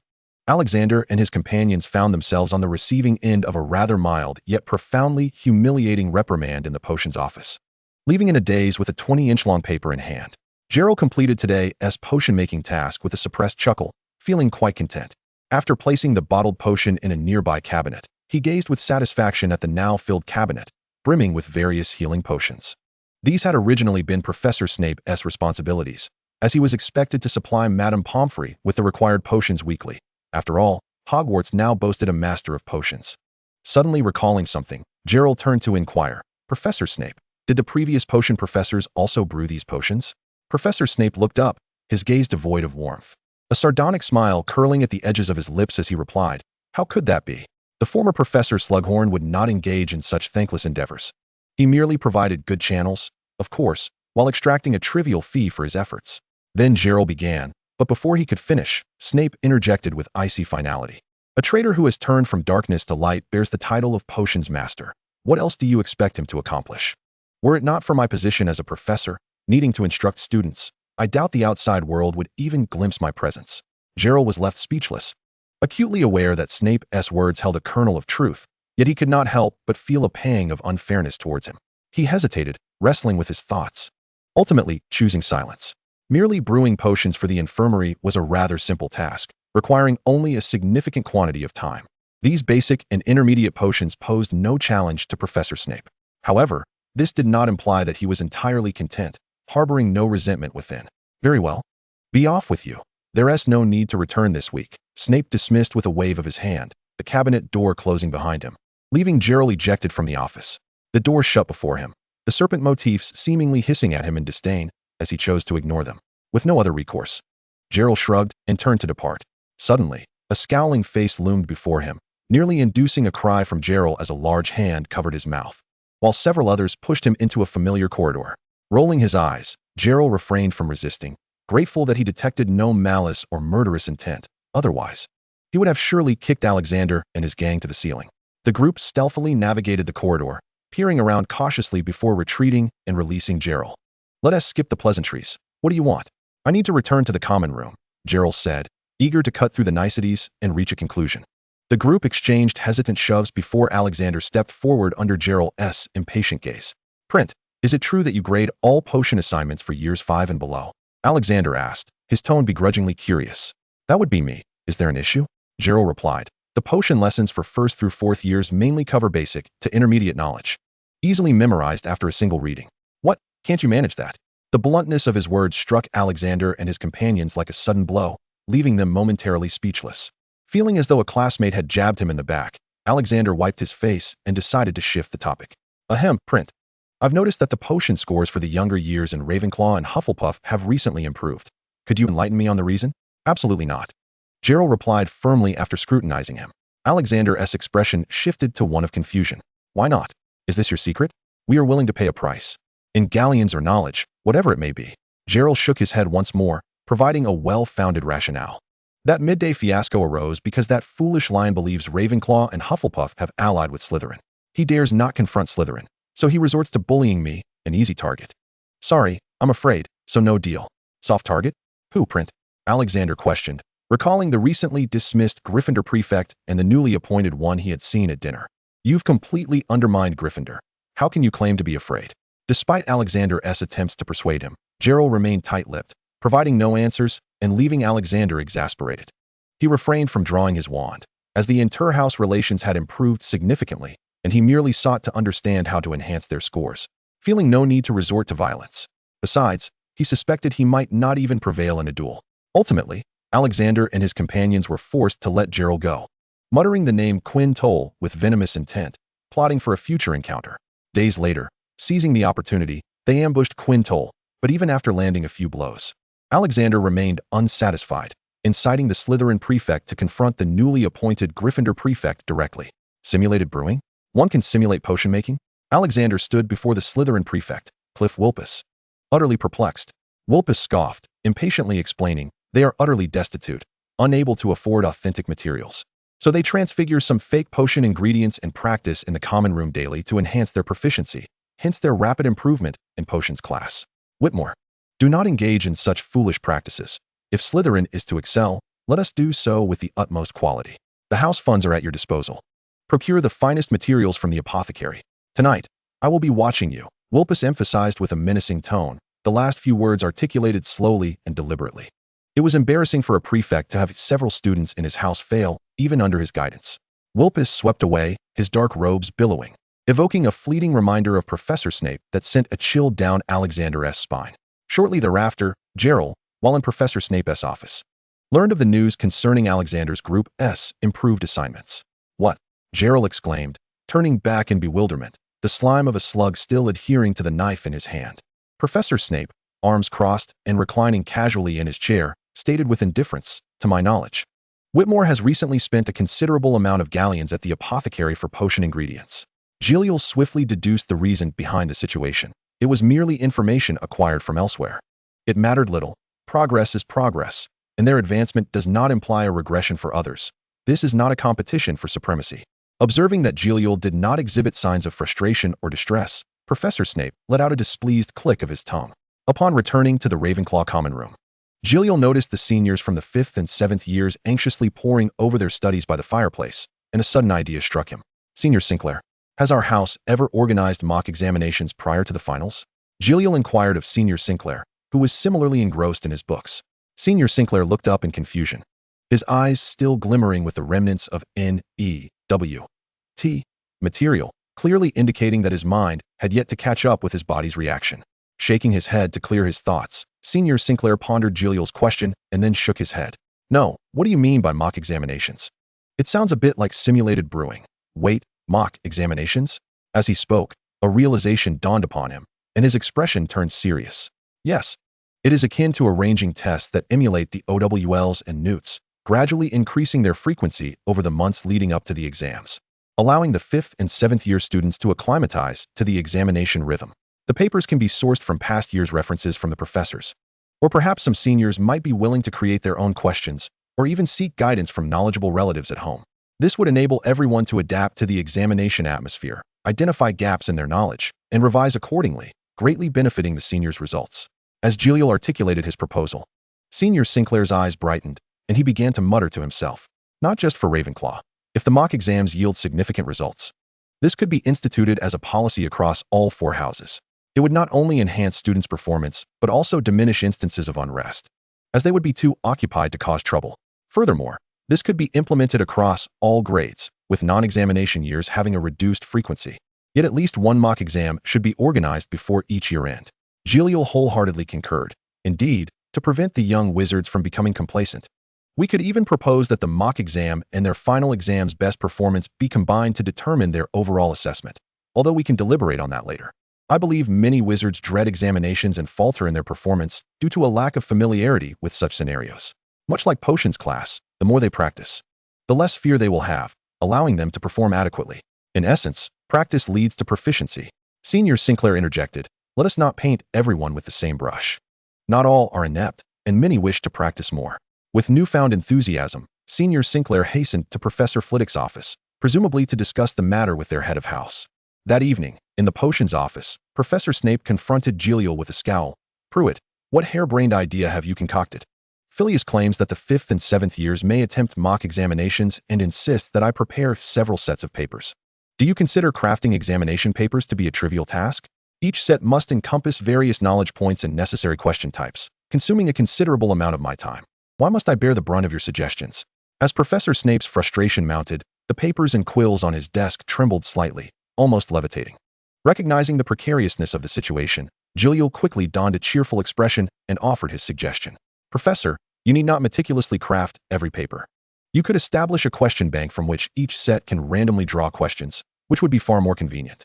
Upon hearing the term question bank, Professor Snape raised an eyebrow, signaling Jeler to continue. A question bank consists of a plethora of questions. Initially, you need not concern yourself with whether a question is suitable for the exam. Any question that encompasses the requisite knowledge can be added to the bank, categorized by grade level, thus creating 7 distinct banks. Do not worry about the difficulty level. Just compile as many questions as possible. Moreover, the types of questions for written exams are generally fixed, fill in the blank, multiple choice, and essay questions. For instance, if there are 10 questions of each type, you could randomly select 10 from the respective grade level and question type 3 times to form a complete set. The randomness ensures a fair examination for the students, containing both easier and more challenging questions. You may also gradually augment or reduce the question bank over time, continually updating it to highlight the questions that students most frequently err on, revisiting those repeatedly, while discarding those that students consistently answer correctly. While it may be somewhat cumbersome initially, once the question bank is established, it will dramatically simplify future endeavors. Furthermore, if someone incurs your wrath and is confined, rather than wasting materials, they could simply complete questions. 3 or 4 sets in one evening would surely deter any future missteps. This is solely my suggestion to you. I shall not share it with the other professors. Jeler flashed a smile at Professor Snape. Chapter 54. The professors meeting. Professor Snape instantly grasped the merits of a question bank. His desire to serve as the potions master stemmed not solely from the protection afforded by Headmaster Dumbledore, but also from his aspiration to cultivate exceptional students. At this juncture, Professor Snape had yet to be worn down by the antics of the younger students. Thus he coldly dismissed Jeler, retreating to his workspace. Once more confronted by the serpentine decorations, Jeler was about to leave when the decor hissed, expelling an old, tattered tome. Recognizing it as Professor Snape's potion journal, Jeler, already possessing a similar one, seized it without hesitation, deciding to forego sleep that night to thoroughly peruse it and indulge his curiosity. Similarly, Professor Snape also sacrificed sleep that night. The following day at the professors' meeting, Professor Snape appeared before everyone, bearing dark circles under his eyes, a pale complexion, and greasy hair, startling those present. "My goodness, Severus, are you unwell? You must see Madame Pomfrey," exclaimed Professor McGonagall, nearly rising from her seat. "I am fine, Minerva. I was engrossed in research yesterday and did not sleep. A nap this afternoon will suffice," Professor Snape replied, appearing somewhat lethargic yet maintaining a semblance of vitality. Professor McGonagall scrutinized him with concern, but upon observing that he seemed relatively well, she relaxed, though not without imparting a cautionary note. "Severus, do not overexert yourself. You are aware that we have no unreasonable expectations of you." Professor McGonagall emphasized the words "no unreasonable" in hopes that Severus would grasp their goodwill. It was evident that Professor Snape understood, as he nodded respectfully in acknowledgement, reiterating that he was indeed well. Before long, Headmaster Dumbledore made his entrance, still donned in a nightcap that seemed to dangle precariously. "Please take your seats, everyone." When Minerva informed me, I had just opened my eyes from slumber. She divulged that this meeting pertains to a favorable matter, and I could hardly contain my anticipation, Dumbledore said cheerfully as he entered, settling into his chair and tucking away his crimson nightcap into his robes. "Good morning, Severus, Filius, Minerva, Pomona, Winston." Dumbledore greeted each professor in turn, who reciprocated the salutation. The atmosphere in the meeting room became lively. "Now then, Minerva, please proceed." After a moment of tranquility, Professor Dumbledore placed his hands in a steeple position upon the table and commenced with a tone of solemn gravity. Professor McGonagall, adopting a serious demeanor, cleared her throat and articulated, "It is thus. Last night, Filius approached me with his head of house, Mr. Sinistra, to present a notion put forth by Mr. Prentice. He suggested that, in order to better prepare the students in their examination year, we might begin conducting mock examinations several months in advance, mirroring the structure and difficulty of the OWLs and NEWTs. Professors would set the questions and supervise, thereby aiding both 5th and 7th year students in mastering the material more effectively and allowing us to identify any gaps in their knowledge. I personally believe this is a commendable idea. However, given the myriad of examination-related tasks, it necessitates collective preparation, so I wish to hear your thoughts." Professor Flitwick was the first to express his support, stating, "I have no objections. Ravenclaw does not shy away from any examination. On the contrary, my students are undoubtedly eager for the challenge." Professor Sprout, with a cheerful smile, was the second to agree, adding, "The little Hufflepuffs might wish to weep, yet I concur. This would be beneficial for them, as they are capable of understanding it." Professor Snape, arms crossed and exuding calm composure, remarked, "Slytherin will excel. Regardless of the nature of the examination, I wholeheartedly agree." Professor Pavadina also expressed no objections, readily acquiescing, "Setting questions is not a daunting task, and I too hope Hogwarts can swiftly emerge from the shadows. Mock examinations could enhance student performance while also providing them with a sense of focus, a dual advantage, indeed." Seated by the fireplace, Professor Binns floated in with a light remark. "Jeler is a good lad, aware that learning is the most paramount endeavor for a student. He is quite admirable, very astute." Professor McGonagall succinctly summarized, "Excellent, you are in agreement as well." With all professors reaching a consensus, Professor Dumbledore appeared pleased. Young wizards ought to devote themselves to their studies, rather than entertain frivolous distractions. Thus, we are familiar with examination arrangements. We can schedule them for a weekend, following the end-of-term examination process. The only complication may arise from the need for everyone to produce several sets of papers. Does anyone have any thoughts on this matter? Professor Dumbledore continued. Professor Sprout, somewhat perturbed, responded, "I find myself in a bit of a quandary. There are numerous tasks at the herbology shed, and many magical plants in the Forbidden Forest require transplanting and harvesting. I may not have sufficient time to craft multiple sets of examination papers." At this, expressions of concern flickered across the faces of Professor McGonagall and the others. It was not solely Pomona. They all had their own classes to teach, assignments to grade, and college affairs to manage, along with night patrols. As deputy headmistress, Professor McGonagall bore a considerable share of Professor Dumbledore's responsibilities. Professor Snape was tasked with brewing a plethora of potions for the hospital wing, as potion class was the most accident-prone, and for the safety of the young wizards. His focus was perpetually heightened. To expect him to devise 2 sets of papers every few weeks was indeed somewhat burdensome. Although Professors Flitwick and Pavadina were not as pressed for time, neither could create questions for subjects outside their expertise. Professor McGonagall was acutely aware of this, yet she felt compelled to voice it, hoping to brainstorm solutions collectively. Professor Dumbledore pondered aloud. "Perhaps we could enlist the help of outstanding graduates." "No, that won't do. Their grasp of the students' knowledge levels is insufficient for question setting." He negated his own suggestion mid-sentence. The atmosphere grew heavy with dismay as Professor Pavadina crossed her arms, gazing upwards in contemplation, pondering the existence of any viable solutions. In the midst of a group of professors wearing troubled expressions, an anomaly emerged, a calm Professor Snape. With an air of nonchalance, he cleared his throat and, in a manner that appeared casual yet was remarkably deliberate, retrieved a notebook from his robes.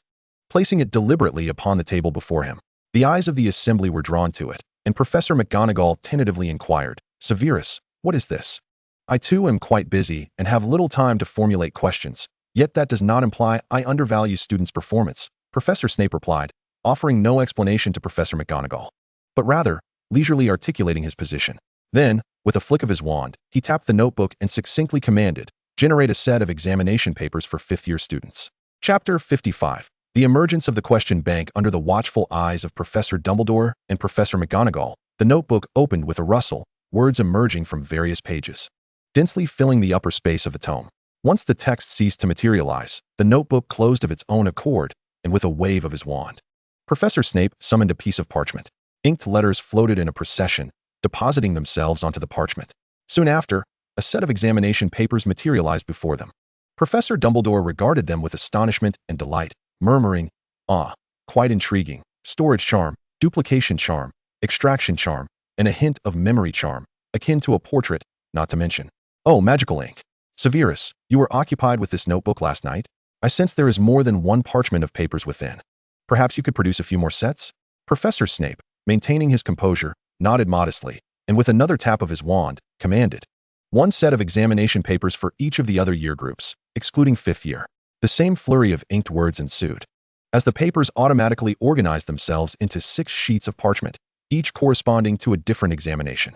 Professor McGonagall picked up a second-year examination paper and scrutinized it, her expression gradually shifting to one of satisfaction as she exclaimed, "Very good.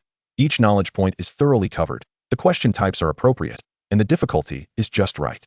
It constitutes a competent end-of-term examination paper. Severus, truly remarkable. If we exert ourselves diligently now, the ensuing months may become considerably easier, or perhaps, for many years to come, we shall save a wealth of time." If Jeler were present, he would undoubtedly commend Professor McGonagall with great enthusiasm. Indeed, she demonstrated the keen insight of a seasoned educator and exceptional witch, recognizing the advantages of the question bank at a glance. Professor Snape harbored no intention of concealing this from them. After all, the question bank was not particularly complex. He merely sought to relish the satisfaction of an exclusive debut. At the tender age of 22, Severus Snape still harbored a touch of rivalry within him, despite being a Slytherin. Were Jeler to comment, he would assert that while these foreign professors may excel in pedagogy, they lacked certain experiential wisdom in educational management. As educators, they relied solely on homework and a modicum of credits to oversee student learning. To be frank, Jeler still struggled to comprehend the significance of the points awarded or deducted from the houses. There were no records maintained, nor were grades assigned.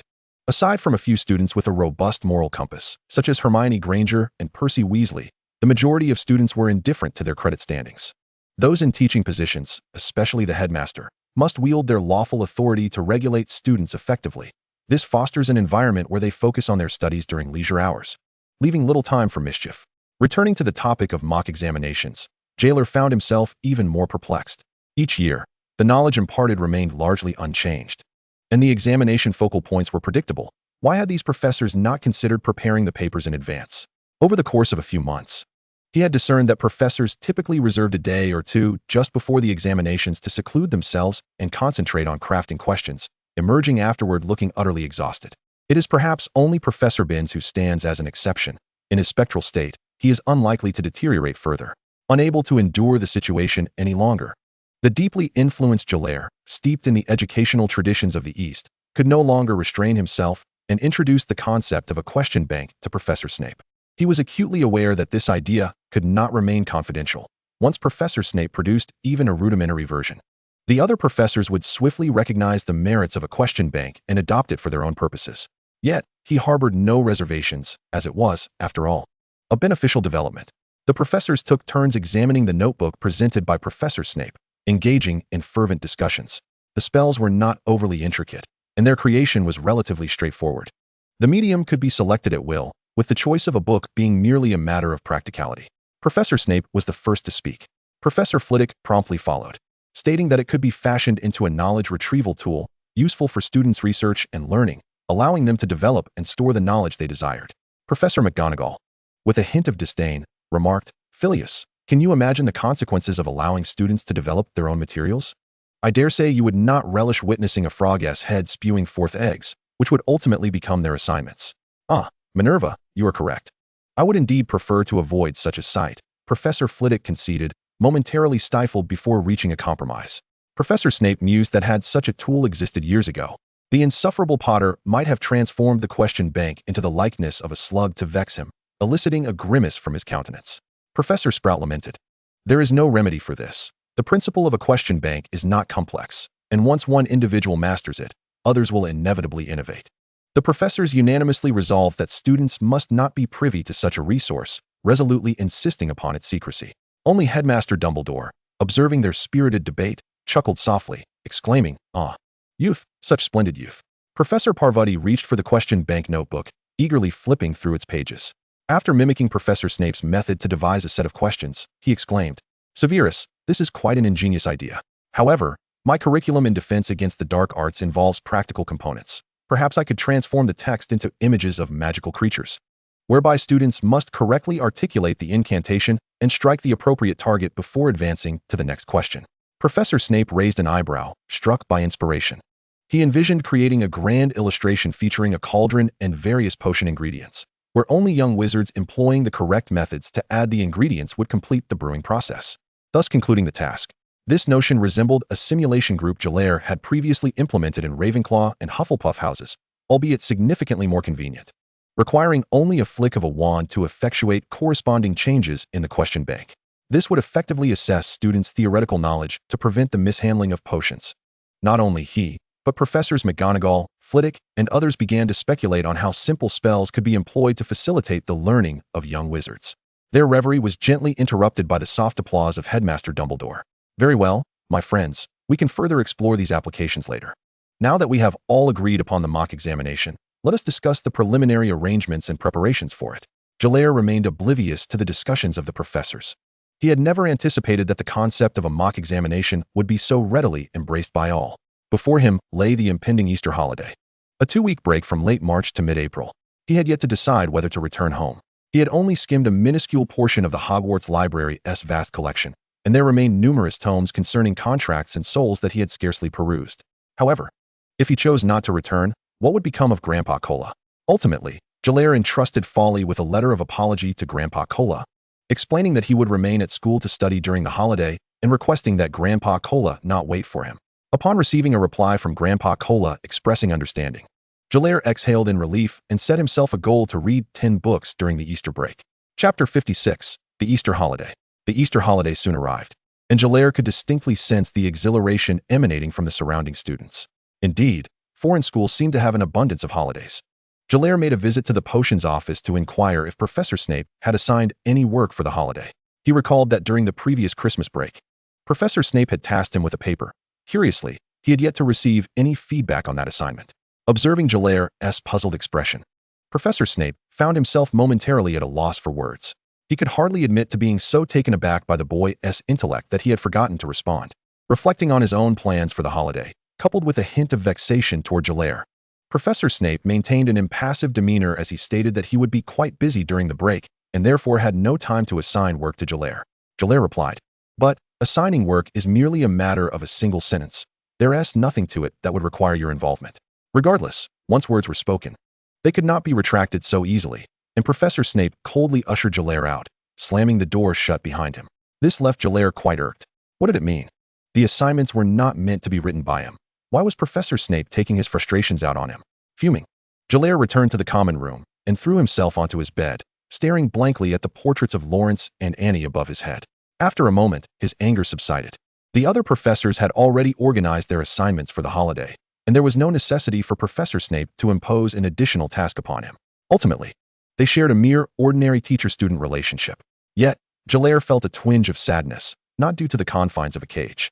Time was abundant, and a captive bird requires mutual trust between its two companions, something they had yet to achieve.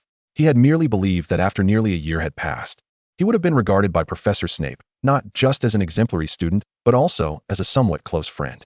After all the assistance he had rendered, from preparing countless potion ingredients to concocting numerous healing potions and offering a plethora of ideas, did it not matter to him at all? "Hey, Jeler, aren't you packing? We're heading home tomorrow," Jack exclaimed enthusiastically as he entered the dormitory, greeting Jeler while bustling about between the bed and the wardrobe, organizing his belongings. "No, I'm staying at school for the holiday," Jeler replied succinctly. Observing Jack's youthful exuberance, Jeler suddenly straightened up. How foolish he had been, he chastised himself internally. In Professor Snape's eyes, he was merely an 11-year-old child, a slightly more mature boy. As someone who had graduated and become a professor, it was unlikely he would allow himself to grow too close to a student. Were he in the same position, He would not permit students to intrude upon his private time during a holiday. How foolish, how utterly foolish, Jeler muttered, slapping his face to regain clarity. He was not a 16-year-old ninja capable of undertaking missions independently. He could not forge friendships with someone who was 22. Realizing this, Jeler found himself disdainful of his earlier sentimentality. It was truly absurd to overthink matters. Why not just head to the library and read in peace? He thought, finding solace in the tranquility. At the library, Jeler perused a book detailing various magical contracts while contemplating the characteristics of a caged bird. Upon first encountering the research left by Lawrence, Jeler's initial reaction was to equate the caged bird with another manifestation of the dark mark. However, as he delved deeper, he gradually discerned their fundamental differences. His understanding of the dark mark was wholly derived from the descriptions in the original text. It was inscribed by Voldemort himself, controlled solely by him, and intimately connected to the souls of the Death Eaters. The dark mark allowed for summoning and punishment, and those who bore it could experience its searing pain when in proximity to Voldemort or during his emotional upheavals. It epitomized Voldemort's absolute dominion over his followers. Conversely, the caged bird bore distinctions. In the realm of Naruto, the caged bird seal was inscribed by the Hyuga main family and was under their control, capable of inflicting punishment and even causing irreparable damage to the brains of branch family members, resulting in death. Yet, more significantly, it represented the main family's control over the branch family and the protection of their Byakugan. Rarely did a member of the branch family perish due to the main family's activation of the caged bird seal. However, in the magical world, the caged bird lacked the protective aspect of the Byakugan, serving solely to inflict fatal damage to the brain. This indicates that the dark mark leans towards control, while the caged bird leans towards lethality. The common thread between them is that both the dark mark and the caged bird are linked to the souls of the respective wizards. The distinction lies in the fact that the dark mark can only be wielded by Voldemort. There are no records of others mastering or utilizing it, and upon Voldemort's demise, the dark mark would vanish entirely. Even in Voldemort's current weakened state, the dark mark merely resembles an ordinary scar, yet should he regain his strength, it would inevitably re-emerge, signifying the profound connection between the dark mark and Voldemort himself. The caged bird, however, tells a different tale. After Lawrence eliminated the dark wizard, the caged bird did not dissipate. The seal showed no signs of fading. Instead, it resembled a system of inheritance, potentially mastered by any wizard who learned the incantation. Thus, while the dark mark is dominated and entirely controlled by one, the caged bird can be learned and controlled by many. This reality instilled in Jeler a profound sense of uncertainty regarding his life. He could not ascertain whether there would be an inheritor, nor could he gauge the mindset of any new wizard who might inherit the seal. It was akin to the sword of Damocles hanging over his head, or Schrodinger's cat. Until the box was opened, he would remain oblivious to the cat's fate. What he could ascertain with certainty was that the caged bird was indeed a form of soul magic. Each time he attuned to himself, he could sense a faint trace of magical energy from the caged bird, encircling him and pointing towards the distant void. He vaguely recognized that this energy pertained to the soul, yet he remained uncertain whether, as the Byakugan continued to evolve, he would be able to discern if that magical energy pointing into the void was linked to another individual. Thus, Jeler resolved to discover a method to sever the connection to the soul and free himself from the seal's constraints on his brain. Should fortune favor him and no inheritor emerged, he would only need to extricate himself from his predicament. Conversely, should he be unfortunate enough to uncover an inheritor, he would have to devise ways to conceal his existence while simultaneously addressing that threat. Yet he was still unaware of whether the inheritor could sense him, whether there were distance limitations, or if activating the seal also bore such constraints. The gravity of his situation weighed heavily upon him as he closed the tome on contract magic. If the one who tied the knot must also be the one to untie it, he would have to seek out the whereabouts of that dark wizard, meticulously tracing every clue in hopes of discovering the caged bird seal, possibly unearthed within some ancient relic, with the method of breaking the curse similarly hidden within those ancient ruins. If that were the case, his future holidays would not be confined to the school and Diagon Alley. With this thought in mind, Jeler departed the library and headed to the Ollery to send a letter to Grandpa Cora, requesting him to gather any publicly available maps of the magical world and information regarding ancient relics.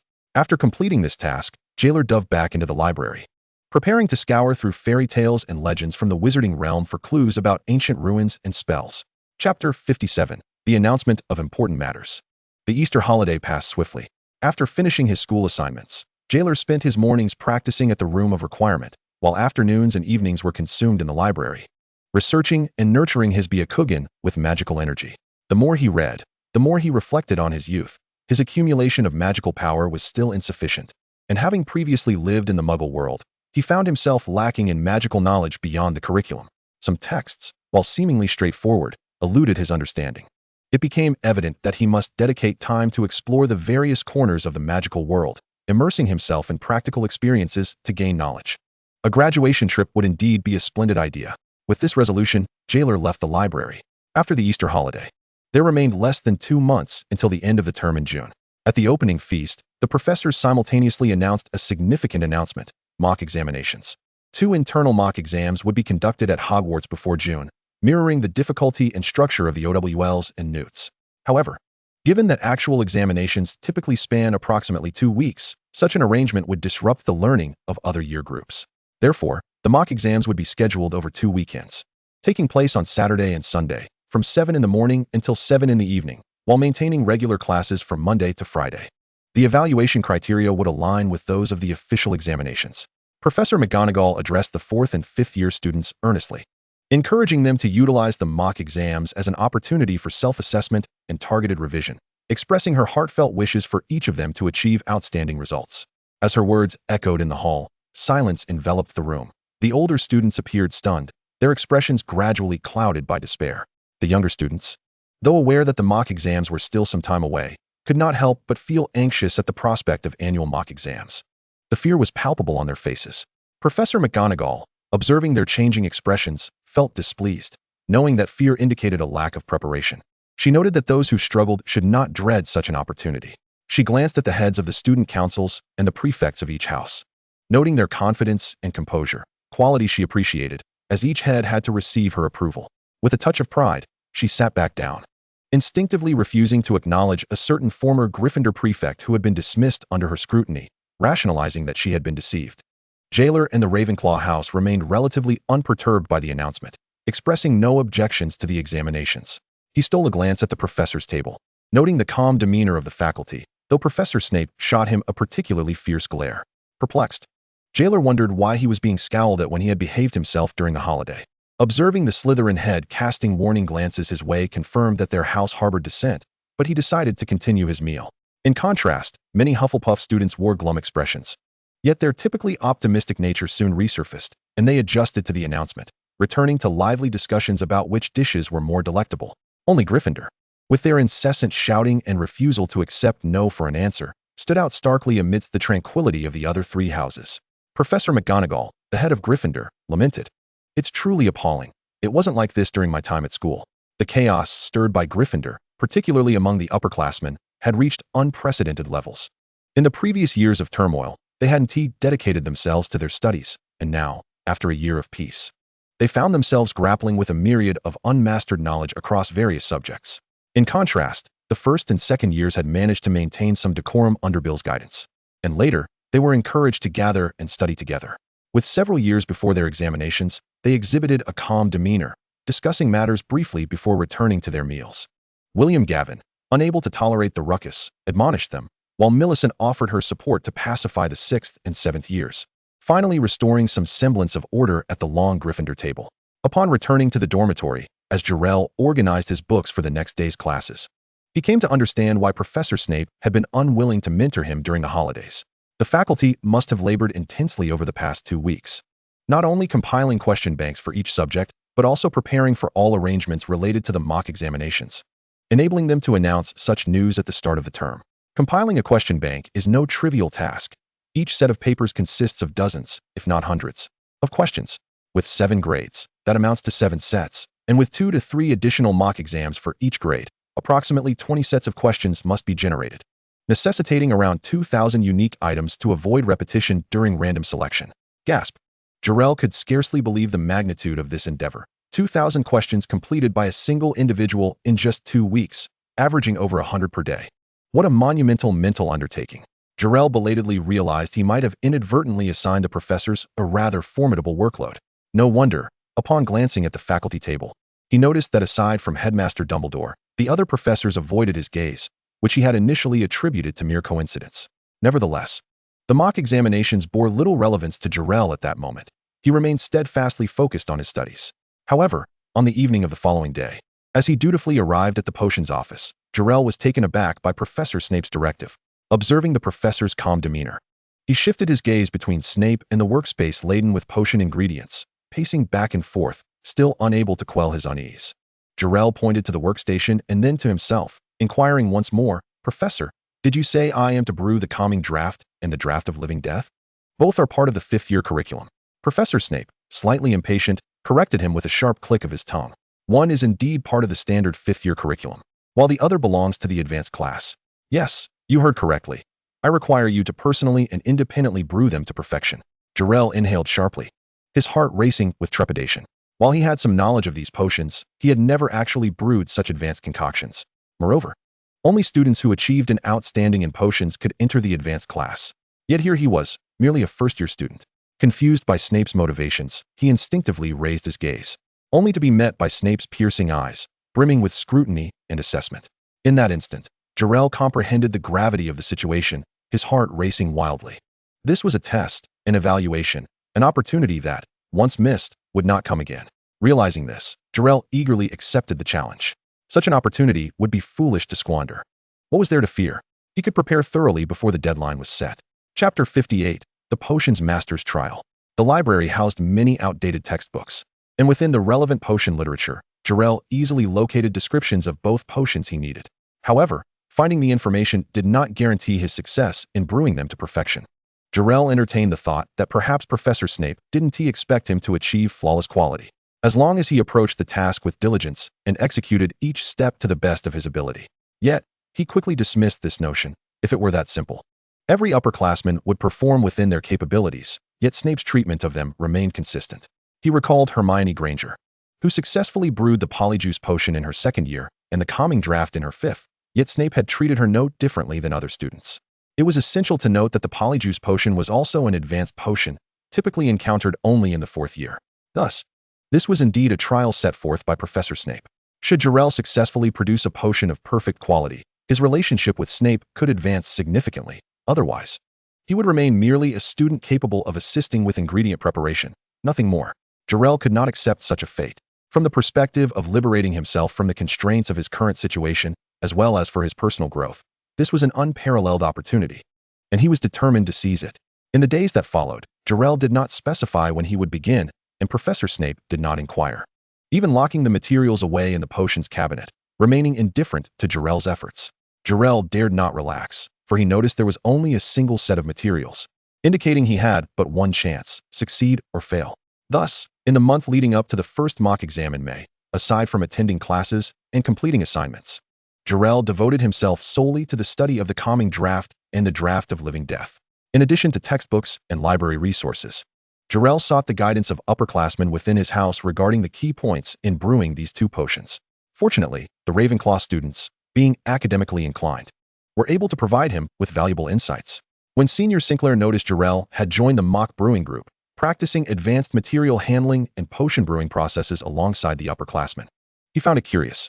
Observing Sinclair's bewilderment, Jeler sighed inwardly, realizing he shouldn't have mingled with them. The task assigned by Professor Snape was a secret just between the two of them. He preferred that no one else be privy to it. However, Jeler could not entirely avoid interaction. Without instruction or oversight, he was at a loss when it came to handling advanced potion ingredients, having previously completed only a few under Snape's guidance. When Sinclair voiced his confusion, Jeler's movements faltered momentarily, his gaze dropping before he quickly looked up with a smile. "Oh, I'm just a bit curious about what the examination years are like, especially with the first mock exam approaching. I thought I'd join in the fun," he replied, a hint of embarrassment coloring his grin. Sinclair, upon hearing this, shook his head in resignation. Despite Jeler's previous displays of intelligence and composure, he was still, after all, a child drawn to the excitement of camaraderie. "All right then," Sinclair said, noticing Jeler had ceased his actions, playfully pushing him away. "Enough of this. The examination years are still far off for you. Take my advice. Enjoy the carefree joys of being a non-exam year student while you can." Jeler bid farewell with a bright smile, opting not to practice in the room of requirement, but rather returning to the dormitory to retrieve the two potion notebooks Professor Snape had once gifted him. As expected, the brewing processes and ingredient handling methods for both the calming draft and the draft of living death were recorded therein. Observing the distinctly different method from the textbook, Jeler felt a sense of relief. Had he forgotten his potion notes, he would undoubtedly have failed this trial. However, He knew he could not adhere strictly to the notes, for he must not become a mere automaton, executing procedures without independent thought. Jeler understood well that to truly meet Professor Snape's expectations, he needed to cultivate his own comprehension of potions and develop a distinctive technique. To this end, Jeler spared no expense in acquiring high-quality potion ingredients and even shamelessly approached Hagrid's hut to procure some shed unicorn horn. Oh, I neglected to mention that while there were indeed high-grade potion materials available, many were of lesser quality. Professor Snape, considering the practicalities of brewing, had selected ingredients for the soothing solution and the living death potion that, aside from the unicorn horn, could be readily purchased from the apothecary in Diagon Alley at relatively modest prices. After procuring the necessary materials, Jeler immersed himself in the room of requirement, setting up his cauldron and embarking on the creation of the soothing solution and the living death potion. The soothing solution was manageable, although the process was somewhat intricate. He had achieved success on a few occasions, albeit during his initial attempts, his handling of the materials and timing had not been quite ideal. Even with the aid of his heightened perception, Jeler needed to seize the optimal moment. Otherwise, a moment's hesitation could lead to a significant decline in the potion's quality. The preparation of the living death potion, however, required attention to the lunar phases, and with the new moon in April already behind him, he could only wait until the end of May. In the meantime, he had to master the brewing process thoroughly. Soon enough, on May 20th, about a month after receiving the assignment, Jeler gazed at the silver, pearl-like liquid before him, the soothing solution, exuding a calming and tranquil fragrance. A sense of accomplishment washed over him. This was not the first time he had brewed a potion of perfect quality, but the frequency of his successes indicated a remarkable consistency in his abilities with the soothing solution. Without resorting to his wand, Jeler manually bottled the potion and placed it in a small cabinet beside the table, where 3 other vials of the same hue already rested. Perhaps due to the continuous month of potion brewing, during which he had engaged his heightened perception, his ability to sense magical timing had significantly improved, becoming much clearer than before. This was particularly evident during the preparatory work for the living death potion. Due to the lunar considerations, every time Jeler prepared the living death potion, his mind was torn in 2 directions, one part urging him to proceed as he sensed the materials were ready, while the other holding him back, warning him that he must wait for the new moon, lest his efforts result in utter failure. Indeed, even if Jeler had been successful in the early stages of brewing, neglecting to stir the valerian root and the sleeping draught during the new moon would invariably lead to failure. He could only clean up before the potion exploded, as a failed concoction would plunge him into eternal slumber. Nevertheless, failure is the mother of success, and through repeated failures, Jeler grew increasingly confident. With the new moon just days away, he resolved to emerge from his isolation and ensure the soothing solution was successfully brewed. Delaying further risked Professor Snape silently giving up on him, which would be disastrous. Chapter 59, The Soothing Solution. Before dinner, Jeler delivered a note to Professor Snape, inquiring if he could commence his brewing. Upon receiving the professor's affirmative response, Jeler arrived punctually at the potions office at 7 o'clock. I thought Mr. Pritchard had developed an aversion to this dark and reclusive old bat, hence his avoidance of me for a month, Snape remarked, reclining in a chair beside the enchanted window, a sardonic smile playing on his lips. The moonlight filtered in, casting Snape in an ethereal glow, reminiscent of a magical statue, subtly radiating a faint aura of power. Jeler nearly broke into a cold sweat, offering an awkward smile. He recognized his oversight. For the past month, he had been so engrossed in his potion studies that he had neglected to maintain any connection with Professor Snape outside of class. Acknowledging Jeler's realization, Snape, having had his amusement, swiftly waved his hand, opening the potion cabinet. The cauldron is prepared, the ingredients are within the cabinet. You know what to do. Call me when you are finished. With that, Snape stood by the workbench, arms crossed, waiting for Jeler to begin. Unfazed, Jeler approached and retrieved the materials needed for the soothing solution. Both he and Snape were acutely aware that the living death potion could only be perfectly brewed during the new moon, so Jeler focused solely on the soothing solution.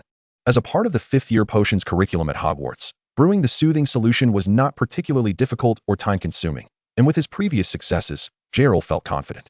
Moonstone powder, sneezewort syrup, powdered unicorn horn, hedgehog quills powder, and mandrake essence. All the ingredients were meticulously prepared by Jeler in advance, perhaps due to the formal nature of the assessment. With Professor Snape overseeing him, Jeler found himself more focused and diligent than during his previous practice sessions in the room of requirement. He maximized the potential of his heightened perception. The effects of his enhanced ability provided Jeler with a unique and gratifying experience. The moonstone, being quite hard, required considerable force to grind, yet employing an elliptical technique allowed for greater efficiency. Round after round, the moonstone gradually transformed from bluish-white chunks to a fine, pale blue powder. Not yet satisfied, Jeler continued, maintaining a steady pace as he sensed the uneven granularity beneath his hands.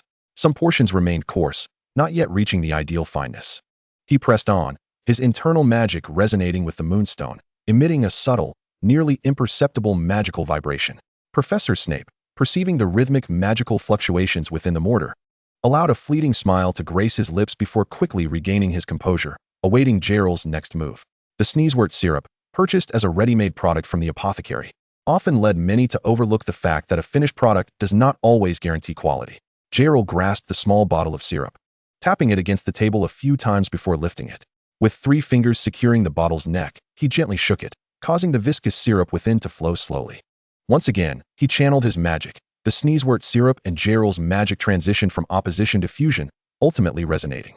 As the pale blue syrup swirled in circles, it began to produce tiny bubbles until it transformed into a pure sky blue hue, at which point Jeler ceased his manipulation of the syrup. This technique was documented in Snape's potion notes. The sneezewort syrup sold in stores contained numerous impurities, which would not necessarily cause the potion to fail, but would adversely affect its quality. Thus, knowledgeable potion masters would purify the syrup prior to brewing. However, most potion masters today were unaware of this detail. Snape had rarely encountered anyone who purified their ingredients beforehand. What pleased Professor Snape was that his potion notes, originally intended solely for his own use, did not elaborate on the purification process, merely stating to shake until the syrup reached a sky blue color. Yet Jeler, relying on his innate talent, accomplished this task remarkably well, considering that he had only begun crafting his potion notes in his 2nd year. And the 2nd volume he had received recently was from his 4th year. His 1st-year self would not have been capable of such a feat. The simmered mandrake root was divided into several portions by Jeler, each set aside with a different temperature-controlled spell for future use. Professor Snape instinctively nodded once more. The mandrake potion effectively facilitates the amalgamation and transformation of magical components within the calming potion, requiring the addition of the simmered liquid at various stages of the brewing process to induce color changes. However, to fully unleash the potency of the mandrake infusion and maximize the magical properties of the ingredients, temperature is paramount. Whether it be 30 degrees or 40, potions possess their own temperament. For potion masters, their task is to discern the requirements, pinpoint the precise moment, and implement targeted measures. Unicorn horn powder, derived from the most pure and benevolent race in the wizarding world, serves as a decisive ingredient in the calming potion. In its grinding, Jeler must not only refrain from infusing his own magic to avoid resonance, but must also exert considerable restraint to prevent tainting the unicorn's inherent healing magic. Nevertheless, this does not preclude Jeler from identifying the opportune moment for preparation. Such a wondrous creature as the unicorn must surely have been favored by Merlin. When the materials shed from them reach the right moment, they pulsate gently, akin to a heartbeat. At this juncture, the potion master must act swiftly, for it signals that the material has reached its optimal processing stage. Yet, this magical fluctuation is exceedingly subtle, perceptible only to the most gifted potion practitioners. However, to Jeler, with his unique ocular ability, such magical vibrations are glaringly apparent. Thus, under Professor Snape's watchful gaze, Jeler ground the unicorn horn with unwavering determination, ceasing his actions at precisely the right moment. The subsequent steps unfolded seamlessly. The addition of moonstone powder, stirring, slow simmering, incorporating other ingredients, stirring, and stirring once more. The calming potion transformed in the cauldron, cycling through hues of purple, red, yellow, and teal, each color change occurring with impeccable timing, resulting in a potion that remained crystal clear and luminous. Even before the brewing was complete, its mere appearance provided a profound sense of solace to the beholder. Observing the familiar transformations, Professor Snape was already convinced that this was an unequivocally perfect quality calming potion, capable of alleviating all discomfort from the consumer's body without any adverse effects. Indeed, with the final addition of porcupine quill powder, the calming potion exuded silvery vapors, its pearlescent liquid flowing languidly, instilling a sense of inner tranquility. At this moment, Professor Snape recognized that Jeler's magical aptitude lay in his impeccable timing. He had an uncanny ability to discern the most suitable methods for handling potion ingredients, knowing precisely when to introduce them and when to stir, as if the potion were communicating its needs directly to him.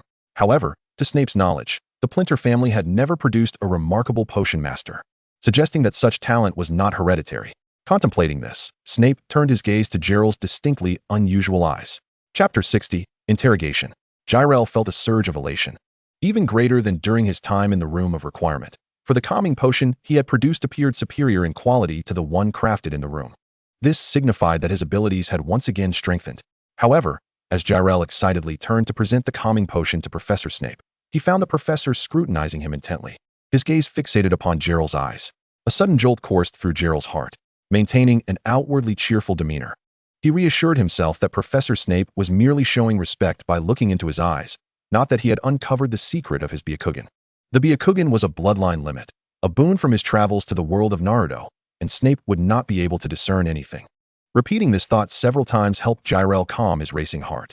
Yet, he noticed that Professor Snape seemed lost in reminiscence, emotions swirling in his eyes, his expression shifting subtly through memories of anger, sorrow, regret, and guilt. Jeler lowered his head, uncertain as to why Snape had suddenly drifted into the past. But knowing the professor's temperament, he understood that it was not the right moment to raise his gaze. He remained silent, waiting for Snape to regain his focus. "Give it to me." Soon, the tension above him dissipated, and Snape's cold voice emerged, laced with a hint of barely detectable vexation, so subtle that Jeler, had he not been attentive, might have missed it. What was the source of this vexation? Was it regret for losing focus in front of a student?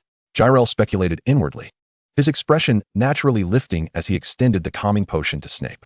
By this time, Snape's demeanor had returned to normal, and he accepted the calming potion with practiced ease, wafting the bottle's opening towards his nose, inhaling the soothing aroma that swept away all negative energy from his mind. This perfect calming potion, with just a few more ingredients added, could become a specialized remedy for alleviating the pain of the Cruciatus curse. "Well done, Mr. Plinter," Snape concluded. Jeler exhaled in relief. He was well aware of his successful brewing, yet whether he had passed the test remained contingent on the professor's judgment.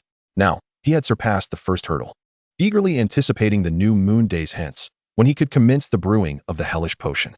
Lost in thought, a pale hand suddenly appeared before him, gripping his face firmly, compelling Jeler to meet Snape's gaze as he leaned forward. "Tell me." Professor Snape's dark eyes bore into Jerel's pale ones, his piercing gaze like a dagger, cutting straight to Jerel's core. With an imperious tone, he demanded, "Tell me, what troubles you?" Upon witnessing Jerel's perplexed expression, a sudden surge of anger swelled within Snape. He growled, pressing further, "Tell me, are you worried that one day your eyes will lose the ability that grants you such unparalleled potion-making talent?" These words struck Jeler like a hammer against a bell, reverberating through his mind and rendering his face momentarily blank. What was happening? How did Professor Snape know? He knew. He had uncovered the secret of the Byakugan. He realized Jeler was deceiving him, and thus his anger flared. Instinctively, Jeler struggled to retreat, but was firmly held in place by Snape's grip on his cheek. The sting of the professor's hold brought him back to a semblance of clarity as he averted his gaze, contemplating the situation. He was uncertain as to why, yet it was evident that Professor Snape had discerned a clue. He realized that his potion-making prowess was not innately high. It was merely a manifestation of the Byakugan's assistance. This realization steadied Jerel's racing thoughts. What he had sought to conceal had been discovered. What was there now to fear? Indeed, he had harbored a concern. But it was not as Snape imagined. The Byakugan had accompanied him for 16 years, drawing close to 17, with Hogwarts included. He had long considered the Byakugan to be his own, a natural ability. He simply had not anticipated that in the magical realm, the Byakugan could help him perceive magical energy, and he had a premonition that one day, it would grant him the power to unravel all magic, to see the very essence of magical forces. What troubled him most was that he did not possess genuine potion-making talent. It was merely an external manifestation of the Byakugan's capabilities, one of its applications. Jeler was acutely aware of the distinctions that set him apart from Professor Snape. After nearly a year of interaction and extensive hours spent in the potions office, he recognized that Professor Snape was truly masterful when it came to the art of potion making. With mere observation of appearance, texture, and aroma, he could discern the effects and applications of potions and their ingredients, capable of salvaging a brewing mishap through instinct and intuition alone. Such an unwavering dedication and obsession, which seemed to infuse potions into his very blood and soul, represented a genuine talent for potion making, one that starkly contrasted with Jerel's own abilities, which relied on auxiliary tools. This disparity was the source of his deep-seated unease. He felt as though he had illicitly appropriated a talent for potions and forcibly affixed it to himself. He feared the day would come when his eyes would no longer perceive the subtle transformations within the cauldron, when he would awaken to find his vision, once again, limited to merely observing the flow of magical energy, as it had been for the past 16 years. Should Professor Snape discover that he was merely a facade of a skilled potion maker, would he continue to guide him, Or would he regard him as a traitor, a deceiver? Out of respect for Professor Snape and the bond they had forged over the past year, Jeler genuinely wished to avoid becoming a traitor in the professor's eyes. Yet, avoidance was futile, and deception was wholly unacceptable. Coming to this realization, Jeler calmly lifted his gaze and posed the question that had long plagued him. Professor Snape, with his keen and sensitive mind, could hardly fail to notice Jeler's subtle disquiet and anxiety, particularly during their sessions when Jeler relentlessly strived to excel. Whether in the handling of materials or the execution of techniques, Professor Snape invariably observed the unexpectedly positive outcomes of Jeler's efforts, which, rather than endearing him, aroused suspicion within the professor. Snape never shied away from acknowledging his origins and family background. He understood the flaws in his own character, being unlikable, brooding, insecure, and sensitive. Thus, he was acutely aware of the outward manifestations typical of someone like him. The more one lacks, the more fiercely one must strive to attain. In Professor Snape's eyes, Jeler should have been akin to himself, an orphaned wizard raised in the Muggle world, distanced from the magical realm, having spent years in flight before even stepping foot in school. Such a background would naturally instill in him a fear of his own talents being discovered, of becoming a mere tool in the hands of others. Even Jeler, who had been aware of his extraordinary gifts from a young age, had conducted himself discreetly during his first year at Hogwarts, gradually revealing his potential over time. His unfortunate childhood had instilled in him a sense of fear and apprehension. So, why was Jeler Plinter able to present himself as a child of a normal family, capable, confident, generous, and gifted in potion making? Chapter 61, The Lecture. He never hesitated to reveal himself before Professor Snape. Why did he possess such unwavering faith in the integrity of his potions professor? Snape scoffed. Integrity was something he himself did not believe in. After much contemplation, he arrived at a peculiar conclusion. Jeler Plinter was afraid of something that lay ahead, which compelled him to showcase himself relentlessly from the moment he enrolled. He feared that if he did not exert himself now, he would miss his chance to strive in the future. This urgency rendered him oblivious to the need for modesty or concealment. Aside from those eyes, altered by a spell gone awry, Professor Snape could discern no other rationale. This was a potential hazard, he thought. He must address or comprehend this before taking on an apprentice. Otherwise, no matter how much he admired Jeler's talent, he would never accept him. Indeed, he, Severus Snape, was such a despicable man. After uttering a pointed remark to Jeler, whose eyes reflected a blend of shock, confusion, and eventually a stoic mask of acceptance, Snape returned from his reverie to find Jeler slowly reopening his eyes. A hint of resignation and bewilderment etched on his face as he asked, "Professor, what should I do if one day my talent disappears? If another spell strikes me, and my eyes return to normal, what then? If I awaken to find that I possess no talent for potions, will you still take the time to teach me?" The three questions struck Snape like a tremor, causing him to involuntarily release Jeler's hand. The familiarity of the questions and the expressions mirrored his own turmoil from the previous year. If he had not possessed such formidable talent for potions, if he were merely an inconspicuous wizard, would he have diverged so drastically from Lily? Would he have garnered the Dark Lord's praise and attention? Perhaps that would have altered the course of events. As he recalled Lily's warm body growing cold in his arms, Snape was overwhelmed by memories of his own suffering. If Lily had been devoid of magic, she would never have entered the wizarding world and faced persecution by Death Eaters. Who could have foreseen that he, who cherished Lily as his sole friend, would harbor such regrets? He, Severus Snape, had been Lily Evans' guide into the world of magic, and he had dragged that pure Lily into the mire, watching her wither away until she fell. Jeler's inquiries seemed to echo his own inner dialogue. It was reminiscent of 2 years prior, when, before the Potters vanished, he had secretly visited Lily, and she had asked him, "Severus, if I lacked magic, would you still treat me so kindly? Severus, if we were not friends, would I still be alive? Severus, if one day I were to die, what would you do?" Thus, why did Jeler pose such questions? Did it mean that the very eyes that bestowed upon him exceptional talent for potions might one day vanish, instilling in him both fear and guilt? Was this the truth he concealed from himself? Was this the reason he fervently showcased his abilities before Snape? Professor Snape firmly grasped Jeler's head with one hand, while his other hand cautiously approached Jeler's eyes, gravely instructing, "Do not move." With deliberate, careful precision, he used his magic to delve into Jeler's eyes, sensing the flow of magical energy within. At that moment, he was drawn into a tide of memories. The panic and fear that Jeler felt about his own abilities were not unlike the anguish that had once consumed Snape himself. When Dumbledore had informed him of Lily's death, he had stood in the shadows, listening to Petunia's anguished and frenzied cries. "Damn magic! Damn wizards! They took my parents and sister. Damn it, why does magic exist? Why not make it disappear?" He had tortured himself with such thoughts, lamenting that if magic did not exist, none of this would have transpired. Lily would have found a better husband than James Potter, one who would love and cherish her, allowing her to live a happy life. Yet, on the other hand, he rationally acknowledged that it was futile. Magic was an innate ability that could not be taken away. Even if it were to vanish, he would continue to live, and live better than others. With this reflection, Professor Snape extricated himself from the chaotic web of memories and focused intently on the young lad before him. With the same raven hair and alabaster skin, and possessing a unique insight and talent for potion making, Professor Snape could not help but draw parallels to himself, unable to suppress a flood of memories. However, he noticed that the magical aura emanating from Jeler's eyes was a touch more vibrant, albeit still within the normal range for wizards. The synergy between the magical energy in his eyes and that circulating within his body felt harmonious, devoid of any sense of rejection or disconnection. Thus, he chided himself for being overly concerned. Professor Snape's expression turned stern as he straightened his posture, looking down disdainfully and asking, "So what? Because of your incessant worrying, does that mean you want to study?" Jeler was taken aback by this unexpected response, his eyes widening in disbelief. No, that couldn't be right. He had anticipated sympathy, comfort, and understanding from Professor Snape. He had expected the professor to assure him that everything would be fine, that he would teach him diligently. Instead, this expression of disdain was directed at him. Professor Snape felt a pang of regret as he gazed at the foolishness of the young boy before him.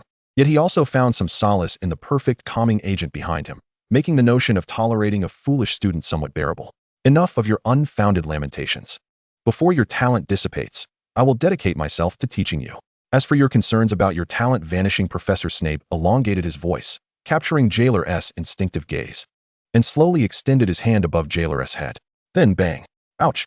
Jeler clutched his head, baring his teeth in pain. Professor Snape, having delivered a sharp reprimand, felt no remorse as he continued, with a sardonic smile, "We can discuss it when your talent truly disappears." Like a gust of wind, Professor Snape returned to his desk, resuming his grading of assignments without turning back. "Clean up your things, leave the potions behind, and return to your responsibilities. Once you pass my tests, I have much more to teach you. Furthermore, your studies at Hogwarts are paramount.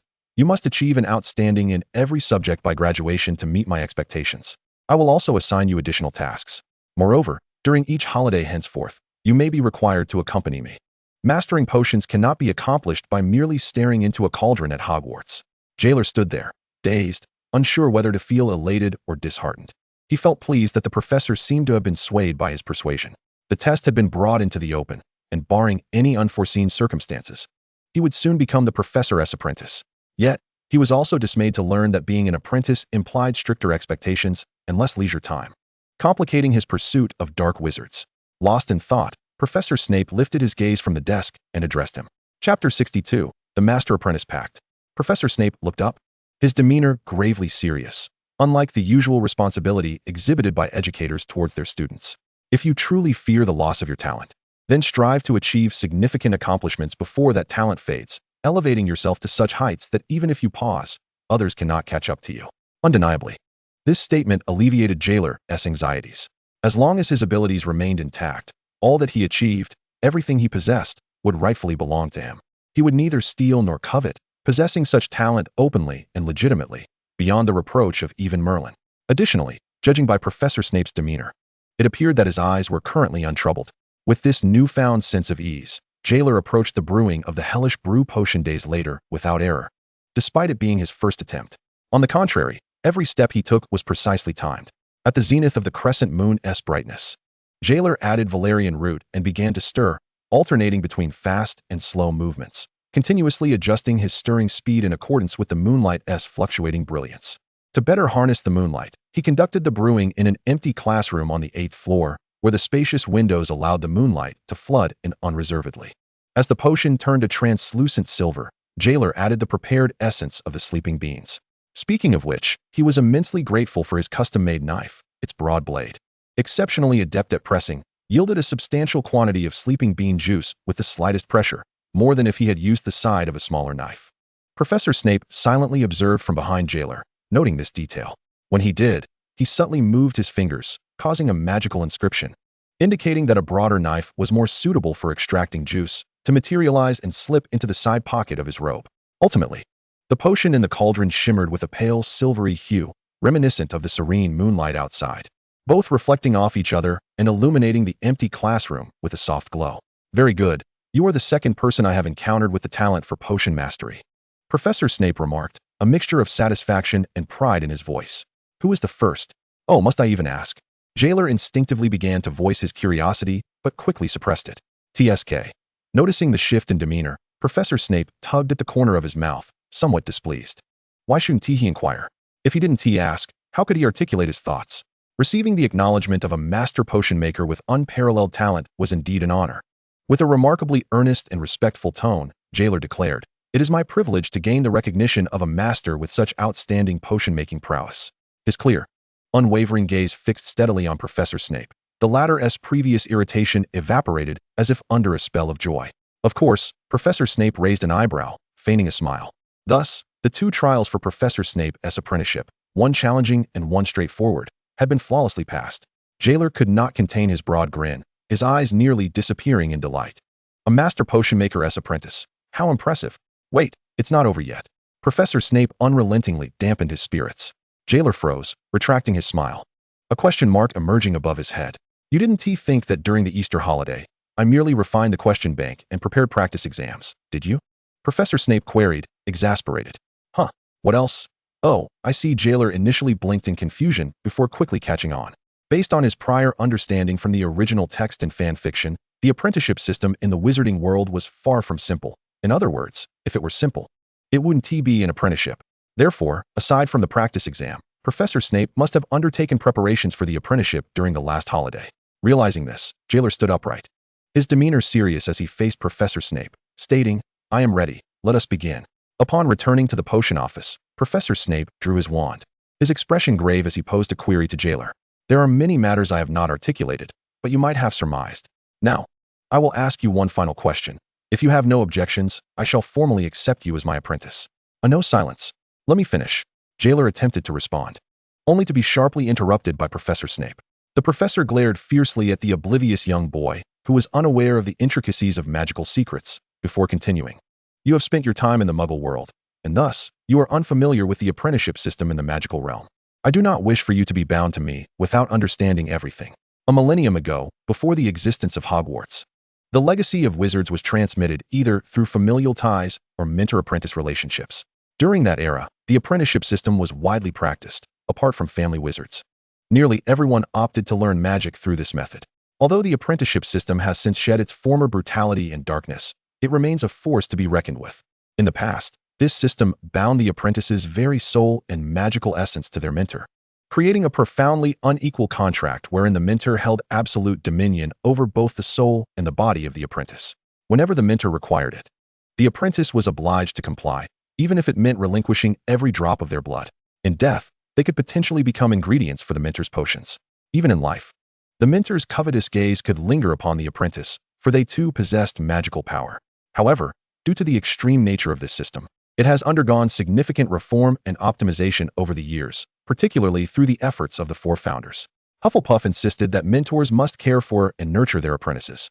Ravenclaw mandated that mentors impart the necessary knowledge to their apprentices. Slytherin required mentors to possess formidable power. Gryffindor insisted that mentors provide a measure of protection to their apprentices. Consequently, the current apprenticeship system, or mentor-apprentice contract, effectively embodies these principles. Mentors guide apprentices within the bounds of the contract while ensuring a degree of care and protection. Yet they still maintain partial control over their apprentices. For instance, every achievement of the apprentice must receive the mentor's approval and signature before being publicly acknowledged or recognized.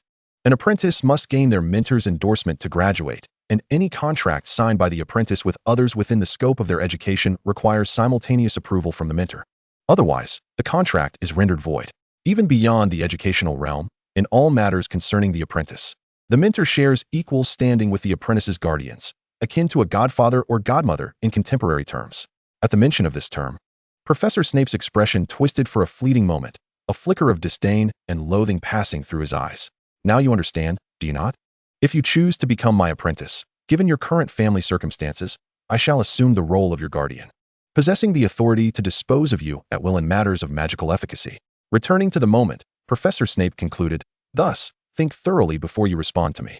With that, he pressed his lips tightly together, his eyes betraying no emotion, leaving one unable to discern whether he hoped Jeler would agree or disagree.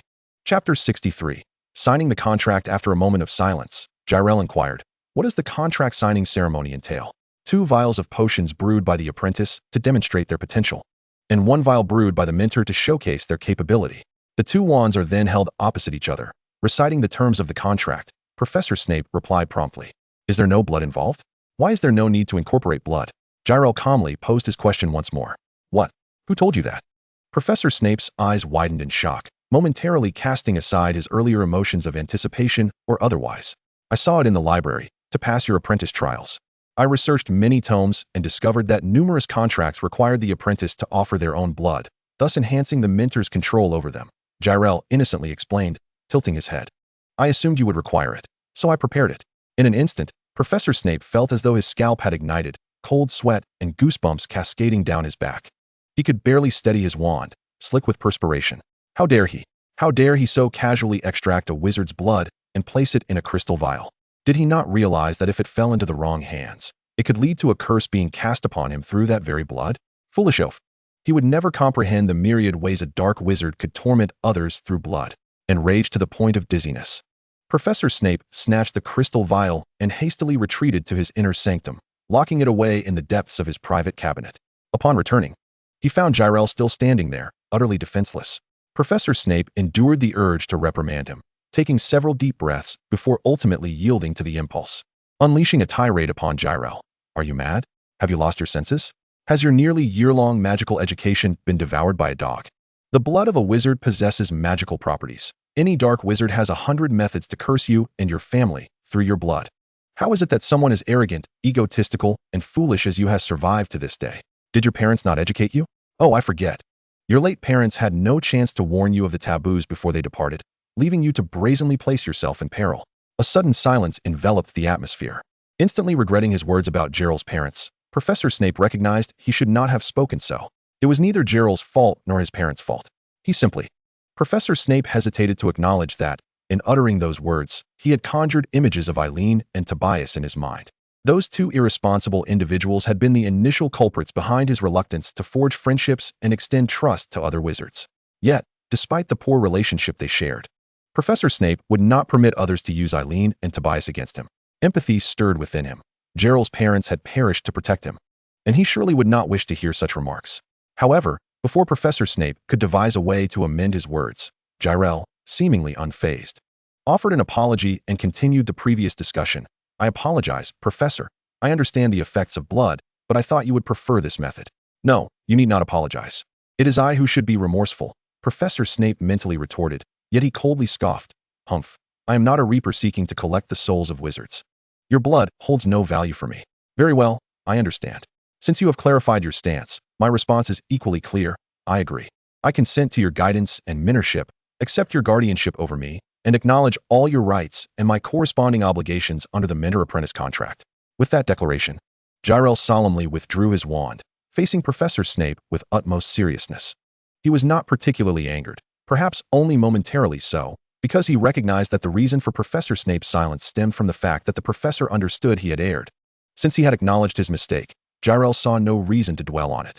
Furthermore, he had not spent much time with Lawrence and Anne. The emotions tied to them felt distant and insubstantial.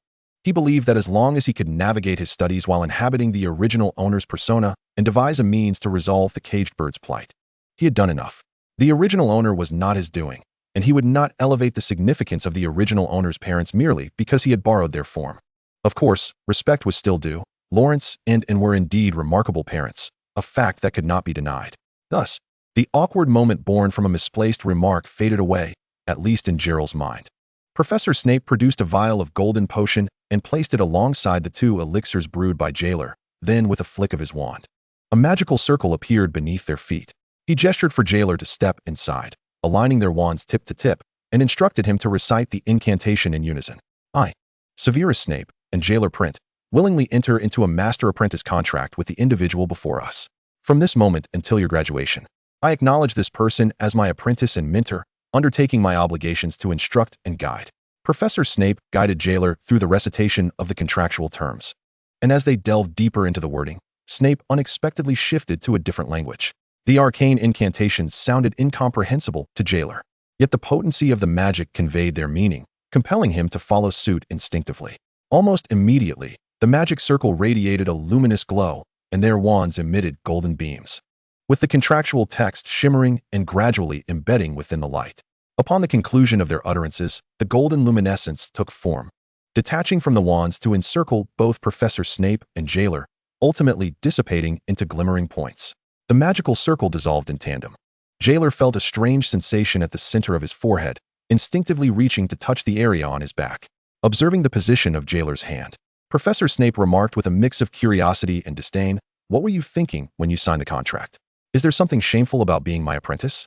Jeler, feeling embarrassed, had not anticipated that the magical mark would manifest on his back rather than the customary wrist. Traditionally, the mark served as a symbol, indicating that the individual had a mentor.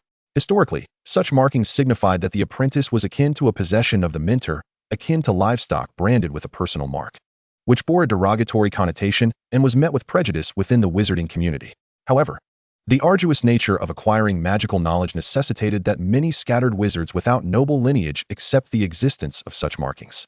Consequently, it was not uncommon for apprentices, upon achieving proficiency, to become estranged from their mentors, with some even opting for revenge. Even in instances where the mentor had commendable character, the relationship with the apprentice often remained strained.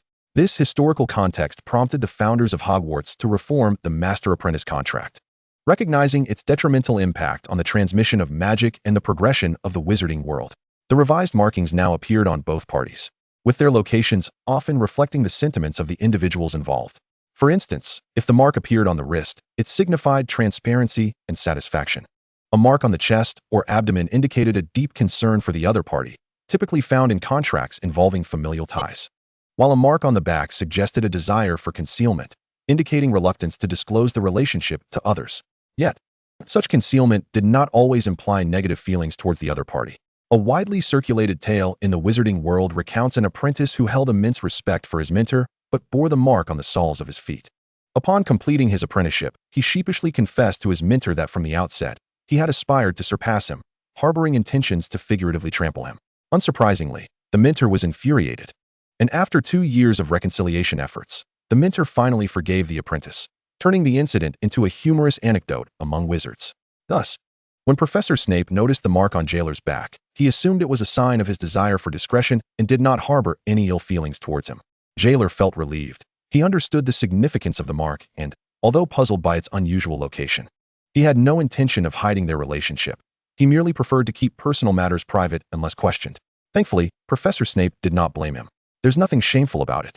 I simply dislike having my privacy probed.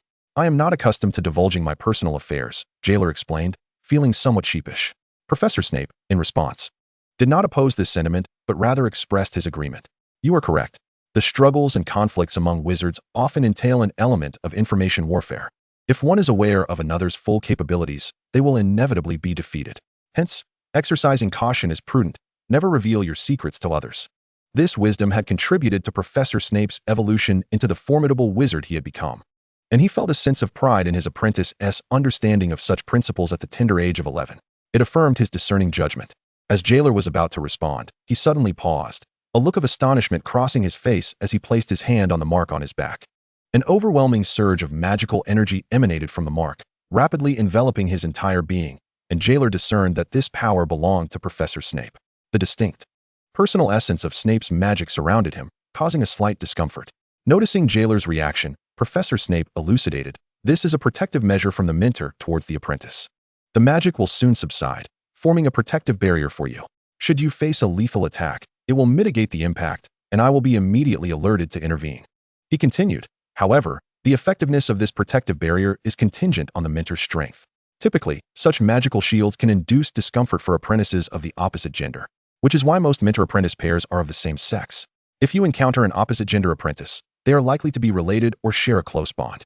As soon as he finished speaking, Jeler observed that the magical energy enveloping him dissipated swiftly, and upon closer inspection, he felt it settle within his body, causing no hindrance to his magical flow. He surmised that the protective power belonging to Professor Snape would only activate in times of genuine peril. Contemplating this, Jeler glanced up at Professor Snape and tentatively inquired, "So, can the mark be used for location tracking?" Without raising an eyebrow, Professor Snape retorted, "Have you heard of such a function associated with the mark?" "No. Then that settles it. Use your intellect. If you wish for it to serve as a locator, you would ideally encounter a dark wizard. This way, I could sense the moment my magic is triggered and rush to your aid. Naturally, I hope it never comes to that. Professor Snape's lips curled into a mischievous smile as he addressed his freshly minted apprentice. Oh, and I will inform Minerva and the others about your status as my apprentice, he added, pausing to gauge Jeler's reaction. I understand. Moving forward, I should prioritize my studies over unrelated school matters, and I hope the professors and the headmaster will support this, Jeler replied, grasping Professor Snape's intent and agreeing readily. Professor Snape was pleased with Jeler's understanding. Engaging in school activities or vying for class president was unnecessary now that he had become his apprentice. Focusing solely on the study of potions was paramount. At that moment, Jeler had completely forgotten that Mojito, the captain of Ravenclaw's Quidditch team, had already reserved a seeker for the following year. Meanwhile, Professor Snape overlooked the possibility of Jeler joining the Quidditch team. In just 3 months, Jeler would ascend to the second year. Captain Mojito, sharpening his wits, chuckled ominously. He advised Jeler that, regardless of weekends or class schedules, unless he had other arrangements, he was to report to the potions office every evening. Professor Snape would then allow him to return to rest. It was not that the professor wished to withhold further counsel. Rather, the unexpected scene of Jeler voluntarily offering his blood had left him astonished and incensed, leading to a surge of emotions that were ill-suited for continued admonishment. Thus, it was best for him to retreat and recuperate. Once Jeler departed, Professor Snape returned to his inner sanctum, unlocking his private storeroom. He proceeded to cast layer upon layer of protective concealment and counterspell enchantments upon the vial of Jeler's blood. Having already entered into a pact, safeguarding his apprentice became his solemn duty as a mentor, and he would not allow any possibility of Jeler's blood falling into the hands of others. Jeler Plinter was the apprentice of Severus Snape. In the shadows, the professor's countenance, illuminated by the glow of his magic, appeared foreboding and severe to any outsider. It would be unquestionable that Snape held a prominent position among the Death Eaters. Yet, deep within the abyss of his eyes, a flicker of tenacity and resolve revealed that he harbored beliefs distinct from those of the Death Eaters. Unbeknownst to Jeler, his newly appointed mentor was undertaking measures in the background for his safety, demonstrating a resolve that remained hidden from his sight. All Jeler perceived was a slight shift in the activity of his Byakugan under the protective barrier of Professor Snape's abundant magical power, compelling him to hasten back to the dormitory, sequestering himself in the lavatory to scrutinize his reflection in the mirror. The chakra surrounding his Byakugan had always been lively, yet it had never pulsated with such vigor, akin to the rhythmic beating of a heart. What did this mean? Was his Byakugan on the brink of evolving? However, after gazing into the mirror for an eternity and sensing the chakra for an extended period, Jeler found himself devoid of any unusual sensations, failing to detect any changes in the luminous energy beneath the gaze of his Byakugan. Moments later, the peculiar activity of his Byakugan ceased, leaving Jeler confounded as he lay down to rest. A few days later, while training in the room of requirement, he struck the initial pose for a gentle fist technique, poised to exert force, when he was suddenly jolted by an influx of information within his mind, exclaiming, "What the hell?" Chapter 65, Clan Techniques. What did this mean? Wasn't he a branch member of the Hyuga clan? How could he possibly know the intricacies of the main family's techniques? Furthermore, why were these techniques stored within his Byakugan? Jeler stood frozen in disbelief, his hands still raised, as he perused the flood of knowledge that had just been transmitted from his Byakugan. The 8 trigrams 64 palms, the 128 palms, the 8 trigrams empty palm, the heavenly return, and the gentle step twin lion fist, among others. These were techniques he had long coveted as a Hyuga eagle, now glaringly manifesting within his mind. As a branch member, how could he possibly acquire such knowledge? Jeler muttered instinctively, "Wait, that is not right." Though he had been a caged bird in this life, the caged bird had transformed into a magical sigil in the wizarding world. Thus, his Byakugan was unbound. Jeler let out a jubilant shout, leaping high into the air, and upon landing, he spun around in exhilaration. He was now akin to the main family. His heart raced uncontrollably, unable to contain his excitement. If he were part of the main family, he would no longer fear the signs of the elders, nor would he need to set traps incessantly around him while sleeping or tread cautiously to avoid ambushes. Moreover, as a member of the main family, he could avoid the battlefield altogether and live a peaceful existence. Yet, abruptly, his thoughts halted, and Jeler came to an abrupt stop, his heart gradually calming. Here he was, in the world of Harry Potter, having traversed dimensions twice. What use would his identity as a main family member be?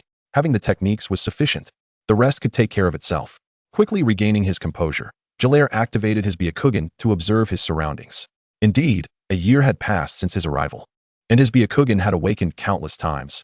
Yet due to his ingrained thought patterns, he had failed to realize that his Byakugan's vision had long since become all-encompassing. Had it not been for this change triggered by the magical barrier, Jeler might have taken years to discover that he had already liberated himself from the constraints of being a branch member. With a wry smile, Jeler shook his head and sat cross-legged, closing his eyes to carefully absorb the techniques conveyed through his Byakugan. Although he could not fathom why this information resided within his Byakugan, he was indifferent. It had come to him, and he would accept it. After a considerable time, Jeler finally opened his eyes, exhaling a heavy breath as he adjusted his breathing. Indeed, Hyuga Niji was a prodigy. After perusing the unique techniques of the main family, Jeler understood the astonishment of Hayashi Hyuga upon witnessing Niji's mastery of the heavenly return and the 8 trigrams palms. He had initially believed that these techniques were merely monopolized by the main family, preventing branch members from learning them. Assuming that anyone with enough intellect could decipher them from the branch techniques, though most did not possess such acumen. However, the truth was that these techniques were inherently linked to the main family's all-encompassing Byakugan vision, the heavenly return, the 8 trigrams 64 palms, and its advanced 128 palms, along with the gentle step twin lion fist, not only required the practitioner to have a profound understanding of their chakra and meridians, but also necessitated the full spectrum of vision to execute. For instance, without complete visibility, a practitioner would be unable to grasp the essence of the all-encompassing defensive techniques. It is well known that when a person cannot see, they instinctively halt or evade. The same holds true for ninjas. They cannot place their trust in unseen corners. For branch members, even if instructed to expel chakra in all directions, they would instinctively restrain their power in the direction they could not perceive. The longer they trained, the more they would subconsciously shy away, ultimately rendering that single angle a vulnerability for the branch. It was akin to someone who could not hear. The longer they were deprived of sound, the less likely they would be to speak.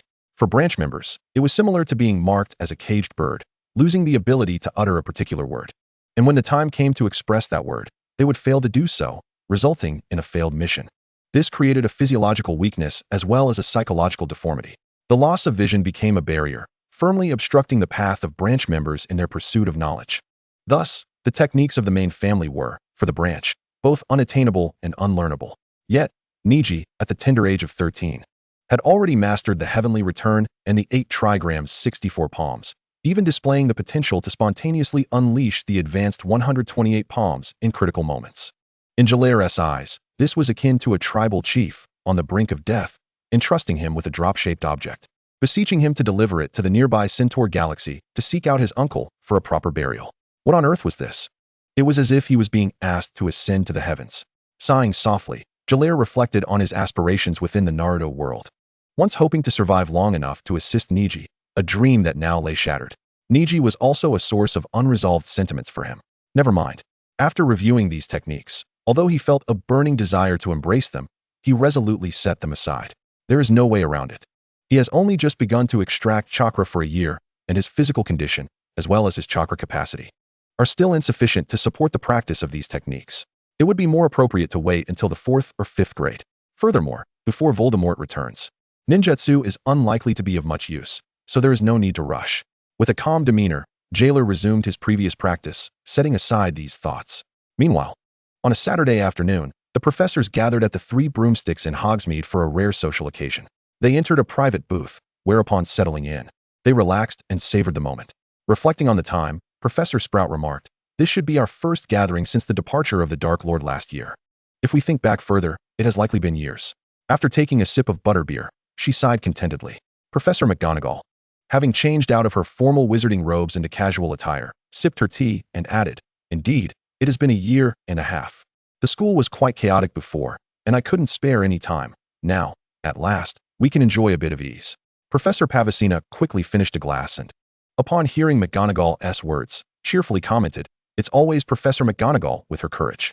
The recent mock exams yielded excellent results. The students from 2 grades seemed to manage well in their studies, but when it came to the exams, many faltered. It truly was disheartening. Professor Flitwick raised his glass of fire whiskey and declared, "Indeed, we were fortunate to identify the issues in advance. Otherwise, it would have been too late by the time the final exams arrived. Next weekend, we have another mock exam, and many students from Ravenclaw have requested empty classrooms for practice. I believe this shows great initiative on their part." Professor Sprout nodded in agreement. "Absolutely. Hufflepuff students are diligent as well. They are all commendable children. However, upon mentioning Gryffindor, Professor McGonagall felt a headache coming on and remarked, "Gryffindor, sigh? I scarcely know what to say." Some good students did indeed reflect and self-assess after poor performances in the mock exams. But others seem indifferent and plan to coast through next week's mock exam. They argue that they must attend the exam, but even if they do, they won't take it seriously, believing that as long as they perform well in the final exams, it suffices. Thinking of Ryan Quinther, whom she had personally dismissed not long ago, McGonagall added, for instance, a portion of the fifth-year students led by Ryan Quinther. Professor Flitwick inquired with concern, "Is there nothing amiss with the seventh years? Are they doing all right?" Upon hearing this, McGonagall's previously stern expression softened, and she replied gently, "Millie Antela's is quite good. With him around, the seventh years are behaving themselves and have no ill intentions. In fact, he provided me with a timetable, and according to that schedule, they should be studying in the library right now." Curious, Professor Pavicina turned to Professor Snape and asked, "Severus, how is Slytherin faring?" Professor Snape, noticing the collective gaze of his colleagues, allowed a subtle smirk to adorn his lips, exuding an air of self-satisfaction as he proclaimed, Chapter 66, Announcements and Congratulations. Minerva, Phileas, Pomona, and Winston. He sequentially addressed each professor present, displaying a rare smile reminiscent of a child who has received a cherished toy, and proudly exclaimed, "I have taken on an apprentice." Professor Pavicina, momentarily taken aback, assumed he meant an ordinary student and queried, "An apprentice? Aren't all the students in the school yours?" Professor McGonagall appeared to have an epiphany, her eyes widening in astonishment as she exclaimed, "Ah, Severus, you." Professor Flitwick suddenly gasped in surprise. Fortunately, they were in a booth.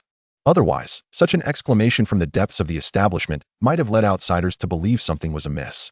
Seeing that Professor Flitwick had deduced the truth, Snape nodded modestly, acknowledging the revelation. McGonagall, her eyes gleaming with joy, sincerely congratulated him. "Congratulations, Severus. This is no small feat, I must say. This is an exceedingly wise decision on your part." Professor McGonagall was acutely aware of Severus's past and struggles. Much of his life at Hogwarts had been intertwined with Gryffindor, of which she was the head, and thus she understood many things. Remembering how, in the shadow of the Dark Lord, she had harbored some biases against Slytherin, she felt a twinge of regret as she looked at Severus and said, "I am truly sorry, Severus. I once know, there is no need for apologies." Snape interjected, shaking his head, "It was not your fault." Professor McGonagall had done her utmost. Every time Potter and his friends troubled him, she had refrained from favoring Gryffindor and had strived for fairness in her judgments. Under her watch, the points deducted from those four could amount to nearly 1,000. Though he sometimes felt wronged, he could not deny that he had made mistakes in the past. In some respects, he too was a flawed individual. Meanwhile, Professor McGonagall remained concerned that Severus might become fixated on Lily's matter. It was well known that shortly after Halloween that year, she had witnessed this young man, once dazed and despondent, now seemingly revitalized. She had once thought that even if Dumbledore brought Severus to Hogwarts, the environment would be unable to help him emerge from his shell. He might continue to live in solitude, self-inflicted misery.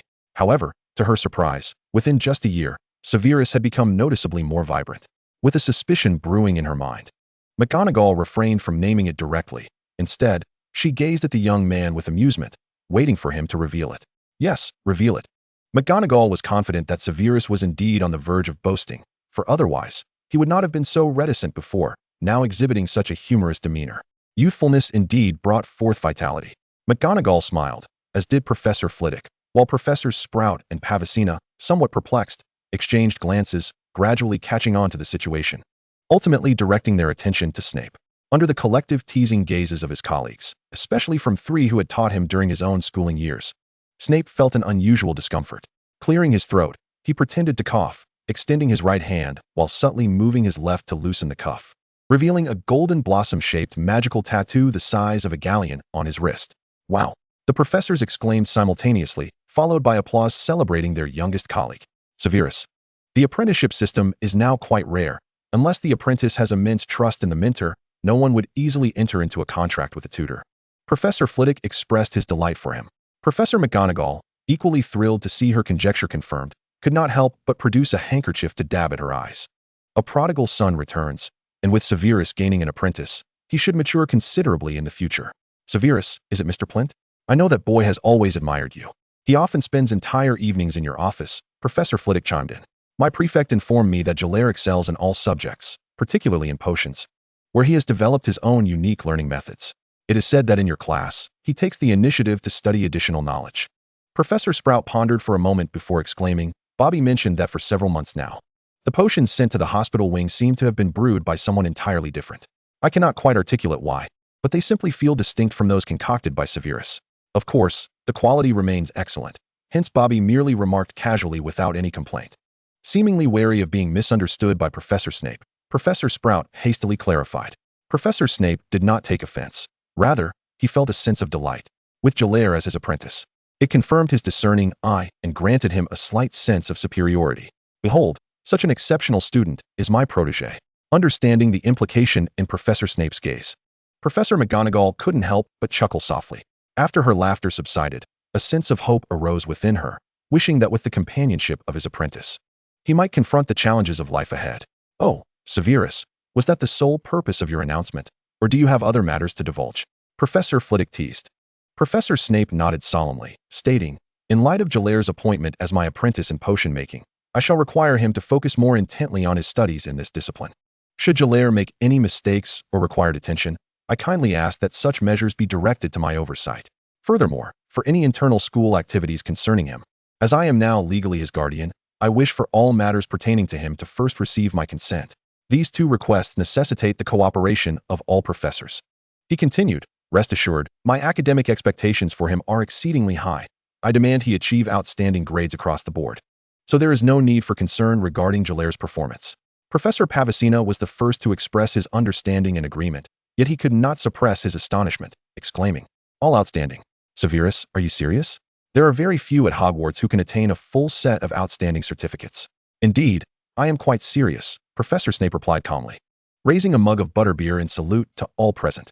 With the esteemed individuals before me as precedent, I certainly expect him to achieve the same.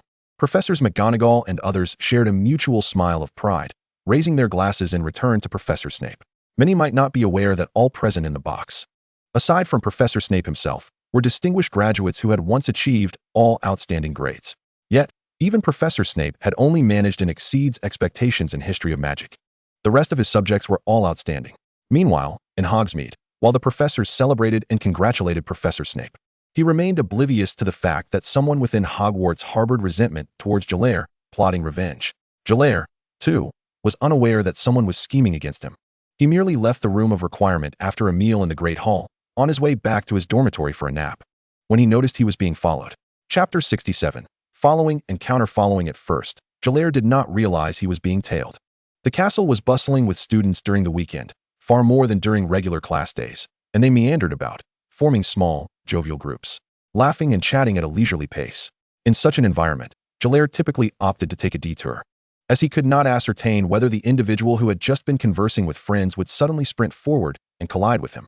Occasionally, he would leave the castle to stroll along the lawn by the Black Lake, basking in the gentle sunshine of the northern Scottish Highlands. This time, while dining in the Great Hall, Jeler was captivated by the brilliant sunlight streaming through the windows and decided to take advantage of Professor Snape's absence from the castle to indulge in a brief respite. Returning to his dormitory for a midday nap, his dining companion, Jack, wholeheartedly agreed, one hand holding a sausage while the other sprinkled seasoning over it. Hearing Jeler's musings, he interjected, honestly, it's been ages since we've shared a nap together. You're always so busy, and while your academic success is commendable, it's only natural to be exhausted. I don't harbor any objections. I just think, my friend, you ought to allow yourself a bit of relaxation. What is that saying? Balance is key. As you once told me, Jeler found it somewhat amusing that Jack expressed a desire to nap alongside him. He wasn't quite sure where Jack had developed this notion of shared napping. Even if they were in different beds, he could sleep soundly. But if only Jack were in the dormitory, he wouldn't rest as easily. Jeler didn't genuinely believe Jack would struggle to sleep, for on several occasions, he had returned to find Jack sprawled across his bed, utterly oblivious to his comings and goings. He understood that Jack was merely offering a pretext to express concern. And since the sun was indeed splendid that day, Jeler felt inclined to agree to Jack's suggestion of resting after lunch. Jack beamed with delight, knowing Jeler had to endure detention in the potions office each night. Although he was unaware of what had provoked Professor Snape, he sensed Jeler must be quite fatigued. It was Saturday, after all. Surely, a break wouldn't be amiss? Jack cast a sympathetic glance at Jeler. Jeler, puzzled by Jack's thoughts, leisurely finished his meal and strolled toward the tower, relishing the warmth of the sunlight filtering through the corridor. It was then he noticed a shadow emerging from his left rear, maintaining a distance neither too close nor too far, following him for a stretch. Jeler deliberately slowed his pace, feigning interest in a nearby bird as he sat at the corridor's edge, observing the outside world. In reality, he activated his Byakugan, which allowed him to spot the hulking figure of Quintor lurking behind a nearby pillar, his gaze fixated on Jeler, utterly oblivious to the shadow betraying his position. Jeler let out a cold laugh. What is the meaning of this? The one who dismissed you is your own head of house, Professor McGonagall. The one you argued with is a 7th-year student of considerable repute within the house, while another is a 5th-year prefect. The one delivering your punishment is the head of Ravenclaw. You cannot contend with any of them. So you plan to harass this weak and pitiful first year? Jeler was unmistakably aware of the animosity and malice reflected in Quintor's eyes. Such a person was not worth killing. Instead, he aimed to subdue him, instilling a sense of fear that would deter any future provocations. A chill coursed through Jeler as he resolved to confront him, knowing that if it came to blows, he could simply brew a few extra vials of healing potions afterward.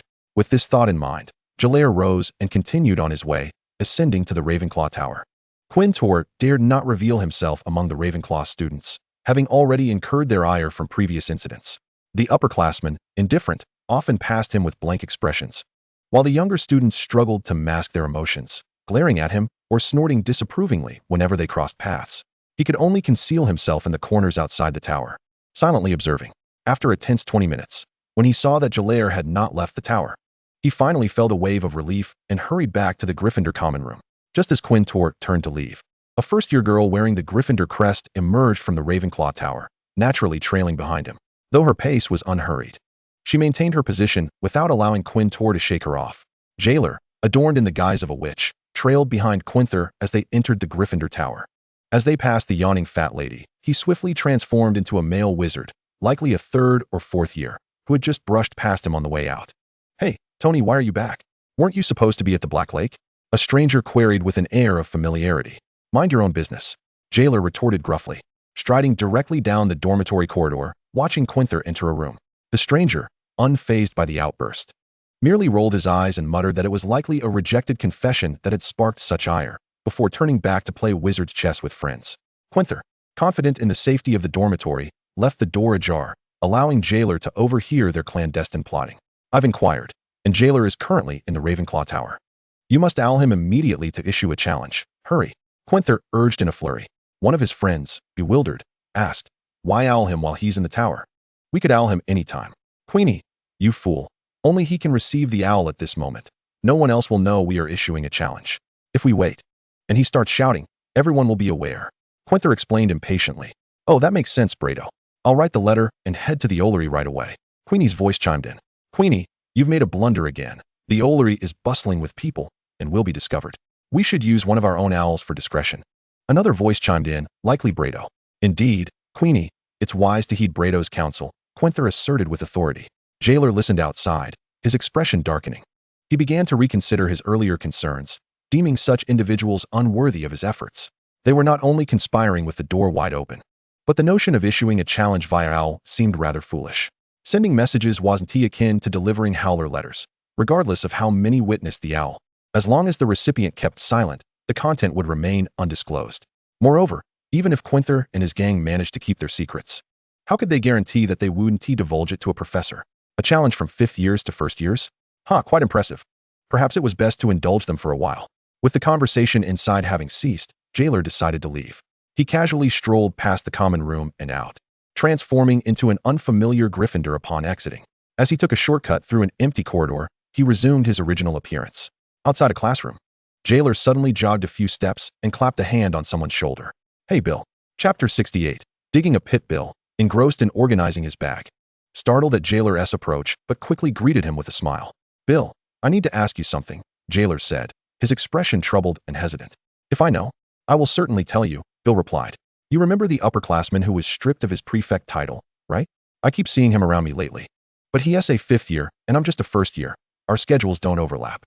Jeler faltered, his hands nervously gripping his robes as he continued. "I think it might just be a coincidence. Nothing more. I'm just a bit all right." "Jeler, I get your point," Bill interjected before Jeler could finish. He didn't want to hear Jeler recount the dreadful experiences he had endured. It pained him to see such a young 1st year troubled. Why did Quintor always have to pick on him? Perhaps it was precisely because he was younger that he became a target. Bill hadn't heard of any recent troubles facing Million or the Ravenclaw prefect. Bullying the weak, cowardice in the face of strength, Bill thought through clenched teeth. Has he done anything to you, Jeler? Don't hesitate to tell me, Bill insisted, anger flaring in his voice.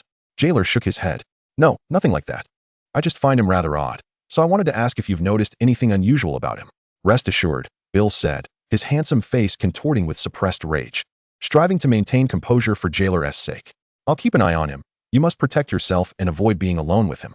At that moment, Bill seemed to forget that Jeler was the same person who flew fiercely on the Quidditch pitch. How could he be afraid of such trivial matters? It could only be said that Jeler's amiable nature and good rapport with others had served him well. After digging a pit for Bill, Jeler swiftly made his way back to the Ravenclaw common room. The sun was shining brightly, and he hoped to enjoy a refreshing nap. Furthermore, he needed to hurry back. He couldn't have the owl wandering aimlessly around the castle without anyone to deliver its message. Upon entering, he found Jack already sound asleep. Jeler cast a silencing charm on him and proceeded to open the window. Before long, an owl appeared before him. Midnight, edge of the forbidden forest, don't be late. Those who break their promises will be rendered mute. Jeler thought, what a ludicrous note. Is this the challenge Quinther has issued? Wizards in the magical realm seem utterly devoid of common sense. Firstly, there is no magical rule that could render a promise breaker mute. Even if such a rule existed, the consequence would be immediate death for the violator, as detailed in the unbreakable curse. Secondly, as long as Jeler had not agreed, no formal offer had been made. Meaning legally, no agreement existed between the parties. Thus, even if Jeler chose not to attend, he would face no repercussions. However, declining would render his efforts futile. Jeler took a feather quill and scribbled a hurried, trembling agreement on the back of the note before reading it to the owl's leg and sending it off. Upon waking in the afternoon, Jeler did not head to the library or the room of requirement. Instead, he exited the castle, making his way to Hagrid's hut. Hagrid, long time no see. How have you been?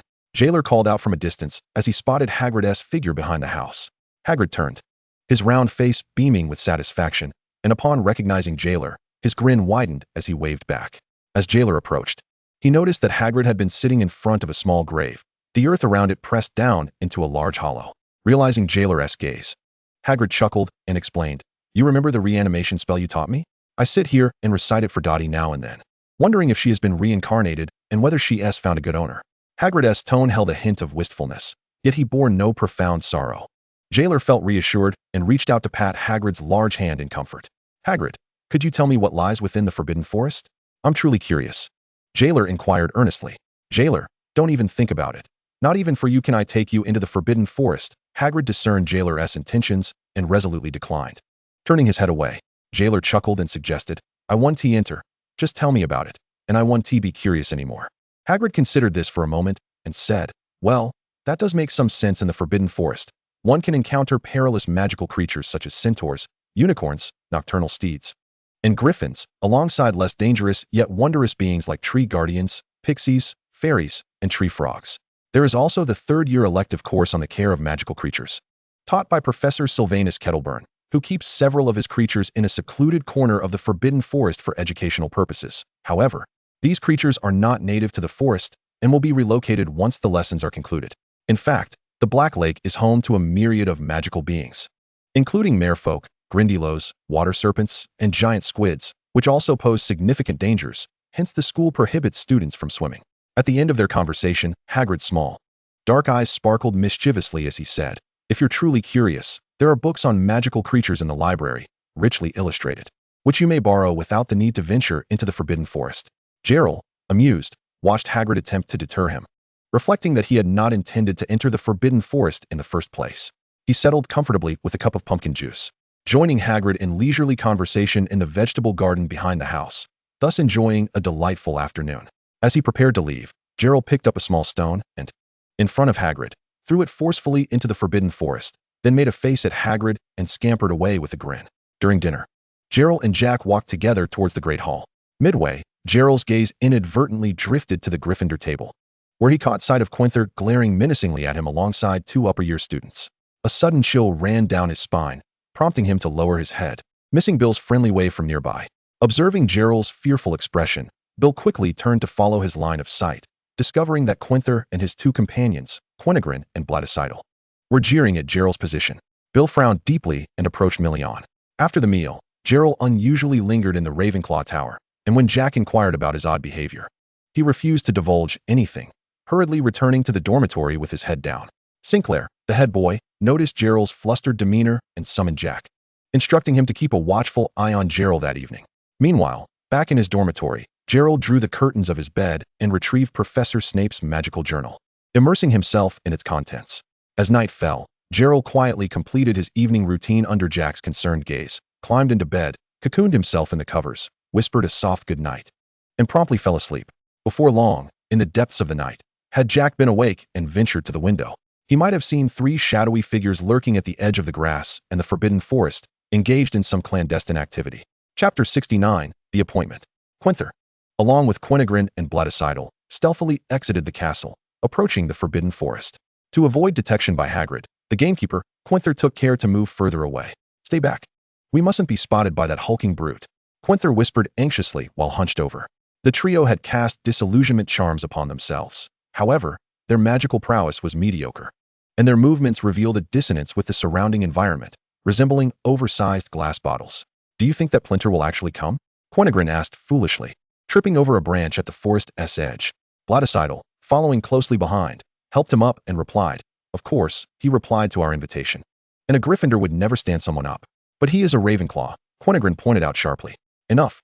Silence," Quinther hissed as he finally located a suitable hiding spot, only to find his companions whispering behind him. "Quickly, conceal yourselves. Once Plinter arrives, we'll subdue him, and then it will be our turn to teach him a lesson," he said with a sinister chuckle. Quinigrin and Blaticidal fell silent, hastily hiding among the branches, holding their breath and peering towards the castle. The early spring night was frigid, and the edges of the forbidden forest buzzed with insects. Nocturnal creatures emerged from their burrows, rustling through the underbrush in search of sustenance, their low sounds echoing ominously throughout the eerie woods, akin to a dark wizard's curse. Before long, Quinigrin, unable to withstand the cold, shivered and stammered, "What time is it? Why hasn't Plinter arrived yet?" Quinther, equally distressed by the foreboding sounds from the dark forest behind them, remained silent, his eyes tightly shut, unable to utter a word. It was Blaticidal who took out his wand to check the time, replying dutifully, "It's 11:59, P.S. still on time." "That is splendid. I thought my first appointment would end in failure," Quinigrin responded without a second thought. "No worries, we will wait for you even if you are late. As long as you arrive," came Gerald's voice from behind them, polite and composed. "Thank you," Blaticidal replied courteously. "Who just spoke?" Quinther inquired, trembling in the silence. Gerald could even hear his teeth chattering. Quinigrin and Blaticidal exchanged puzzled glances. "Wasn't he at you?" Quinigrin asked. "Wasn't he at you?" Blaticidal echoed. Gerald felt exasperated. Was it necessary for him to create such a ruse and conjure a shadow to provide an alibi for his presence? In that moment, he regretted coming to the appointment. Perhaps he could frighten them a little, hoping they would endure a bit longer. "Quinther, I have arrived for our meeting. Do you have something to discuss with me?" Gerald stepped forward into the moonlight, allowing them to see the shadow beneath his feet. Upon recognizing the shadow, Quinther sighed with relief, but as he observed Gerald's calm, unflinching demeanor, fear morphed into embarrassment, quickly igniting into rage. He bellowed, "Gerald Plinter, how dare you mock me?" He expected Plinter to cower before him, pleading for mercy, allowing him to chastise him before claiming him as a subordinate. However, Gerald did not comply with his expectations. Instead, he sneered, his pale eyes glinting ominously as he coldly inquired, "Have you all decided how you wish to perish tonight?" Quinther and his companions froze, their breaths hitching, their bodies stiffening, and cold sweat beating upon their brows, their minds nearly paralyzed. Under the moonlight, Gerald's pallid skin, hollow eyes, and dark hair complemented by a dim headband exuded an air of elegance cultivated over many years among the Hyuga clan. Quinther felt as though he were gazing upon a vampire from a textbook. With a mere smile, Gerald could reveal his sharp fangs. At that moment, Gerald smiled slightly, tilting his head as if about to speak. Startled by his own imagination becoming reality, Quinther impulsively drew his wand and shouted, "Shatter into pieces." Gerald swiftly dodged the crimson beam of light, his eyes wide with shock and fury. At this moment, he had already envisioned a conclusion for Quinther. Even in a formal wizarding duel, one does not commence with such a lethal spell as the Shattering Charm. It is well known that, while not classified as dark magic, the Shattering Charm is one of the spells frequently employed by aurors in combat. With sufficient magical power, it can obliterate anything, including the human body. Quinther, being in his 5th year, was certainly aware of this fact. Moreover, the individual who had just appeared before him was merely a lower-year student, who had only learned everyday spells such as the Levitation Charm and the Unlocking Charm. To resort to such measures against a young wizard who had been unjustly targeted. One could not blame him for being merciless. A glimmer of cold light flashed in Jerel's eyes. Gryn and Chittle stood behind Quenther, utterly astonished. Quenther had merely stated his intention to teach the Ravenclaw boy a lesson, and they had assumed it would involve a physical confrontation, perhaps exchanging a few blows and threats, without even bringing their wands. Little did they know that Quenther would resort to the shattering charm. Lane, put away your wand. He is only a first year. Gryn suddenly regained his senses and shouted in an attempt to intervene. However, Quenther, fueled by embarrassment and fury, realized that his recent failure had been witnessed by two imbeciles, intensifying his shame and anger. With a swift motion, he cast Gryn aside and, clutching his wand, advanced towards Jerel with a menacing grin, saying, "Consider yourself fortunate, lad. Next time, you may not be so lucky to escape." Jerel, who had previously exhibited calmness, was now filled with fear as he retreated deeper into the forbidden forest, frantically questioning, "Why, senior, why must you harm me? What have I done wrong?" The utterance of these words only fanned the flames of Quenther's wrath, causing him to shout uncontrollably, "It's all your fault. If it weren't for your useless study groups, I would never have been stripped of my position as prefect. It's all your blame." Jerel, tears streaming down his face as he stumbled backward, found his hands slashed by the branches of the forbidden forest, presenting a woeful sight. Quenther reached out to seize Jerel, but in his panic, Jerel struck him a few times in defense. "It's not my fault. I had no idea you would come after me. I only said 2 sentences. Jerel protested as he struggled deeper into the woods. "Yes, you only uttered 2 sentences.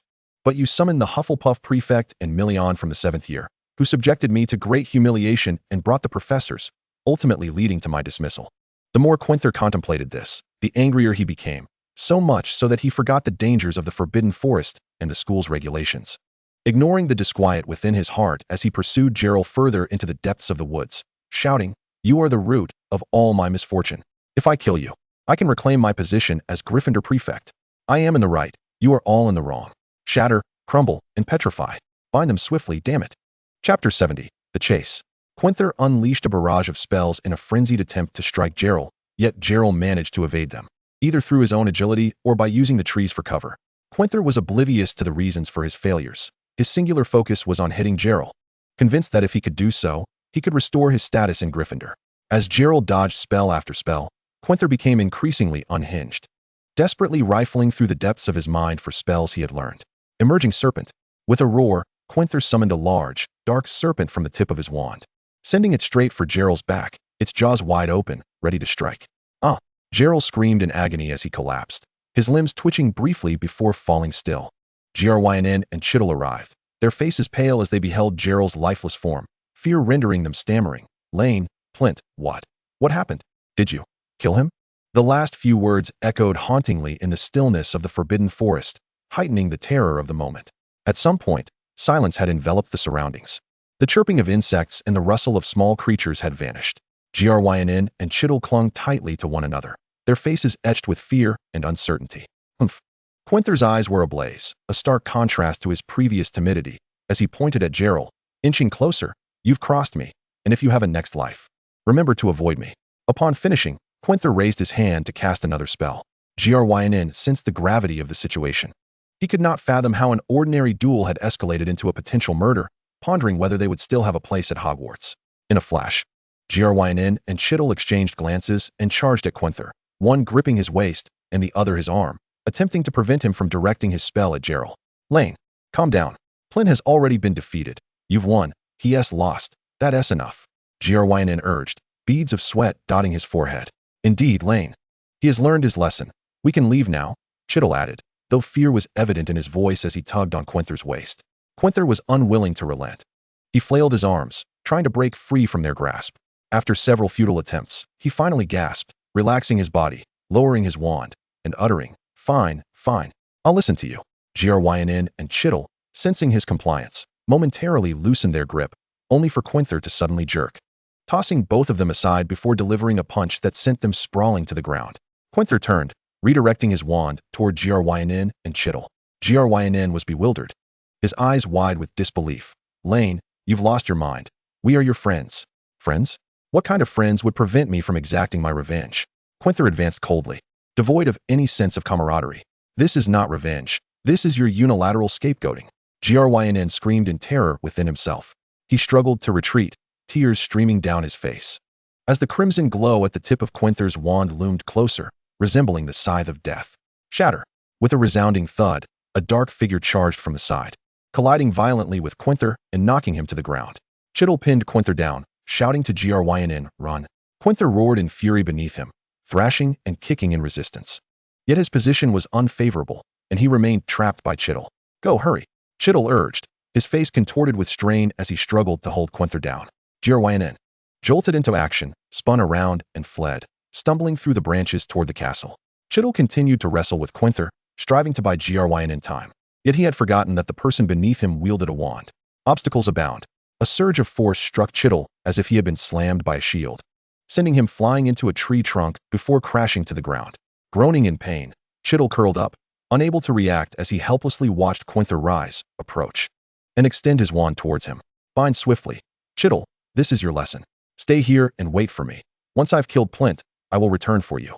Quenther appeared entirely unfazed by the terrifying implications of leaving a severely injured and bound underage wizard alone in the Forbidden Forest. He only perceived the resistance to vengeance dissipating, allowing him to proceed. Turning around, Quenther's face contorted in an instant as he shouted in exasperation, "Where are you? You little brat, Plint? Come out, Plint. If you're a man, face me. Let's have an honorable duel." Jeler had already risen and fled while Quenther was still in the throes of his internal conflict. The fangs of the serpent could not penetrate the protective chakra, which he carelessly discarded. Not enough, still not enough. Dying from snake venom was far too mundane. He needed to conceive a more brutal demise, one that would ensure Quenther received the punishment he deserved. As for Green and Chittle, considering they were not the masterminds and still possessed a modicum of goodwill, Jeler had no intention of venting his wrath upon them. After all, they too would inevitably suffer the consequences of the night's events. Murder would adversely affect his studies at Hogwarts. Jeler deliberately revealed his presence, luring Quenther deeper into the Forbidden Forest. As the clock struck midnight, the only sounds within the pitch-black woods were the hurried breaths of the two and the flickering light of spells. Gradually, the heat of Quenther's mind, stoked by the cold atmosphere of the forest, began to cool. He surveyed the dense trees and the indistinguishable expanse around him, dread creeping into his heart. "Plint, where are you? Come out." At this moment, Quenther's murderous intent had diminished. He seemed to have forgotten his previous frenzy, trembling as he gripped his wand, calling out for Jeler in panic, his feet moving restlessly as he pondered which direction to flee. Jeler, hidden in the shadows, reveled in Quenther's fear before timidly peeking from behind a nearby tree, fearfully asking, "Are you not going to attack me? I heard your companions say you wanted to kill me." Quenther himself could not comprehend why his murderous intent had surged so intensely. Initially, he had merely wished to teach Plint a lesson, to vent his frustration, nothing more. But fear rendered him incapable of explaining, and he barked in a rough voice. "Come here. I've won. I'm not attacking anymore. The duel is over. Let's leave quickly." Jeler did not dare to emerge, remaining crouched as he stared intently at Quenther until the latter, growing impatient, sheathed his wand, prompting Jeler to step out cautiously. "Ah!" Jeler cried out in pain as Quenther, lacking patience, seized his wrist and yanked him forward, squeezing the wound on his arm, causing Jeler to gasp involuntarily. "Shut up. Do you want to attract the monsters of the Forbidden Forest?" Quenther, regaining some semblance of reason, growled irritably. Yet the fear in his eyes and his rigid posture betrayed his terror. "Senior, are we not leaving?" Noticing their stasis, Jeler timidly inquired, while secretly reaching out once more to touch Quenther's pressure point. Chapter 71, A Brutal Scene. Quenther gazed down at the cowardly instigator before him, a flame of anger igniting within him. Yet, recalling the present circumstances, he forced a sinister smile, striving to appear amiable as he asked, "Plint, do you know which way leads out?" Jeler nervously lifted his head, surveying the surroundings as if the atmosphere of the Forbidden Forest had frightened him.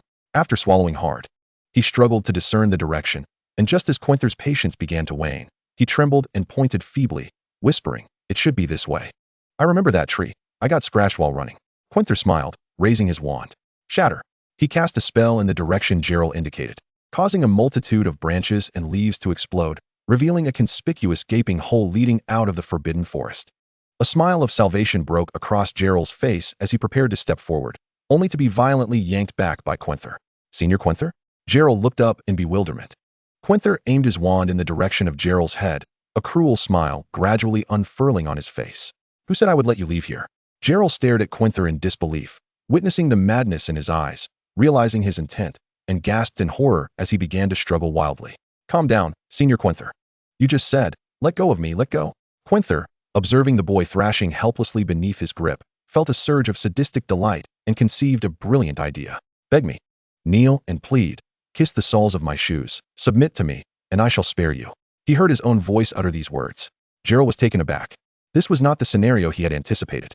He had thought Quenther would toy with him like a cat with a mouse, capturing and releasing him, allowing him to savor the thrill of dancing on the precipice of death before granting him mercy. But now, what was this sensation akin to Voldemort subjugating Death Eaters? Was this the manifestation of the principle that extremes can lead to opposite outcomes, that a Gryffindor's excitement could transform into a Slytherin's cruelty? Was this the manifestation of the notion that those who detest you most understand you best? Jeler inadvertently lost focus, and Quenther, now engulfed in a rage that clouded his reason, perceived this as defiance, reigniting his murderous intent. He gripped Jeler's wrist tightly to prevent his escape, his mind suddenly sharp and calculating, refusing to release him as he swiftly raised his wand, his eyes wide and bloodshot, cruelly and gleefully shouting, crushed to pieces. Jeler's frantic struggles froze, his face contorted in sheer terror and disbelief. With a thunderous boom, Jeler's small form was instantly shattered into several pieces, warm, crimson blood splattering all over Quenther, drenching him completely. The dismembered remains of the corpse flew apart, landing chaotically among the trees and on the ground. This scene rivaled that of a Death Eater's murder. Quenther's vision blurred red, and as he inhaled the foul stench, he instinctively retched. The madness seemed to expel itself along with the contents of his stomach, and Quenther's mind returned to clarity as he gazed upon the horrific tableau, feeling as if he had plunged into an icy abyss. It was over. He had committed murder. The instant realization struck him. It felt as though a bucket of ice water had been poured over his head. This was wrong. He had not intended to kill. How could he? In a panic, Quenther stumbled backward, desperate to escape the scene of the murder, his mind muddled as he replayed everything that had just transpired. It wasn't his fault. It was all Plint's doing.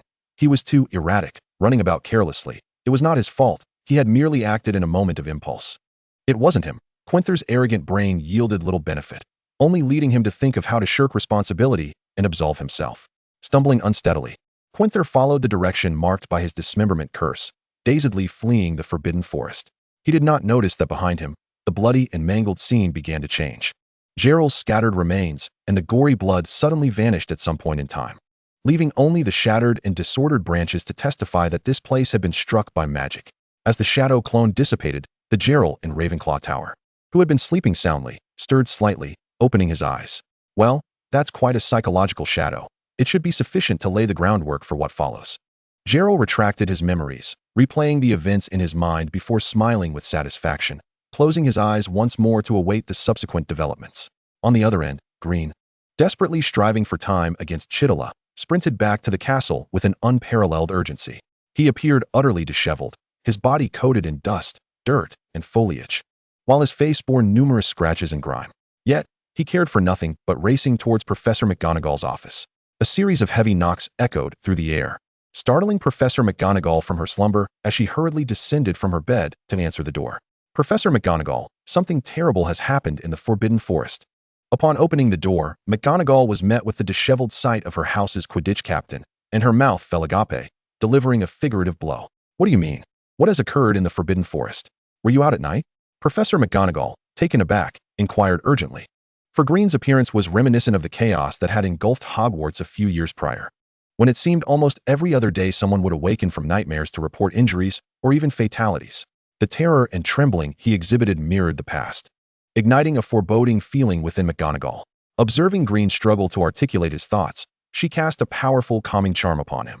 Ryan, along with me and Blador, engaged in a duel with Print at the edge of the Forbidden Forest. Initially, our intention was merely to teach Print a lesson, but Ryan, in a frenzy, pursued Print with the intent to kill. When Blador and I intervened, Ryan attacked us, and Blador managed to restrain Ryan, urging me to come back and alert you. Professor, we must hurry to save them. I fear for both Blador and Print under the influence of the calming charm. Green recounted the events in rapid succession, though his voice inevitably quivered with the threat of tears. The moment Professor McGonagall heard the surname Print, her heart sank, and as she absorbed the entirety of Green's account, despair enveloped her. Print was merely a first-year student. Despite any commendable traits, he could not possibly match the prowess of a fifth-year student like Ryan Quenther, who had been appointed a prefect due to his academic excellence. Moreover, it had been mere days since Severus had joyously announced his mentorship of Print, and now, under his guidance, Gryffindor had been embroiled in such a calamity. considering the distance from the Forbidden Forest to the castle, which would require some time to traverse. It was conceivable that Ryan had already McGonagall's vision darkened, but she summoned her formidable willpower to conjure a silver-cap Patronus. Severus, something has happened to Print. Bring healing potions to the Forbidden Forest, quickly. Then, grasping Green firmly, she ordered, lead me there. Green, feeling no pain, seized Professor McGonagall as though she were a lifeline, racing towards the Forbidden Forest with fervor. Meanwhile, the Patronus, undeterred by magical barriers, dashed into the potions office, colliding with the door of Professor Snape's quarters, creating a noise that instantly roused him. With a dark expression, Snape opened the door, recognizing McGonagall as Patronus, but before he could inquire, he was startled by her voice. In a whirlwind of motion, a billowing robe swept past the Patronus, and the door of the potions cupboard flew open. Several vials of advanced potions swiftly soaring beneath the robe, as Snape's figure vanished from sight. Chapter 72. The Professor has arrived. For the first time, Professor Snape loathed the regulations at Hogwarts forbidding apparition within its grounds, compelling him to sprint. Such a waste of time, he thought, exasperated. Why must fate conspire against me? After all this time, I finally found hope in teaching a child, only for this to happen. Do I truly have a vendetta against Merlin?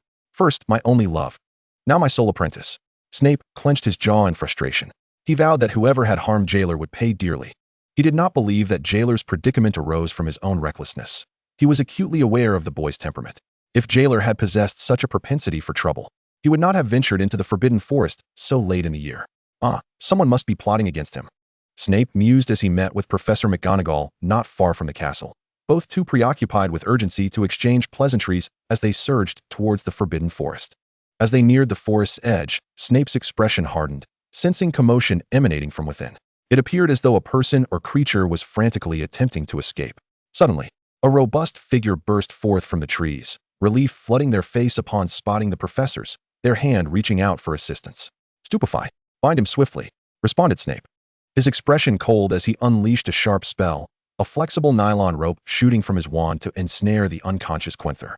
Green gasped instinctively, but McGonagall remained unperturbed, following Snape swiftly towards Quinther's direction. It's merely a binding, he won't be harmed. Before long, Snape came to a halt, with McGonagall closely behind, bewildered by his sudden pause. Just as a cry rang out from behind them. Bladder, are you all right? Green, who had lagged slightly behind, recognized that they were at the site where Chittila and Quinther had clashed. He quickly scanned the area, soon spotting Chittila ensnared by ropes. At that moment, Chittila had succumbed to unconsciousness, besieged by several tree guardians, one of whom had poised its sharp, pointed fingers dangerously close to his eye. With a resounding thud, a flash of red light erupted as McGonagall repelled the tree guardians, leaving Chittila unharmed. Green rushed forward, drawing his wand and fervently casting a restoration spell upon Chittila's chest. But in his frantic state, the incantation was ineffective. A large hand seized his collar and threw him aside. Stand back. Snape decisively removed the obstacle, producing a vial of potion which he forced into Chittila's mouth. In the next moment, Chittila's eyes flew open, and he gasped for breath, staring blankly at the gathered figures.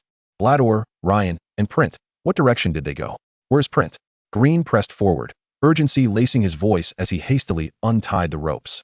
He vigorously slapped Chittila's face to rouse him, beads of sweat cascading down onto Chittila, triggering memories of the crimson haze and the warm liquid on his face before he lost consciousness. They fled. Print ran deeper into the forest, and Ryan pursued him. Then there was a loud bang, and Ryan emerged, struck by my stunning spell. I saw a large patch of red on him, and rain was dripping onto my face. So much water. Snape's potion proved remarkably effective, swiftly restoring Chittila's awareness of his predicament as he recounted all he knew. Despite his fright and fear causing his words to tumble out chaotically, the assembled individuals grasped the essence of his message. McGonagall emitted a weary groan, unable to fathom the horrors that awaited them. Snape abruptly rose, following the direction Chittila had indicated. Green glanced around, uncertain whether to follow, but seeing Chittila still weak, he ultimately crouched down, supporting him. Time passed, minutes or perhaps even longer, though Green could not discern. He felt as though he had been lost in thought for what seemed like an eternity until a radiant, indistinct figure emerged from the place where Snape had vanished, calling out for McGonagall in a low voice. Rising, McGonagall exchanged a glance with Green and Chittila before waving her wand and leading them onward. In truth, they had scarcely walked a few minutes when they arrived at a somewhat open and chaotic area. Snape appeared momentarily perplexed, then turned to speak. Minerva, the traces of human passage vanish here. This desolation is wrought by a shattering curse. Yet, there is no blood, nor any second pair of footprints. Furthermore, when we last beheld Quinther, he bore no signs of blood upon him. Professor McGonagall's eyes sparkled with a glimmer of realization. Indeed, she recalled the scene outside the Forbidden Forest. The moonlight was bright. She had failed to detect any blood on Quinther, neither on his garments, hands, nor face, and the path they had traversed bore no trace of blood. However, Professor McGonagall soon furrowed her brow in perplexity. Mr. Chitterloo has no reason to deceive us. Could he have misjudged? Professor Snape meticulously scanned the surroundings, employing one detection charm after another, without the need for words. Professor McGonagall could discern that here lay only the evidence of a shattering curse, devoid of anything else. Regardless, this was encouraging news. Mr. Plint had sustained no harm. A fraction of Professor McGonagall's anxiety subsided, but she could not dismiss the possibility that he might have been injured elsewhere. The pressing concern now was to ascertain his whereabouts. Professor Snape sensed within himself that the magical barrier surrounding Jeler had not been activated, indicating he had not suffered fatal injury, which afforded him a slight relief. Tracing the whereabouts, Professor Snape murmured as he cast a tracking charm. Magical lines surged forth from the tip of his wand, moving towards the exterior of the Forbidden Forest. Professor Snape led the way, followed closely by Professor McGonagall and the magically guided Green. Upon exiting the Forbidden Forest, the magical lines floated skyward, ultimately drifting into the window of Ravenclaw Tower. Green and Chitterloo stood agape, unable to fathom the spectacle before them. How is this possible? Behind. Green stammered, his words tumbling forth incoherently. He was no fool, judging by the tone of Professor Snape's incantation and the resultant effect. The destination of the magical flow must undoubtedly be where Plint resided. Yet, why would it lead to Ravenclaw Tower? This question eluded Green's comprehension. Professor McGonagall cast a glance at the still unconscious Quinther, hesitating over whether to rouse him for further inquiry. But when she looked up, Professor Snape was already striding purposefully toward the castle. Without further contemplation, she called after him, instructing him to meet her in her office later, then gestured for Green and Chitterloo to follow. She levitated Quinther and led the group into the castle. Once inside, they split into two groups, Professor Snape heading straight for the tower, while Professor McGonagall escorted her charges back to her office. This incident represented a grievous act of harm, and Professor McGonagall was resolute in her intention not to let those responsible escape unscathed. Meanwhile, Professor Snape hurried into the tower, addressing the question posed by the eagle-headed bronze ring before following the magical lines directly to Jeler's dormitory door, which he forcefully swung open. Chapter 73, Confrontation. Jack was roused by the sound of the door crashing open, startling Jeler awake as well. Upon seeing Professor Snape drawing back the curtain of his bed, a shadowy figure loomed before him, sending Jeler into yet another shock. Observing the boy lying peacefully in his bed, still dazed from sleep, Professor Snape's taut demeanor finally relaxed. As he scrutinized Jeler from head to toe, noting the absence of any injuries, which alleviated his anxiety considerably. "Where did you go tonight?" Professor Snape inquired, his face resolute. Jeler felt a weight settle in his chest. What was happening? How had he disturbed Professor Snape? In Jeler's mind, after Quinther had taken his life, he would not dare seek out the professor, let alone his two companions, who were even less inclined to face the consequences. Quinther had been the instigator, causing a death. Surely he would not have the audacity to approach the professor and confess. He would spend the night in fear, only to be profoundly shocked the following day upon seeing Jeler alive, ultimately rendered mute by the tumult of his emotions. The professor's appearance in the unfolding narrative was not meant to occur at this moment. Thoughts swirled in his mind. Yet Jeler maintained an air of confusion as he replied, "I didn't go anywhere. I studied in the common room for a while before returning to my dormitory to sleep." Jack chimed in to corroborate, "Professor, I can attest that Jeler returned to the common room after dinner, read in bed, and turned off the lights when it grew late." Professor Snape's brow furrowed deeply. This is not right. Typically, on Saturdays, Jeler would venture to the library or his office after dinner. He has never spent an entire night in the common room. There was certainly something amiss. Students, awakened by the commotion, peered curiously from behind, and Sinclair, the head boy, entered in his pajamas. "Professor, is there anything I can do?" Sinclair was alert. Had there not been an incident, Professor Snape would not have barged into Ravenclaw. As head boy, he felt compelled to step forward in such a situation. "Plint, Sinclair, follow me," Professor Snape commanded in a low tone, turning to leave. "Oh no, it's over," Jeler thought grimly, realizing he had been called by name. Concealing his anxiety, he hurried to follow Sinclair out. Disperse.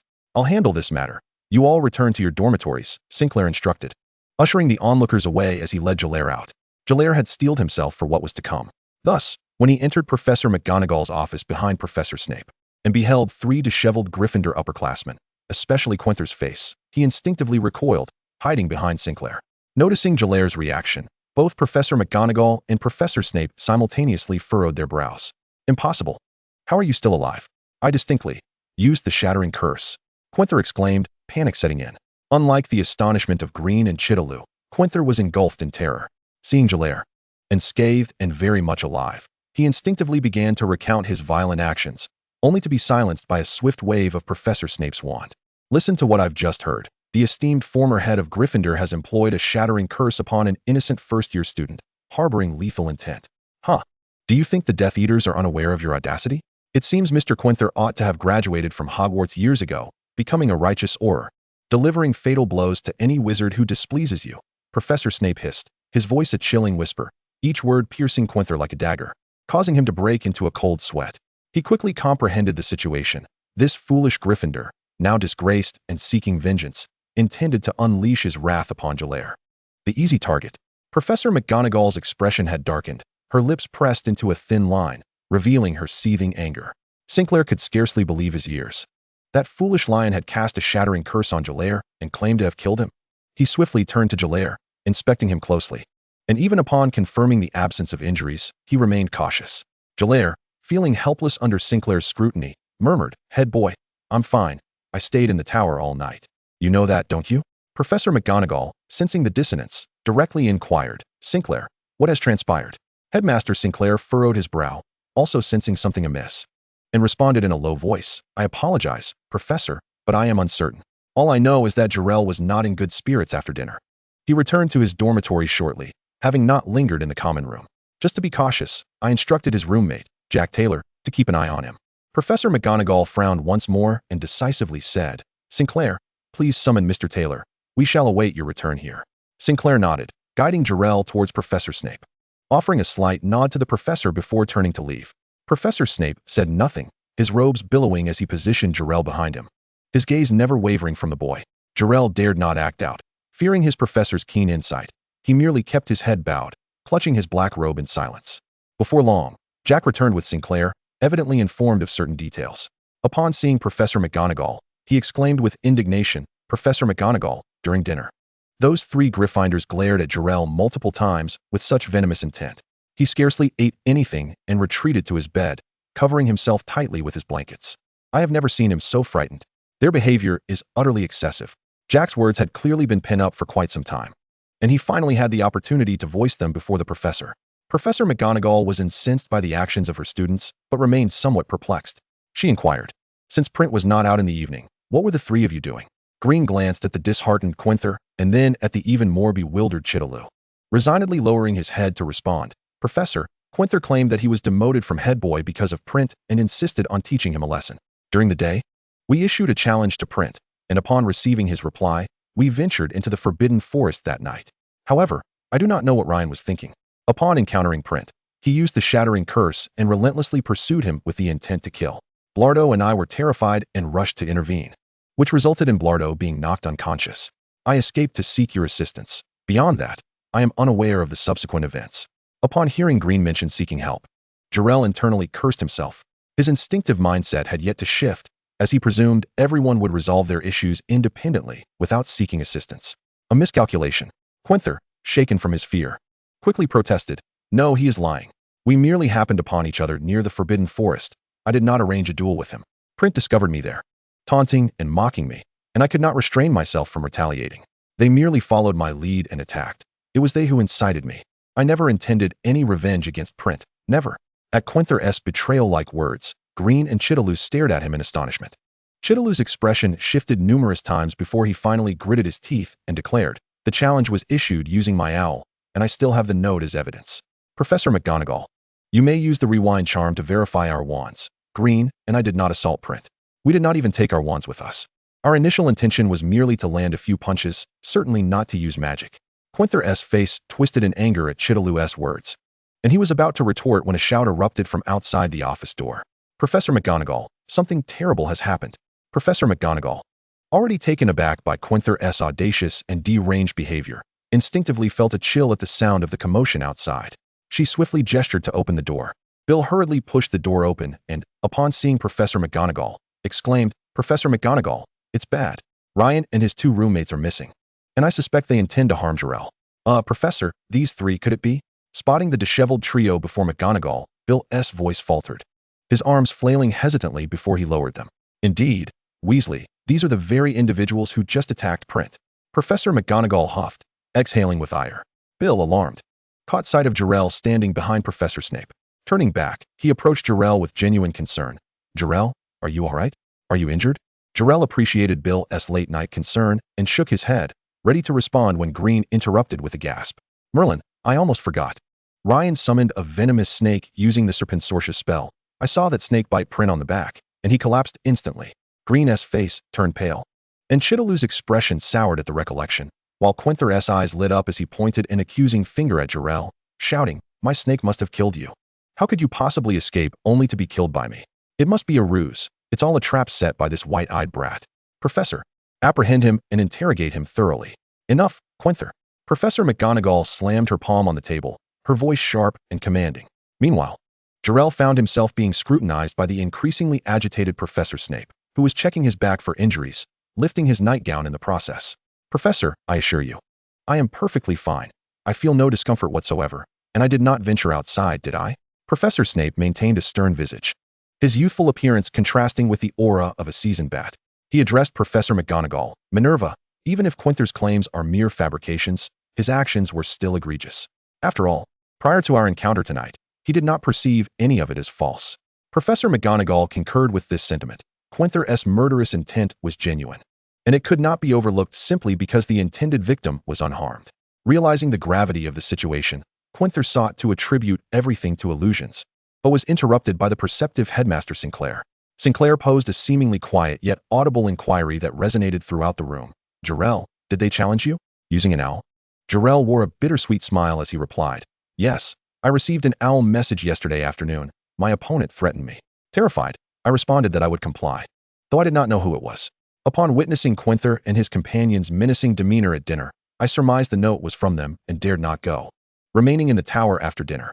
Quenther, taken aback by the unintended consequences of his impulsive threats, twisted his face in dismay. "Very well, the matter is clear. Mr. Quenther issued a challenge to Mr. Print, who, in fear, did not attend, resulting in an illusion born from the cold of the night." "Huh. I trust you do not believe we can merely conclude with this?" Professor McGonagall said with a touch of sarcasm.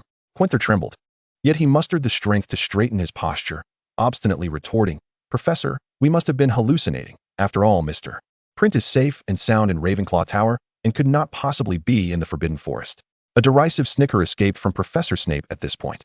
He was now certain that his own apprentice was indeed the culprit, but what did it matter? The intent to kill did not belong to Jarell. Regardless of how the events unfolded, he was more than willing to assist his apprentice in this matter. Behold the wand, and summon Headmaster Dumbledore to witness his memories.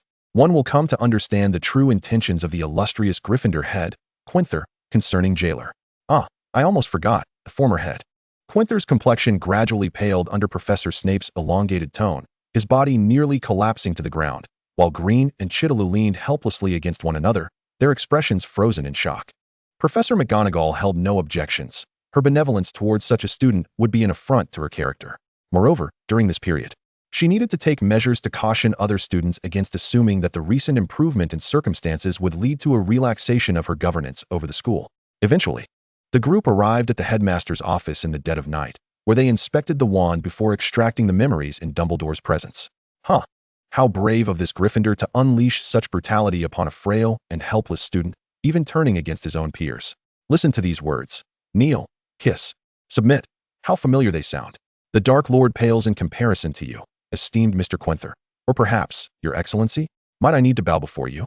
For the sake of his apprentice, Professor Snape brazenly invoked his past as a Death Eater to mock Quenther, his black pupils ablaze with fury.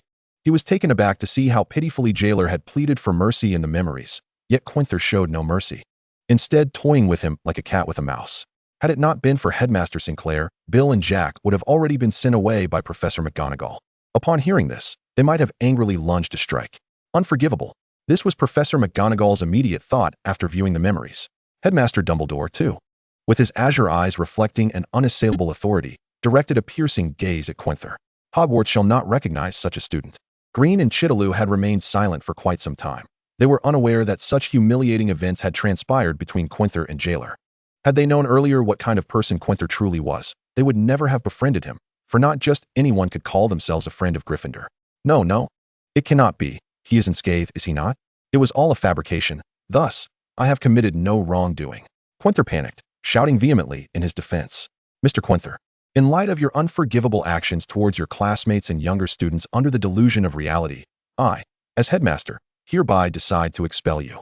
Headmaster Dumbledore maintained a solemn expression, preparing to announce Quenther's punishment. Headmaster Dumbledore, please wait. Jeler interjected, as all eyes turned towards him. Jeler lowered his head slightly and spoke bitterly. Headmaster Dumbledore, I have only faced a slight verbal threat, with no danger to my life. Therefore, please do not impose an excessively harsh penalty on Mr. Quenther. Mr. Plint? Professor McGonagall exclaimed in surprise. Professor Snape also turned sharply to look at Jeler. Professor, the truth is, I have not been harmed. His memories are insufficient evidence, and even if outsiders were to learn of this, they would not side with the school. Jeler insisted. Professor McGonagall fell silent, comprehending Jeler's sentiments. Chapter 75, Punishment. Quenther's current stubborn denial suggested that if he were indeed expelled, he would not rest easily. If the matter were to leak, who would believe that someone suffering from hallucinations and memory distortions deserved expulsion? They might even think that Jeler was scheming to ruin him. However, from the professor's perspective, they were not fools. They would not make a decision to expel based solely on a memory. The reality was that Quenther's character was no longer suitable for life within the school. He was petty, vengeful, and prone to bullying the weak. He often used his position as head to intimidate and manipulate, and upon losing that status, he took his wrath out on younger students, engaging them in duels and even harboring thoughts of lethality during those encounters. Who would dare suggest that such a person should remain in the school, believing he would not harm others in the future? Yet Jeler made a valid point. Few were privy to this incident. Unlike the prior case involving the Gryffindor girl who had been compelled to jump from a height in full view of the public, where everyone would empathize with her plight. To the outside world, abruptly expelling a student would be indefensible. The Quenther family would not let Jeler go unscathed. Professor Snape could not suppress the memories of years past. Also in the headmaster's office, also under the cover of night, known only to a select few, he had been forced into silence, compelled to secrecy, and bound by the burden of that cursed debt of gratitude. The same fate seemed poised to befall his apprentice. Professor Snape nearly ground his molars in frustration. Ah, no. What do you mean? Professor Snape asked, suppressing his anger as he addressed Headmaster Dumbledore. Dumbledore, recognizing Snape's thoughts with a subtle sigh, cast an apologetic glance at the two who shared a similar plight. As headmaster, he could not afford to act too capriciously. The current stability had been hard-won, and the school had only just begun to regain its tranquility, which must not be easily disrupted. Yet he would not simply overlook such a student. He could not afford to repeat the same mistakes. Observing the relief and gratitude on Quenther's face, Dumbledore's eyes glimmered with authority as he solemnly announced, Mr. Quenther, in light of your actions, Gryffindor shall incur a deduction of 200 points, and you shall be subjected to mandatory community service until graduation. Aside from your studies, you are prohibited from participating in any extracurricular activities, and your privileges for outings to Hogsmeade are hereby revoked. Furthermore, you shall submit a daily report of your behavior and reflections, no less than 5 inches in length, to Professor McGonagall for review, to be used as a basis for your evaluation upon graduation. I hope you will restrain yourself and focus on your studies. Otherwise, should there be another incident, I will not hesitate to expel you. Quenther was torn between elation and despair, though he had not been expelled and could continue his studies. Such a severe punishment would last for 2 years. What hope could he hold for the future? He felt a blend of anger and resentment, muttering incoherently, completely forgetting that had it not been for Jeler's intervention, he would already be packing his belongings to leave Hogwarts. Green and Chitterloo listened in silence throughout the proceedings. Regarding their punishment, given that they had not brought wands and had no excessive subjective intent, as well as their actions during the altercation to save Jeler, the final verdict was merely a deduction of points for trespassing in the Forbidden Forest and a detention. Upon hearing the outcome, both let out a sigh of relief, casting grateful glances at Jeler. Jeler returned a small smile, yet inwardly mused that their gratitude would turn to avoidance once the consequences for Quenther emerged. The affair concluded relatively smoothly. Noticing the time, which had passed 3 o'clock, Professor McGonagall exclaimed and quickly urged everyone to disperse. Professor Snape grasped Jeler's shoulder, hesitating for a moment before leaning down to softly say, "Do not worry, I will take care of everything. Go home and rest well." Jeler's gaze flickered as he nodded in silence. He sensed that Professor Snape had discerned something, yet it was not appropriate to discuss it outside the headmaster's office. So he complied and left obediently. Upon returning to the headmaster's office, Dumbledore and Professor McGonagall awaited him inside. Professor Snape crossed his arms, slightly raising his chin, and faced the two without a trace of apprehension, calmly inquiring, "Speak, what else is there?" Albus Dumbledore, seated in his chair, initiated the conversation with a calm demeanor. "We both know that Quenther's memories have not been tampered with. The prince within them is hardly a mere illusion or a figment of magic." "Ah, and so?" Professor Snape retorted, not falling into the trap. "Was it not that foolish lion who wielded the curse? Was it not that same dimwit who toyed with others like a cat with a mouse? And was it not that same lion who aimed the shattering curse at Jeler's head? Dumbledore, you must understand, my apprentice has always been the victim. Even if he has done something, it was merely in self-defense. One cannot expect a victim to be flawless, to have committed no wrongs whatsoever." Professor Snape recalled that fateful night in the headmaster's office when he had pointed out that he had been deliberately lured by Black. "Damn Potter, if not for your habitual misdeeds, Sirius would not have misled you into such a predicament, allowing Dumbledore to seize the opportunity and compel you to swallow the bitter consequences. Just because he is not weak, pitiable, or helpless does not justify bullying or persecution. Use your honey-coated brain. Had Jeler done nothing, what would lie before you now would be his corpse, not a living boy clad in pajamas. You once coerced me. Must you now impose upon my apprentice?" Professor Snape's furious outburst reverberated throughout the headmaster's chamber. Professor McGonagall sighed softly, casting a disapproving glance at Dumbledore. The headmaster remained silent, subtly shaking his head without uttering a word. "Is there anything else you wish to inquire about? Shall I elaborate on how I, as a master of potions, derived great pleasure from crafting a challenging trial only to find a protege in potion-making whose talents rival my own? Do you wish for me to express how elated and exhilarated I was, only to be engulfed by anguish at the thought of losing him?" Professor Snape's voice quivered tightly, as if on the verge of snapping. Dumbledore's blue eyes flickered with resignation as he lowered his gaze and gestured with his hands, conceding, "I understand. Let this matter rest." He clicked his tongue in a sigh. "Severus, I remember when you stood before me at the beginning of the term, equally confrontational. Yet your words conveyed a meaning entirely disparate from what they signify now." Professor Snape offered no response, merely snorted dismissively, allowing Dumbledore a reprieve. This issue, it seemed, had reached its conclusion. It was Professor McGonagall who, with a hint of curiosity, inquired, "Severus, may I know what trial you set for Prince?" "Calming draught and the living hell brew," Professor Snape responded, revealing the answer to Professor McGonagall, who was met with astonished gazes from both parties. "His skill is on par with mine. The quality of his potions is impeccable. Merlin, he is merely 11 years old," Professor McGonagall murmured. Professor Flitwick learned of this incident during breakfast and nearly dropped his cutlery upon hearing it. "It's him again. Has he forgotten the previous punishments? How dare he target Jeler? It appears he is far too idle." Having heard the entire sequence of events from Professor McGonagall, Professor Flitwick resolved to keep a closer watch on Quenther. The events of the previous night had rapidly circulated among Ravenclaw and Gryffindor, with tales of a professor entering Ravenclaw in the dead of night to escort Jeler away, and Gryffindor losing a significant amount of house points early in the morning, rendering this incident impossible to conceal. Fortunately, those in the know were discreet, only disclosing that Quenther had privately challenged Jeler to a duel, without divulging further details. Yet, even this was sufficient for members of both houses to scorn Quenther. How old is he? Bullying a child. Jeler calmly faced the sympathetic gazes of his peers, though his mind was racing. The charade of the previous night could not escape Professor Snape's notice. He still had to ponder how to explain it to his professor. This affair had been executed far too clumsily. Chapter 76. A conversation between master and apprentice Jeler spent the entire day amidst a circle of sympathetic glances, feeling himself nearing a state of numbness. "Merlin, I never anticipated that even the professors would regard me as if I were a patient at St. Mungo's." He had never heard Professor McGonagall speak so gently and softly to him, nor had she unreasonably awarded him extra points.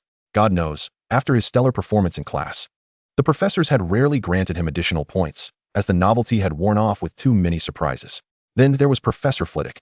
Although there were no first-year classes that day, he had commanded great authority in the fifth-year charms class, reducing Quenther to a state where he could barely lift his head, ultimately fleeing back to Gryffindor Tower in tears. One of the parties involved, Bill, had brought Million along, both Gryffindors exuding the same courage and sense of justice. Unable to endure such petty behavior from Quenther, and extending their heartfelt apologies to Jeler. "I am truly sorry, I had meant to inform you. But I only realized they were absent once the matter concluded," Bill said, his handsome face marked by guilt, his red hair appearing somewhat dulled. "No, Bill. You must not blame yourself. On the contrary, I am grateful for your visit to Professor McGonagall in the early hours. Had they truly done anything to me, you would have saved me, Jeler responded earnestly, for he had merely dug a shallow pit, not expecting much from Bill. He had initially regarded Bill as a precautionary measure. Million, the valiant and fearless Quidditch captain, had come bearing others' apologies.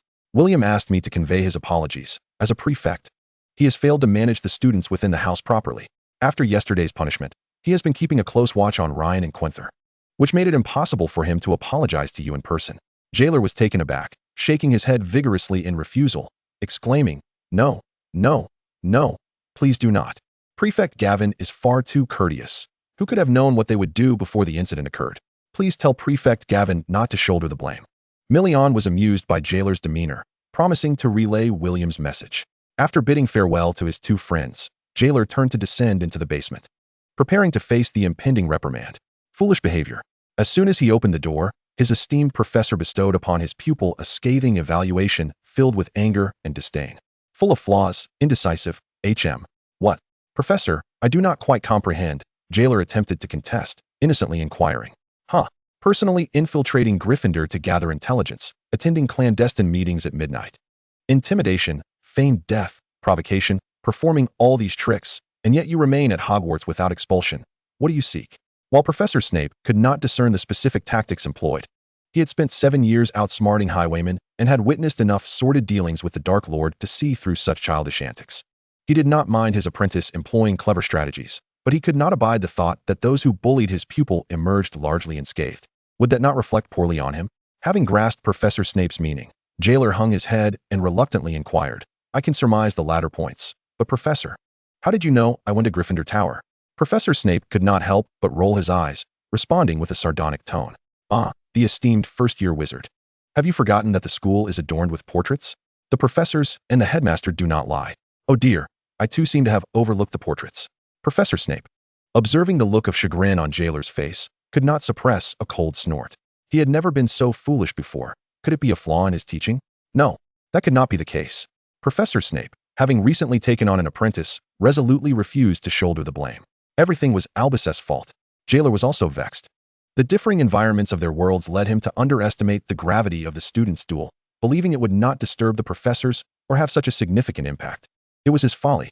Addressing his inner turmoil, Jeler returned to the matter at hand and spoke earnestly. Professor, expelling Quinther would be too lenient. From the moment he attempted to cast the Cruciatus curse upon me, I had already orchestrated his demise. Professor Snape tilted his chin, gesturing for Jeler to continue. With just a slight amplification of his emotions and a touch of guidance, I could incite a fervor within him, convincing him of his invincibility, thus compelling him to strike at me. When he is shocked to find me alive and well, the tumult of his emotions will obscure his magical flow, rendering his magic increasingly arduous to wield. Ultimately, he would become the first mute in Hogwarts, stripped of his magic. Such a convoluted approach. A single vial of potion could achieve the same effect. Professor Snape remained dissatisfied. Why take the slow route when a quicker method was at hand? The intent would be too conspicuous. If I can deduce it, do you believe Professors McGonagall and Dumbledore cannot? Is the intent not already glaringly obvious? Where's the evidence? Jeler retorted, his expression confident. There are no traces of me at the scene. No footprints, no blood, no potions. I was in plain sight the entire time. Aside from the portraits that can attest to my presence in Gryffindor Tower, who else could possibly find fault with me? Even swearing by Merlin, I could claim I remained in Ravenclaw and never set foot in the Forbidden Forest. Speculation is futile. They suspect me solely because I was involved in the duel. Yet is there a shred of evidence? Though I may possess a natural talent for potions, it does not imply that I, as a first year, could contend with 3 fifth years. Does it? Professor Snape fell silent. Wizards cannot frivolously swear by Merlin. Magic safeguards such oaths. And any wizard who has ever violated a vow to Merlin has met a most tragic end. Are you certain he will become mute? Professor Snape finally inquired. Absolutely. Jeler asserted with conviction. At the latest, within a month, Professor, you may witness this unfold at the final exam. Very well, I shall await that moment. The potions office fell into silence, as Professor Snape remained pensive, arms crossed, lost in thought. Jeler dared not disturb him, contemplating what he might do. Yet the usual potion workstation was devoid of any materials, leaving him somewhat hesitant. Jeler, Professor Snape mused, are you not curious? I told Quinther that if he were the Dark Lord, I would bow to him. In the early hours of the morning, within the headmaster's office, Professor Snape, in a fit of anger, forgot to mask his identity. However, He soon realized his error, for Jeler was astute and might detect the anomaly in his words. A normal wizard would not casually utter such sentiments. Those who do are anything but ordinary. Jeler's realization dawned upon him, so that was the crux of the matter. He found himself at a loss for words, unable to admit that he had read the original work and was thus never afraid. Should he say such a thing? Professor Snape might very well deliver him a hefty reprimand. Not receiving a response, Professor Snape observed the top of Jeler's head, a bitter smile tugging at his lips. Perhaps a person like him was destined to remain distant from others. Lily was one such individual, and so too was Jeler. Perhaps he had been too hasty. Professor. In the midst of the silence, Jeler finally spoke, his expression earnest. Chapter 77, Heartfelt Confessions and Gifts. Professor, the moment I laid eyes upon you, I knew you were a Death Eater. This declaration startled Professor Snape into an upright position, his right hand twitching nervously as he scrutinized Jeler. But I know you are unlike those I encountered before. This remark was met with skepticism from Professor Snape. Knowing a person's appearance does not equate to understanding their heart. Severus Snape was adept at masquerading, easily deceiving a child. Continue, Professor Snape commanded coldly. Jeler inhaled deeply, deciding to reveal a fragment of his abilities. The current situation was crucial. It would determine whether they could trust one another, whether they could truly connect. Professor. Jeler met Snape's gaze, gesturing to his own eyes. This pair of eyes does not grant me superior potion-making talent, but rather exceptional perceptive abilities. Everything you observe regarding my timing in potion-making stems from my sensitivity to the magical essence within. I can discern whether a material has been treated optimally, whether a potion has been properly stirred, and the compatibility of different materials and their magical properties. All of this is crystal clear to me. Professor Snape instinctively stepped closer, astonished as he gazed at Jeler. Jeler advanced until he stood before Professor Snape, extending his hand to point at his left hand while continuing. I can sense each individual's magical essence, Professor. I have encountered Death Eaters, and the majority of their magic is as malevolent as the taint upon their left arms. Repulsive in nature. However, from you, I only perceive a tranquil magical essence, devoid of filth. The malevolent magic on your left hand feels utterly discordant. Jeler spoke no falsehood. Though he had arrived after the demise of the prince, Voldemort's influence had waned.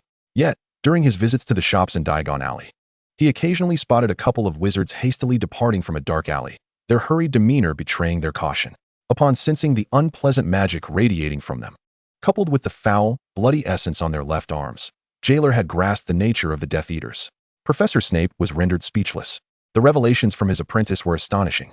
To perceive magical essence, what a remarkable gift.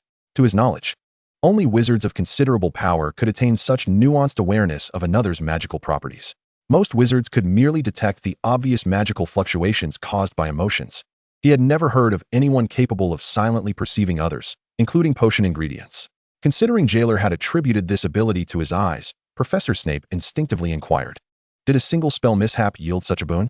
Oh, no. Jeler coughed lightly, hesitant to explain. I am uncertain. After my parents passed away, I drifted through life, unable to eat or sleep, feeling as though I was on the brink of collapse. Then, a series of hallucinations appeared before me, and when I awakened, my eyes had become like this. Shortly thereafter, Professor McGonagall had visited his home. In his desperation, he had told a lie, claiming ignorance of the situation. Feeling a surge of fear, I find myself at a loss, uncertain of the circumstances and whether they might abruptly vanish again in the future. Alas, a single lie necessitates a multitude of subsequent deceptions to uphold it. Should one fail to maintain the facade and provoke the ire of the professor, it would be far better to candidly admit one's ignorance. Regardless, the outcomes have unfolded as they have. Indeed, Professor Snape did not dwell excessively on the matter. Magic is inherently wondrous, shrouded in mystery, teeming with elements that defy study. His primary concern was merely whether any danger lurked. Suddenly, a thought struck Professor Snape, causing him to clench his left hand tightly. You claim to sense the magic within my left arm. Yet how can this be? The Dark Lord is surely dead. A wave of uncertainty washed over him. He was acutely aware that the Dark Mark constituted a soul bond, which would remain potent as long as Voldemort drew breath. However, for over a year, the Dark Mark had lain dormant, akin to an ordinary scar. Could this not signify Voldemort's demise? Was Albus's assertion indeed true, that he yet lives? Jeler pursed his lips, casting a glance at Professor Snape's left arm, and spoke softly. Indeed, I can perceive that magic, albeit faint and insubstantial. It bears a distinctly malevolent essence. Lifting his gaze, concern etched on his face, he added, Professor, does the persistence of this magic imply? Enough. Professor Snape interjected sharply, bowing his head and closing his eyes, his jaw clenched tightly until he finally relaxed. "Let us not speak of him, Jeler. This is for you." Professor Snape, having regained his composure, returned to his desk, opened a drawer, and presented Jeler with a dark green box. Jeler, filled with curiosity, accepted it and, upon receiving a nod from Professor Snape, opened the box. Inside lay a silver and green interwoven headband, its fabric soft and comfortable, exuding a certain elasticity, with subtle magical patterns barely visible as it shifted. Having traversed the path of enlightenment, Jeler rolled his eyes and focused intently on the headband. The magical patterns intertwined, their luminous nodes pulsating rhythmically, forming a complex magical array. After a moment of careful consideration, he looked up, his face alight with joy. "This is a magical array that enhances my clarity, is it not, Professor?" Having witnessed the marvel of Jeler's keen perception, Professor Snape nodded in affirmation. "It produces effects akin to a stimulating potion, yet with far greater longevity and no adverse effects on the brain. It can be worn continuously, automatically absorbing your magic to empower the array, unless it deteriorates or you cease to use it for an extended period. Otherwise, it shall serve you until you meet Merlin." A faint smile graced Professor Snape's lips as he concluded his explanation. According to tradition, upon the completion of the mentor-apprentice contract, the mentor ought to bestow a gift upon the apprentice, and I find myself somewhat tardy in this regard. Jeler felt a surge of excitement. This was a gift from Professor Snape. Reflecting on the nearly 3 million words in the 7 volumes of Harry Potter, one could scarcely recall a time when Professor Snape had gifted anything to another. It was indeed a rare treasure. With alacrity, Jeler turned, lowered his head, and adjusted the new headband in place, swiftly removing the old one and tidying his hair. The transformation was complete. The effects of the magical array were nothing short of extraordinary. Jeler felt as though his mind had been instantaneously cleared of impurities, his thoughts rendered agile, and even the magic within him flowed with newfound ease. "Do not fret about its impact on your sleep. I have made modifications. If you do not remove it while sleeping, the array will nourish your brain, hastening the alleviation of mental fatigue. It can be cleaned with a cleaning spell without affecting the magical array," Professor Snape added from behind Jeler. Professor Snape bore no resentment towards Jeler for turning his back. He understood that a young boy with a strong sense of pride might prefer privacy while changing or grooming. Thus, the matter concerning Quenther was laid to rest between mentor and apprentice. Jeler chose to bury the events of the previous night deep in his memory, considering them a dark chapter in his life, one he did not wish to revisit. When he next heard news regarding Quenther, it was the day examinations commenced. Chapter 78, The Conclusion of First Year. "That Gryffindor, what was it? Have you heard?" "Oh, you mean the 5th year? Goodness, how astonishing. Humph, he must be hiding something. My father works at the Ministry of Magic, and he has told me that throughout history, there have been instances of wizards turning into that after reaching adulthood, typically due to their misdeeds, unable to reconcile their conscience, ultimately succumbing to despair. Is it possible he did something to that first-year Ravenclaw? Otherwise, why would this happen?" "Absolutely. Did you not notice the professor's poor treatment of him? The last time such an attitude was displayed was during that incident when Gryffindor jumped from the tower. Merlin, is this a matter of life and death?" As Jeler exited the examination hall, traversing the castle's corridors, he was met with waves of discussion, all revolving around Quenther. According to their words, it seemed Quenther had become a pariah. During this time, Jeler had not given it much thought, though he occasionally caught snippets of conversation, including updates from Bill, who sometimes encountered him. Quenther frequently suffered from nightmares, mumbling incoherent phrases like, "If it weren't for you, I would be dead." And his daytime demeanor in class deteriorated, leading the professors, who already held a bias against him, to become increasingly strict. In the common room, aside from studying, he was monitored by William Gavin, who compelled him to maintain a daily record and reflection, followed by community service. Green and Chidaloo no longer associated with him, and their camaraderie had vanished. Unable to visit Hogsmeade, watch Quidditch, or befriend anyone, Quenther's mental state deteriorated further, and his performance in class diminished. Initially, everyone assumed his academic decline stemmed from his mental struggles.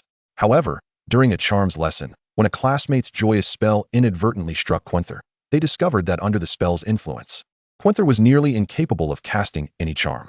Out of 10 attempts, he succeeded only 2 or 3 times, yielding mediocre results, and they began to realize something was amiss. Since that realization, Quenther's condition worsened. By the time of the final examinations, he found himself unable to cast a single spell. As Jeler listened to the discussions around him, he remained remarkably composed. This was largely in line with his expectations. Quenther could hardly have anticipated that during their previous encounters in the Forbidden Forest, Jeler had expertly targeted acupoints, disrupting his magical flow and sending chaos to his mind. Later, when he had been seized by Lanethor, Jeler had taken the opportunity to manipulate several locations, laying the groundwork for a blockage in his magical circulation, which would gradually constrict until it severed his magical abilities entirely. Quinther's fate lay in the loss of his once arrogant power, rendered an outcast within the magical community, a mute. It was you, wasn't it? You administered the potion to me. Jeler Plint, it's all you're doing. Quinther erupted from the shadows, his expression wild, spitting and shouting as he lunged toward Jeler. Find him swiftly.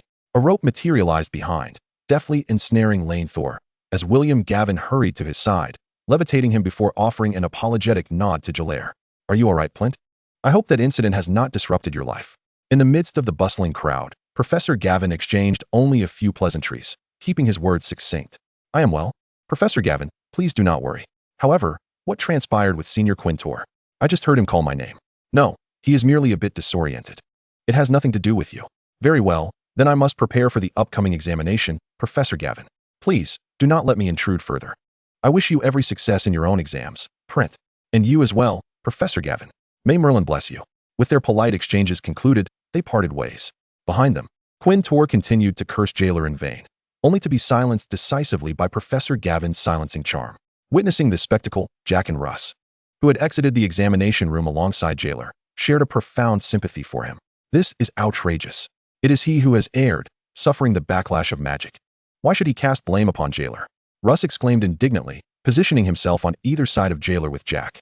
Raising an eyebrow, Jeler quietly inquired of Russ, Russ, what do you mean by magic backlash? Is there a particular theory you are referencing? You know, I previously spent time in the Muggle world. Oh, how could I forget? Your grades are remarkable. Russ initially offered an apologetic smile before elaborating. This notion has existed for quite some time. There have been several instances where wizards, intoxicated or otherwise befuddled, have harmed their own kin, only to awaken in regret. After a while, those wizards became mute. At that time, the understanding of magic was not as profound as it is now, and they believed it was the wrath of Merlin that incited a magical backlash. Jack nodded in agreement, adding, currently, there is a theory suggesting that if a wizard experiences excessive emotional turmoil, the extreme outcome could be a loss of magical ability. However, this theory is not widely accepted, as many others have retained their powers.